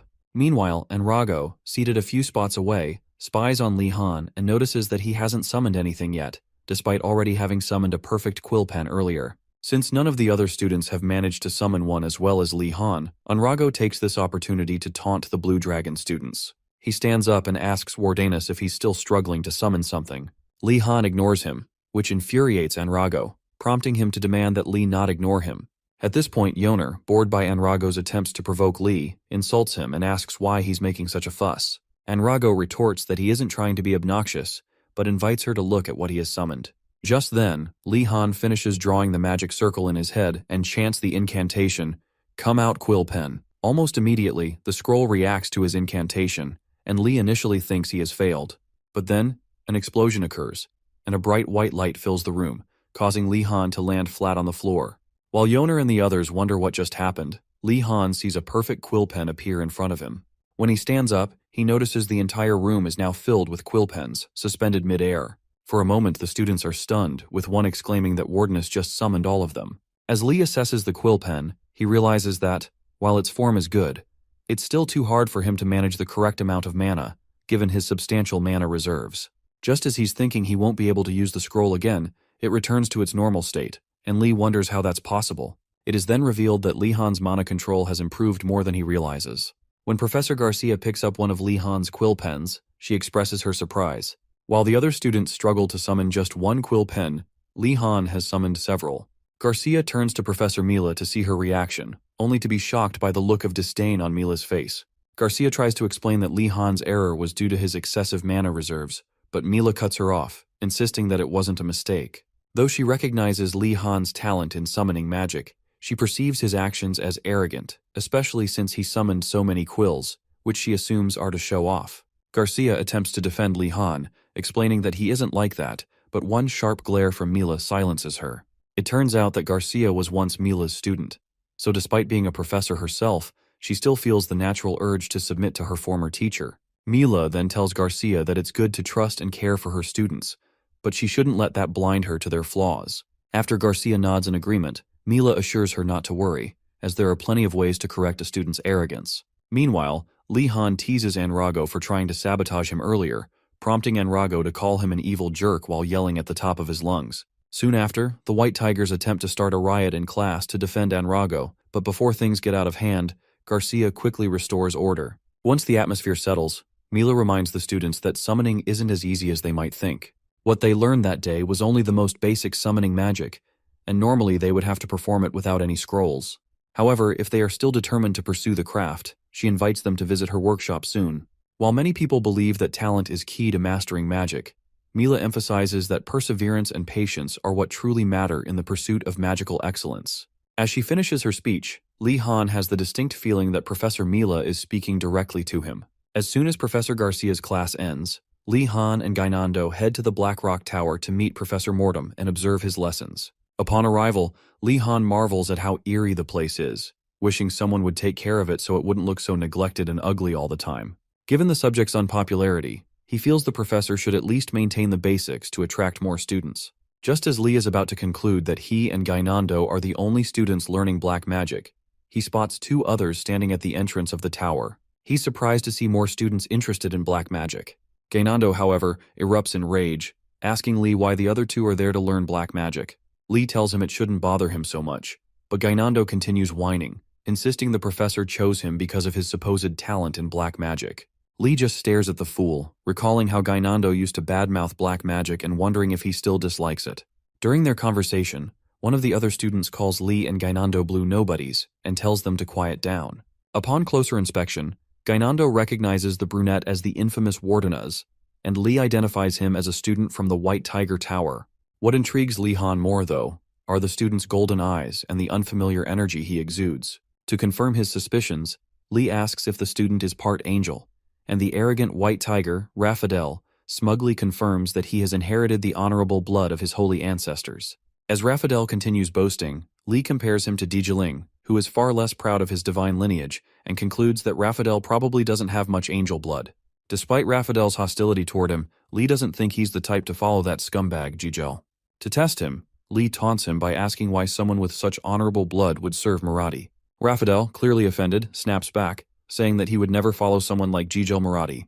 Confused, Lee asks why Raphael is hostile toward him if he despises Marathi. After another outburst, Raphael explains that it's all because of Darugu of the Choi family, his honorable friend, whom Lee Han ridiculed the night he broke into the White Tiger Tower to steal their flag. Understanding now why Raphael is angry, Lee realizes there's nothing he can do to help. At that moment, Gainando interrupts to ask if Raphael is from the Grawl family. The Grawl family, a southern knight family, is renowned for having angel blood in their lineage, and for their unwavering commitment to justice. Raphael confirms this. Puzzled, Gainando asks why a member of the Grawl family, known for producing holy knights, would be learning black magic. Raphael insults the Blue Tower students and explains that he's only studying black magic to defeat black mages more easily in the future. Hearing this, Lee Han figures that Professor Mortem will be disappointed when he learns of Raphael's reasoning, but he keeps quiet for now. The other person with Raphael finally speaks up and, as she stands, asks Lee and Gainando why they've come to study black magic. Gainando is taken aback by her towering height, while Lee Han takes his time to recognize her as a giant of mixed blood. The shy, gentle giant introduces herself as Emirg, and explains that she's genuinely interested in black magic. She expresses her hope that everyone can get along. While Raphael dismisses the idea, Lee Han offers his hand for a handshake and tells Amir that he also hopes they get along well. However, when their hands meet, Lee Han quickly feels the pain of Amir's immense strength, nearly crushing his hand bones. Grateful that he had enveloped his body in mana for protection, Lee thanks his luck. Otherwise, his bones might have been shattered. Gainando, oblivious to Lee's warning, also goes in for a handshake, experiencing the same pain. Once they arrive at Professor Mortem's office, the professor is surprised to see so many students interested in black magic, especially Raphael, who appears especially enthusiastic. As Raphael continues to play the role of the ideal student, Lee Han feels sorry for the professor, who is unaware of the truth. After the introductions, Mortem asks the students to take their places around the table for the lesson. Before starting, he asks Lee Han if he has found more bone summons. When Lee says no, the professor advises him to search in gloomier and darker places for better results. Feeling the ominous aura surrounding the professor, Lee responds affirmatively. Moving on, the professor reviews their previous lesson and informs them that today's lesson will focus on deepening their understanding of curses. Upon hearing this, Gainando opens his mouth and blurts out that learning curses is much more fun than learning summoning magic. When Mortem hears the term summoning magic, he asks Gainando if they've already studied it. After Gainando confirms, Mortem asks about the reactions of the other students. Gainando explains that everyone, except them, seemed to enjoy it, and that the others went to the summoning magic workshop. Lee Han scoffs at Gainando's insensitivity, and Mortem abruptly changes the topic from curses to the study of undead summons. While the other students are excited about the shift, Lee Han feels like the professor has skipped a few levels in the curriculum due to emotional reasons. With that said, Professor Mortem reveals a secret. Undead summoning is the core of summoning magic. Seconds later, Raphael interrupts the class to ask if they need bones to summon the undead. Mortem confirms that they do, but explains that while necromancers of the past used to dig up graves for bones, modern mages use authorized corpses to ensure the dead are respected. Right after this explanation, Raphael asks if there are still black mages who enjoy grave robbing. Mortem admits that such people exist, but assures the class that he has no intention of making them do anything like that. Moving on from Raphael's unsettling questions, Mortem continues the lecture, emphasizing how delicate undead summoning can be. Losing control even for a moment could lead to death. Hearing this, Lee Han wonders why they're learning such dangerous magic at this level, while Gainando, oblivious to the seriousness of the situation, complains about nearly dying to a quill pen earlier that day. To begin the day's practical lesson, Mortem infuses his dark mana into the magic circles on each student's table and skillfully manipulates the magic until he successfully summons forearm skeletons. The students, amazed by the sight, find it surprisingly cool. After summoning the forearms, Mortem warns them that while undead summoning may seem impressive, it is far from easy. Even when summoning monsters, there are crucial factors to consider, especially when dealing with creatures that possess minds of their own. Undead monsters, in particular, are highly unpredictable, which is why summoners must use specific methods to connect with and befriend them. Instead, he urges them to find their own ways to get close to the summoned hands. Gainando, taking this literally, attempts to pat the forearm skeleton. Meanwhile, Lee Han, concerned about his own summon, asks if any undead monsters get scared easily. Mortem replies that since the undead isn't truly alive, it's almost impossible for them to feel anything, especially fear. However, just as he says this, he notices something bizarre happening with Lee Han's forearm skeleton. To his shock, the skeleton hand has completely surrendered itself to Lee Han's power. Initially, the professor suspects a problem with the chemical reagent he used, but after checking the other skeletons, he realizes they are perfectly fine. This can only mean one thing: Lee Han is far stronger than Mortem originally thought. To test his theory, Mortem calls Lee Han forward and instructs him to summon a monster himself. Confused, Lee Han asks if he's even capable of doing that, and the professor assures him that one of the advantages of black magic is that training can be adapted to the individual's abilities. With that, Lee Han steps into the magic circle Mortem drew earlier, preparing to recite the incantation. Upon receiving the go-ahead, he closes his eyes, drops the bone fragment the professor gave him onto the circle, and begins chanting. Almost immediately, a thick purple miasma fills the room, and the bone reacts violently until a forearm skeleton finally materializes. For a moment, Lee Han notes the professor's unusual silence and wonders if that means he succeeded. However, from Mortem's perspective, he knows that the essence of summoning magic is like a cluster of chains that control the summoned creature. A novice like Lee Han shouldn't be able to manipulate those chains properly. If the skeleton hand moves on its own, Mortem decides, it will need to be unsummoned immediately. Watching closely for any sign of movement, the professor readies himself. The moment the skeleton reacts without being commanded, Mortem quickly steps in front of Li Han, urging him not to move while he dispels it. But before he can take action, the skeleton hand fully submits to Li Han. After a brief pause, Mortem concludes that Li Han has an immense amount of mana. Sullen, Li Han asks if there's a way to reduce it, but the professor tells him not to even consider it. His mana is a blessed talent that people would kill to have. For now, Mortem advises Li Han that there's no need for him to establish a connection with undead creatures. He can simply subdue them by force. Li Han thanks the professor for his guidance, though internally, he knows it wasn't particularly helpful. Just then, Gainando starts screaming at his skeleton hand, his face swollen from an apparent struggle, and threatens to destroy it. Puzzled, Li Han turns to the professor and asks if Gainando is truly talented in black magic. Mortem replies that talent alone isn't enough. Understanding is just as important. The sooner Gainando realizes that, the better. About an hour later, Professor Mortem ends his class for the week, and the students exit his tower. As they leave, Gainando complains about how the undead can't recognize nobility, and urges Li Han to follow him to learn summoning magic instead, insisting that anything unrelated to the undead would be better.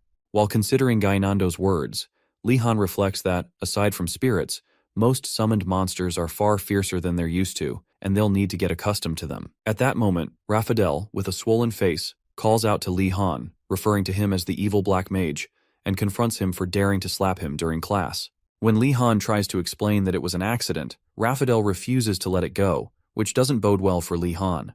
How did that happen, you ask? Well, earlier in class, when Li Han advanced from summoning to experimenting with giving commands to his skeleton, he succeeded in commanding the skeleton hand to destroy itself. While he was focused on recreating the forearm skeleton, Raphael, out of pure spite, called out to distract him. Sensing Raphael's intentions, the skeleton hand with the ribbon, which Li Han had hidden in his coat, broke free from its confines, ignored Li Han's commands, and, without warning, slapped Raphael hard. Raphael's scream shook the entire building, and he swore revenge on the person who had shattered his aura. Now Li Han tries to explain that the bone acted on its own, but unfortunately, Raphael leaves before hearing his explanation.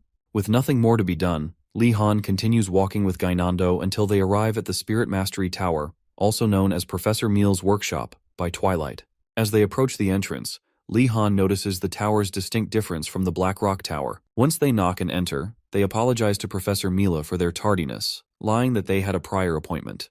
Professor Mila, not realizing it was Li Han speaking, responds that prior appointments can't be helped, so there's no need to apologize. When she looks up and recognizes Li Han, she glares at him and looks away, leaving Li Han wondering why she seemed surprised to see him in her workshop. For a moment, he suspects Professor Mortem may have warned her not to trouble his favorite student, but even he knows that's unrealistic. Gainando, oblivious to the tension, asks about the other students who came before them. Mila informs him that they've already left after attending her class and receiving their homework. Shocked, Gainando protests that they already have too much homework from their other classes. However, Mila, unconcerned, summons an entire textbook for both of them to read. Li Han glances at the title, Cases and Basic Theory of Summoning Magic, and anticipates what he'll find inside. Mila instructs them to take their seats, read the book, copy it, and solve the problems within. Li immediately opens the book and is pleasantly surprised. It's clear and easy to understand, unlike most textbooks that seem designed to waste his time. As he reads, he recalls Mila's advice on assimilation and silently commends her for being an excellent professor, smiling at her in appreciation.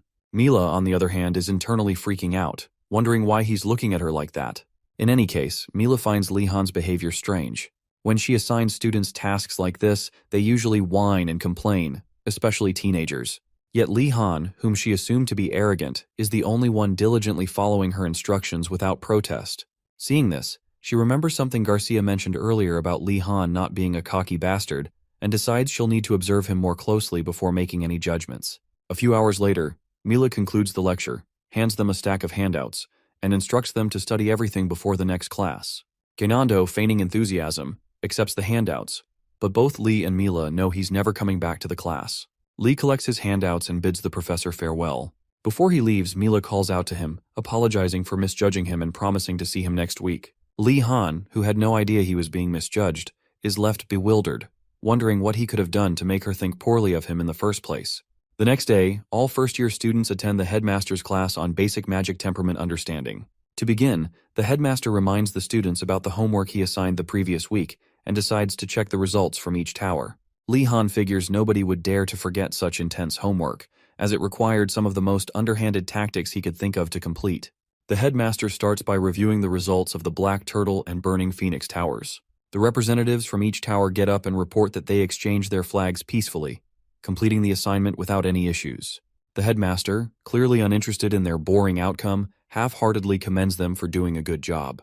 Then, turning to the Blue Dragon Tower, Li Han rises to represent his group and announces that they, too, retrieved the flag using a peaceful method, meaning their task was also completed. The headmaster, knowing the peaceful method Li Han used, cheerfully praises him, calling him incredible for his strength. Finally, the headmaster eagerly asks the White Tigers if they managed to recover their flag. At this moment, Li Han can feel the intense stares from the White Tigers burning into the back of his head. Growing impatient, the headmaster prompts Jijel, who stands and, with a touch of rage, apologizes, admitting that they failed to capture a flag. This means the White Tiger Tower did not complete their homework.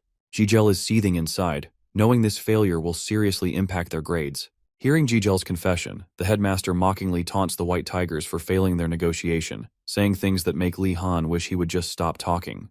The headmaster then launches into a pompous speech about the purpose of the class being for everyone to get to know each other and study in harmony. Now, seeing the White Tigers' failure, it's clear not everyone understood that goal. With that said, the headmaster announces that this time, their homework will be very easy to understand. He explains that if they travel west from the academy, they'll find a large lake, almost the size of a sea. On an island in the middle of the lake, he has hidden a pass that will allow the finder to leave the academy. The class immediately becomes interested, seeing an opportunity to escape this prison-like school. Noticing their excitement, the headmaster swiftly changes the tone, saying they must all work together to retrieve the pass. Instantly, the students' enthusiasm deflates. Gainando loses his temper, demanding how they're supposed to work with those bozos, while the White Tigers, equally unhappy, fire back at Gainando.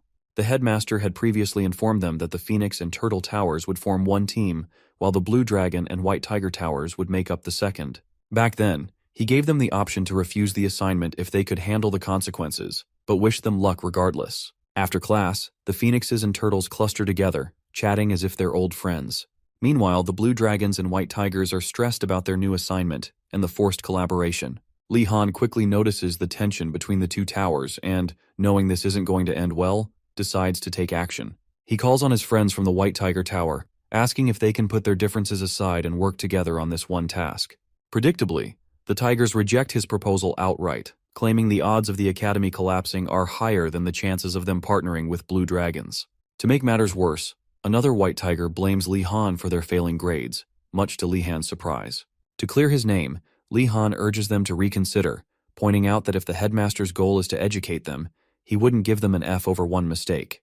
While the Tigers ponder this, Li Han presses on, warning that they're more likely to fail if they let one botched assignment ruin their teamwork. Just as he's about to convince some of the Tigers, Marathi steps in, telling his comrades not to be fooled by Li Han's silver tongue. He reminds them that nothing good has ever come from associating with him, pointing out how they were recently ambushed and punished because of Li Han.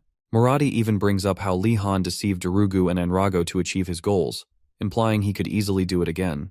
Upon hearing this, the Tigers turn their hostile glares toward Li Han, who decides it's time to take a more direct approach.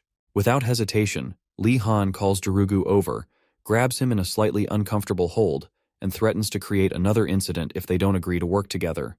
To make his threat more believable, he even jokes about throwing Darugu into the lake and ensuring he never comes back. This shocks even Yoner, who didn't expect Li Han to go to such lengths. Darugu, on the other hand, realizes what Li Han is up to and plays along, pleading with his fellow Tigers to save him. Seeing this, Raphael snaps and finally agrees to partner with Li Han, as long as he lets Darugu go. After making the Tigers swear on their honor, Li Han releases Darugu, but warns them to stay on his good side from now on. Witnessing this entire scene, Marathi is stunned by Li Han's ruthlessness, unable to believe he would go to such extremes to manipulate his classmates. Although some complicated relationships were formed in the headmaster's class, the real issue lies with the White Tiger's unwillingness to cooperate. Right after class, Siana finds Li Han and asks when he plans to start their operation. Li Han tells her he's still thinking, as raiding Urigalim's lab is an urgent matter, and timing is crucial. While Yoner wonders why Li Han is addressing Siana so formally, Li figures that if they rush into the lab without a proper plan and get caught by Urigalim himself, they'd be haunted by nightmares for at least a month. To avoid that, He needs to learn Urigalim's schedule without realizing it. After the basic riding practice class with Zed, just as Wardenas is about to leave the stables, Zed calls out to him and tells him not to go to the hut that evening. When he asks why, she explains that she wants to take her nephew, Urigalim, to the market, and they likely won't return until the next day. This news catches Lee Han by surprise. He wishes the professor a safe trip and marvels at this sudden stroke of luck. Knowing for certain that Urigalim won't be around, Lee realizes this is the perfect opportunity to infiltrate the lab. With this in mind, he returns to his friends, who are waiting outside the stables. When they ask what's going on, he informs them that the date for the operation has been set. Without hesitation, he tells them to prepare because they're moving that night. Ashan, though slightly caught off guard, agrees that it's a good plan since it means they can rest over the weekend. Yoner also supports the idea and eagerly gears up for action. Once everything is set, the entire group does a cringe-worthy chant about doing this for a semester without homework, much to Lee Han's dismay. For context, the narrator explains that there are two types of students: those who have sneaked out multiple times at night and those who are stay-at-home babies. Thankfully, Lee Han belongs to the former group and is far more comfortable doing shady activities under the cover of darkness. Later that night, after confirming that everyone participating in the operation has gathered, Lee Han sets things in motion. Before they move, however, Kiana asks if he knows how to unlock the Horned Beast Tower's door. Lee Han reassures her that they've already figured that out. For now, he urges everyone to follow him quietly so he can show them what he has prepared. The group silently follows Lee Han until they reach a part of the building where a massive hole gapes in the wall, large enough to fit a summoned monster. At first, the students assume Lee Han created it, and Ashan even praises him for going to such lengths in his preparation.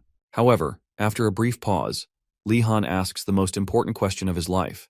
What is this? Both Yoner and Ashan are stunned, realizing that Lee Han wasn't the one who made the hole. Irritated by their assumption, Lee clarifies that the original plan was for Ratford to unlock physical locks while he handled magical ones. Although this unexpected development is troublesome, the presence of debris inside the Horned Beast Tower means that something, or someone, has broken in.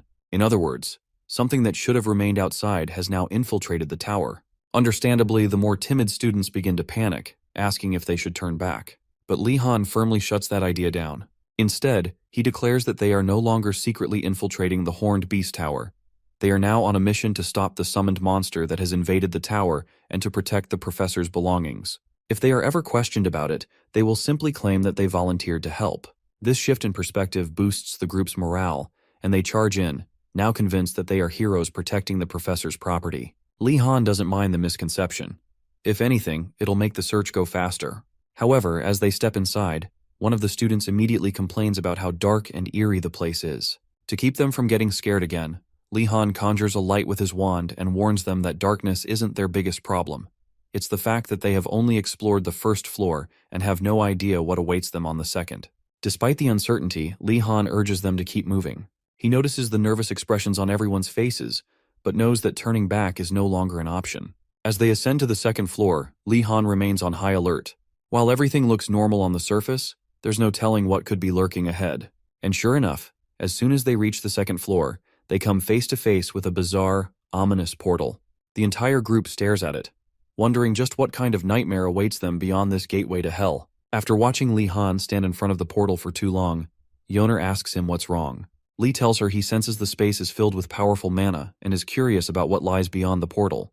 Though unsure of what to expect, Lee Han bravely walks through and surprisingly finds himself in a large garden on the other side. Once the others join him, he explains that the magic in use here is called space expansion magic. Sienna marvels at the horticultural wonders and the vast size of the garden, while Nilia comments on the number of plants she's never seen before. Although Lee spots several dangerous plants, he's relieved that this building is a workshop and not a dormitory, so he won't have to worry about traps like in previous encounters. Lee urges everyone to calm down so they can search for the path the professor might have taken. He figures if they can find it, they'll easily locate what they're looking for. Around that time, the skeleton forearm in his coat tingles, revealing a few monster tracks on the path ahead. Seeing this, the group gets frightened and suggests they turn back to avoid encountering a monster and getting eaten. At that moment, Nilia has an idea and tells Lee Han they should follow the monster's tracks. Since monsters have sharp senses, she believes it would have found a safe place to stay. Lee Han likes the idea and decides to go along with it, praising Nilia and boosting her ego. As they follow the monster's tracks, nothing happens, and they remain safe from attacks. However, they soon encounter a bull a few meters ahead. They quickly hide in a nearby bush to avoid being spotted. Yoner quietly asks Lee Han if it's truly a bull, and while Lee confirms it is, he doesn't think it's a normal one. Radford then asks what they should do. Lee realizes that since the bull is blocking the path to the upper floor, they might need to take action if they want to proceed. In response, he tells Radford there's no need to fight it, as it seems hungry and might leave once it's eaten. Yoner disagrees, and they watch as the bull spits out some grass it had been chewing before angrily trampling the plants further. Seeing the destruction, Yoner gets angry at the bull for ruining the professor's workshop. She warns that if the professor finds out, they'll be in trouble. Lee Han agrees, so to prevent further damage, he decides to stop the bull.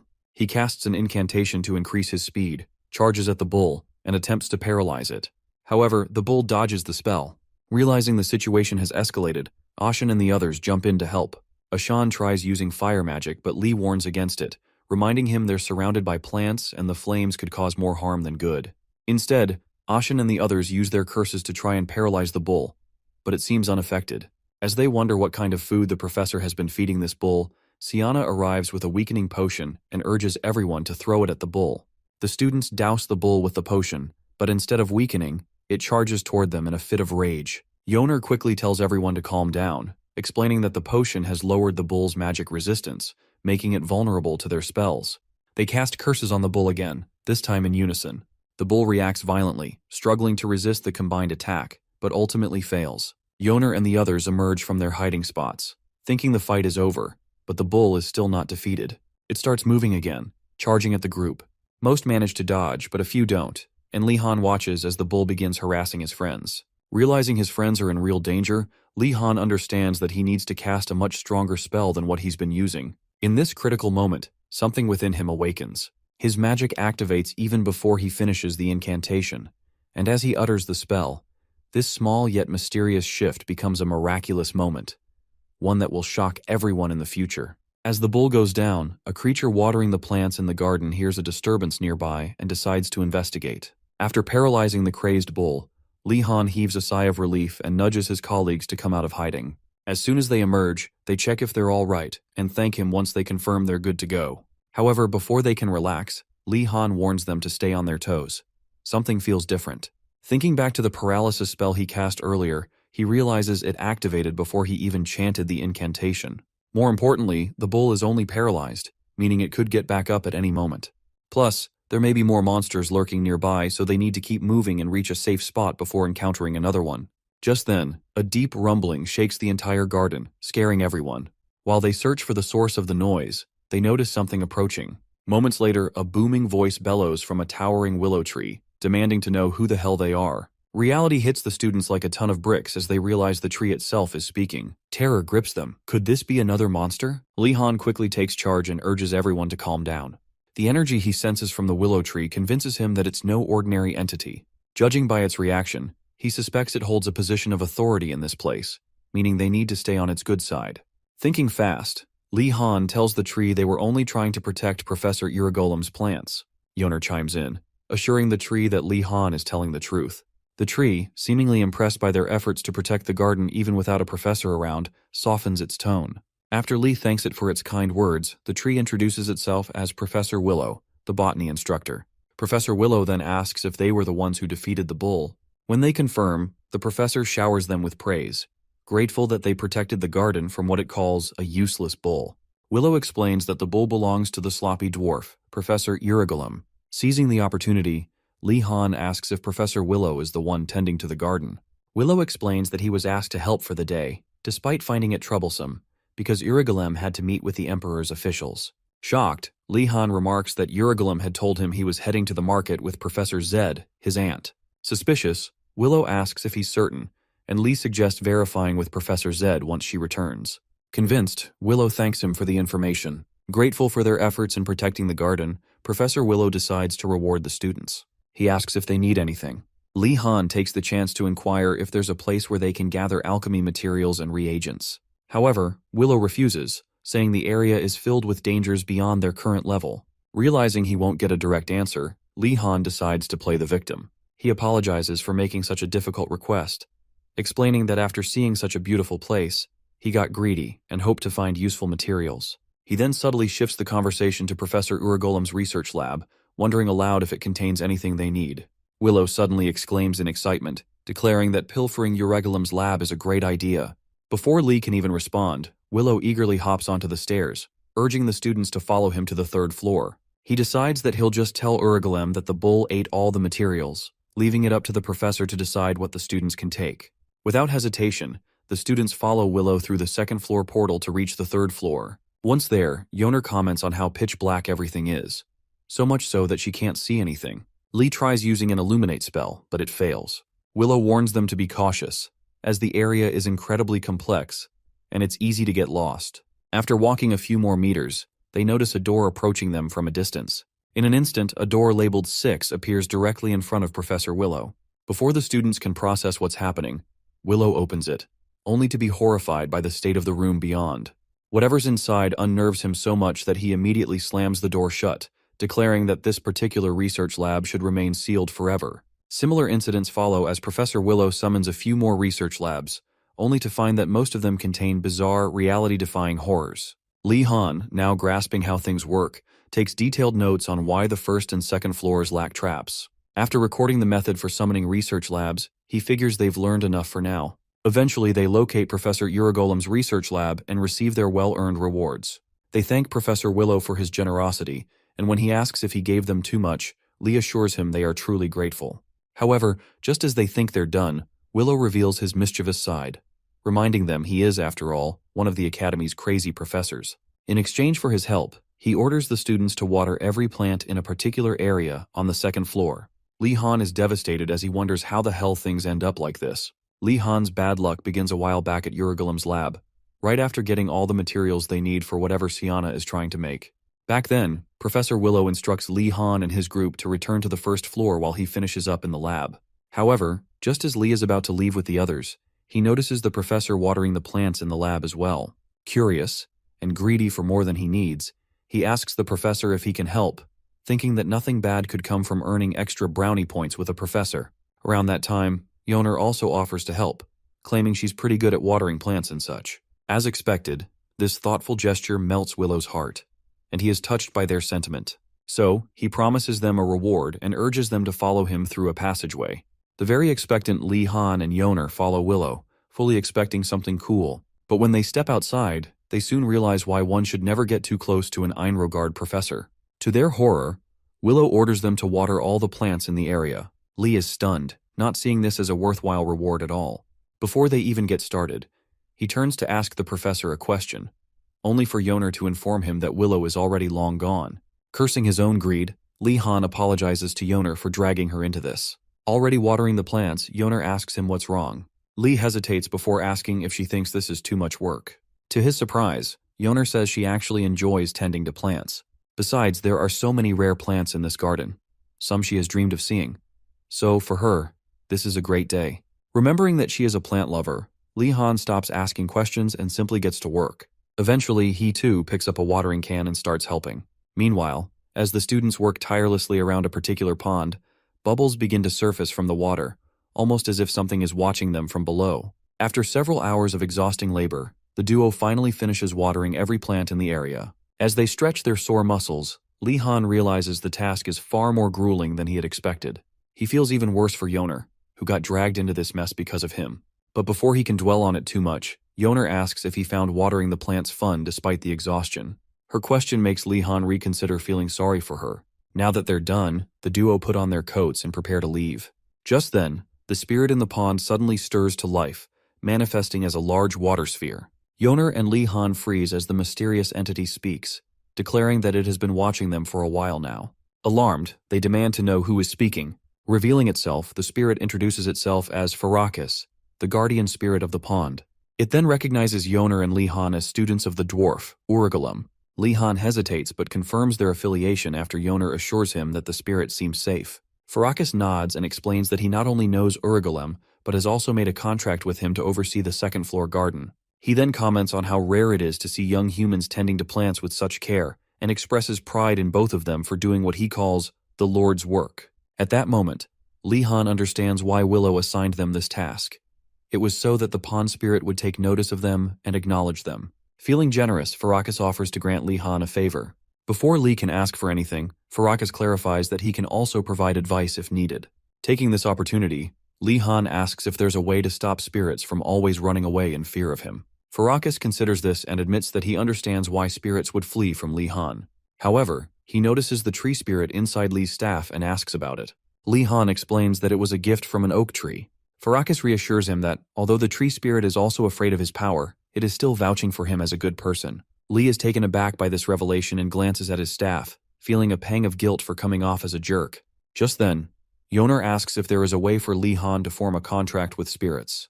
Farrakis replies that low-rank spirits will likely continue to flee upon seeing him. To avoid this, Li Han should seek out high-ranking spirits instead, preferably those that are fierce or violent. Li Han thanks Farrakis for the advice, but Farrakis quickly warns him that there's no guarantee that even high-ranking spirits won't run away. He's merely saying that they are less likely to. Li Han, seeing through Farrakis' poker face, starts to take his words with a grain of salt. Since the topic is already on spirits, Yoner boldly asks if Farrakis could personally make a contract with Li Han. Embarrassed by Yoner's intervention, Li Han quickly dismisses the idea, insisting there's no need. Yoner argues that opportunities like this don't come easily, but Li Han refuses to admit that he feels like a child whose teacher is trying to help him make friends. As for Farrakis' answer, he explains that forming a contract with him is impossible since he is already bound to Urigalim. Li Han understands. Not wanting to send them away empty-handed, Farrakis offers to introduce them to another spirit he knows. He warns that this spirit has quite a unique personality, but if they mention his name, it should at least be willing to talk to them. Lastly, before sending them off, Farrakis expresses his hope that the encounter will prove beneficial for them all. Without hesitation, Li and Yoner step inside the pond space and find a passageway in one of the walls. Before entering, they thank the spirit for his help and proceed. Just as they're about to step through the portal, Farrakis tells them to wait and give him their hands. Once they do, he places some of his power in their forearms, hoping it will be of use to them someday. Both Li and Yoner thank him once more. As they waltz into the portal, Farrakis reminds them not to forget the love they have for plants. Shortly after entering the portal, Li Han reflects on his experience with Farrakis and notes that he is far more benevolent than most of their piece-of-shit professors. Illuminating the dark cave system with some light, he wonders if he should have asked Farrakis whether he was afraid of him. Together, Li and Yoner press forward, eager to meet the spirit. Yoner comments on Farrakis' choice of residence, the pond, before asking Li where he thinks the spirit they're looking for might be living. After considering it, Li Han suggests it would be under a lake or a river, given its affiliation with another water spirit. Li Han hoists himself up, pushes the slab aside, and is immediately shocked by what he sees. Hearing his exclamation, Yoner asks what's wrong. However, when she climbs up and sees for herself, her face twists in fear. She realizes they have just busted into an abandoned section of the infamous headmaster's punishment room. Judging by the spirit's choice of residence, Li Han concludes it's not a river spirit at all. Fearing they might be in trouble again, Yoner asks if this is the place where Li was locked up before. After checking the rooms in this section, Li reassures her that they're fine, as the area doesn't seem to be in use at the moment. This calms Yoner down slightly, but she still urges him to get the hell out of there as quickly as possible. By then, Li Han tells her there are no exits. All the passageways are blocked. Understandably, Yoner freaks the hell out, terrified of being trapped in such a creepy place, and asks Li if there's truly no other way out. Since he has a rough sketch of the layout from the last time he was there, Li tells her it's okay, and recalls having a similar experience on his last visit. Soon, they reach what looks like a dead end, and Li tells Yoner it's actually a magic passageway. Unlike last time though, there aren't any eye-catching devices lying around. With no other options, Li Han takes out his staff, determined to break their way out of this hellhole by force. He instructs Yoner to stand behind him so she doesn't get hurt. If a technique doesn't work, then brute force will. But this time, he needs to control his mana output carefully, just like when he blasted the defense of the White Tiger dormitory. He prepares to unleash just enough power to reveal the passageway out of this sorry-ass building.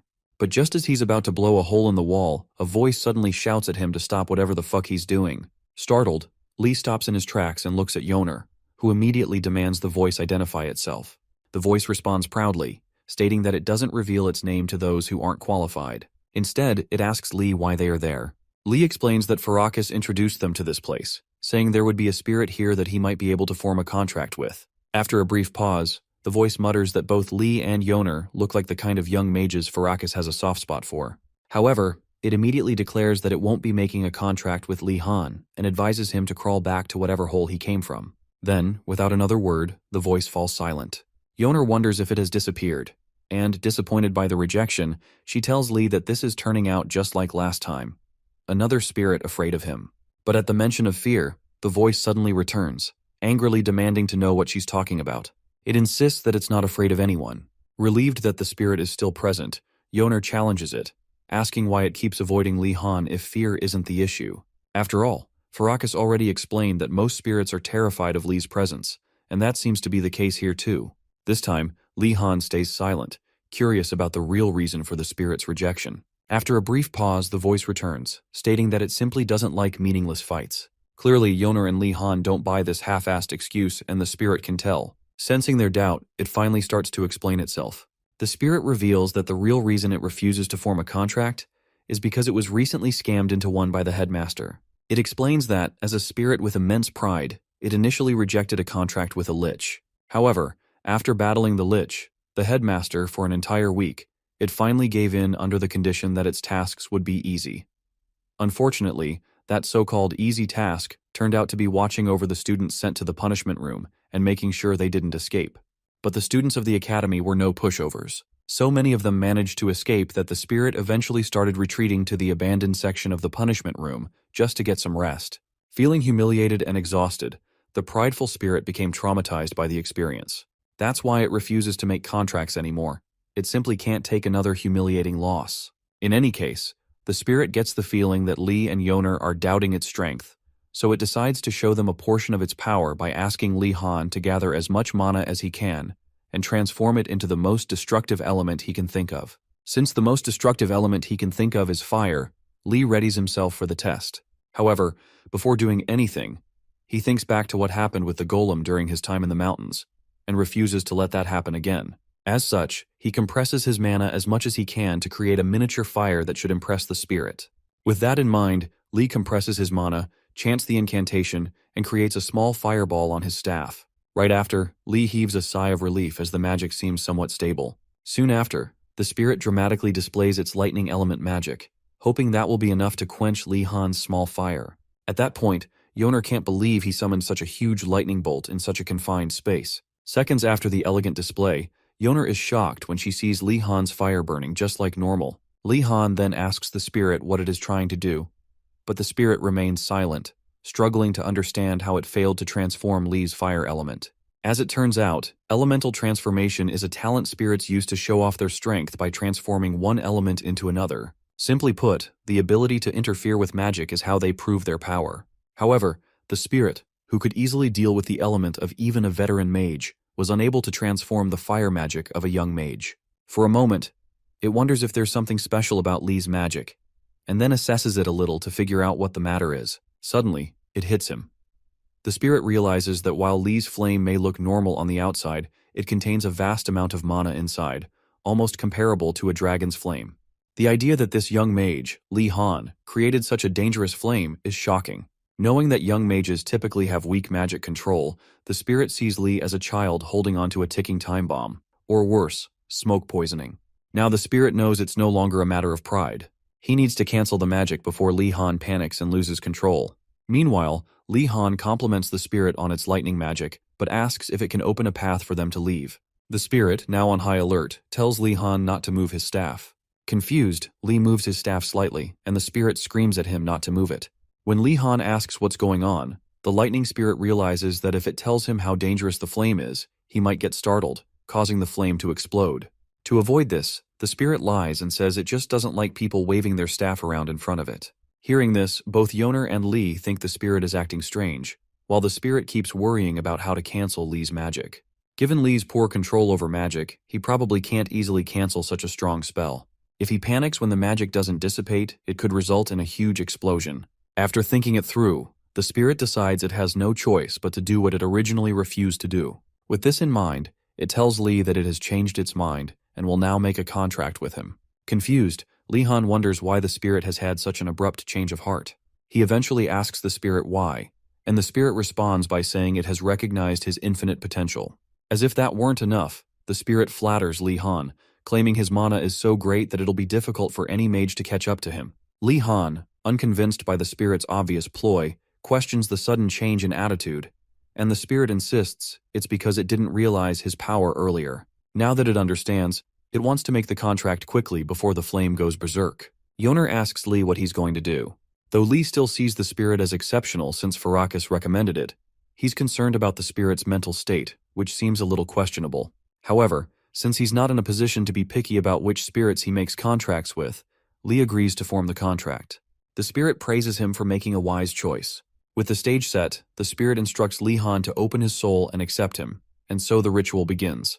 While forming the contract, the spirit grants Lee the authority to summon it, but makes it clear that it is a partner, not a servant. As the contract nears completion, Lee Han suddenly realizes the identity of the spirit he's been dealing with. It's the spirit of lightning, Furkuntra, or Furk for short. Once the contract is sealed and the lightning symbol is imprinted on his forehead, Lee wonders if the elemental affinity with lightning is the reason for the spirit's erratic behavior. Now that the contract is complete, Furk warns Lee not to push his luck, as the spirit can now sense his doubts. Yoner, who witnessed everything, congratulates Lee Han for successfully forming the contract, and Lee thanks her. Moving on, Furk decides to show Lee Han his true strength. While Lee asks what the spirit is up to, Furk enters Lee's arm, the one holding his staff, and tells him that he will help him control the fire until he gets a handle on things. Furk then urges him to extinguish the flame as quickly as possible, leaving Lee Han wondering why the spirit is in such a rush to get rid of the fire. As soon as the fire is extinguished, Lee Han continues to wonder why the spirit is in such a rush. The spirit, Furkuntra, angrily calls out to him and asks if he truly understands how dangerous what he just did is. When Lee looks at him confused, Furkuntra demands to know why he condensed his mana to such an extreme amount. If he hadn't stepped in and made the contract in time, the punishment room would have blown up.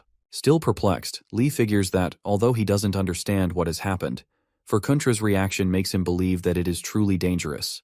With this realization, Lee concludes it's too early for him to use fire magic, as he lacks sufficient mana control. Furkuntra reminds him that while he's powerful, he's still young and inexperienced. Then, he asks if Lee and Yoner realize that the sun is up, suggesting they might have classes soon. Hearing this, both Yoner and Lee Han exclaim in shock as they realize they're at risk of missing their first period.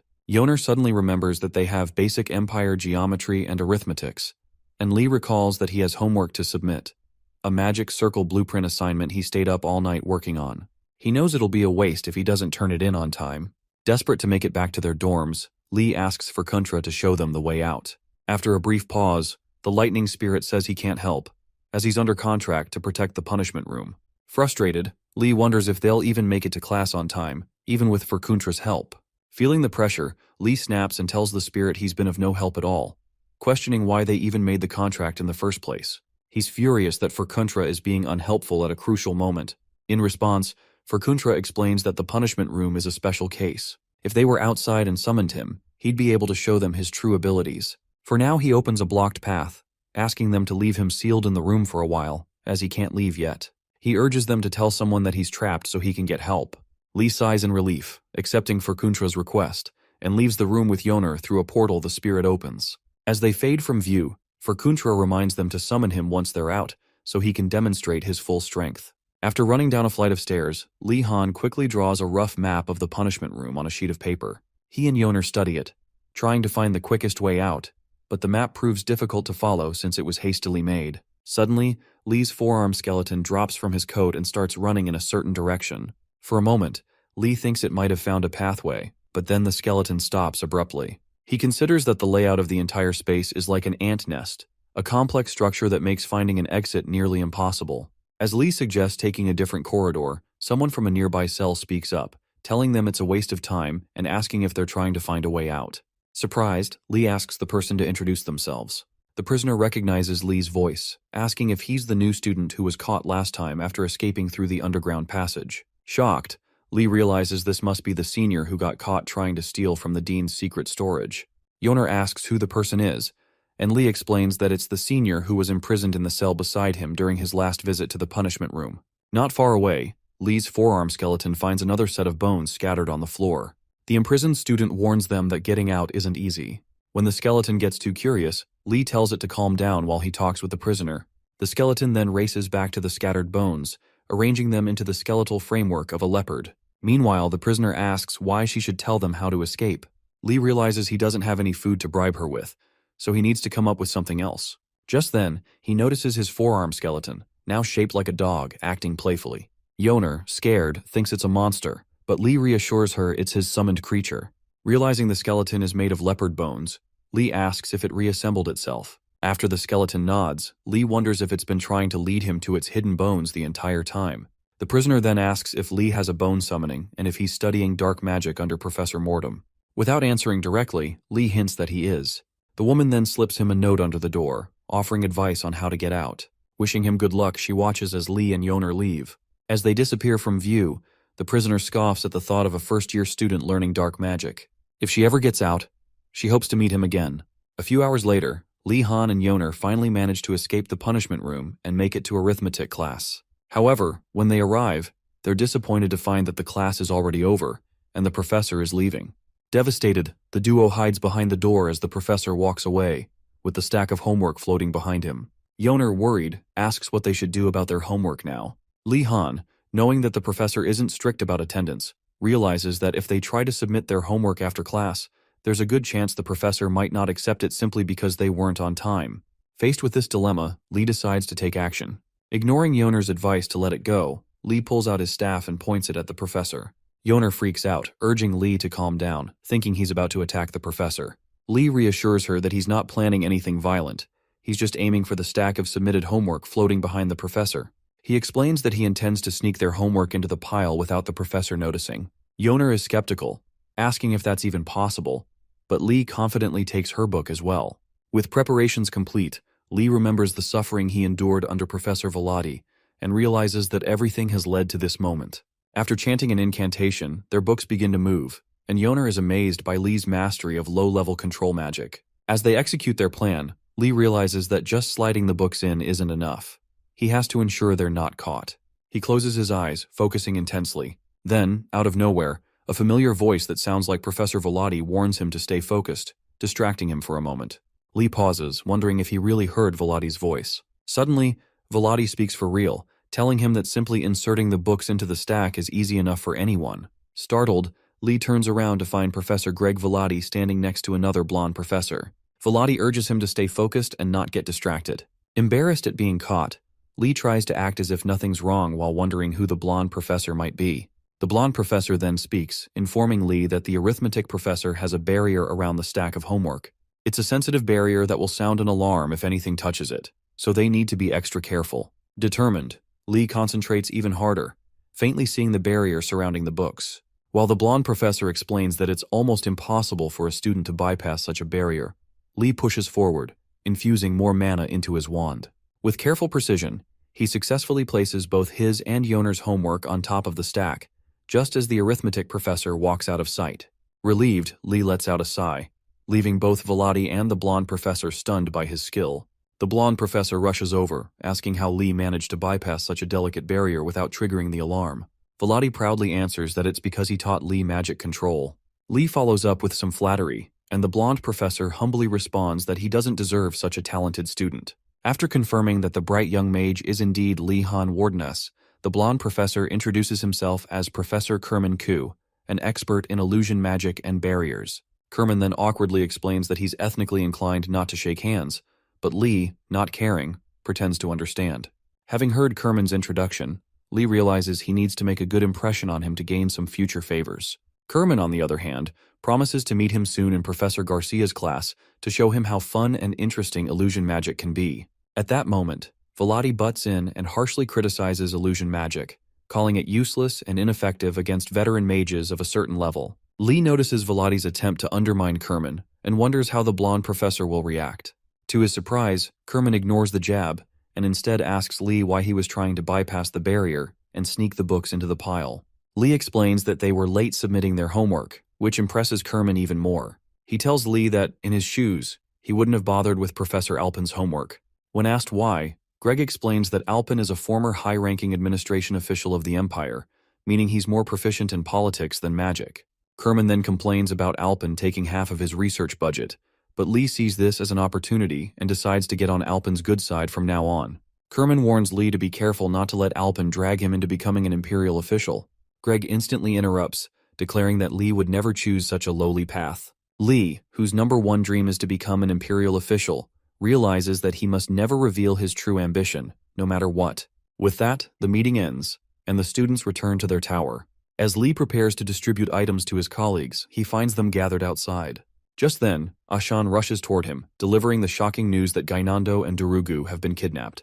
Without hesitation, Lee Han, Yoner, and the rest of their colleagues run toward the main building to report the incident to the professors and hopefully get their help. On the way, Ashan explains that a summoned monster appeared out of nowhere while they were returning from class and attacked them.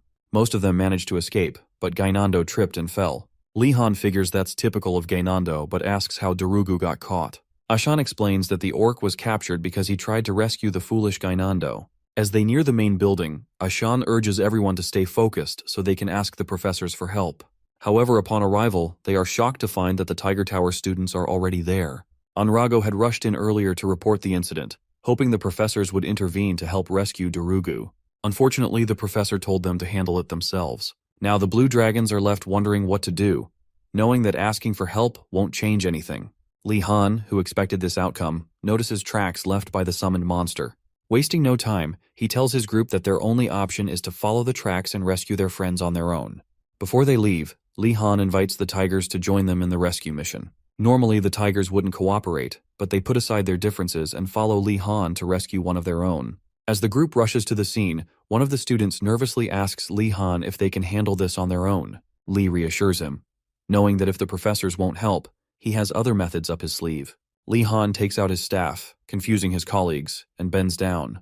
Placing his hands forward, he begins chanting a summoning spell to call forth the lightning spirit, Furkuntra. As he continues chanting and praising the spirit, Ardenard observes the incantation, noting that it's used to summon powerful spirits. She marvels at how long and complex the incantation is. Lee Han chants for what seems like forever, only to summon a small ball of lightning.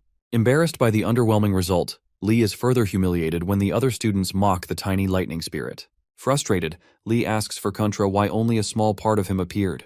Furkuntra reminds him that he's still trapped due to his orders. Despite the spirit's excuses, Lee feels betrayed, as Furkuntra is always unreliable when he needs him most.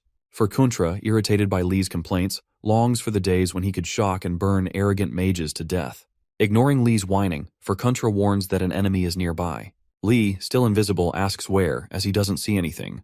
Moments before chaos erupts, Furkuntra tells him the enemy is beneath them. Suddenly, the summoned vine monster from earlier emerges, its tendrils reaching up to ensnare students standing above it. Upon closer inspection, Furkuntra notes that the monster shouldn't have the ability to blend into the ground, suggesting that the Academy's mages may have experimented on it, granting it new powers. He warns Lee to be careful, as the monster will drain his mana if it captures him. Lee, still invisible, confidently declares that he'll handle it, but Furkuntra cautions him not to use fire magic, as he might accidentally burn the other students. Tired of Furkuntra's warnings, Lee sarcastically asks if the spirit would prefer to take care of it himself. Furkuntra replies that it would be difficult in his current state, but there's still a way. When Lee asks what that is, Furkuntra offers to teach him magic. If Lee can master it, he'll be able to use it to defeat the monster. Lee hesitates, wondering if it's dangerous to use newly learned magic, but Furkuntra impatiently tells him to shut up. To begin the lesson, Furkuntra instructs Lee to imagine lightning, not as a gathered force like other elements, but as something that strikes down from the sky and splits in different directions. Using magic typically requires controlling mana by gathering it in one place, but lightning is the opposite, always moving and unpredictable. Furkuntra warns that imagining lightning that doesn't split is difficult, but offers to help by controlling Lee's arm. Once Furkuntra takes over Lee's arm, lightning materializes at the tip of his staff. Surprised, Lee asks if he'll have to lend Furkuntra his arm every time they want to cast magic. Furkuntra, equally surprised, asks how Lee managed to summon the lightning, and Lee nonchalantly replies that he just thought of batteries. Furkuntra is impressed by Lee's talent with lightning, but Lee is unimpressed. With that sorted, Furkuntra instructs Lee to chant the incantation he'll teach him next. Despite the violent and unpredictable nature of spirit magic, Lee Han, with Furkuntra's guidance, is about to cast a powerful spell. Just before the counterattack begins, it's revealed that the second circle magic Furkuntra is teaching Lee is called Furkuntra's low-grade lightning. Luckily for them, the constitution of the summoned monster is unstable due to the various experiments performed on it, so the current lightning spell should be sufficient to subdue it. Knowing this, Lee Han decides to act immediately.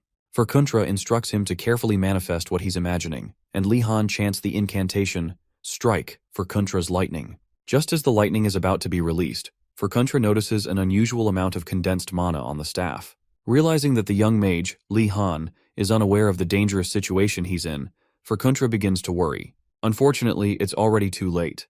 Li Han has already cast the spell. At that moment, Professor Garcia and Dijiling race toward the scene to investigate the commotion. Upon arrival, Garcia is horrified to see so many students caught in the summoned monster's tendrils and immediately moves to rescue them. Just as she is about to cast a powerful spell to subdue the monster, Li Han's magic takes effect. A massive bolt of lightning crashes down from the sky, striking the monster continuously for several seconds. In the aftermath, Garcia examines the destruction left in the monster's wake and wonders who could have unleashed such immense magical power. Around that time, Dijiling reminds her that the students who had been captured are now falling and could be injured. Reacting swiftly, Garcia suspends them in midair using magic and gently lowers them to safety. Once they are secure, she immediately checks for injuries so they can be treated. Upon further inspection, she realizes that while the students were slightly electrocuted by Furkuntra's lightning, there are no serious injuries. Meanwhile, Li Han stands before the monster's charred remains, in awe of how completely the lightning spell fried it. After a moment, he asks Furkuntra whether the power output was properly controlled, as it didn't feel like it was. Furkuntra reassures him that the miscalculation wasn't entirely his fault. By then, Garcia notices Li Han's presence and makes a brief comment about the powerful magic he just used. Li Han, relieved to see Garcia arrive, asks about the condition of the students who had been captured. Garcia tells him that while she was initially worried, there are no major issues, except for a few students who got mildly electrocuted.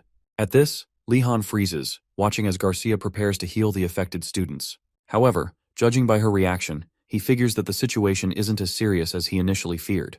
Besides, seeing her use recovery magic surprises him, as he knows that most professors usually don't specialize in magic outside their field. In any case, Garcia successfully heals all the injured students, restoring them to full health. Once they recover, they all express their gratitude to her for saving and healing them. However, Garcia redirects their thanks to Li Han, explaining that he is the one who bravely defeated the monster and saved them all. Looking at the grumpy faces of the white tigers, Li Han expects them to be angry, especially since they suffered more from his lightning spell than from the monster draining their mana. To his surprise, however, Enrago steps forward and thanks him on behalf of the white tigers.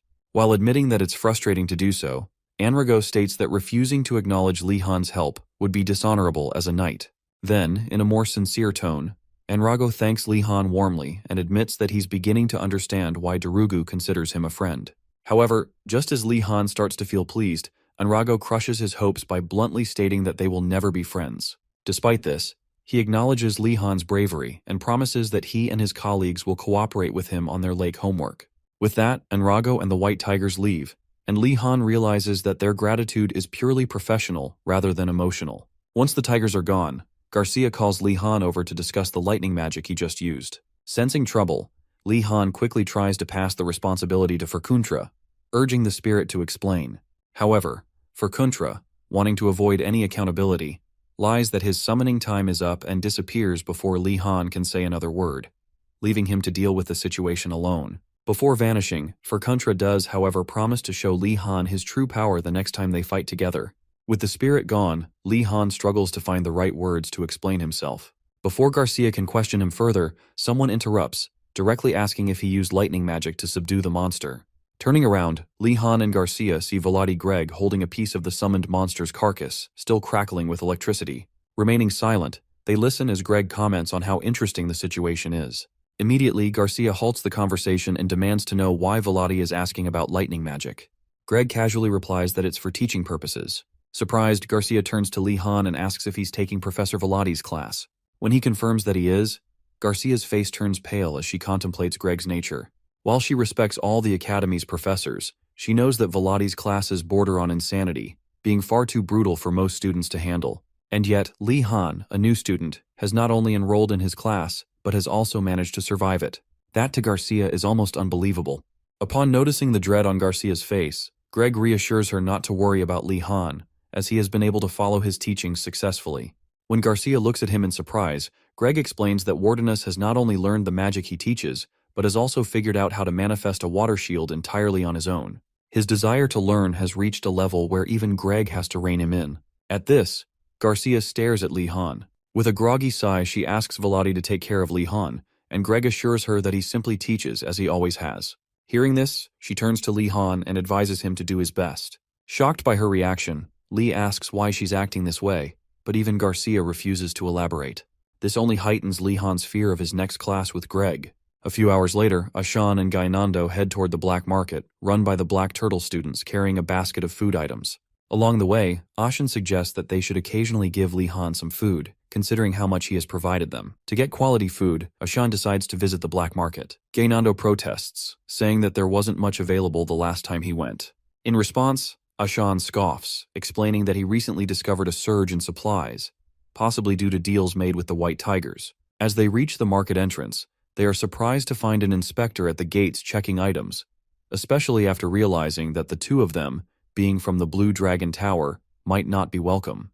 The inspector, an elven dwarf, introduces himself as a member of the Tutantha household, a well-known mason guild in the Empire. Ashan recalls that the Tutantha family consists of renowned dwarven artisans, so seeing an elf among them is perplexing. Nevertheless, he introduces himself properly and explains that they are there to trade the items in their basket. Li Han appears and asks his friends why they haven't gone inside.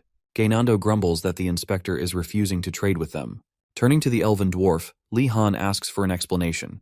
The dwarf states that, under new rules, merchants in the black market no longer accept items that weren't obtained through hard work. Understanding the rationale, Li Han wonders if this dwarf is the leader of the Turtle Tower. Regardless, he presents his produce and explains that he grew it himself, then asks if he may enter. After inspecting the produce, the inspector allows him through, and Li bids Ashan and Gainando farewell. Watching him disappear into the market, Ashan grows frustrated, realizing he has once again failed to repay Li Han for his help. Inside, the elven dwarf, who is now escorting Li Han, questions whether he truly grew the food himself. Given Li Han's prestigious background, it seems unlikely for someone of his status to engage in farming. Li Han dismisses the concern, saying such matters are unimportant, then reveals that he intends to share his produce with the turtle students as well. The elven dwarf, baffled, asks if he truly plans to give it away for free. Li Han confirms. In response, the dwarf pulls out a potato from his coat and offers it to Li Han, claiming that it has received high praise, even from the notoriously picky princess. Li Han, suspecting that the dwarf is a follower of the princess, hesitates.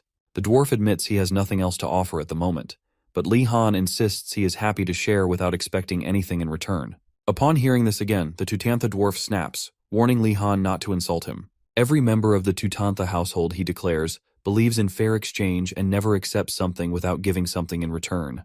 With that, the dwarf leaves in a huff, leaving Li Han puzzled about why he insists on calling himself a dwarf when he is clearly an elf. Shrugging it off, Li Han visits Ratford's shop for an update on the market situation. Settling in, Ratford laments that these are tough times for thieves like them.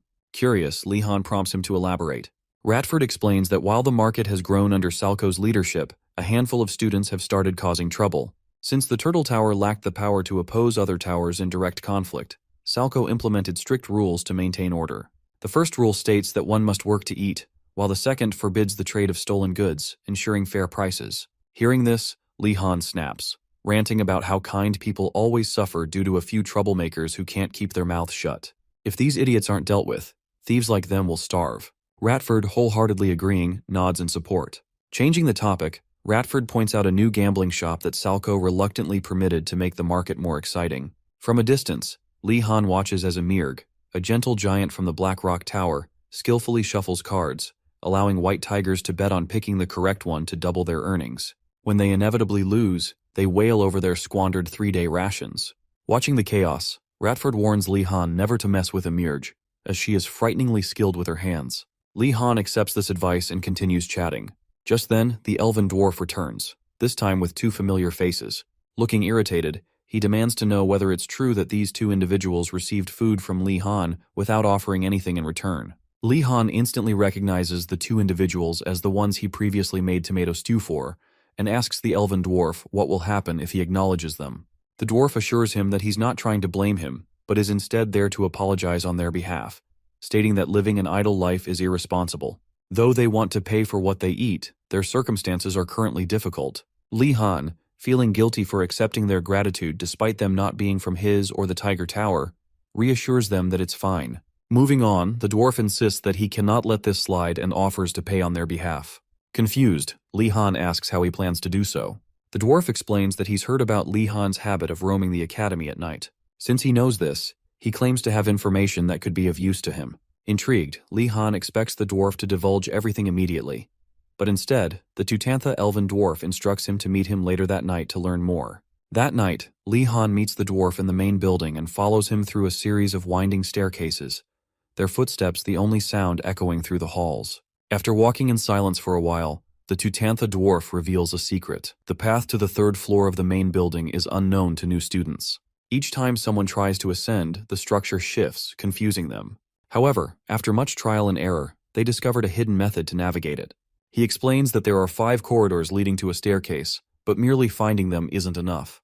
The key to unlocking access lies in meeting 3 conditions. First, the clock's hour and minute hands must both be on odd numbers. Second, the moon must be visible and unobstructed by clouds. Lastly, the caster must hold their staff with their left hand.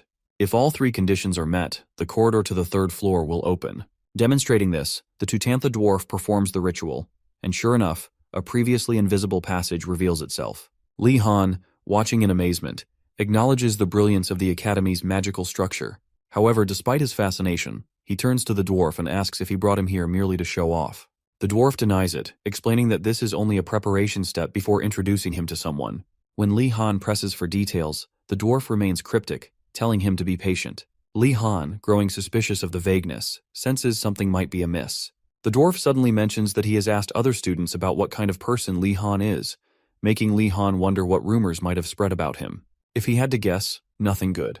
As paranoia creeps in, he briefly considers the possibility that this is a trap, a setup by those pesky tigers to ambush him. He tries to shake off the thought, convincing himself that things won't take a turn for the worse. The dwarf notices his uneasy expression and asks what's wrong. Li Han dismisses it and instead asks what others have said about him. The dwarf replies that he has heard about Li Han sharing food with others. Concerned, he advises against this, believing that people who don't procure their own food or clothing won't understand their true value. Surprisingly, Li Han agrees without hesitation, acknowledging that those who don't work cannot appreciate the worth of labor, especially professors. The dwarf, taken aback by such a thoughtful response, immediately apologizes for misjudging him. As it turns out, the students from the Tiger Tower had painted Li Han as a heartless, cruel, and evil mage. But now that he has met him, he realizes those rumors were baseless. Li Han, playing along, thanks him for thinking so, all while doubling down on the insistence that those rumors are entirely false, because they are. After their conversation, the duo continues walking until they arrive at a statue of a woman seated on a throne. Li Han carefully examines the intricately carved stone and notes its striking beauty. Yet, despite never having seen it before, it feels oddly familiar. The elven dwarf inspects the statue, pointing out that it's broken in certain areas. He explains that Bro had repaired it last time, yet, upon returning, found it damaged once more. Given his workaholic nature, Bro attempted to fix it again. Li Han, curious, asks why the statue keeps breaking. However, the dwarf has no explanation. He, too, is perplexed by its repeated damage. Determined, the dwarf inserts a missing stone piece, and the moment he does, the statue moves. With a deep grinding sound, a hidden entrance reveals itself beneath the statue, unveiling a dark cave system previously concealed from view.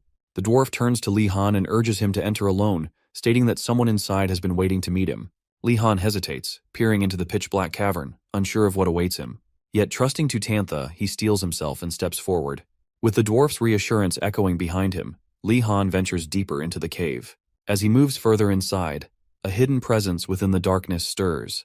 An unknown creature, lurking in the shadows, immediately recognizes the arrival of a new visitor. Soon enough, Li Han meets the unknown creature and is a little confused about what to call it. Upon seeing Li Han, the creature appears friendly and introduces itself as the statue of a forgotten beast. It refers to Li Han as the student who repaired the stone statue and asks him to swear that he won't tell anyone he's seen him in the cave. Li Han promises to keep its existence a secret, but then asks the forgotten statue why it's hiding in such a dark cave. The statue explains that it's simply killing time since the room it was protecting was shut down 187 years ago. Li Han, even more confused, asks why it's so important to keep his presence a secret. The statue answers that the professors might make him do more work again if they found out. Understanding, Li Han appreciates the statue's wisdom and asks how he can leave the academy. To avoid seeming suspicious, Li Han quickly flatters the statue, saying he's heard of its great wisdom and could use its advice. He then asks if the statue knows the location of the stable in the main building's spire. With a smug look, the statue claims to know at least 3 locations. Excited, Li Han is about to ask for the 3 locations when the statue interrupts and challenges him to a game for fun. To Li Han's surprise, the challenge turns out to be a chess match. The statue happily invites Li Han to play, and Lee realizes the statue must be incredibly bored to challenge him to chess. As the match begins, Tutantha is outside repairing broken statues, thinking deeply about how skilled the Forgotten Beast statue is at chess. Even Tutantha, who never found a rival in his family, had never managed to defeat the statue. Unsure of Wardenas's skill, Tutantha believes Li Han will still lose. However, when Li Han emerges from the cave with an emotionless expression, Tutantha starts talking about guiding him until he wins and comes back again.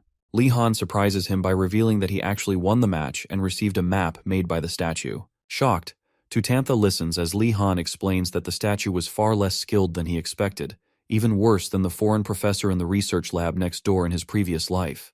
Thanks to the statue's low standards, Li Han feels he'll get a good night's sleep. After a brief pause, Tutantha expresses relief that Li Han won and suggests they return to the dorms before they get caught. As they walk, Tutantha asks Li Han to explain how he won the chess match, eager to talk about the Tutantha family's chess strategy, the dwarf gambit. Feeling reluctant, Li Han agrees to help, all while sensing that he's gotten involved in something he'd rather avoid. Back at the academy, the Tutantha dwarf continues pestering Li Han to discuss chess, viewing him as a grandmaster. Thankfully, despite the endless conversation, Li Han manages to spend the rest of the night peacefully. The next day, which happens to be a Sunday morning, Li Han visits the lake for an assignment given by the headmaster. Upon arriving, he marvels at its vastness. Judging by its size, Li Han realizes he'll need a potion to help him cross. He had searched through his potions earlier, only to find Western Empire grape wine, which is useless, a Cantus potion, and one other odd item. The previous night, after Li Han returned, he hung out with Gainando and Yoner. During their hangout, Yoner asked Gainando to explain how to make a low-grade mana recovery potion, and Gainando confidently shared whatever came to mind, thinking he was correct. After hearing this, Yoner proudly showed Li Han her new Potion of Wisdom and assured him that drinking it would make him smarter. Skeptical, Li Han asked Gainando to multiply 14 by 19, to which Gainando confidently replied 417, a wrong answer. To test again, Li Han asked the blonde fool to repeat the recipe for the mana recovery potion, hoping he'd give the same wrong answer. Unsurprisingly, Gainando spouted nonsense, and both Li Han and Yoner realized in horror that Yoner hadn't created a potion of wisdom, it was a potion of confidence. Realizing the potions he has are useless, Li Han focuses on the pressing issue of the lake, wondering if there is a way to build a small boat using magic. Suddenly, he hears someone shouting at their partner to be careful. Quickly hiding behind a tree, Li Han watches Anrago and his friend Dumak struggle to push a makeshift boat toward the lake. Anrago reassures Dumak, boasting about his boat-making skills, while Li Han, still hidden, calls out to them, appearing menacingly. Anrago and Dumak are immediately terrified of the evil mage, and Anrago exclaims that he won't give Li Han his boat for anything. Li Han, regaining his composure, wonders why he is even threatening them in the first place. Realizing his habit of intimidation might be scaring them, he quickly explains that he isn't there to steal their boat. He simply wants to know what they are doing. Relieved, Anrago tells Li Han that if he is so interested in the boat, he should ride it himself. Feeling uneasy, Li Han asks if Anrago really built the boat himself, and Anrago assures him that he did. Moments later, all three of them hop on the boat, and Anrago sails it toward the island.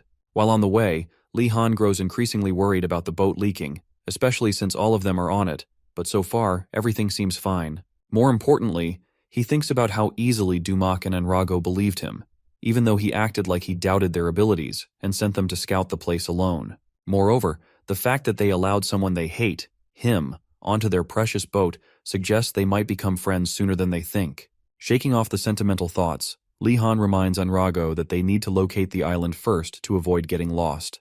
To do this, he moves to the front of the boat to scan the horizon, but unfortunately, he can't see much. Realizing he needs a telescope, Li thinks hard about his options and suddenly remembers something from his swordsmanship class with Arlalong.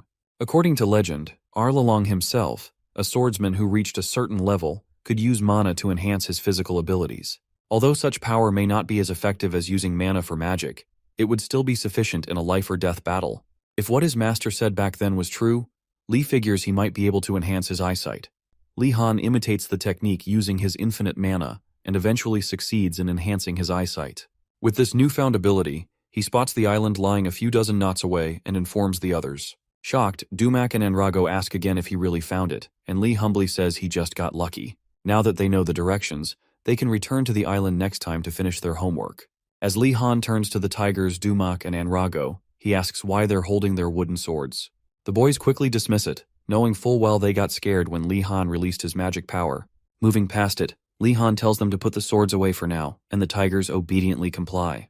Meanwhile, the boys remain completely oblivious to the sea creature stalking them in the shallow waters. Soon after, Enrago grows tired of rowing and notes that they need to get back quickly before his arms give out. While rowing, Enrago suddenly hits something, and his startled reaction catches Li Han's attention. Li asks him what's wrong, and Enrago nervously replies that he hit something in the water. Soon enough, bubbles start forming under their boat, growing larger and more numerous by the second. Moments later, a medium-sized water ball rises from the lake and hovers, as if something inside is watching them. Li Han, analyzing the energy, recognizes it as a water spirit and ducks for cover as the spirit attacks the boat, leaving Dumac and Enrago panicking in fear. Remaining calm, Li Han deduces that since he can't communicate with the spirit, it isn't a high-ranking one.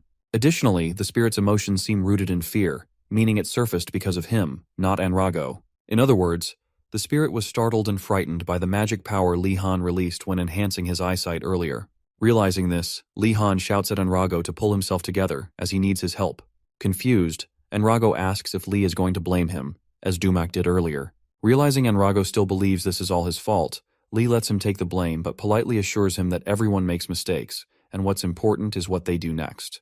After delivering this motivational speech, Li instructs Enrago to row the oars, and an invigorated Enrago rows as fast as he can. Li Han figures if they keep rowing at this pace, they should reach safety soon. Around that time, Li glares at the water ball, and the spirit inside becomes terrified. From its perspective, Li Han is a monstrous figure threatening to drink all its life-giving water and leave it dried up. To prevent such a disaster, the water ball exudes powerful mana, emitting sonic booms. Li Han, still unsure of the spirit's intentions, doesn't anticipate what happens next.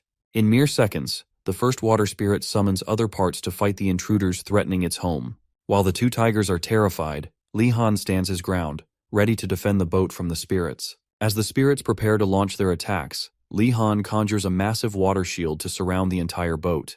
While being bombarded, he orders Enrago and Dumac to keep rowing without stopping. Knowing their lives are at stake, the tigers row as fast as they can, screaming the entire time, until they finally reach safer waters. Enrago breathlessly tells Li Han that they've gotten far enough, and Li agrees that it's a safe distance. However, they now face another problem. Despite wanting to return, they've arrived at the island and are stranded there until someone comes to find them. Before panicking, Li Han and the two tigers leave the boat at the shore and step off to explore the island and its beauties. While exploring sounds fun, Enrago asks Li Han if they can rest a little because his arms are killing him from all that rowing. Unable to resist helping the poor guy, Li Han agrees to take a break, and Enrago thanks him. Shortly after feeling the texture of the sand on the beach, Dumac comments that the sand is way too soft to be real. It feels like he could sink into it up to his knees or something. At that moment, none of them realize they've just walked into a beach full of quicksand, so they stand there, unaware of what's about to happen. It doesn't take long before Dumac starts sinking, just like he'd imagined, and he freaks out, screaming at the top of his lungs. Luckily, Li Han quickly realizes they're standing in a sea of quicksand, the headmaster's trap, and yells at everyone to run forward to get off the sandy beach. Unfortunately for him, Enrago, being as foolish as ever, rushes to save Dumac, further aggravating the situation, ignoring Li Han's warnings not to act rashly. As expected, Enrago also starts sinking, and both of them beg Li to help, but Li Han knows it's too late for them to be saved easily. Instead, he pulls out one of his iron balls and suspends it in midair using magic. Li Han knows basic control can't lift people, but it can perform small tricks, and an idea strikes him.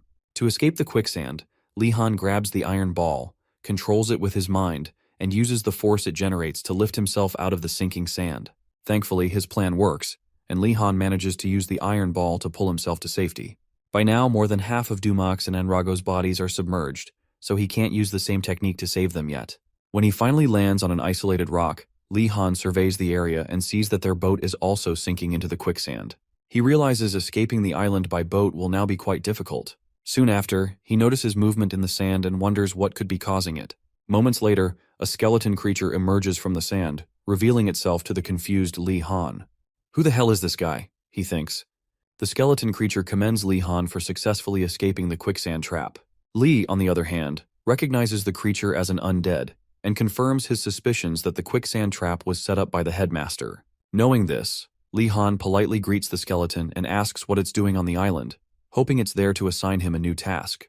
Confused by Li's calm reaction, the turtle-like skeleton creature asks if Li is surprised. Lee replies that he is, and the turtle begins to answer his question. The turtle explains that it wants Lee to sink into the quicksand as well so that a trial can begin that requires cooperation among them. It expresses its expectation for them to perform well. After saying this, the turtle motions for Lee Han to get into the sand since the others are already waiting for him. Lee pretends to go along with the plan, and just when the turtle lets its guard down, he takes out his staff and commands his iron ball to attack it. The turtle skeleton is hit by the iron ball, but no visible damage is done. Confused, it asks Lee Han to explain himself. Lee lies and says the attack was a mistake, further confusing the turtle creature. As it hesitates, Lee Han commands the iron ball to strike again. This time, the turtle reacts quickly, setting up a sand shield to block the second attack. Realizing Lee is playing it for a fool, the undead turtle becomes angry and prepares for battle. Meanwhile, Lee Han assesses his options and decides that rather than trust Anrago and Dumak in a trial, he'd rather take his chances and defeat the undead turtle. With this in mind, he activates his invisibility and uses Gonadaltus's arrogant steps to gain enough traction on the sand to prevent himself from sinking. Noticing the magic Lee just used, the undead turtle asks how he knows the master's magic, wondering if he stole it or learned it in an unorthodox way. In his mind, Lee admits that he never wanted to learn such magic, but since he has no choice, he'll make the best of it. The battle begins, and Lee sends his leopard skeleton pet to fight the turtle first. The undead turtle swats the leopard skeleton aside, but grows concerned when it realizes Lee used the summon as a distraction to hide himself with invisibility magic. Impressed by Lee's tactics but still enraged, the turtle declares that this is the end of Lee's tricks, and warns him that he's trapped like a rat on the island. While the undead turtle is busy talking, Lee strikes it with the morning star. The turtle is shocked not only that Lee didn't run away but also that he absorbed its mana as well. As it turns out, Lee Han used the morning star, a sword from the anti-magic faction made of black obsidian, to deal damage and drain the turtle's mana, leaving the undead creature lying helplessly on the sand. As it gathers more mana into its body, the turtle skeleton calls Lee a bastard for using an anti-magic sword against it and questions his pride as a mage. Lee Han, who doesn't care what an undead monster thinks, attacks the turtle again, but this time the turtle narrowly dodges. Lee Han silently blames the headmaster for turning him into this evil version of himself, and tells the turtle to take it up with the headmaster instead. Shortly after, the undead turtle strikes back, but Lee Han effortlessly dodges, further enraging the turtle. Realizing that its summon might be dispelled at this rate, the turtle decides it can no longer go easy on Lee Han just because he's a new student. With a slam of its right forelimb on the sand, the turtle, now furious, declares that it will treat Lee Han as an enemy from now on.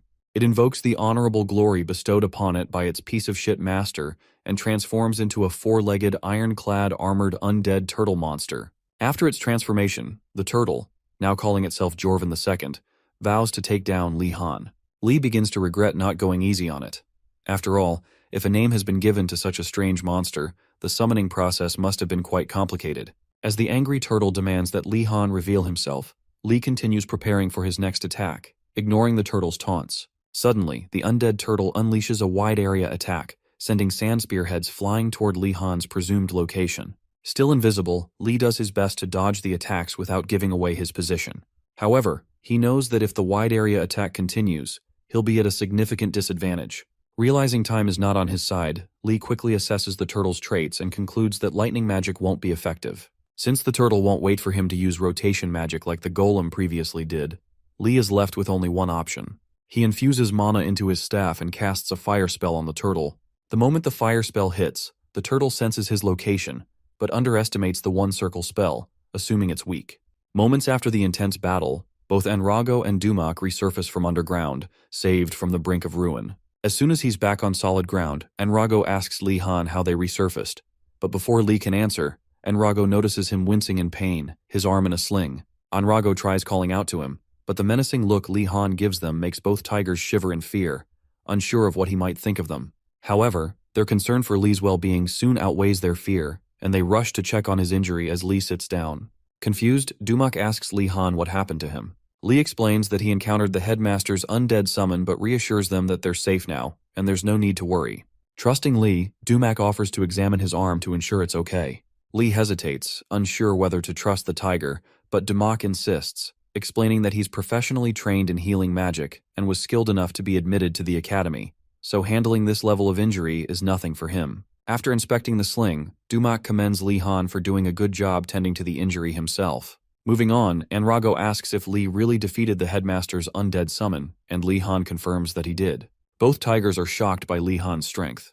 Dumak admits he had his doubts at first, but now that he's seen it with his own eyes, he's in awe. Surveying the battle scene, Enrago concludes that an intense fight must have taken place, and believes Lee Han must have fought honorably to take down the undead summon for them. Lee, however, knows that what happened was far from honorable. In the heat of the battle, after delivering such a powerful fire attack, the turtle monster realized that if it didn't suppress the fire quickly, the entire island, its master's domain, would burn. But before it could act, a surprise attack, like a huge boulder, slammed into its shell, giving it only a few seconds to register what had hit it. It was then revealed that Lee Han had struck it with his Morning Star sword, incapacitating the monster and draining the last of its mana. As the turtle slowly loses all of its remaining mana, it decides to retreat for now. Before disappearing, however, it asks the new student, Lee Han, to tell it his name so it can remember him and challenge him again in the future. In a final diabolical act, Lee Han lies and tells the turtle his name is Muradi Jijel, which is an obvious lie. Luckily for Lee Han, the turtle believes the fake name. Before disappearing, it assures Lee that it won't go easy on him next time just because he's a new student. Once it's all over, Lee Han lets his guard down, unaware that a huge severed tree behind him is slowly falling in his direction. By the time he notices, it's already too late. The tree crashes down, and in the process of protecting himself, he breaks his left arm. After hearing him recount his most vulnerable moment in battle, Dumak asks Lee why he didn't just give up and instead chose to keep fighting. Lee Han lies, claiming that surrendering is a dishonorable act. While the other two marvel at his words, the real reason Lee fought the turtle was to avoid going through the trial with both tigers. As a way to repay him for his honorable actions, Enrago offers himself and Dumak to be Lee's arms while his real arm recovers. Almost immediately, Dumak asks if he can carry Lee's backpack, but Lee Han stays silent, making things awkward between the three of them. To avoid seeming ungrateful, Lee suggests they eat something first. The two reluctantly offer to prepare the food, but Lee refuses. About an hour later, Lee Han cooks up a nice tomato stew for the boys and has them eat it right in front of him. As they collect their bowls, Dumak and Enrago apologize for not being able to cook for him. Apparently, Lee took over cooking because, despite volunteering to help, they had planned to eat tree bark. Watching the two enjoy the aroma and flavor of his stew, Lee Han tells them to listen carefully as they eat. He reminds them that their boat has been destroyed, meaning they're stuck on Hell's Island, and they need to come up with a plan to get off the headmaster's island. With that said, Lee asks if there's any way to build another boat. When they all answer no, he realizes that escaping on their own will be incredibly difficult, a serious problem. Recognizing the gravity of the situation, Enrago, recalling that Wardenus defeated the headmaster's undead, figures whatever Lee is worried about must be serious. He and Dumak press him to reveal what's on his mind. Lee tells them that at the rate they're going, they will miss their lessons the next day. At this, Enrago and Dumak are dumbfounded. They never imagined that the great Lee Han Wardenus looked so serious simply because he might miss a few classes. Dumak suggests that given their circumstances, missing a few lessons might not be such a bad thing. Lee Han, however, insists that no matter what happens, they must not skip any lessons. At that point, Enrago lays out the reality of the situation. There's no way they'll be able to attend class, even if they try. Lee then asks if the rest of the tigers might come to rescue them once they realize they're missing. Enrago explains that even if the others know they're missing, there's still no way for them to come to their rescue. Weighing his options, Lee is somewhat relieved that Monday lectures start with basic magic personality education, aka the headmaster's class. Just then, Enrago suggests that the headmaster himself might come to save them. However, Lee quickly dismisses the idea, knowing that the skull-faced headmaster would just tell them to work harder and figure it out themselves. Realizing they're running out of viable options, Lee Han concludes that their only way off the island is to swim. Moments later, he senses a familiar energy nearby and turns instantly to see the crazy water spirit that attacked their boat earlier. As the spirit wiggles its bubbles, Lee realizes that the undead weren't the only thing they had to worry about after all. Just as he's about to chant an incantation, the water spirit gets scared and flees. Without hesitation, Lee Han and the boys, one of whom hasn't even finished his food, chase after it. They run for several minutes, defending against its attacks, until they nearly catch up. Along the way, Lee notes that the water spirit's attack is fairly simple, but he also knows they won't accomplish anything by simply chasing it around the island. To put an end to the pursuit, Lee Han releases an overwhelming amount of mana, enough to even scare the fire spirit itself, and commands the water spirit to stop, assuring it that he doesn't intend to harm it. While Enrago freaks out over Lee Han's power, Lee questions the spirit, asking if it's one of the headmaster's subordinates. Strangely, the spirit shakes its head. No. Skeptical, Lee warns it not to lie to him. He then demands to know why it attacked them while they were resting. In response, the spirit points toward the severed tree that fell and broke Lee Han's arm earlier. While the tigers remain confused, Lee Han realizes that the spirit is angry because he burned the surrounding area during his battle with the turtle. When Enrago asks Wardanus to explain what the spirit is saying, Lee lies again, telling him that the spirit attacked them because it got angry when Enrago struck it with his oar back in the water. Unfortunately, poor Enrago believes the lie and earnestly tries to explain that it wasn't intentional. If he had known the spirit was there, he would have rowed more carefully. The water spirit, though unable to speak, seems puzzled by Enrago's reaction. It senses something is off but doesn't question it further. Around that time, Lee Han tells Enrago that the water spirit has decided to forgive him, so he should just accept it and move on. With that resolved, Lee asks the spirit to reveal the type of spell the headmaster used on the island. As the water spirit ponders its reply, Lee realizes there's no way the headmaster didn't hide more traps somewhere on the island. They just need to figure out what and where those traps are before getting caught. Just then, the spirit wriggles its liquid body, and Enrago tells Lee that the spirit is trying to communicate something. Once it gets Lee's attention, the water spirit reshapes itself into the form of a lock and a grave, making Lee Han realize that the headmaster sealed something within the island. Lee racks his brain, piecing together all the information he has until he figures that the headmaster must be hiding the outside school trip ticket. With that knowledge, Lee Han wastes no time commanding the water spirit to take them to where the ticket is sealed. After walking through some pathways on the island, they finally arrive at a stone and mortar structure. Meanwhile, Lee Han wonders what the headmaster could have been thinking, building such an unusual structure on a remote island. Before he can figure it out, Enrago calls him over to check out something written on a stone slab. Lee rushes over, asking Enrago if the writing details the traps they should expect. Confused, Enrago says it doesn't seem like that, but asks for a bit of time to read it more carefully. Once ready, Enrago reads the headmaster's message, which congratulates the new students for making it this far and asks if the trial took them by surprise. To justify the traps and trials, the headmaster explains that the extremity of his testing methods is meant to help young mages like them grow. He expresses hope that the students have learned how to cooperate with the other towers on their journey to this point. The message also advises maintaining good relationships with the towers, as it will be crucial for one final task. If they enter the locked chamber, the headmaster says they'll see an altar at the center of the stone pillars. To lift the seal on the altar and reveal the outside school trip ticket, they must place someone on the altar and sacrifice them for the greater good. After reading the message, Lee wonders what will happen to the person placed on the altar. Dumak immediately panics, saying there must be another way, but Lee Han assures him there isn't. This is exactly the type of stunt the skeletal headmaster loves to pull. This is what the headmaster meant by the final cooperation task. This puts Lee in a tough spot.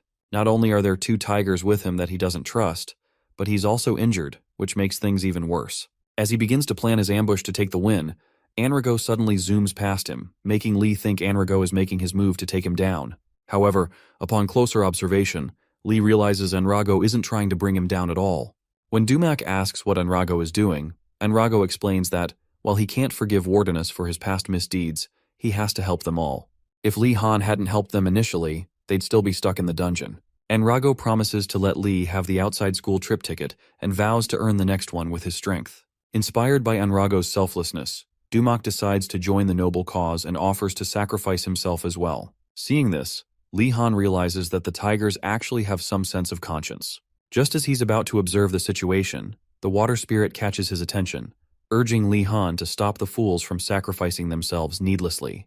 Without hesitation, Lee agrees and restrains both tigers using water magic. Enrago and Dumak scream at Wardanus, accusing him of sabotaging their noble sacrifice, and demand to know why he did it. To avoid being seen as the bad guy again, Lee Han commands the water spirit to explain why it wanted them to stop. Through demonstrations, the water spirit reveals that even if someone sacrifices themselves on the altar, the seal won't be lifted. Thankfully, Lee Han catches on and relays the message to the two boys, who are just as shocked by how deranged the headmaster is. Even Lee is in disbelief when he realizes that the whole sacrifice is a trap. Knowing this, he tells the boys to abandon the original plan and figure out a new solution. If offering a sacrifice isn't the answer, then the altar itself, which has always seemed suspicious, is what they should investigate. The altar appears too well maintained, almost as if it wants to draw attention. Lee, suspecting something's amiss, points his staff at the altar and decides to destroy it, just as he destroyed the Tiger Tower's barrier a few weeks ago. Once he's ready, Lee Han pours as much mana as he can into his staff, ignoring Dumak's warnings about the dangerous power he's unleashing. He fires the gathered mana in a blast at the pristine altar. However, even after that powerful attack, the altar remains untouched, leading Lee to conclude that it's no ordinary altar. After the attack, Enrago asks Lee what just happened. Lee explains that he tried to use magic to dispel whatever enchantment was placed on the altar, but it didn't work. He speculates that the magic cast on the altar might be different from the one used in the dorms. In that case, his last resort would be to use Greg's forbidden technique, but he acknowledges the risk. If he gets caught using such magic, he might really die this time. Despite everything, Lee makes up his mind to get the job done, so he orders everyone to stand back. He gathers mana at the tip of his staff and creates a large water ball using water magic. According to Professor Velati, adding rotations to elemental magic is considered overly ambitious and dangerous. But since all Lee needs to do is avoid getting caught using such a spell, he makes sure to be very careful. After unleashing the spell, Dumak and Enrago inspect the damage done to the altar, baffled by what just happened. Apparently, Lee Han formed a large water ball and fired it at the altar, dealing significant damage. Although Enrago has seen Wardanis' water magic many times, this is his first time witnessing such a powerful spell. Shocked by the sheer force of Lee's magic, Enrago wonders what level this crazy bastard has already reached. Meanwhile, Lee struggles to stay on his feet as fatigue washes over him, surprising him, as he's only used the spell once.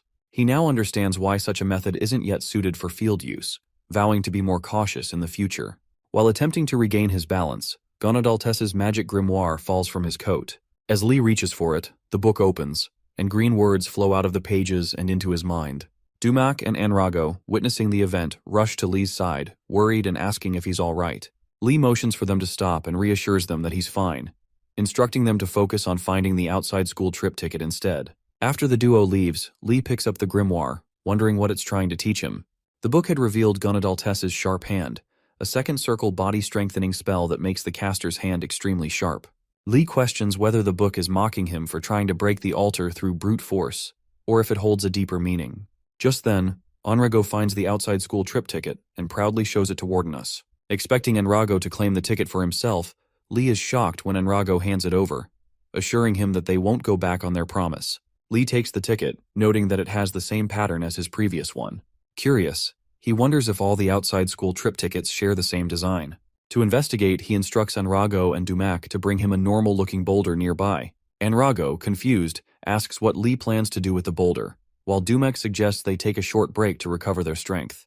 Lee flatly refuses, insisting that whatever he has in mind must be done immediately, holding a quill pen in his hand. Meanwhile, at sunrise in the academy, the remaining students gather in the headmaster's lecture hall for the basic magic personality education class. Shortly before class begins, students from the Blue Dragon, Phoenix, and Turtle Towers surround Jijel, questioning her about Lee Han's whereabouts. Startled, Jijel asks them to explain, and Ashan says he saw Wardanis disappear at the lake, along with other Tiger Tower students. Believing that Lee has been kidnapped, Jijel freaks out, telling them to stop with the nonsense. But in her mind, she recalls that Enrago and Dumak had also been missing, leaving her with even more questions about where they might be. As Jijel tries to figure out what's going on, the headmaster appears out of nowhere, greeting the students. The shocked looks on their faces prompt him to ask why they're being so loud this early in the morning.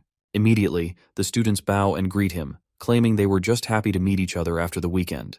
In their minds, though, they're all worried that the situation will escalate if the headmaster gets involved, believing that problems between students should stay between students. Fortunately, the headmaster believes their story and, after calling them boring, asks if they've brought back the outside school trip ticket.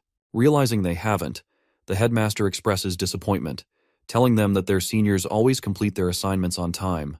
Reluctantly, he gives them another chance, and seeing their hopeful expressions, he leads them to the lake. On the way, the students from White Tiger Tower comment on how they were initially worried they'd be punished, but the headmaster is actually giving them a break. Jiel, however, knows better. There's no way the headmaster would be this lenient unless he had an ulterior motive. Although she's sure he's up to something, she doesn't know what it is. Begrudgingly, she wonders if Lee Han would have figured it out by now if he were with them. Meanwhile, the headmaster is scanning the students, wondering why Lee Han Wardanis, the little dragon of the Wardanis household, is absent. He figures that Lee might be lucky if he just missed class, but if he went to the island, then he's in trouble, likely trapped in the underground dungeon all weekend.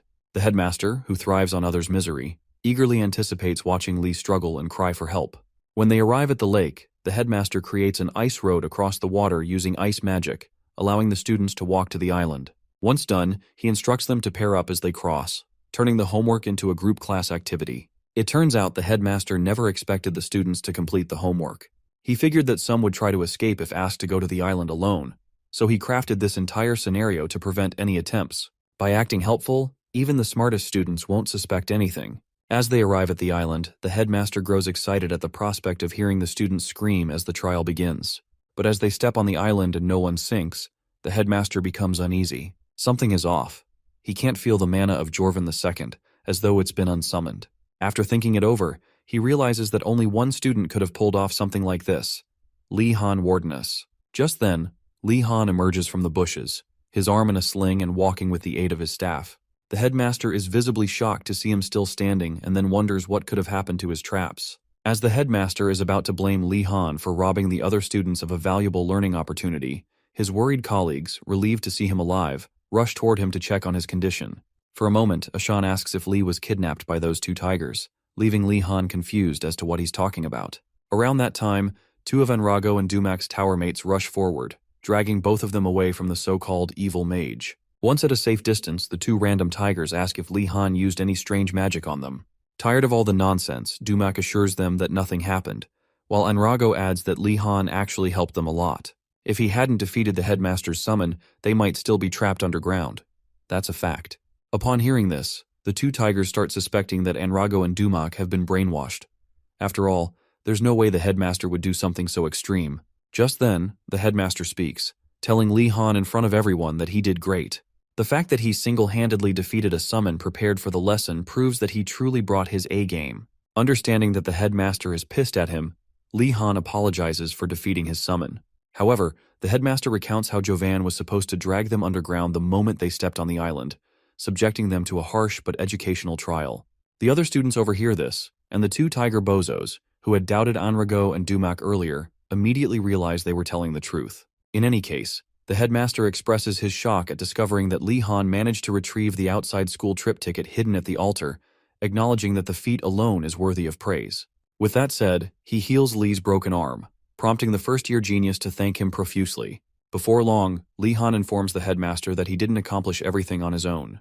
He points to Dumak and Enrago, naming them as his accomplices who helped retrieve the ticket. The two try to be modest, insisting they didn't do much. But to their surprise, the headmaster tells them he already knows that. There's no need to state the obvious. Moving on, the headmaster calls Lee Han by his full name and offers him special marks as a reward for being the first to complete the homework. He then asks for the outside school trip ticket, which Lee Han hands over. Almost immediately, the ticket vanishes and the other students freak out upon realizing it's gone. Some question whether the headmaster really took it back, while others accuse him of going back on his word. At this point, the headmaster urges them to recall his exact words in class. After thinking back, they remember that he never explicitly stated he would give the ticket to any of them. Devastated by this realization, the students wallow in despair. Amused, the headmaster laughs at them before telling them to recognize the importance of words and treat this as a learning experience. At this moment, Lee Han realizes that Headmaster Skullface is a master at being annoying. To prove he wasn't deceiving them, the headmaster calls on Lee and asks if he thinks he tricked them. After a brief pause, Lee Han states that he never intended to claim the outside school trip ticket for himself, so he has no complaints. While the other students glare at him like he's a traitor, the headmaster finds his humility refreshing. Although he considers both the situation and its star rather dull, he dismisses the students, knowing another opportunity will arise. As the students make their way across the icy path back to the mainland, Lee Han keeps Enrago and Dumak close. He knows he got extremely lucky. He hadn't expected the headmaster to come in person. As it turns out, the outside school trip ticket Lee Han handed over was a fake. The night before, Lee Han had convinced both tigers to help him create an exact copy using magic. Though skeptical that the headmaster would fall for such a stunt, they agreed to give it a shot. After several failed attempts, Lee Han finally managed to produce a perfect duplicate. Back on the ice path, Dumak and Enrago ask if he foresaw this outcome, but Lee urges them to keep quiet. Soon after, they ask whether it's okay to take something so valuable from the headmaster. This time, Lee reassures them. It's fine as long as they only use it when the headmaster is out of the academy. To him, treating his accomplices well is crucial, so they don't betray him later. As he ponders whether the fake ticket will work, Lee considers his options. Since the situation caught the headmaster off guard, there's no way he would suspect the ticket was a forgery. However, Lee decides he'll wait to see if his accomplices can actually use it before drawing any conclusions. Not that it really matters. After all, he still has the real ticket. Once all the students are back on the mainland, the ice bridge disappears. Lee Han thanks the water spirit for its assistance, and the spirit, flustered by the praise, becomes shy. As Lee wonders if he's just grown closer to a spirit, the water spirit suddenly spots Nilia and rushes over to hug her. At first, Nilia is confused by its actions, but when she realizes it wants to form a contract with her, she rejects the proposal, suggesting that it bond with Wardeness instead. As soon as the students return to the academy, Lee Han takes a walk through the basement to attend Greg's class. On his way there, he's still pissed about the fact that the water spirit ended up making a contract with Nilia. However, he decides to put that aside and focus on surviving Velati's class. Now isn't the time to worry about something like that. Shortly afterward, Lee arrives at Greg's empty classroom and finds the cold-hearted instructor holding a book and staring at him. Upon spotting him, Lee greets his teacher, and Greg immediately tells him that he knows he used lightning magic. Unable to deny it, Lee confirms this while reminding himself to stay on guard. Ever since he was caught using lightning magic on the monster the previous week, he had a hunch that his next class would be just like this, so he prepared himself in advance. However, what he didn't expect was for Velati to also know about what happened on the island. Apparently, the headmaster had already informed most of the professors that Lee Han defeated his summon, Jorvin II. Shocked by this, Lee Han curses the headmaster and wonders just how many people he's told about his fight. Before long, Greg shifts the topic and asks about the injury on Lee's hand. Lee explains that some unforeseen circumstances led to it. Greg, unfazed, remarks that injuries are common in battle but reminds Lee that enemies won't care about his excuses. Once again, Lee can't deny the truth in those words, which only makes him more annoyed at the crazy professor. After assessing the state of Lee's hand, Greg walks back to his table and informs him that he's prepared something special for today's lesson. As he gets ready to begin his harsh training, Lee Han braces himself. The moment he sees the dark lightning aura surrounding Greg, he quickly conjures water, hoping to launch an attack first and block any counterattack. Unfortunately, before he can even act, Greg strikes in an instant, forcing Lee Han to use the water he summoned to form a shield instead. At this point, Lee grows concerned. Professor Velati has never tried stopping his attack before it even started. As he pieces together the details of the attacks, he realizes that the crazy professor is trying to force him to dodge instead of blocking. He's immediately shocked by the magnitude of the impact as the attack crashes into the wall behind him. Barely recovering from the first strike, Lee is soon met with 3 more attacks. He dodges them all in quick succession, surprising even himself. Has he always been this good at dodging? Around that time, Greg complains that the lesson is too easy and that Lee won't learn anything this way. To make things more challenging, he switches off all the lights in the classroom and hides in the darkness, making it impossible for Lee Han to see him. Then, he tosses a blindfold to Lee and instructs him to put it on. For a moment, Lee intentionally misunderstands the command and even goes as far as helping Greg put the blindfold on instead. However, when Greg corrects him, Lee questions whether there's even a need to cover his eyes. It's already pitch black in the room. In response, Greg simply tells him he can do it, and before Lee can protest further, he magically secures the blindfold himself. Now completely blindfolded, Lee realizes he truly can't see a thing. With no other choice, he decides to rely on mana detection and sound to assess his surroundings. As for Greg, his already extreme teaching philosophy, one that condemns students who can't keep up, only grows stronger after meeting Lee Han. When he discovered that Lee could use lightning magic, the most difficult element to control, he was thrilled and planned to train him in it. However, upon hearing from the headmaster that Lee Han had broken his arm in battle, he put himself in the boy's shoes and concluded that he would likely want to focus on dodging techniques instead. And so, after a rather unusual train of thought, the two arrived at their current situation. Unfortunately for Lee, after dodging every single one of Greg's attacks while blindfolded and in total darkness, his talent only serves to reinforce Velati's twisted values further. Soon after witnessing what most would call growth in his first-year student, Greg Velati marvels as he finally understands the true joy of teaching. Now that he's seen it firsthand, he finds teaching to be genuinely enjoyable. While Greg is excited, Lee Han notices some changes in his mana and asks why he's sensing traces of other elements. When Greg gives no response, Lee figures expecting anything remotely normal from him was naive in the first place. At present, Lee thinks it'll be impossible to dodge everything in this situation.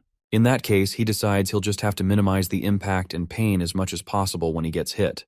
As Greg ends his lesson with Lee Han, it is said that although Lee is gifted with an amazing mana reserve, his true talent lies in his ability to absorb everything he learns quickly. Even Greg hadn't expected Lee to master everything on the first day, but now he's been proven wrong. Right after exceeding expectations, Lee Han groggily thanks Greg for the lesson. Noticing that his favorite student looks exhausted, Greg decides to give him a present to help calm his nerves. Lee Han, somewhat concerned that the crazy professor is showing worry for him, accepts the gift, thanks him, and opens it, hoping to find some medicine inside, only to discover that it's a book about basic lightning magic and its applications. After handing over the book, Greg instructs Lee Han to learn everything in it before their next class. Although Lee Han is stupefied, he assures Greg that he understands. At that moment, Lee remembers that the Academy's written tests are scheduled for the following week, and he figures he'll be so busy that he might not even be able to sleep. Just then, he hears thumping sounds from above and asks Greg what's happening outside. Volati explains that the professors are dealing with the summoned monsters that escaped. Lee asks why they waited so long to do it. Greg replies that the monsters are being dealt with now because they might interfere with the upcoming tests. Lee, feeling disappointed in the professors, takes his leave, blaming himself for asking such an obvious question. On his way out of the basement, Lee opens the book Volati gave him earlier, and to his surprise, finds it better than he expected. The book not only teaches about magic but also covers situations related to safety, making it a well-rounded resource. However, when he checks for the author's name, he doesn't find it, leading him to wonder whether the book was written by the Academy itself. If all goes well, he figures studying the book shouldn't be too difficult. As he continues walking, someone suddenly sneaks up behind him and startles him with a greeting. When Lee turns around, he's relieved to see that it's none other than Professor Kerman, one of the nicest professors he's met so far. Kerman asks if Lee is on his way to the Understanding of Basic Magic class, and Lee confirms this. Since Kerman is also headed there, he decides to walk with Lee. Observing Kerman's friendly behavior, Lee finds it hard to believe that he's a friend of the cold and cruel Volati, as they are so different in values and personality. While they walk, Lee asks Kerman if he teaches illusion magic, and Kerman says yes, explaining that illusion magic is more useful than people realize. He tells Lee that illusion magic can be used for barrier spells to stop intruders, or to create illusions to deceive enemies. Currently, some mages even combine illusion magic with dimensional magic to create entire labyrinths, while others pair it with mind magic to knock out opponents just by making eye contact. Hearing all of this, Lee Han becomes excited about learning illusion magic, thinking it would be perfect for tricking and deceiving the professors. Seeing his enthusiasm, Kerman mentions that Lee seems to have some talent in illusion magic and asks if he's interested in learning it. Confused by the idea that he has talent in this area, Lee weighs his options. Since joining Einregard, he can't avoid learning new things, and considering that the type of professor he learns from is more important than the subject itself, he decides to give illusion magic a try, especially since Kerman has proven to be a kind and approachable teacher so far. Just as Lee Han is about to give his answer, Kerman asks if any other professors are giving him private lessons besides Volati. Lee replies that he's also receiving lessons from Professor Urugolem, Professor Zed, Professor Willow, the botanist, and Professor Mila, the summoning professor. Kerman is shocked to learn that Lee is studying under so many professors. Then suddenly his leopard summons escapes from his coat and Lee Han chases after it. Kerman asks if that's a summon, and Lee says that Professor Mortem gave it to him. At this point, Kerman is overwhelmed, realizing that Lee Han is even learning black magic. He wonders how many people have their eyes on this first-year student, feeling exhausted just from hearing the list of professors Lee is learning from. Noticing Kerman's strange behavior, Lee asks if he's okay. Still on their way, Kerman considers how exhausting it must be for Lee to handle Volati's lessons, let alone all the private lessons on top of that. He should leave the decision up to him. Just as Kerman is about to ask Lee if he would like to learn illusion magic, Lee Han shows him the headmaster's grimoire and asks for help in deciphering it. Realizing that the headmaster himself had given Lee, a first-year student, his grimoire, Kerman decides that Lee doesn't need to learn illusion magic after all. Eager to make a good impression, Lee Han calls out to Kerman to ask a question about illusion magic. However, Kerman cuts him off and tells him there's no need for him to learn it. Confused, Lee tries to ask why, but by then, they've arrived at the classroom where Professor Garcia is waiting. As Kerman steps inside, Lee Han is left wondering why Kerman suddenly changed his mind when he still needs him to teach him illusion magic. Minutes later, the class begins, and Kerman takes his place in Professor Garcia's class. The moment he steps onto the podium, the students bombard him with ridiculous questions about illusion magic. Some asking if they can dispel illusion magic on stairs, others wondering if they can cast illusion magic on bread to make it taste like honey. At this point, Kerman interrupts their chatter, urging them to calm down. He appreciates their enthusiasm, but informs them that from this point onward, he will introduce them to the fascinating world of illusion magic. First, Kerman explains that they need to understand what illusion magic truly is. To demonstrate, he asks the class to pay close attention to him. Then without warning, he suddenly stops speaking. Lee's friends are puzzled by his sudden silence and stillness. However, Lee immediately senses that something is off.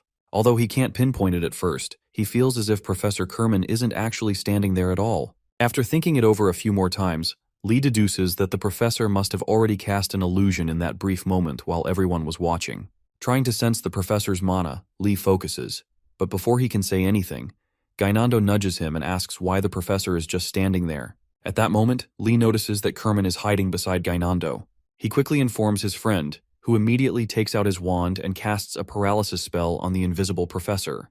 Unfortunately for him, Kerman easily reflects the spell, causing Gainando to paralyze himself instead. Now that he has been discovered, Kerman commends Lee for figuring it out, but warns Gainando not to cast spells so carelessly, as they might backfire on him. Lee apologizes on behalf of his friend, and Kerman, amused, doesn't make a big deal out of it. He then dispels the illusion, revealing how effortlessly he had moved across the room unnoticed. He explains that illusion magic allows mages to become invisible, sneak past enemies, and create illusions to confuse opponents. Since the class consists of new students, Kerman decides to start with the basics. He announces that he will call on students who sensed something was off to perform a demonstration. He then invites those who felt the presence of illusion magic to step forward and attempt a basic illusion dispel. Lee Han, a green-haired turtle student, and Ardenart walk up to the podium. Before they begin, Kerman instructs them to find and dispel the illusion magic hidden somewhere in the room. Lee immediately notices a set of wooden boxes that weren't there moments ago. Kerman chooses the green-haired student to go first. Nervously, she attempts to dispel the illusion but only manages to unlock a padlock on one of the wooden boxes, which startles her. Kerman warns her to stay vigilant. Illusion magic often conceals traps as well. Next, it's Lee Han's turn. Knowing he needs to make a good impression, he carefully examines the wooden boxes. He recognizes that they are an illusion, but assumes their current appearance is their true form. Concentrating, he recites the incantation, "Disappear, illusion," while dramatically channeling his mana. Moments later, the wooden boxes vanish. The class erupts in admiration. Once again, Wardenus has succeeded on his first attempt. Kerman, however, reacts differently. He acknowledges Lee's success, but tells him that he doesn't need to try so hard to be good at illusion magic. Hearing this, Lee feels strangely disheartened. No professor has ever reacted like this before. For the rest of the class, he gets lost in thought, trying to figure out why Kerman spoke to him that way. After the lesson ends, Kerman encourages the students to continue practicing. As he prepares to leave, Lee stops him and asks if something is wrong.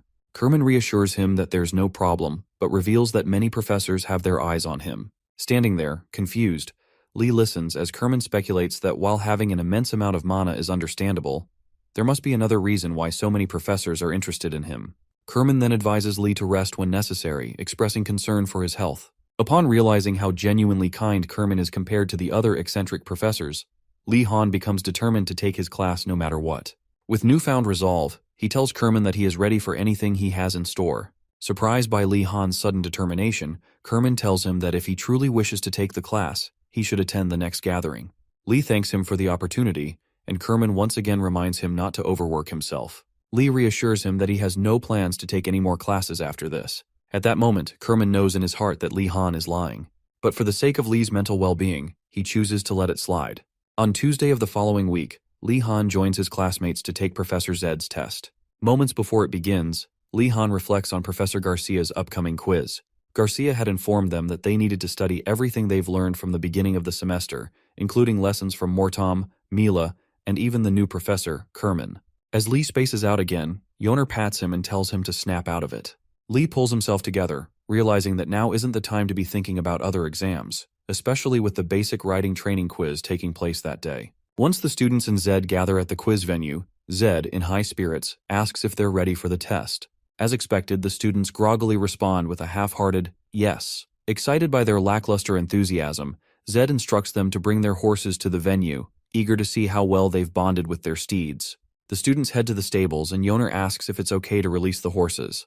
Gainando mentions that his horse tried to run away the last time he attempted to pet it, and Lee Han also starts to worry about his demonic horse. So far, Lee's horse has the worst temperament among all the horses in the stable. Besides its nasty personality, it's also enormous and has incredible stamina, often leaving Lee to wonder if it's even a horse at all. Regardless, he's relieved he found a way to control it before the test day, or things would have gone horribly wrong.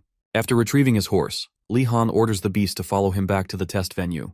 Along the way, the other students are astonished to see Li Han's horse behaving quietly for the first time. One student even calls the others to check out the wild horse that Wardeness has supposedly tamed. As word spreads, admiration for the horse grows, and people begin to marvel at its elegance. However, Li knows the truth. His horse is merely biding its time to exact revenge. Once everyone gathers with their horses, Zed addresses the group and shares the details of the test.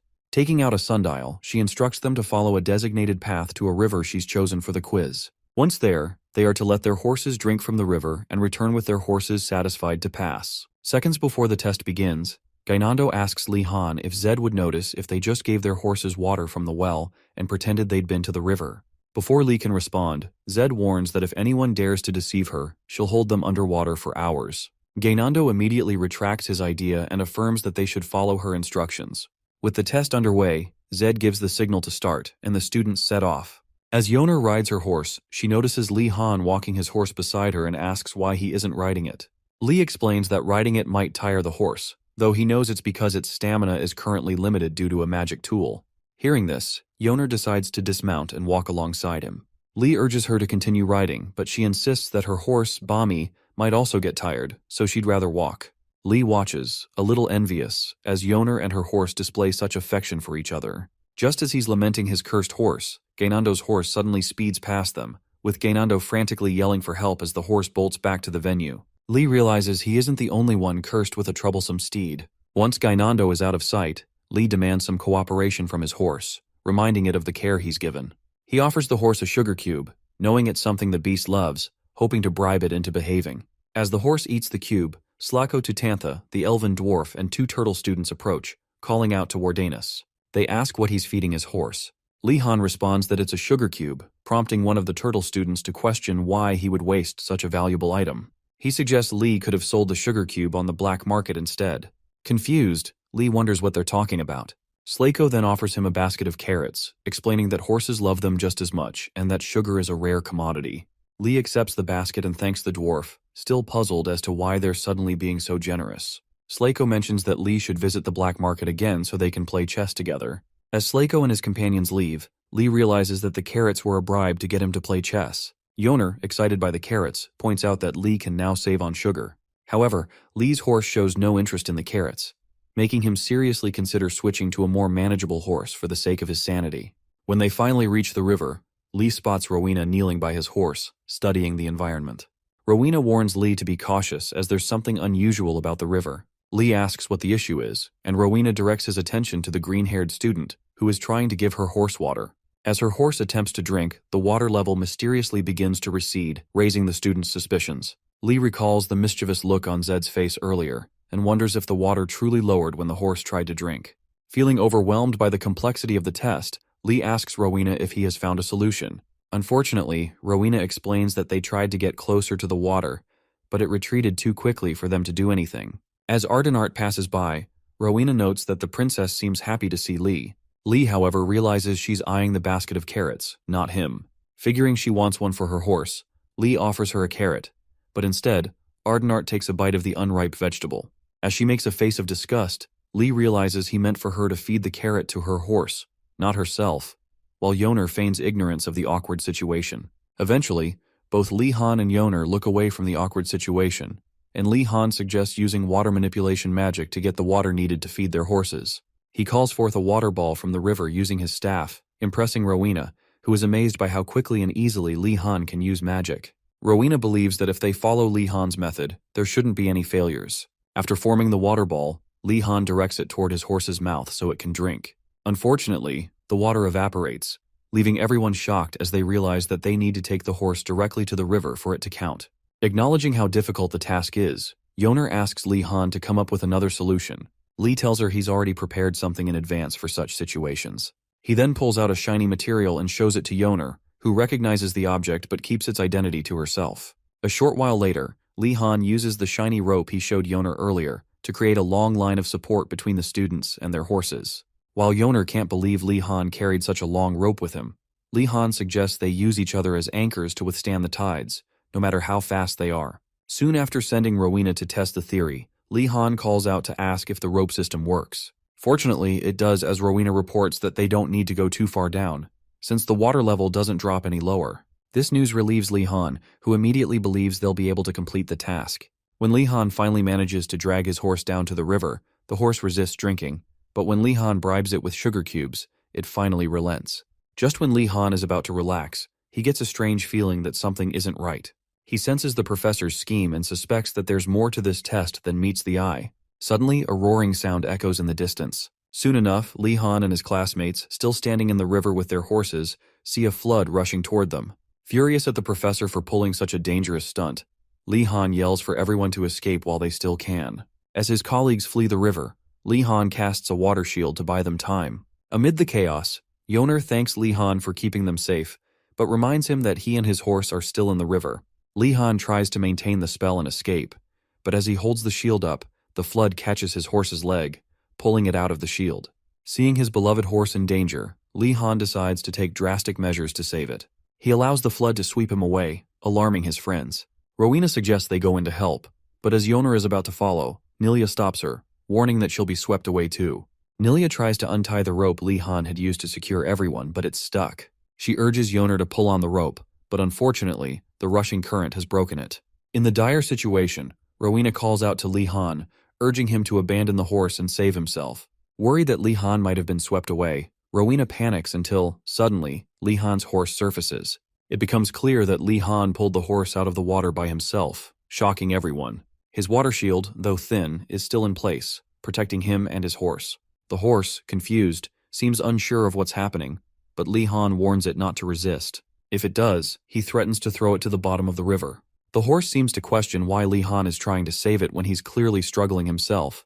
But Li Han remains focused, using all his mana to keep the shield intact and prevent himself from getting swept away. Eventually, he climbs out of the ravine with the horse and places it on the ground when they reach the riverbank. As soon as he catches his breath, he angrily yells out Professor Zed's name, leaving his classmates confused about why he keeps calling for her. Unaware of Li Han's frustration, the foolish students still don't understand the reason behind his outcry. Once the horse is back to normal, it checks on Li Han, ensuring he's unharmed. Li Han warns the horse that no matter how kind it acts now, he will never remove the cursed items it's wearing. Upon realizing this, the horse panics and tries to bite him. Li Han grabs its mouth, admitting that he always knew the horse was trouble and wondering if the animal thought it could fool him. To Rowena and Yoner, Li Han's struggle with his horse seems strange, but they're just relieved that he's okay and unharmed. While Li is settling scores with his troublesome horse, the other students complain about how endangered their lives and their horses' lives are because of the test.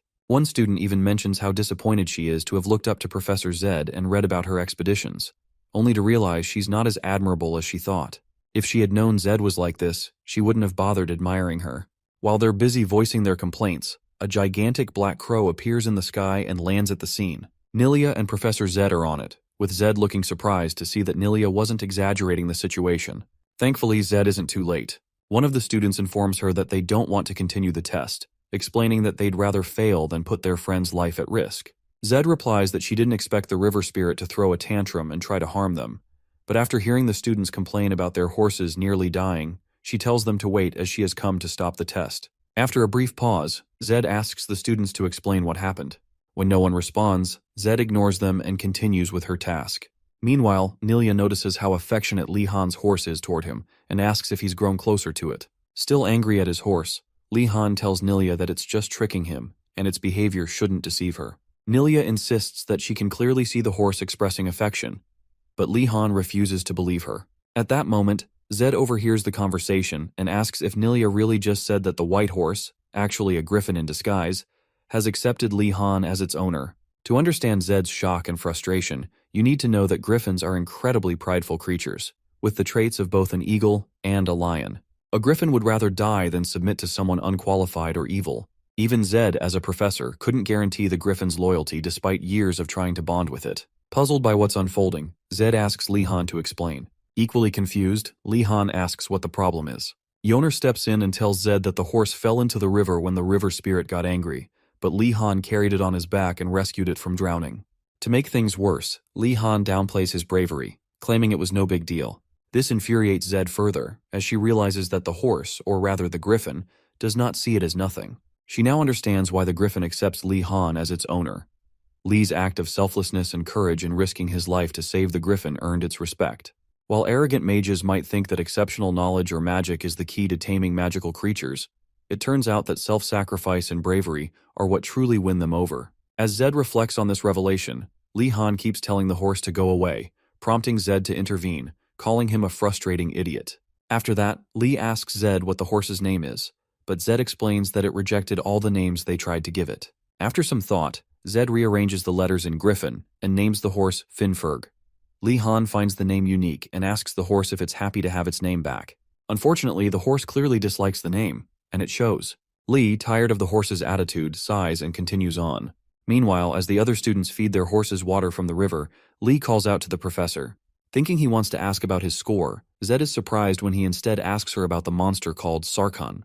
Zed tells him there's not much to say, other than that Sarkhan is the king of leopards. Legend has it that Sarkhan was born from a rocky mountain and a leopard.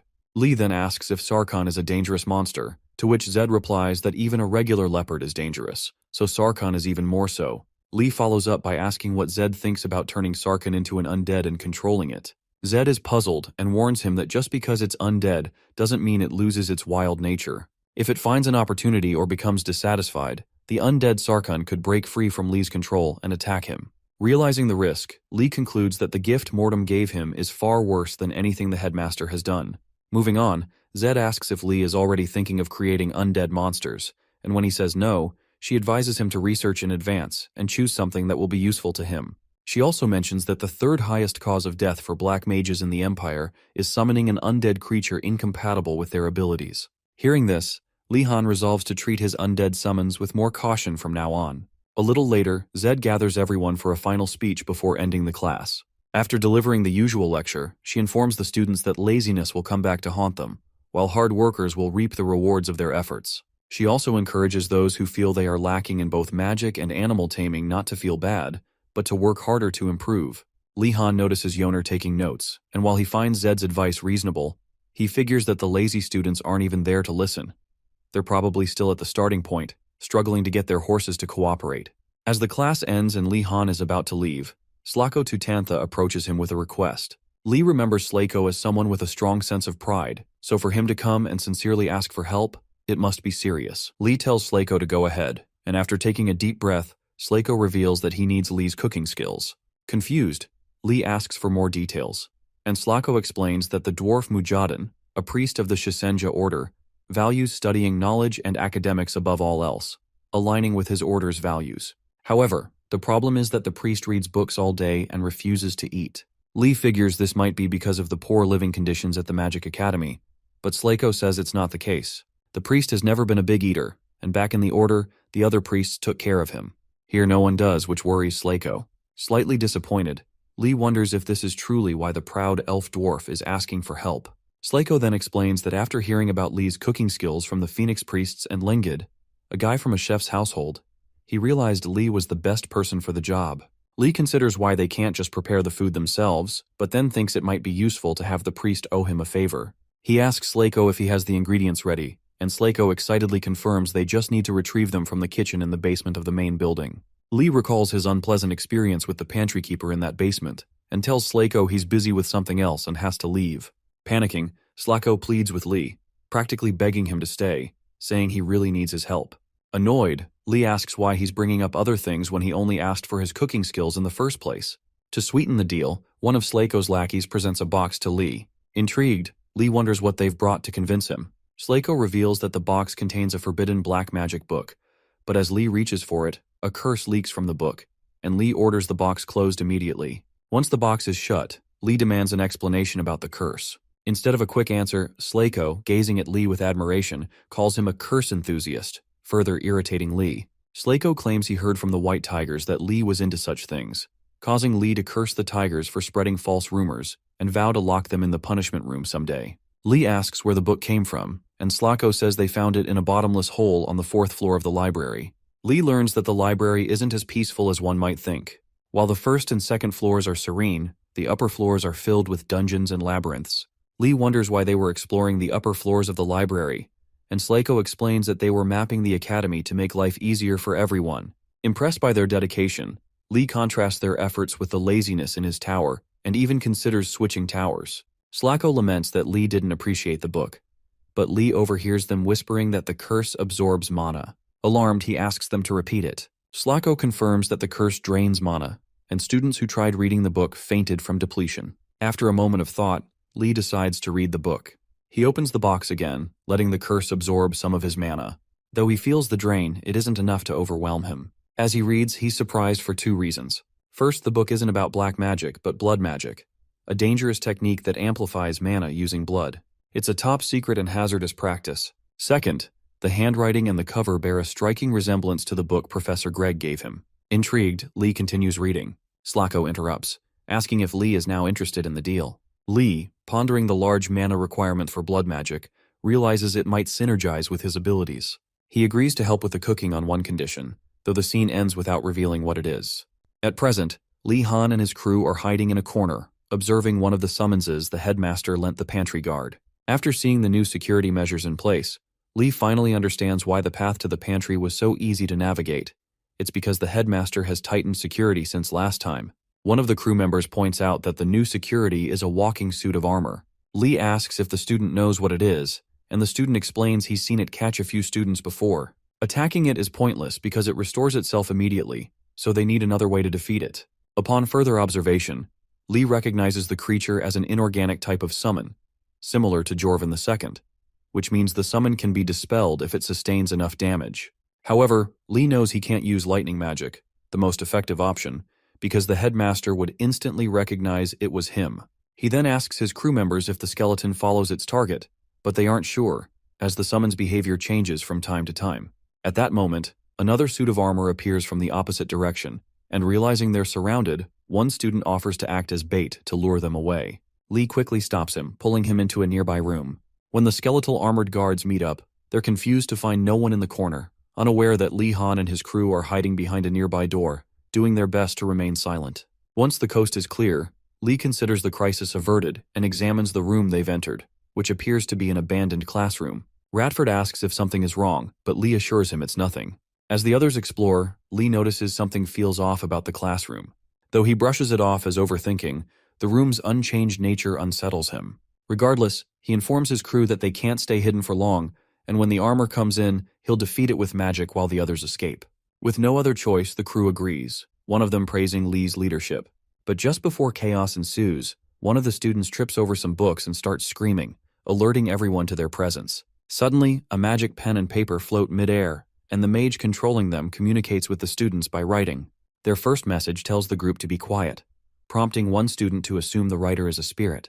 The mage clarifies, writing that they are a senior student, not a spirit. As Lee processes this, another crew member demands that the senior reveal himself, but the senior explains that even discussing their presence is dangerous, and that showing themselves would risk a trip to the punishment room. Lee realizes that the headmaster has made it so seniors will be punished for interacting with new students, a rather pointless measure. The senior instructs them to lower their voices and not to attempt to use magic to defeat the armor since they're just newbies. Sensing an opportunity, Lee asks the senior how to avoid the armor. Before answering, Radford asks for directions to the kitchen, while another student cluelessly inquires about a test. Frustrated, the senior tells them to focus and points out that they don't even know what the armor is. Lee takes control of the situation, urging his crew to calm down before asking the senior to explain the armor. The senior reveals that the walking armor is a summon of the headmaster, capable of moving all day and detecting heat, making it notorious among students. Lee concludes that running from the armor isn't an option.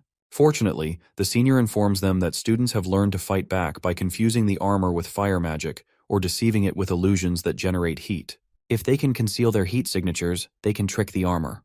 However, the senior is shocked when Lee confidently declares he's figured it out. Without hesitation, Lee chants the incantation and successfully casts the illusion spell, much to the astonishment of the senior. Right after casting the illusion spell, Lee Han asks the senior to rate his performance, but the senior starts stuttering, making Lee and the others wonder why the senior is nitpicking over nothing. Eventually, the senior admits that Lee is talented in using the fire element, and even asks him if Professor Garcia has told him anything similar in her classes. When Lee Han tells the senior that Garcia forbade him from using fire magic, the invisible senior starts wondering who Lee Han is to warrant such attention from a feared professor like Garcia. Regardless, the senior tells the students that there's no telling when the armored skeleton guards will return, so they need to head to the kitchen quickly while the coast is clear. Lee and his colleagues make their way to the kitchen as quickly as possible. Once there, the senior ushers Li Han to check a specific cabinet, warning him not to scream. When Li Han opens the cabinet, he finds some meat sausages and remains composed. Expecting the poor new students to drool at the sight of fresh food, the senior is shocked when Li calmly thanks him and even compliments the sausages. The confused senior keeps wondering who Li Han is, as he never expected him to react so coolly, let alone judge the food. Around that time, Slako shows up and informs Li that it's his turn to help, now that they've found the ingredients they need. After preparing the cauldron with the solution, the senior, still puzzled, asks Li what they're trying to concoct. Li explains that they're making nutritious food for a friend. The senior, alarmed, tells them to stop immediately, insisting that they're dabbling in alchemy, not cooking. Li, hearing this, looks to Slako for an explanation, but Slako assures him that everything is fine. Trusting Slako's judgment, Li decides to continue with the process. Before they begin, Slako gives Li Han the secret recipe from his household, detailing it as much as he can.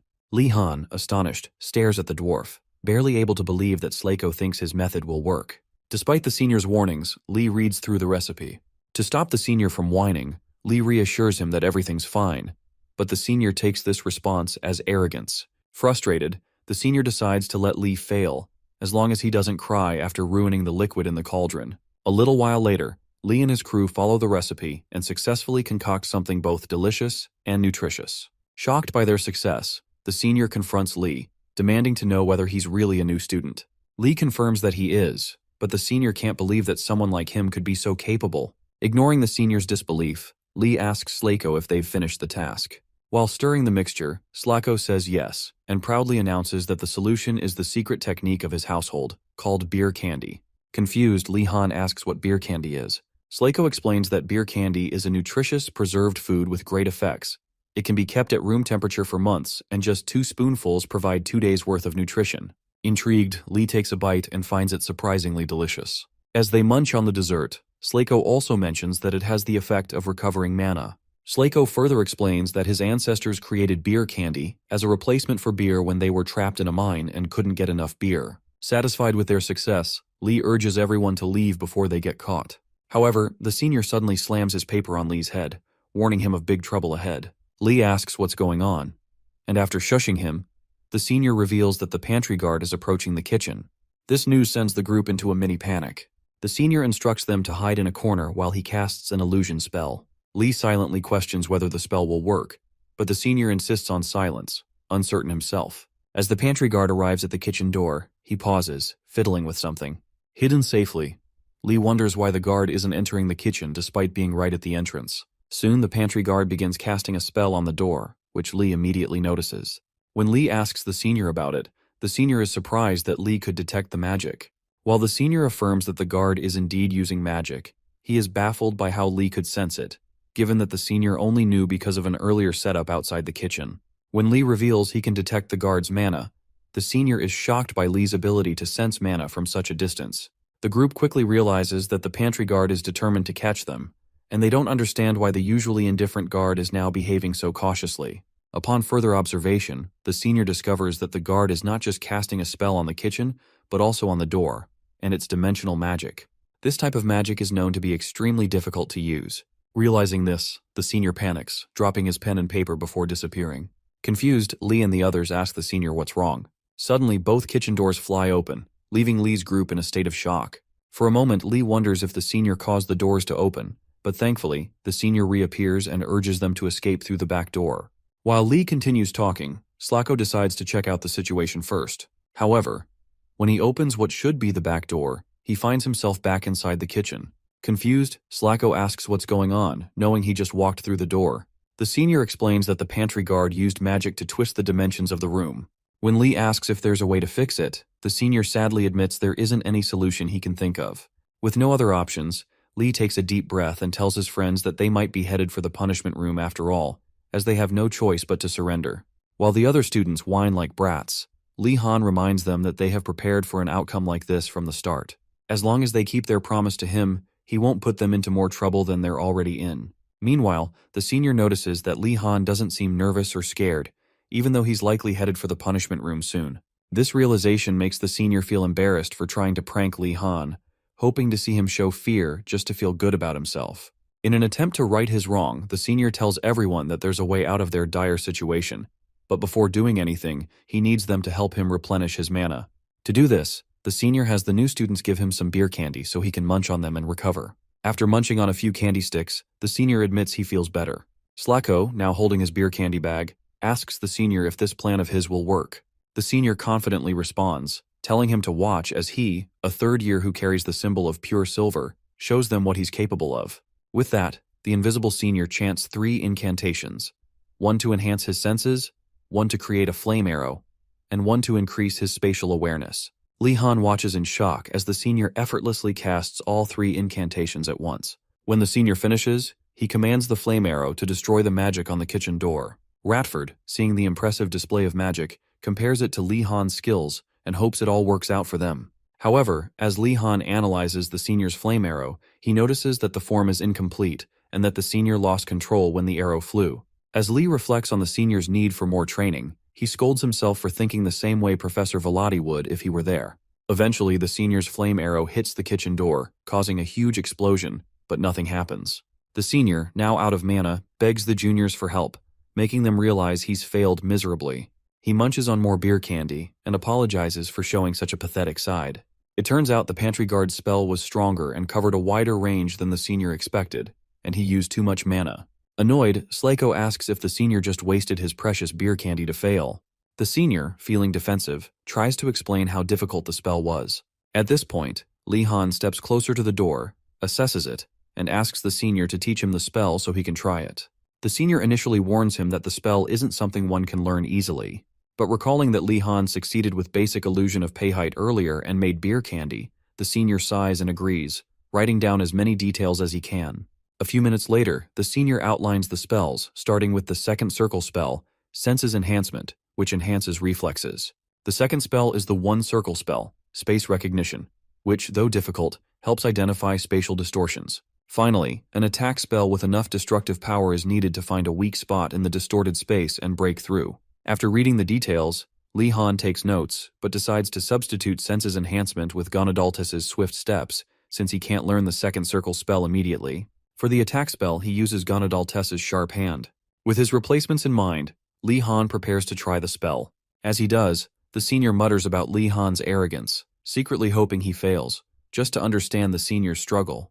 An hour later, Lee Han and his crew, along with their now humbled senior, waltz out of the back door, free. On the way home, Ratford praises Lee Han for succeeding on his first try, but Lee gives credit to the senior for teaching him better than some of the academy's lousy professors. Worried about the senior's silence, Lee Han asks why he isn't responding. It turns out the senior is sulking, realizing he, once exceptional among the third years, has been outdone by a first year. The senior finally speaks, assuring them he's still with the group. Puzzled, Lee Han asks how he maintains his invisibility despite running out of mana, wondering if he too uses a cursed artifact. After a pause, the senior admits that the invisibility spell wasn't his doing. The headmaster must have cast it to ensure the seniors remained invisible to first years. Mumbling to himself in defeat, the senior thanks Lee Han for helping him that night.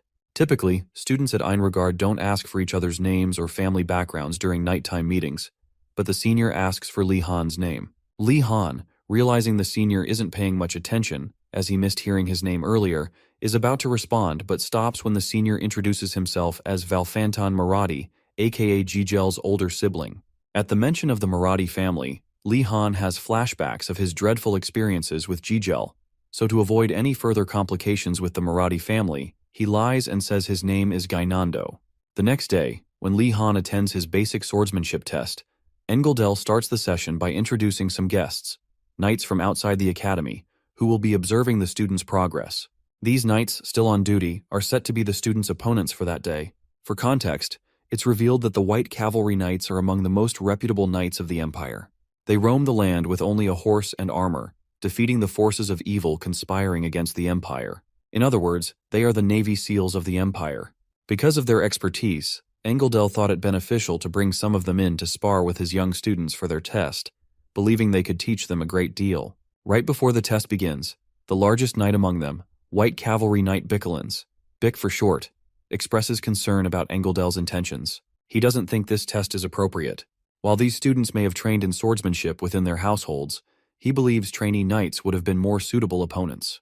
With that in mind, Bic asks Engeldel if they are to proceed as previously discussed, or if there are any changes to the regimen. Engeldel simply tells him to make sure the students are still alive by the end of the test, and Bick affirms the instructions. Hearing this conversation, Lee Han stares in disgust, wondering if Engeldel is just as ruthless as Velati. To start the test, Engeldel instructs the students to gather in their previous groups, with each trio facing one knight. As expected, Jijel, Lee, and Darugu are placed on the same team again. However, after seeing the expressions on Jijel and Darugu's faces, Lee suspects things might not go well. Regardless, he tells Jijel that he will follow her lead during the test. Suspicious, Jijel immediately questions his motives, asking what he's scheming. Lee assures her that he's not plotting anything and reminds her that they won't be able to earn any points if they don't work together. Jijel, however, refuses to believe his sincerity and calls him a coward who might backstab her at any given moment. Lee insults her momentarily but quickly switches gears, explaining that he acted that way in previous training because he wasn't convinced her methods were the best. As their bickering continues, Darugu, who is always caught in the middle, decides to put an end to it. He asks the professor if they get to draw lots to determine their opponent. Chuckling, Engeldel informs them that he already assigned matchups in advance, taking their skills into account. For Team 4, their opponent will be Sir Bickelens, the strongest knight among them, chosen to fight the strongest trio. After the opponents exchange pleasantries, Engeldel sets the stage for the test, instructing everyone to take their stances. As soon as Bick prepares himself, he warns the trio to use everything they have, magic included, because he won't be holding back. Lee Han carefully assesses the knight's stance and concludes that he is at least on par with, if not stronger than, Sir Arlalong, his teacher. At present, he doesn't see any openings in Sir Bick's defense, but before he starts worrying, he reminds himself that defeating Bick isn't the goal. Earning high marks is. With this in mind, he resolves to use every tool at his disposal. Lee activates Gonadaltes's arrogant steps and transfers part of the power to his teammates, Darugu and Jijel, immediately enhancing their senses. Though they thank him, Lee ignores them, knowing there are side effects they don't need to be aware of just yet. Following this, he shocks everyone, his teammates included, by casting space recognition and the illusion magic spell he learned from the senior in the school's kitchen. As if that wasn't enough, he tops it off by casting a fourth spell, Gonadaltes's sharp hands, to enhance the speed of his attacks. He isn't sure how effective these spells will be against an experienced knight, but he's determined to give it his all. On the other side of the arena, Sir Bick, having witnessed Lee's rapid spellcasting, worries that if Lee Han exhausts his mana too quickly, the test could become too dangerous for him. More concerning, however, is the fact that Engeldel isn't stopping him, even after seeing what the boy is capable of. Just as Bick gets distracted, Lee attacks him with a flash of lightning, catching the knight off guard. Jijel and Darugu seize the opportunity, launching attacks from both sides and putting Bick in a tight spot. Midair and about to land a strike, Jijel suddenly realizes her movements feel much lighter than usual. To her surprise, she admits that Lee Han's spell is benefiting them. Sir Bick, realizing the danger he's in, vanishes into thin air and reappears behind Darugu, who looks utterly confused. Before Darugu can react, Bick lands a heavy strike on his back, causing him to collapse onto Jijel and pin her to the ground. Just as Bick moves to finish them off, Lee counters with Surge. Bick dismisses the water spell as basic and effortlessly dodges it before returning to finish off Darugu and Jijel. However, just as he's about to land another strike, the water spell ricochets and hurtles back toward him. Noticing this in time, Bick halts his attack and blocks the returning water with his armor. Now genuinely impressed, he acknowledges Lee Han's abilities. But Lee Han is relentless. Without hesitation, he summons more water orbs and directs them at Sir Bick. In his mind, he silently thanks space recognition, which makes it significantly easier to control multiple water attacks. Bick, growing more astonished by the second, wonders if all first-year mages at the academy possess such talent. Then again, he realizes that's unlikely. It's rare to find someone with this level of skill, a skill that, without a doubt, belongs solely to Lee Han Wardenus. Engeldel, meanwhile, realizes he needs to speak with Professor Velati, as the level of training Velati is providing Lee Han is far beyond what a first-year student should be learning. Engeldel believes Lee Han's techniques are the result of Professor Velati's overly harsh and dangerous lessons. However, Engeldel is mistaken, as Professor Velati's class has only made Lee stronger than ever. In the meantime, the battle between Sir Bick and Team 4 continues, with Darugu, Jijel, and Lee Han doing their best to bring the formidable knight down. Despite bombarding Bick with dozens of water balls and attacks from his teammates, Lee Han quickly realizes they aren't even scratching Sir Bick. He watches in frustration as Bick slams Jijel into Darugu, who is already down on the floor. Even with his teammates incapacitated, Lee Han still can't find any openings in Bick's defense. This frustrates him to no end as he wonders what he needs to do to defeat this powerhouse of a knight. As he racks his brain in the heat of battle, an idea finally clicks. Lee Han suddenly remembers a technique he can use to take Bic down. Now that it's a one-on-one fight, Bic watches Lee Han and wonders why the boy has been casting the same spells from the same location. With no answer from Lee, Bic concludes that despite the rumors surrounding the wardeness household, Lee is still just a first-year student.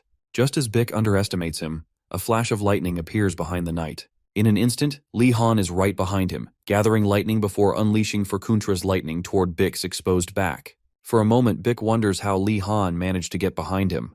After quickly analyzing the situation, Bic realizes that Lee had created a clone using the basic illusion of Pahite and used invisibility to escape unnoticed.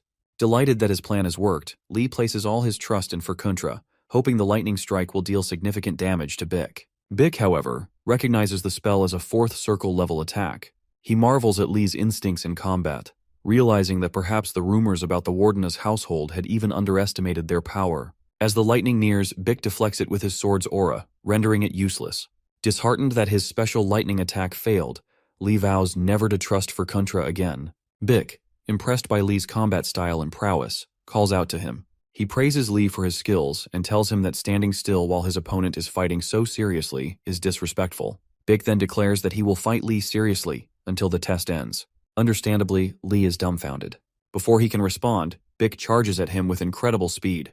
Remaining calm, Lee quickly decides on his next spell before Bic can close the distance. Without wasting a second, Lee chants, "Gather, condense, and explode." Engeldel, hearing this, recognizes the incantation as one for a dangerous spell that is strictly forbidden for students and wonders who could have taught Lee such a spell. But the truth is that no one taught him. Thanks to Lee Han's obsession with reading books like Basic Blood Magic and its applications, he managed to figure out the spell, the majestic and powerful magic missile of Vivlicus, on his own. Unlike the standard magic missile, which is a one-circle spell, this version gathers a far larger amount of mana and condenses it into an explosive attack. This spell is perfect for someone like Lee, who has an abundance of mana, and he knows it. As he activates the spell, Lee Han remembers that this is his first time using it in real combat, and he's never practiced it before. As the spell nears completion, Lee feels a strange sensation and wonders if the spell has already failed before he even cast it. After analyzing it, he realizes that while it's forming correctly, the spell's vibrations are unstable, as if it's going to explode in his face. At this point, Bic is already behind him, ready to strike the seemingly defenseless student. Lee knows his grades are riding on the success of this spell. With time running out, Lee finally understands the nature of the magic missile. It's not meant to be fired, but to explode at close range. Armed with this knowledge, Lee stays put and allows the forbidden technique to detonate in front of him, catching the unsuspecting Sir Bic in the blast. Shortly after the explosion, Darugu and Jijel, who have recovered, worry about Lee Han's safety. Though annoyed that the book didn't explain the full details of the spell, Lee Han, who remains unharmed, is simply relieved that he managed to control the blast radius at the last second. Before he can boast about sending his opponent flying several feet back, Sir Bic suddenly appears behind him and hits him in the back with his sword. Lee Han drops to his knees, finally admitting defeat. Seeing this, Bic lowers his guard and asks Lee Han if he'd be interested in joining the White Cavalry Knights. Just as he's about to finish his question, Lee unsheathes his sword and points it at the knight's throat. After a brief pause, Bic realizes he's been tricked. Admitting his mistake of letting his guard down just because Lee lost his staff, Bic concedes defeat, ending the match with his loss.